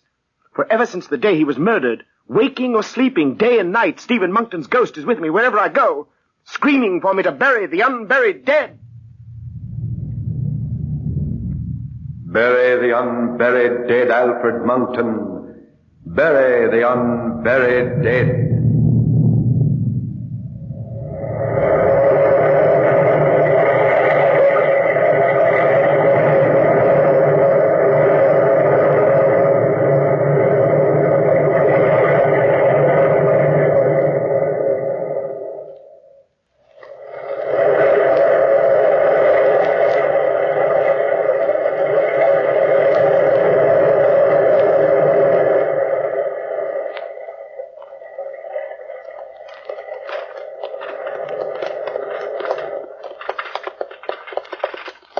Celie, would you take the reins for a while? What's the matter, Monkton? You look tired. Oh, it's nothing. The search just seems so hopeless. Will we ever find him? Will we ever find him? Oh, you must have patience. It's only been a week and the frontier hills aren't far from here. How's the coffin riding? The canvas covers it well. He's still with us. Always with us. The ghost, you mean? Yes. Just yonder by the roadside. Suspended. Moving ahead. Waiting for his burial. I tell you, Celia, I'd rather die 1,000,000 times than be companioned by a bleeding ghost. Look, there's an old woman on the road. She might know something. Oh, yes. Stop the wagon. Whoa there. Excuse me, Senora. Do you live here on the frontier? Si, senor. Do you remember about 3 months ago seeing 2 carriages take this road? No, senor. Then perhaps you heard talk of a duel that was fought near here by 2 men named Monkton and the Count Saint-Lô. No, senor. But, wait. Now, I remember during February, 2 richly adorned carriages did pass my house late in the afternoon. Which way did they go? They were headed for the hills and very fast. Thank you so much. Celie, what luck. Let's go, quickly. Monkton, calm yourself. All day you've been tense, and I know you're feverish. I'm all right, I tell you. If we hurry, we can make the hills by sundown. Let me have the reins. Get up there! Get up!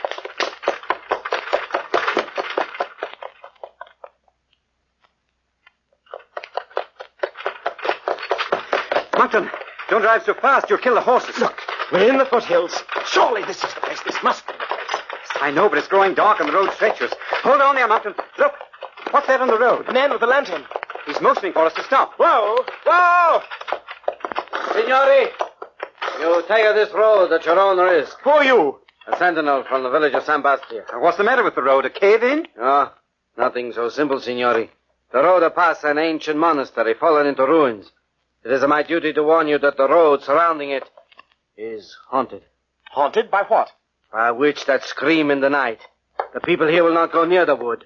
So frightened are they. Celie, we found the place. We found it. But we must go on, Signor. We're not afraid. Thank you for warning us. You go at your own risk, then. And the God will protect you. Get up there!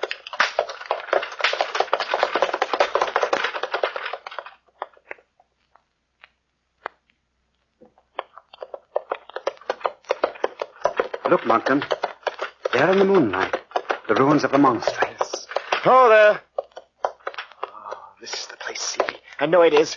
Jump down. Let's search it quickly. Monkton. Listen to that. You hear him too now. Stephen Monkton pleading for me to bury the unburied dead. Where's it coming from? Yonder, on the hill. Come. Do you see his ghost? Wavers in the moonlight. Beckons from the doorway of the monastery. Celie, we found the place at last. At last. Come on. Here. Here's the door, Monkton. Yes. Here. Help me push it in. There. Come on. Come on. Come on, I lead the way. Look. The roof has fallen in. Monkton, wait. Look yonder. A slab of stone in the moonlight. Looking up to the sky. The body of Stephen Monkton. Say. He looks alive. His shirt is wet with blood. So he would remain forever, left here, uncovered to the sky. When we place him in the vault at Wincott Abbey, his body will crumble, and he'll be dust again.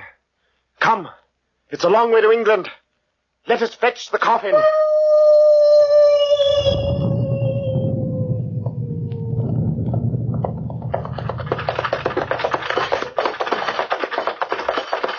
There's the ship, Celie. There's the Flora. Yes, and that looks like our captain. Captain King? Hello there. May we see you a moment, sir? Surely you can. Always glad to oblige a fellow Englishman. Remember, Celie, price is no object. You talk to him. All right. Well, what can I do for you, my lads? They told us at the consul's office that your ship, the Flora, is sailing for England. Right you are. On the way home again. Well, we're rather anxious to get to England ourselves, Captain. Will you take us? We'll pay whatever you ask. Well, now, can always use a few extra shekels. But I say, what's in that box on your wagon? It's an antique statue, a treasure of art, Captain. We're taking it back with us. Oh, well, now, I think we can arrange passage all right. How about £50 for the lot of you? Yes, I think that's agreeable.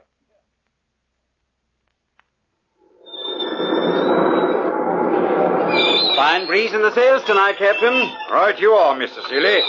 She's blowing straight for England, and quick, too. Mr. Monkton coming up for a breath of air? I'm afraid he's not the world's best sailor, Captain. He's staying close in the cabin. Great Scott! What's that? Sounds like the very devil a wailing in the night. Yes, so it does. Excuse me, Captain, I think I'll go below. Jonesy! You hear that wail like a blooming banshee? Aye, sir? Find out where it came from.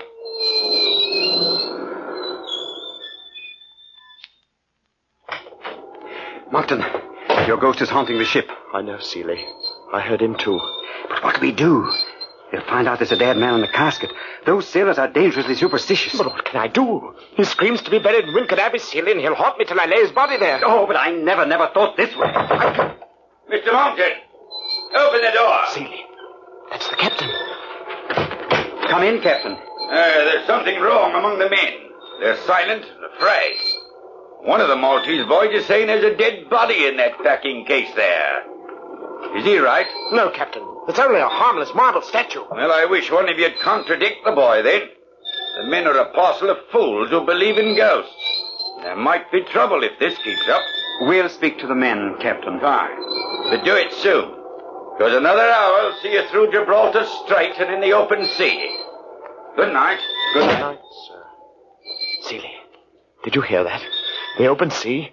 Then England. But the crew. The captain's right. Monkton. No, wait. Believe me, it's best to wait. Look, the sun's coming up, and the ghost will be silent until nightfall. Then we'll be in sight of England, and it'll be done, Seeley. It'll be done.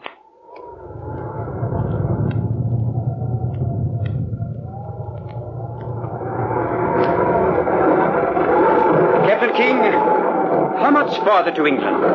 Port's just over the horizon, Mr. Seeley. Now, but take a look at that black cloud. I'm not liking it. You men! Go off there! Take in that sail! But what is it, a squall? The likes of which you'll never see again, I'll wager. Blast those seamen. Tempers are up because Mr. Monkton's stubborn silence. Get a move on you there, you men! Better get below, Mr. Seeley. We're beginning to roll.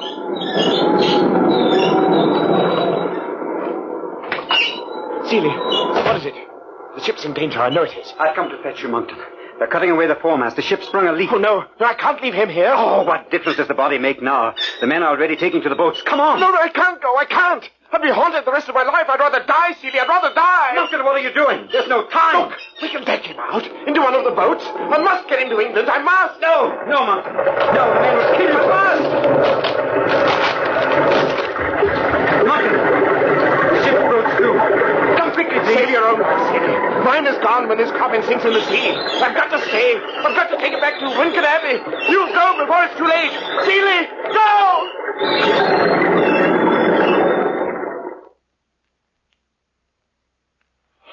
From the bottom of the sea, Alfred Monkton walked to the land of England and bury the unburied dead. Walk with the brine of the sea in your eyes and the body of an unburied Monkton in your arms. Walk to the vault of Wincott Abbey where peace is and death. Bury the unburied dead Alfred Monkton at Wincott Abbey, and give my ghost eternal peace. Bury the unburied Monkton dead.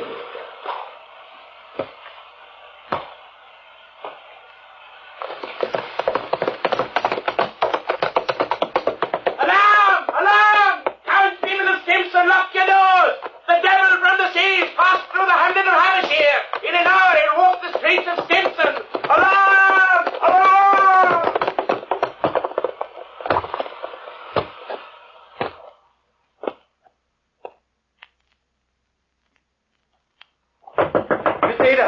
Miss Ada, open the door. It's William Seeley. William, what's the matter? Come with me quickly. Alfred Monkton's returned to England. You can help if you only come quickly. Alfred! Oh, what's happened, William? It's nearly dawn. Where is Alfred? We were shipwrecked tonight in the Channel. A merchant ship picked up most of the crew, but Alfred was left aboard. Oh. I thought he had drowned, but somehow, in some incredible way, he got ashore. But where is he now? On his way to Wincott Abbey. Oh, please, come quickly. We can meet him there. I have a carriage waiting. Wait, I'll get a wrap. Oh, William, I knew Alfred would come back someday. I knew he would.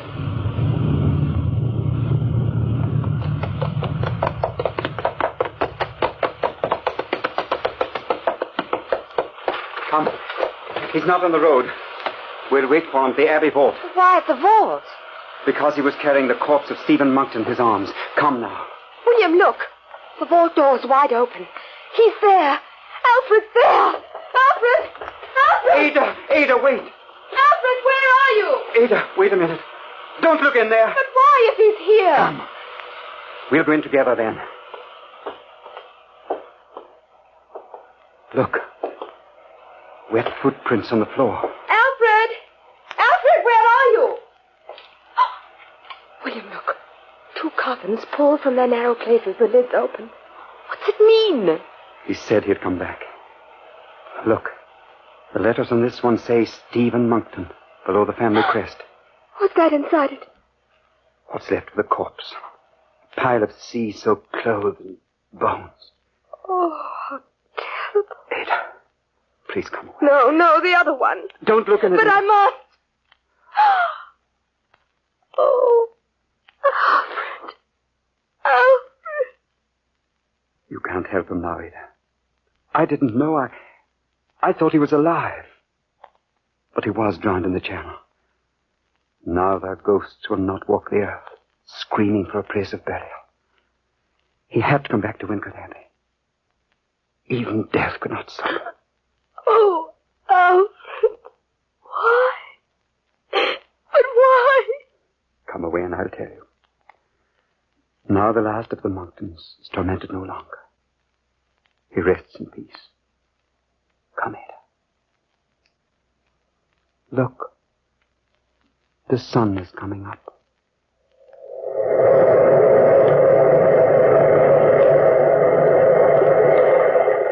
From the time-worn pages of the past, we have brought you the story, Mad Monkton. Bellkeeper, pull the bell.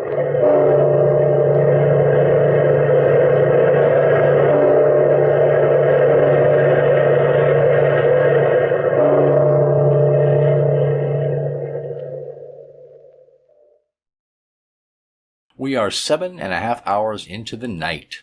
So for all you insomniacs and vampires, dawn is not that far off, and your bedtime too.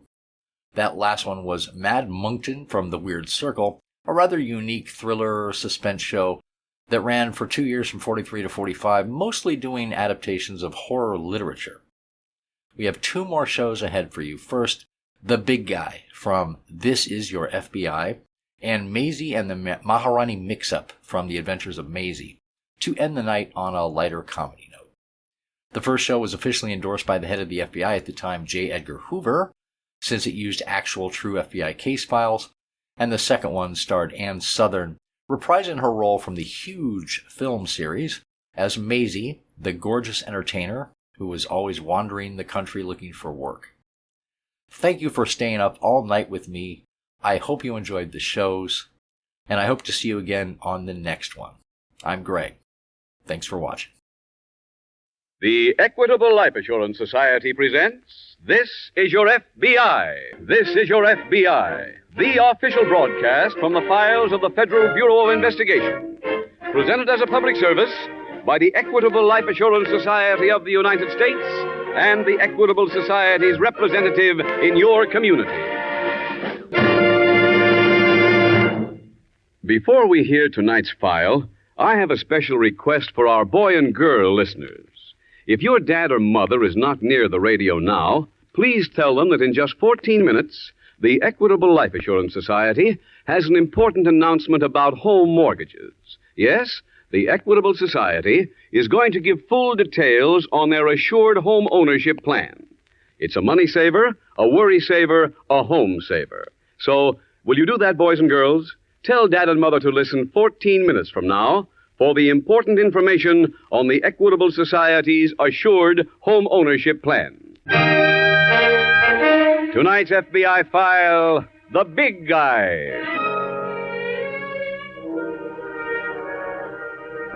History has a way of repeating itself.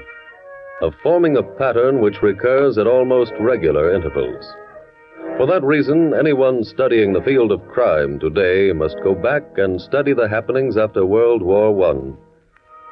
There began a rising tide of crime with the coming of peace in 1918, even as there is a rising crime wave today. Criminals banded together and formed what used to be called gangs. The men were identified by the now almost outworded gangsters. But if the word is outmoded, the methods of operation are not. And today, one of the biggest problems facing every law enforcement agency like your FBI is the potential return of the mobs. The crime wave can be fought, and fought successfully if the formation of new interlocking groups of criminals can be prevented. Once the ranks are formed, fighting the war against criminals is more difficult, because arresting an underling does not impair the effectiveness of the mob, does not destroy the leader, the man on top. Tonight's file opens in a small apartment in the midtown section of a large eastern city. A short, stubby man is removing his shirt as he talks to a newly arrived visitor. Sorry you had to wait for me, Charlie. I had to go down to the drugstore to get this stuff. What is it? It's for mosquito bites. I'm covered with them. Yeah, I could see them. You want to rub some of the stuff on my back, Charlie? Sure. Oh, I hope it works. This itch is driving me crazy. How's that feel? Oh, great. Get some on my neck, will you? Okay. How'd the trip go? Can't you see the condition I'm in? What a trip. Brother, that's the last time I leave this town. Here. Little right here? Yeah, right there. The first thing is the train. It's old, it's hot, and it's dirty. Then to make it worse, I draw an old guy sitting next to me who beefs to the conductor when I light a cigar. Can't smoke all the way up. Oh, fine. Then I get up there, walk 3 miles to the river. I find a spot behind some weeds and a little clearing. Mm-hmm. For 3.5 hours I wait, just sitting there. I was chewed by mosquitoes, bees, and every other bug in the book. Yeah. I guess that does it. Oh. Thanks. Lou show up? Yeah, finally. What happened? Came down the river in a canoe. When he was maybe 15 feet away, I let go with both barrels. He's dead? Natch. I'll tell George. He'll be glad Mr. Lou Dillon is out of the way. Look, when you see George, tell him any time he wants somebody else knocked off, he should please make it indoors. The next morning at the local FBI field office, Special Agent Jim Taylor is standing in front of the teletype machines reading an incoming message when Agent Don Conway approaches. Jim? Oh, hello, Don. I knew you'd come up. There's a girl named Ann Whitman waiting for you at your desk. You talked to her? No, she said she wanted to see you. I called her the other day about Lou Dillon. He's the fellow who violated his federal parole. Oh? She's his girl. Did she know where Dillon was? No, not specifically. She said that he'd gone hunting someplace upstate. How long ago? Last week. She said she'd get in touch with us if she heard from him. Maybe she has some information now. Could be. Come on. Dillon's the man who was sent away for being a lookout on a bank robbery, isn't he? Yeah, that's right. It was his first conviction, and from what he said, his first crime. Yeah. You made the arrest, didn't you? Yes, I did. I thought at the time that Dillon was a nice young fellow who'd gone wrong because of circumstances. I remember your report. He had a good record in prison. Still in all, after his good record, he's run away. Oh, Don, you'd better stick around while I talk to Miss Whitman, huh? Okay. Miss Whitman, sorry to keep you waiting. Oh, that's all right, Mr. Taylor. That's Mr. Conway. We met unofficially a few minutes ago. Oh, yes, hello. Have you heard from Lou Dillon, Miss Whitman? No, sir. But I had a call about an hour ago from the chief of police of a town upstate named Centerville. What did he want? Well, he said that one of his men found a canoe in an upstate park. There was a hole in the bottom of it that looked like a shotgun hole. They identified the canoe as one that Lou had been using on his hunting trip. And was there any trace of Dillon? No, sir. They're afraid something's happened. Something serious. Well, how did the police happen to call you? Well, they said Lou was staying at a lodge, and when he was reported missing, they went there and looked through his papers. They found my name on a letter. I thought you told me you didn't know where Dillon went. Well, this wasn't a letter I wrote to him, Mr. Taylor. This was one he was going to send to me. Oh, I see. I'm sorry. Do you think that something serious has happened to him, Mr. Taylor? Well, Miss Whitman, that's difficult to judge. Tell me, do you know of any enemies he had? Anyone who might want to harm him? Well, no. It might be one of the men he was in prison with, Jim. That's possible, Don. Miss Whitman, did the police tell you where the canoe was found? Yes, I think they said Franklin National Park. If they did, then that's our case, Jim. That's right. Don, I think we'd better start investigation on this right away.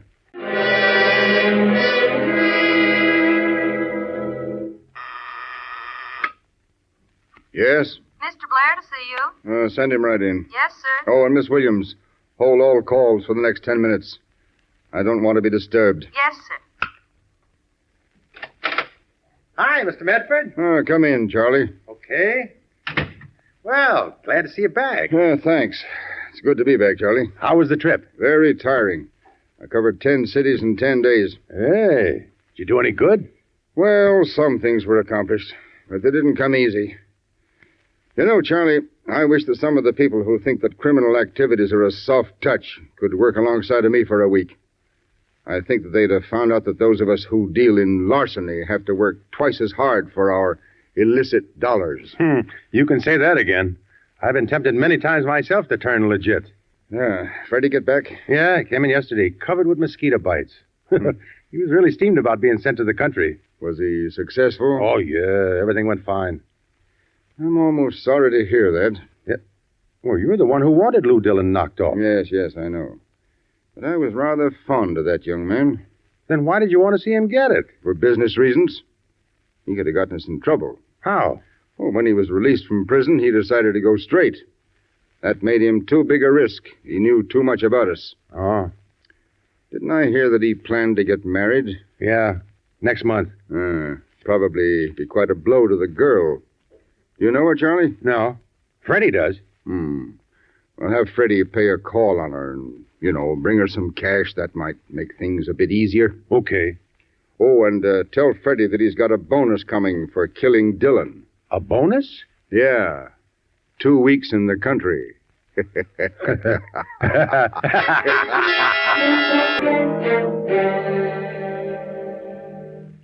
Oh, brother, that's a slow train from Centerville. I know. Did you see the chief of police? Yes, by the time I got there, he'd already had part of the river dragged. Find anything? Well, no trace of Dillon's body, if that's what you mean. How about anything else? Oh, they found Dillon's rifle, and it hadn't been fired. Well, that removes any question of suicide. We knew before we found the rifle that it wasn't suicide, Don. How? Well, the canoe was found downstream. So? An examination of it showed that the blast which ripped a hole through it had been fired from the outside. It still could have been an accident. Oh, this wasn't any accident, Don. Well, how do you know? Well, we've got evidence.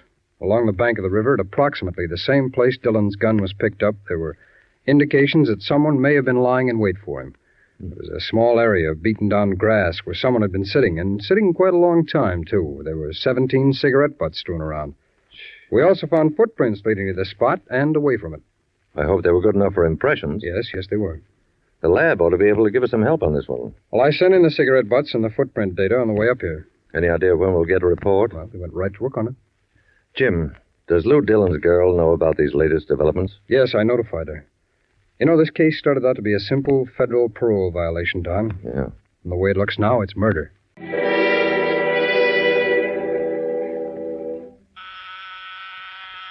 Just a moment.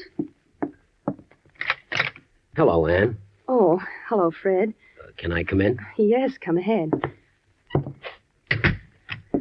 I hope you don't mind my dropping by like this. Why, no. I had a reason for coming. I just don't know how to say it, I guess. About Lou, you mean? Yeah, I just heard about it. It's real tough, Anne. Lou was a great little guy. Fred, please don't say was. There's still hope that he'll be found. Oh, sure. What I meant was, well, everybody liked the guy. I know. You and him were, planning to get married, right? Yes. Well, I got something for you. It's sort of like a wedding present, I guess. Here, you take it, Anne. Fred, what is this? Take it. But Honey, it's dough, a real nice bundle of dough. What? Here, look. What? I don't understand. Fred, why should you give I ain't giving it to you. It's from a guy me and Lou both have worked for. Who is he? Well, he don't want his name brought in. Just compliments of a friend. Fred, I can't take this. Huh? I sound ungrateful, I know, and I'm sure the man means well, but I can't possibly accept it. Honey, that's $500. Just take it back, Fred, and tell the man thanks. Well, okay. And thanks to you, too, for stopping by. Don't mention it. I'll be seeing you, honey. Get back inside. Huh? You heard me. No. We will return in just a moment to tonight's file, which shows how your FBI protects American citizens in American homes. Now a word about another type of home protection. Protection against mortgage foreclosure. A plan which not only safeguards the homeowner during his lifetime, but also continues to protect his widow if he should die. Here is what happens. It's the Equitable Society representative holding an envelope in his hand. He says, "Good morning, Mrs. Rogers. I thought I'd bring these over personally. Here's the canceled mortgage on your home, all paid up. And here's a check from the Equitable Society. It covers all the payments your husband made to reduce the principal of the mortgage during his lifetime." Sounds almost too good to be true, doesn't it? But this is exactly what happens in the Equitable Society's Assured Home Ownership Plan, which combines a low-cost first mortgage with special life insurance protection. Under this plan, the widow doesn't inherit a mortgage. She inherits a home that's hers free and clear. What's more, every dollar previously paid under the plan to reduce the mortgage is returned to her. If the plan has been in operation for a number of years, this payment will amount to a very considerable sum of money. In addition, this equitable plan protects the home against another great hazard, hard times. The Equitable Society's Assured Home Ownership Plan accomplishes this through a special cash fund which is built up during the owner's lifetime. This fund is always ready for use if sickness or unemployment threaten home security. As the mortgage shrinks, the cash fund increases. For example, it can be used to pay off a 20-year mortgage in approximately 15 years. Last but not least, the mortgage interest is only 4%, and there's a liberal allowance to cover title search, lawyer's fees, and other closing costs. So, all in all, a man is very fortunate if his health, age, income, home, and its location qualify him for an equitable, assured home ownership plan. The way to find out if you qualify is to get in touch with your Equitable Society representative. Look in the phone book or write care of this station to the Equitable Society. That's EQUITABLE. The Equitable Life Assurance Society of the United States. And now back to tonight's FBI file, The Big Guy. One of the many shocking things about the tremendous segment of our population confined in the prisons of the nation is that more than 50% of those persons are in prison for at least the second time. Some of them have been returned more than a dozen times. Somewhere there is an answer to why there is more than an even chance that anyone who is sentenced to prison for the first time will ultimately be returned to prison after his release. Possibly part of the answer lies in the fact that the public will not accept an ex-convict into its midst. There are many firms which will not hire a man who has done time. There are some communities which will not allow him to live within their confines. Not every ex-convict wants to lead a perfectly law-abiding life after his release from prison. Some of them are bitter at their treatment by society and want only to inflict revenge. But there are some who honestly want to lead a normal, useful life and to forget the past. It is our duty, the duty of every one of us, to make those men welcome in our ranks and to give them a chance to prove themselves useful members of society. Tonight's file continues at the apartment of Ann Whitman. Lou. Oh, Lou, darling, this is so wonderful. I just can't believe it.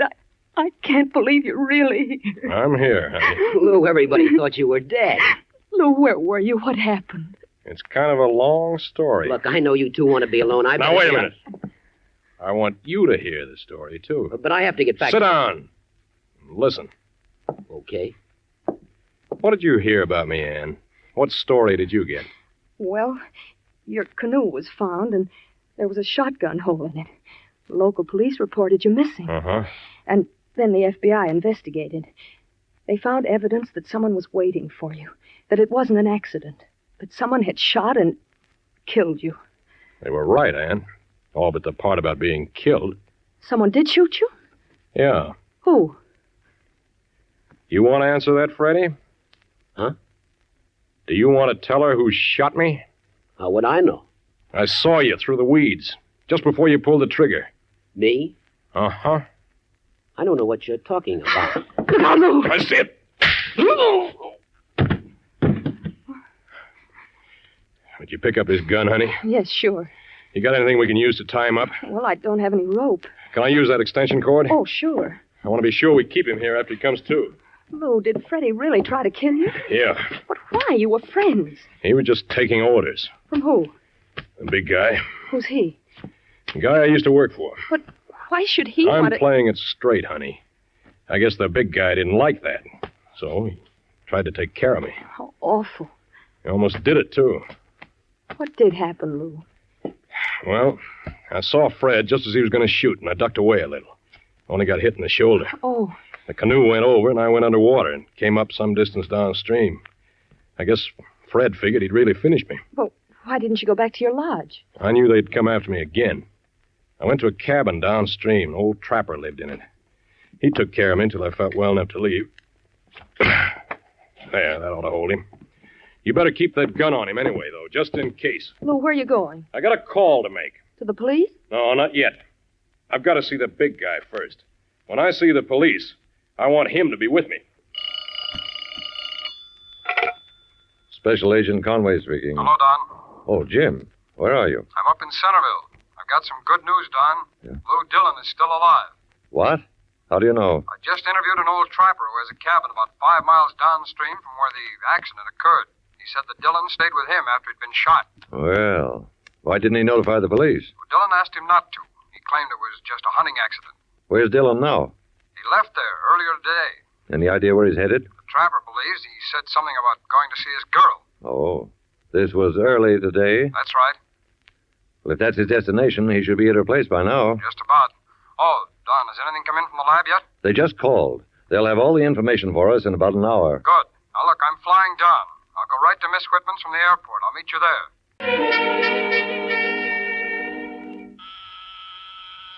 Just a minute. Oh, hello, Mr. Taylor. Come in. Thanks. Mr. Conway just got here. He's with Fred Hall. Fred Hall? Hello, Jim. Oh, hi, Don. This is Fred Hall, Jim. And according to Miss Whitman, Hall is the one who shot Dillon. Lou got here just in time to catch him and tie him up. I see. And where is Dillon? Miss Whitman said he went to see someone called the Big Guy. Hmm? He believes he's the person who ordered Hall to shoot him. Who is the Big Guy, Hall? I don't know what she's talking about. You don't know anybody called the Big Guy? Never heard of him. Lou said he wanted to get him and bring him into the police. Well, that was foolish. Don, let's take Hall down to the office. We'll question him there.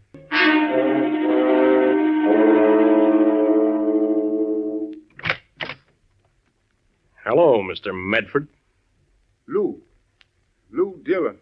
That's right. I didn't bother to announce myself. Do you mind? Well, where did you come from? I thought... I know. You thought I was dead. I'm afraid Fred gave you a bum steer. Fred? Well, what do you mean? Oh, look, don't go into any act.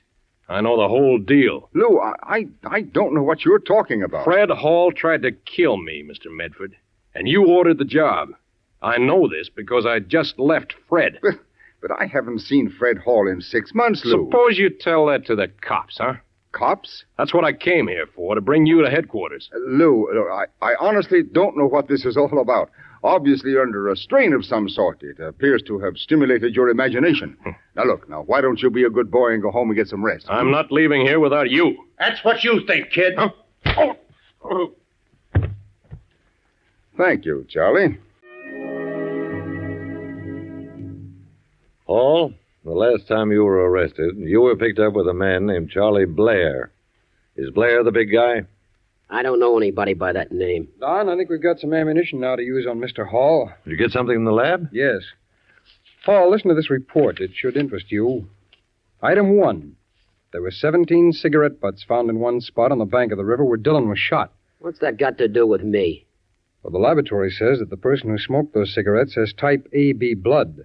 They determined this by analyzing the saliva. The blood test you took a little while ago showed your type matches this. What does that prove? AB is a reasonably rare type of blood. Still don't prove I shot Dillon, does it? No, it doesn't. Item 2.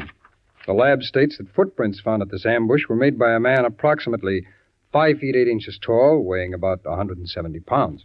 You get that kind of stuff from a footprint? That's right. Once the laboratory knows how long a stride that person takes and how deep his footprint went. That still don't prove I did it. Granted. Item 3. Item 3 was a sample of ground at the scene of the crime.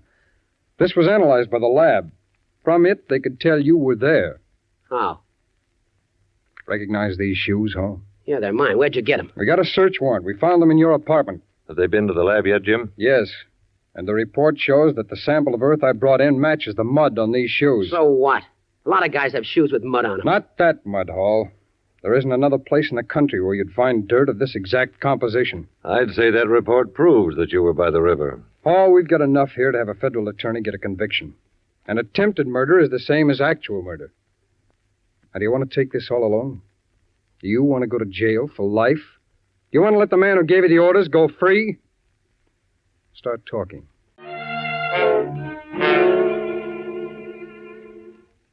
He's out, Mr. Medford. Real cold. Good. What are we going to do with him? That's pretty obvious, isn't it? Yeah. And this time you'd better take care of him yourself.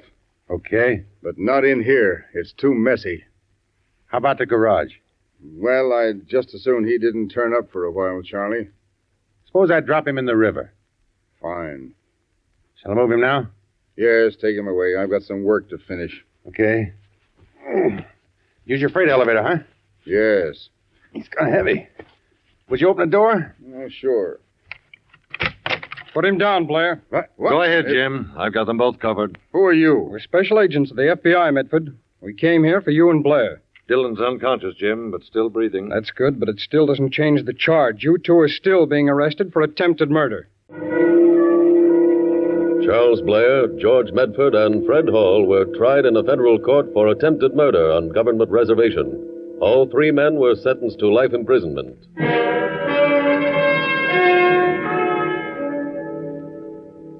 And thus, a vicious machine of crime and corruption was broken up by your FBI.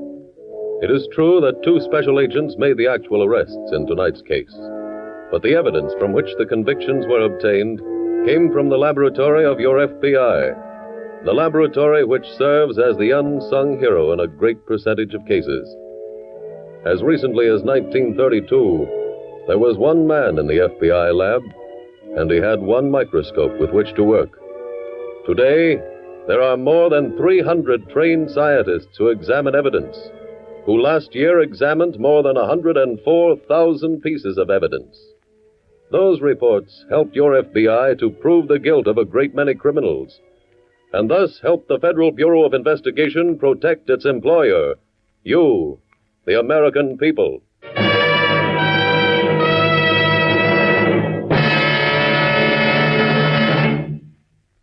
In just a moment, we will tell you about next week's exciting case from the files of your FBI. Friends, if you were impressed a few minutes ago by what I told you about the Equitable Society's Assured Home Ownership Plan, if the idea appeals to you of a low-interest rate first mortgage combined with life insurance to protect your home against death and hard times, then I suggest that you get in touch with your Equitable representative soon.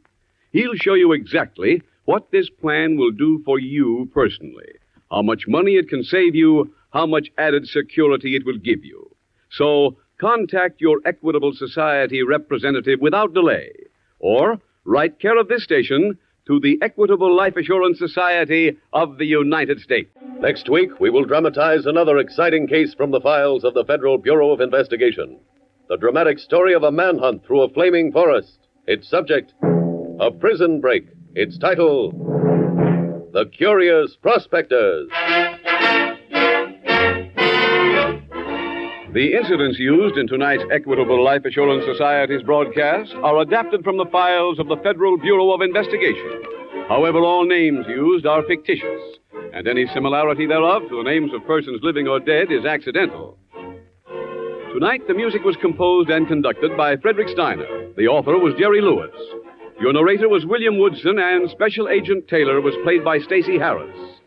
This Is Your FBI is a Jerry Devine production.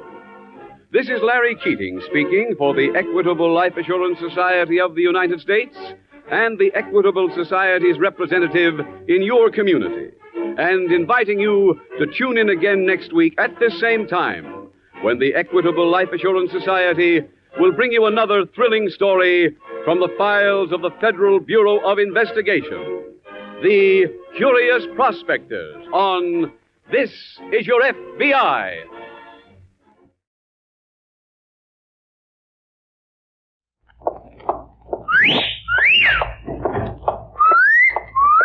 Hiya, babe. Say, how about that? Ouch! Does that answer your question, Buddy?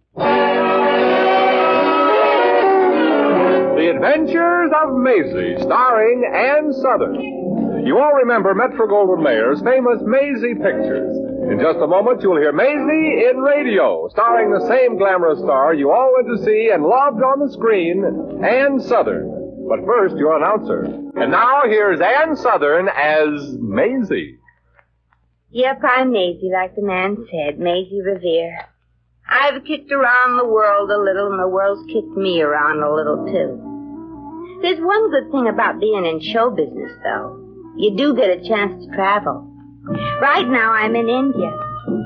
I can't pronounce the name of the city, but it sounds like something spelled sideways. How did I wind up in this Oriental Coney Island? Well, when you're in show business, your agent is like the draft board during the war. You go where you're sent.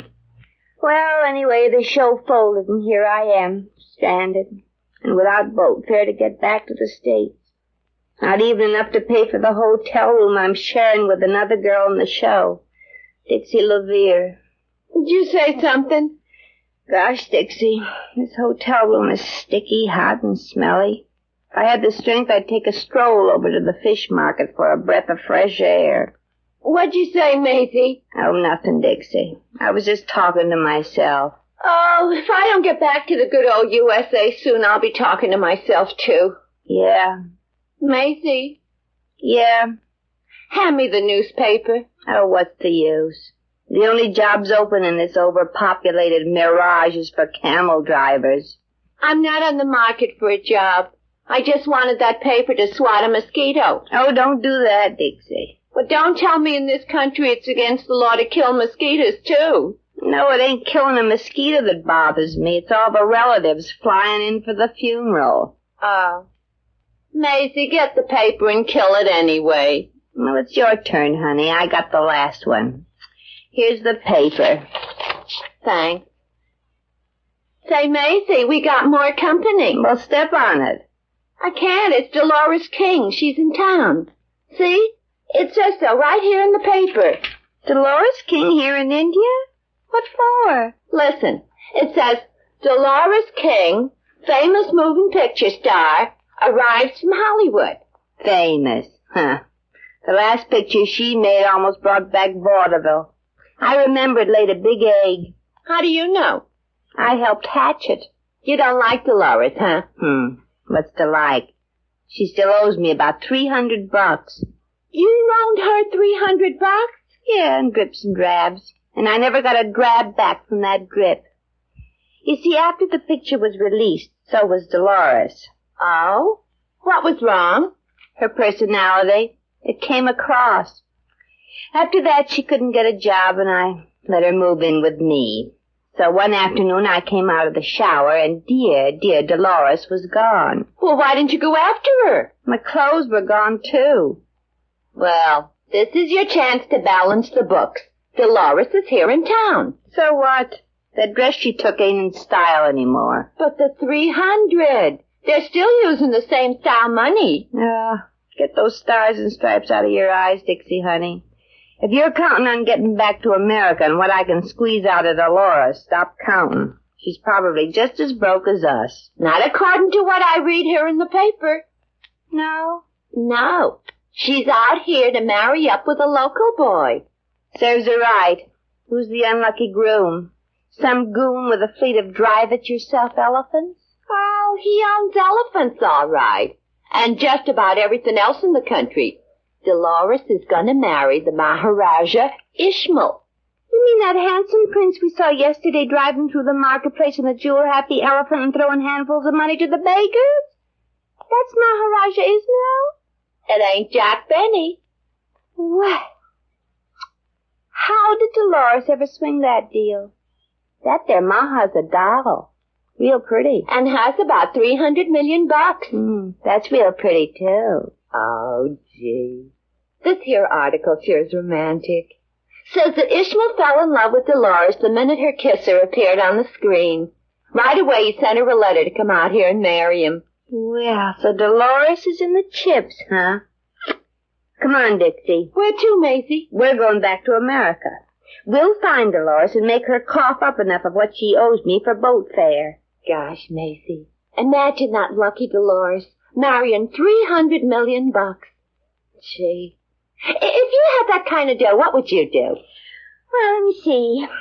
I'd buy $100 million worth of clothes and $100 million worth of underwear. Yeah, well, what about the third $100 million? Oh, that I'd probably just spend foolishly. Come on, let's go. I'll take this, and this, and this. Yes, Miss King. I mean, Your Highness to be. Perhaps maybe Her Highness would be interested in this string of pearls? Hardly, my good man. Dolores King never wears pearls. They are very expensive. I'll take them. You may put it on the Maharaja's account. Naturally, Your Grace. Now, we have some pearls just arrived from Paris, Your Majesty. You think of everything, don't you? Yes, Your Grace, don't we? For example, we have this sable for $12,000. I'll take 2. 2, Your Eminence. But how could you possibly wear 2 sable coats? She'll force herself. Yes, I'll force my... Maisie Revere. Hiya, Dolores. You read any good bank books lately? My good man, I'm expecting a headache. Get me an aspirin. And charge it to the Maha's account, Dolores? Yes, Your Majesty, at once. And I shall bring Her Eminence's wedding ensemble with me when I return. I believe the seamstresses must be finished sewing on the diamonds and rubies as His Royal Highness the Maharaja requested. Gee, a wedding gown with diamonds and rubies. What else? Say, who are you, miss? Dixie Levere, honey. A roommate of mine. We have adjoining stalls at the hotel. How do you do, Miss King? Quite well, thank you. Gee, you sure are lucky, Miss King. They say the Maharaja is so rich he don't even know how much money he has. But Dolores knows, don't you, honey? After all, you can't take it with you, you know. Yeah, but it's nice to have something to wave goodbye to when you go. Same old Maisie. Always thinking about money.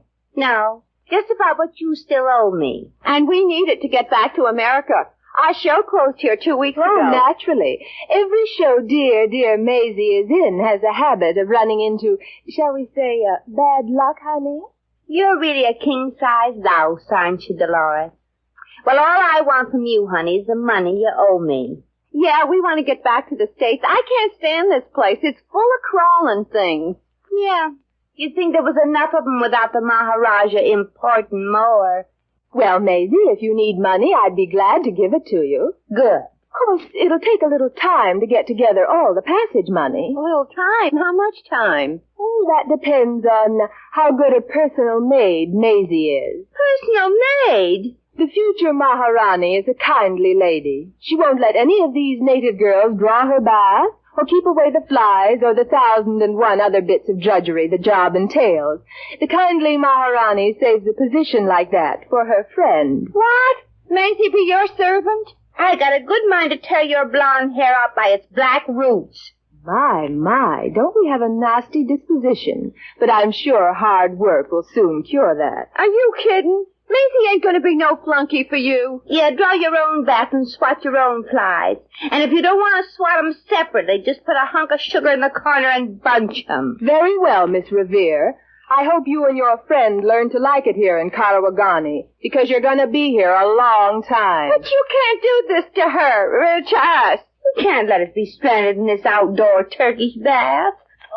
Your Highness, here are your purchases, already wrapped. And here, your royal wedding gown. Oh, it's beautiful. All covered with diamonds and rubies and stuff like that there. Her Eminence is pleased. Oh, it takes my breath away. I wish it would. Permanently. Her Highness wishes us to deliver the wedding gown and these other purchases to her hotel? No, my servant will carry them there. Yes, Your Grace. Anything you say, Your Highness. Very well. I shall have the wedding gown wrapped at once. Maisie, you're not going to do it. Want to bet? It's the only way we can both eventually get out of this country. A very wise decision, servant. Very wise indeed. Simsalabim, simsalabim. What does that mean? It is Hindu, Your Eminence. It means, oh, noble highness, drop dead.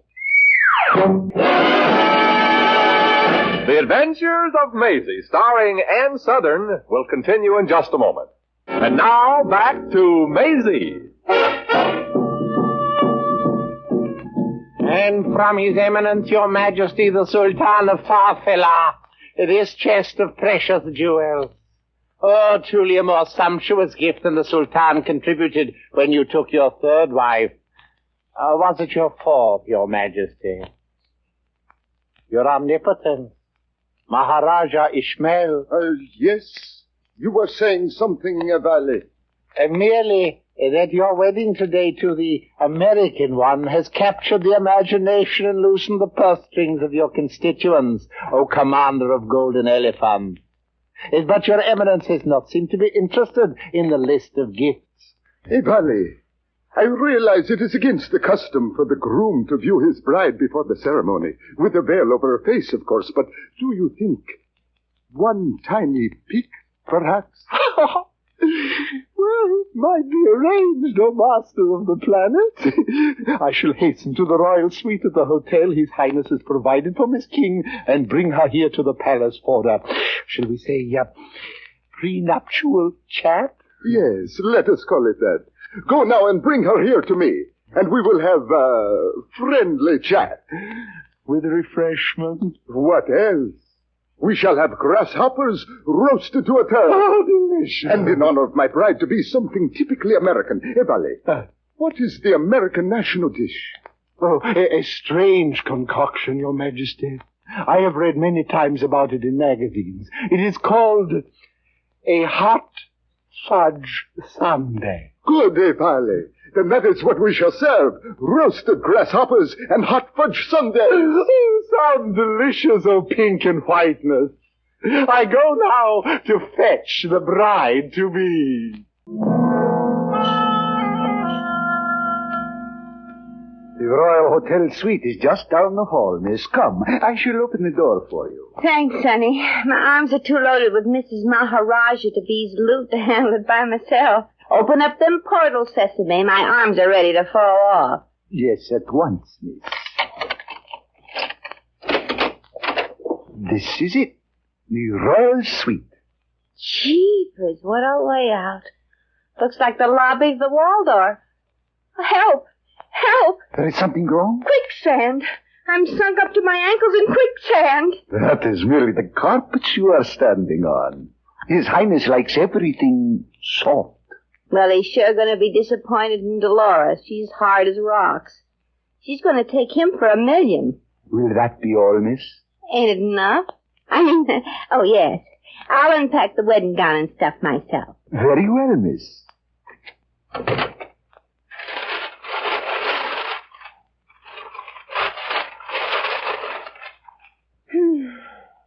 Lucky Dolores. Look at all these beautiful things. The Maha has taken her for better or worse, and she's taken him. Wow, get a load of this Hindu wedding gown. Just crawling with jewels. Heavy, too. Golly, when the Maha carries her over the threshold after the ceremony, he'll have to make 2 trips. Gee, this wedding gown. It's just beautiful. Maisie, if you know what's good for you, you'll hang up that wedding gown and scram. Sure, I bet it. Hey, who are you? Where did that voice come from? This is your conscience. I am your other self. No wonder I can't get along on what I make. I gotta feed 2 of us. Maisie, You're tempted, aren't you? You're just crazy to try on that Fort Knox with sleeves. I never was thinking of no such thing as trying on this gown. But I bet you'd look swell on me. Don't be a schmo. What have you got to lose? Try it on. No, I don't wanna. Oh, go on. Coax me. Well. You talked me into it. Gee, I bet that's Dolores. And me in her wedding gown. She'll hit the ceiling. What are you worried about? You got enough on that trip to queer her with the Maharaja. Yeah, that's right. One word from me and her children wouldn't have a mother. Come in, you royal four-flusher. Good evening, Your Grace.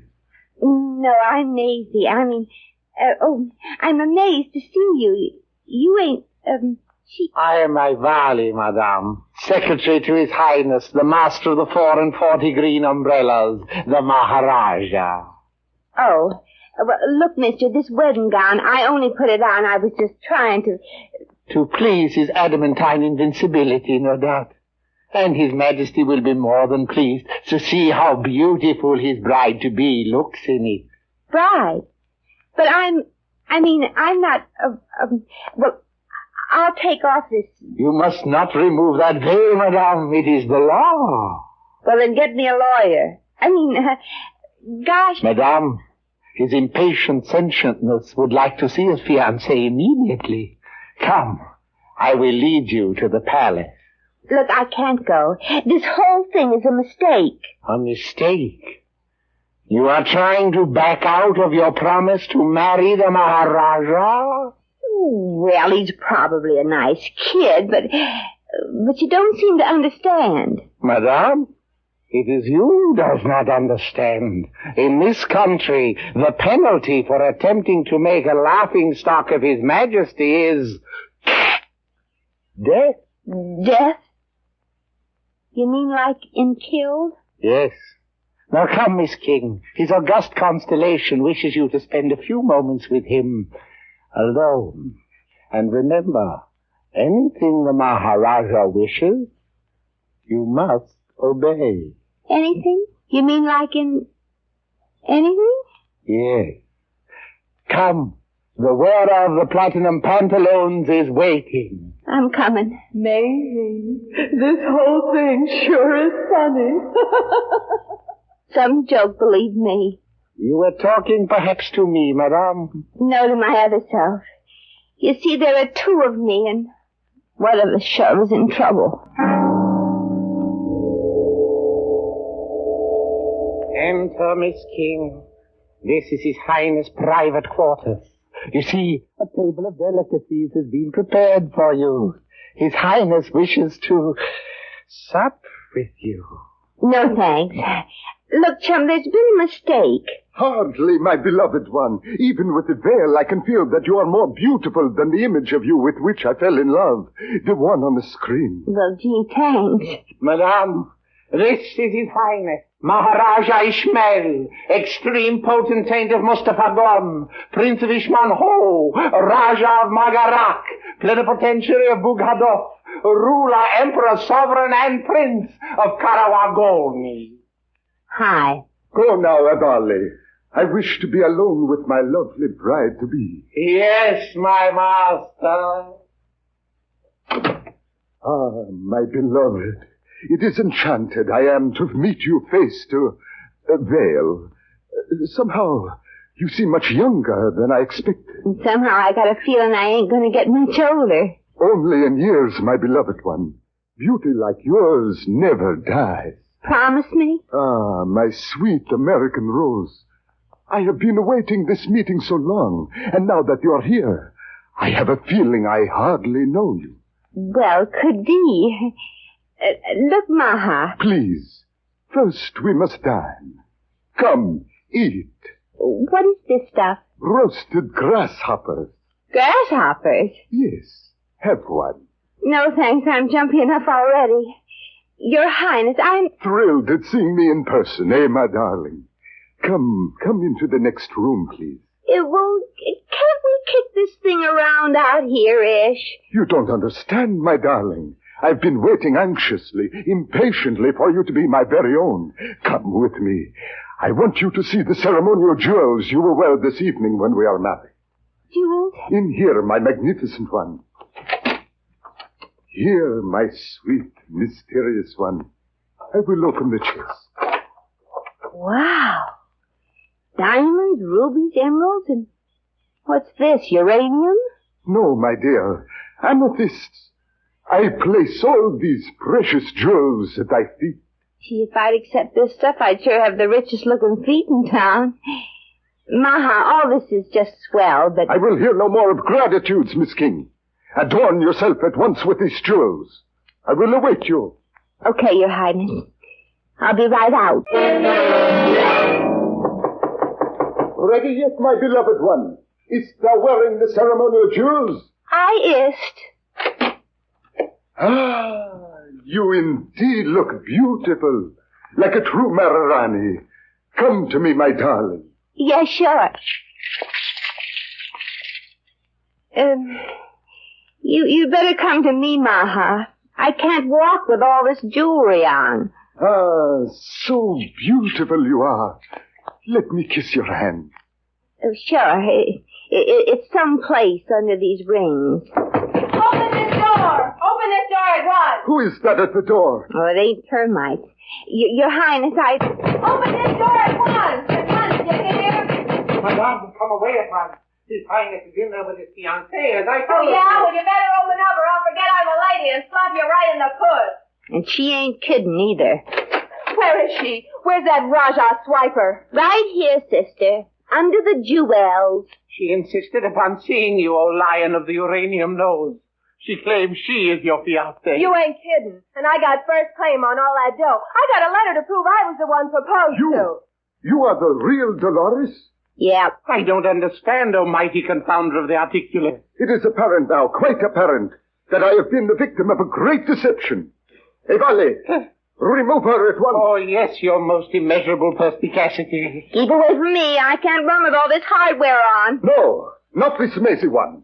The scheming, money-mad one. Throw her out. Me? Oh, but you can. Now, Your Highness, I can explain. The reason I came all the way out here to marry you... Evale, put her on the next boat back home. Oh, you won't hear the end of this, Maisie. I'll get you. Yes, Aya, come, Maid. You can't do this to me.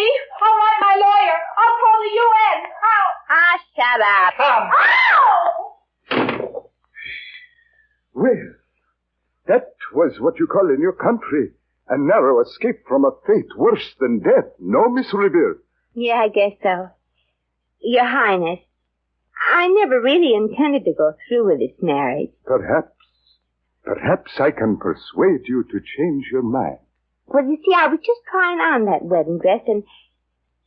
You mean... Now you want to marry me? Why not? But, Your Honor, we haven't known each other very long. Adam and Eve knew each other for even a shorter time, and she said yes to marriage. Yeah, but Eve didn't have very much of a selection, did she? You got a lot to offer, Ish. Money, position, power, and good looks, too. But, well, you got a couple of wives already, haven't you? 6, but I would make you my favorite. Sorry, Maha. In my country, we still have rationing. Only one wife to a man at a time. But we could be very happy together, the 8 of us. I don't mind having a mother-in-law and a father-in-law, but I draw the line at having 6 wives-in-law. In just a moment, we shall return to the adventures of Maisie. And now, once again, here's Maisie. Well, Dixie and me finally scraped up enough money to pay the fare back to the good old USA. Some gals may think me crazy, but I just couldn't see myself as one of someone's wives. I don't know. But when we buy those monogram towels for the bathroom, I want them to be embroidered his and hers, not his and theirs. I guess I'm just one of those old-fashioned American girls who wants a husband all to herself. Yep.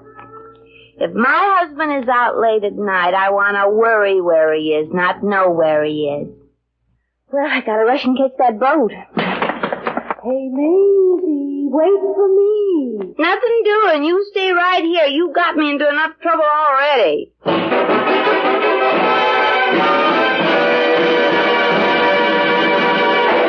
just heard The Adventures of Maisie, starring Ann Southern.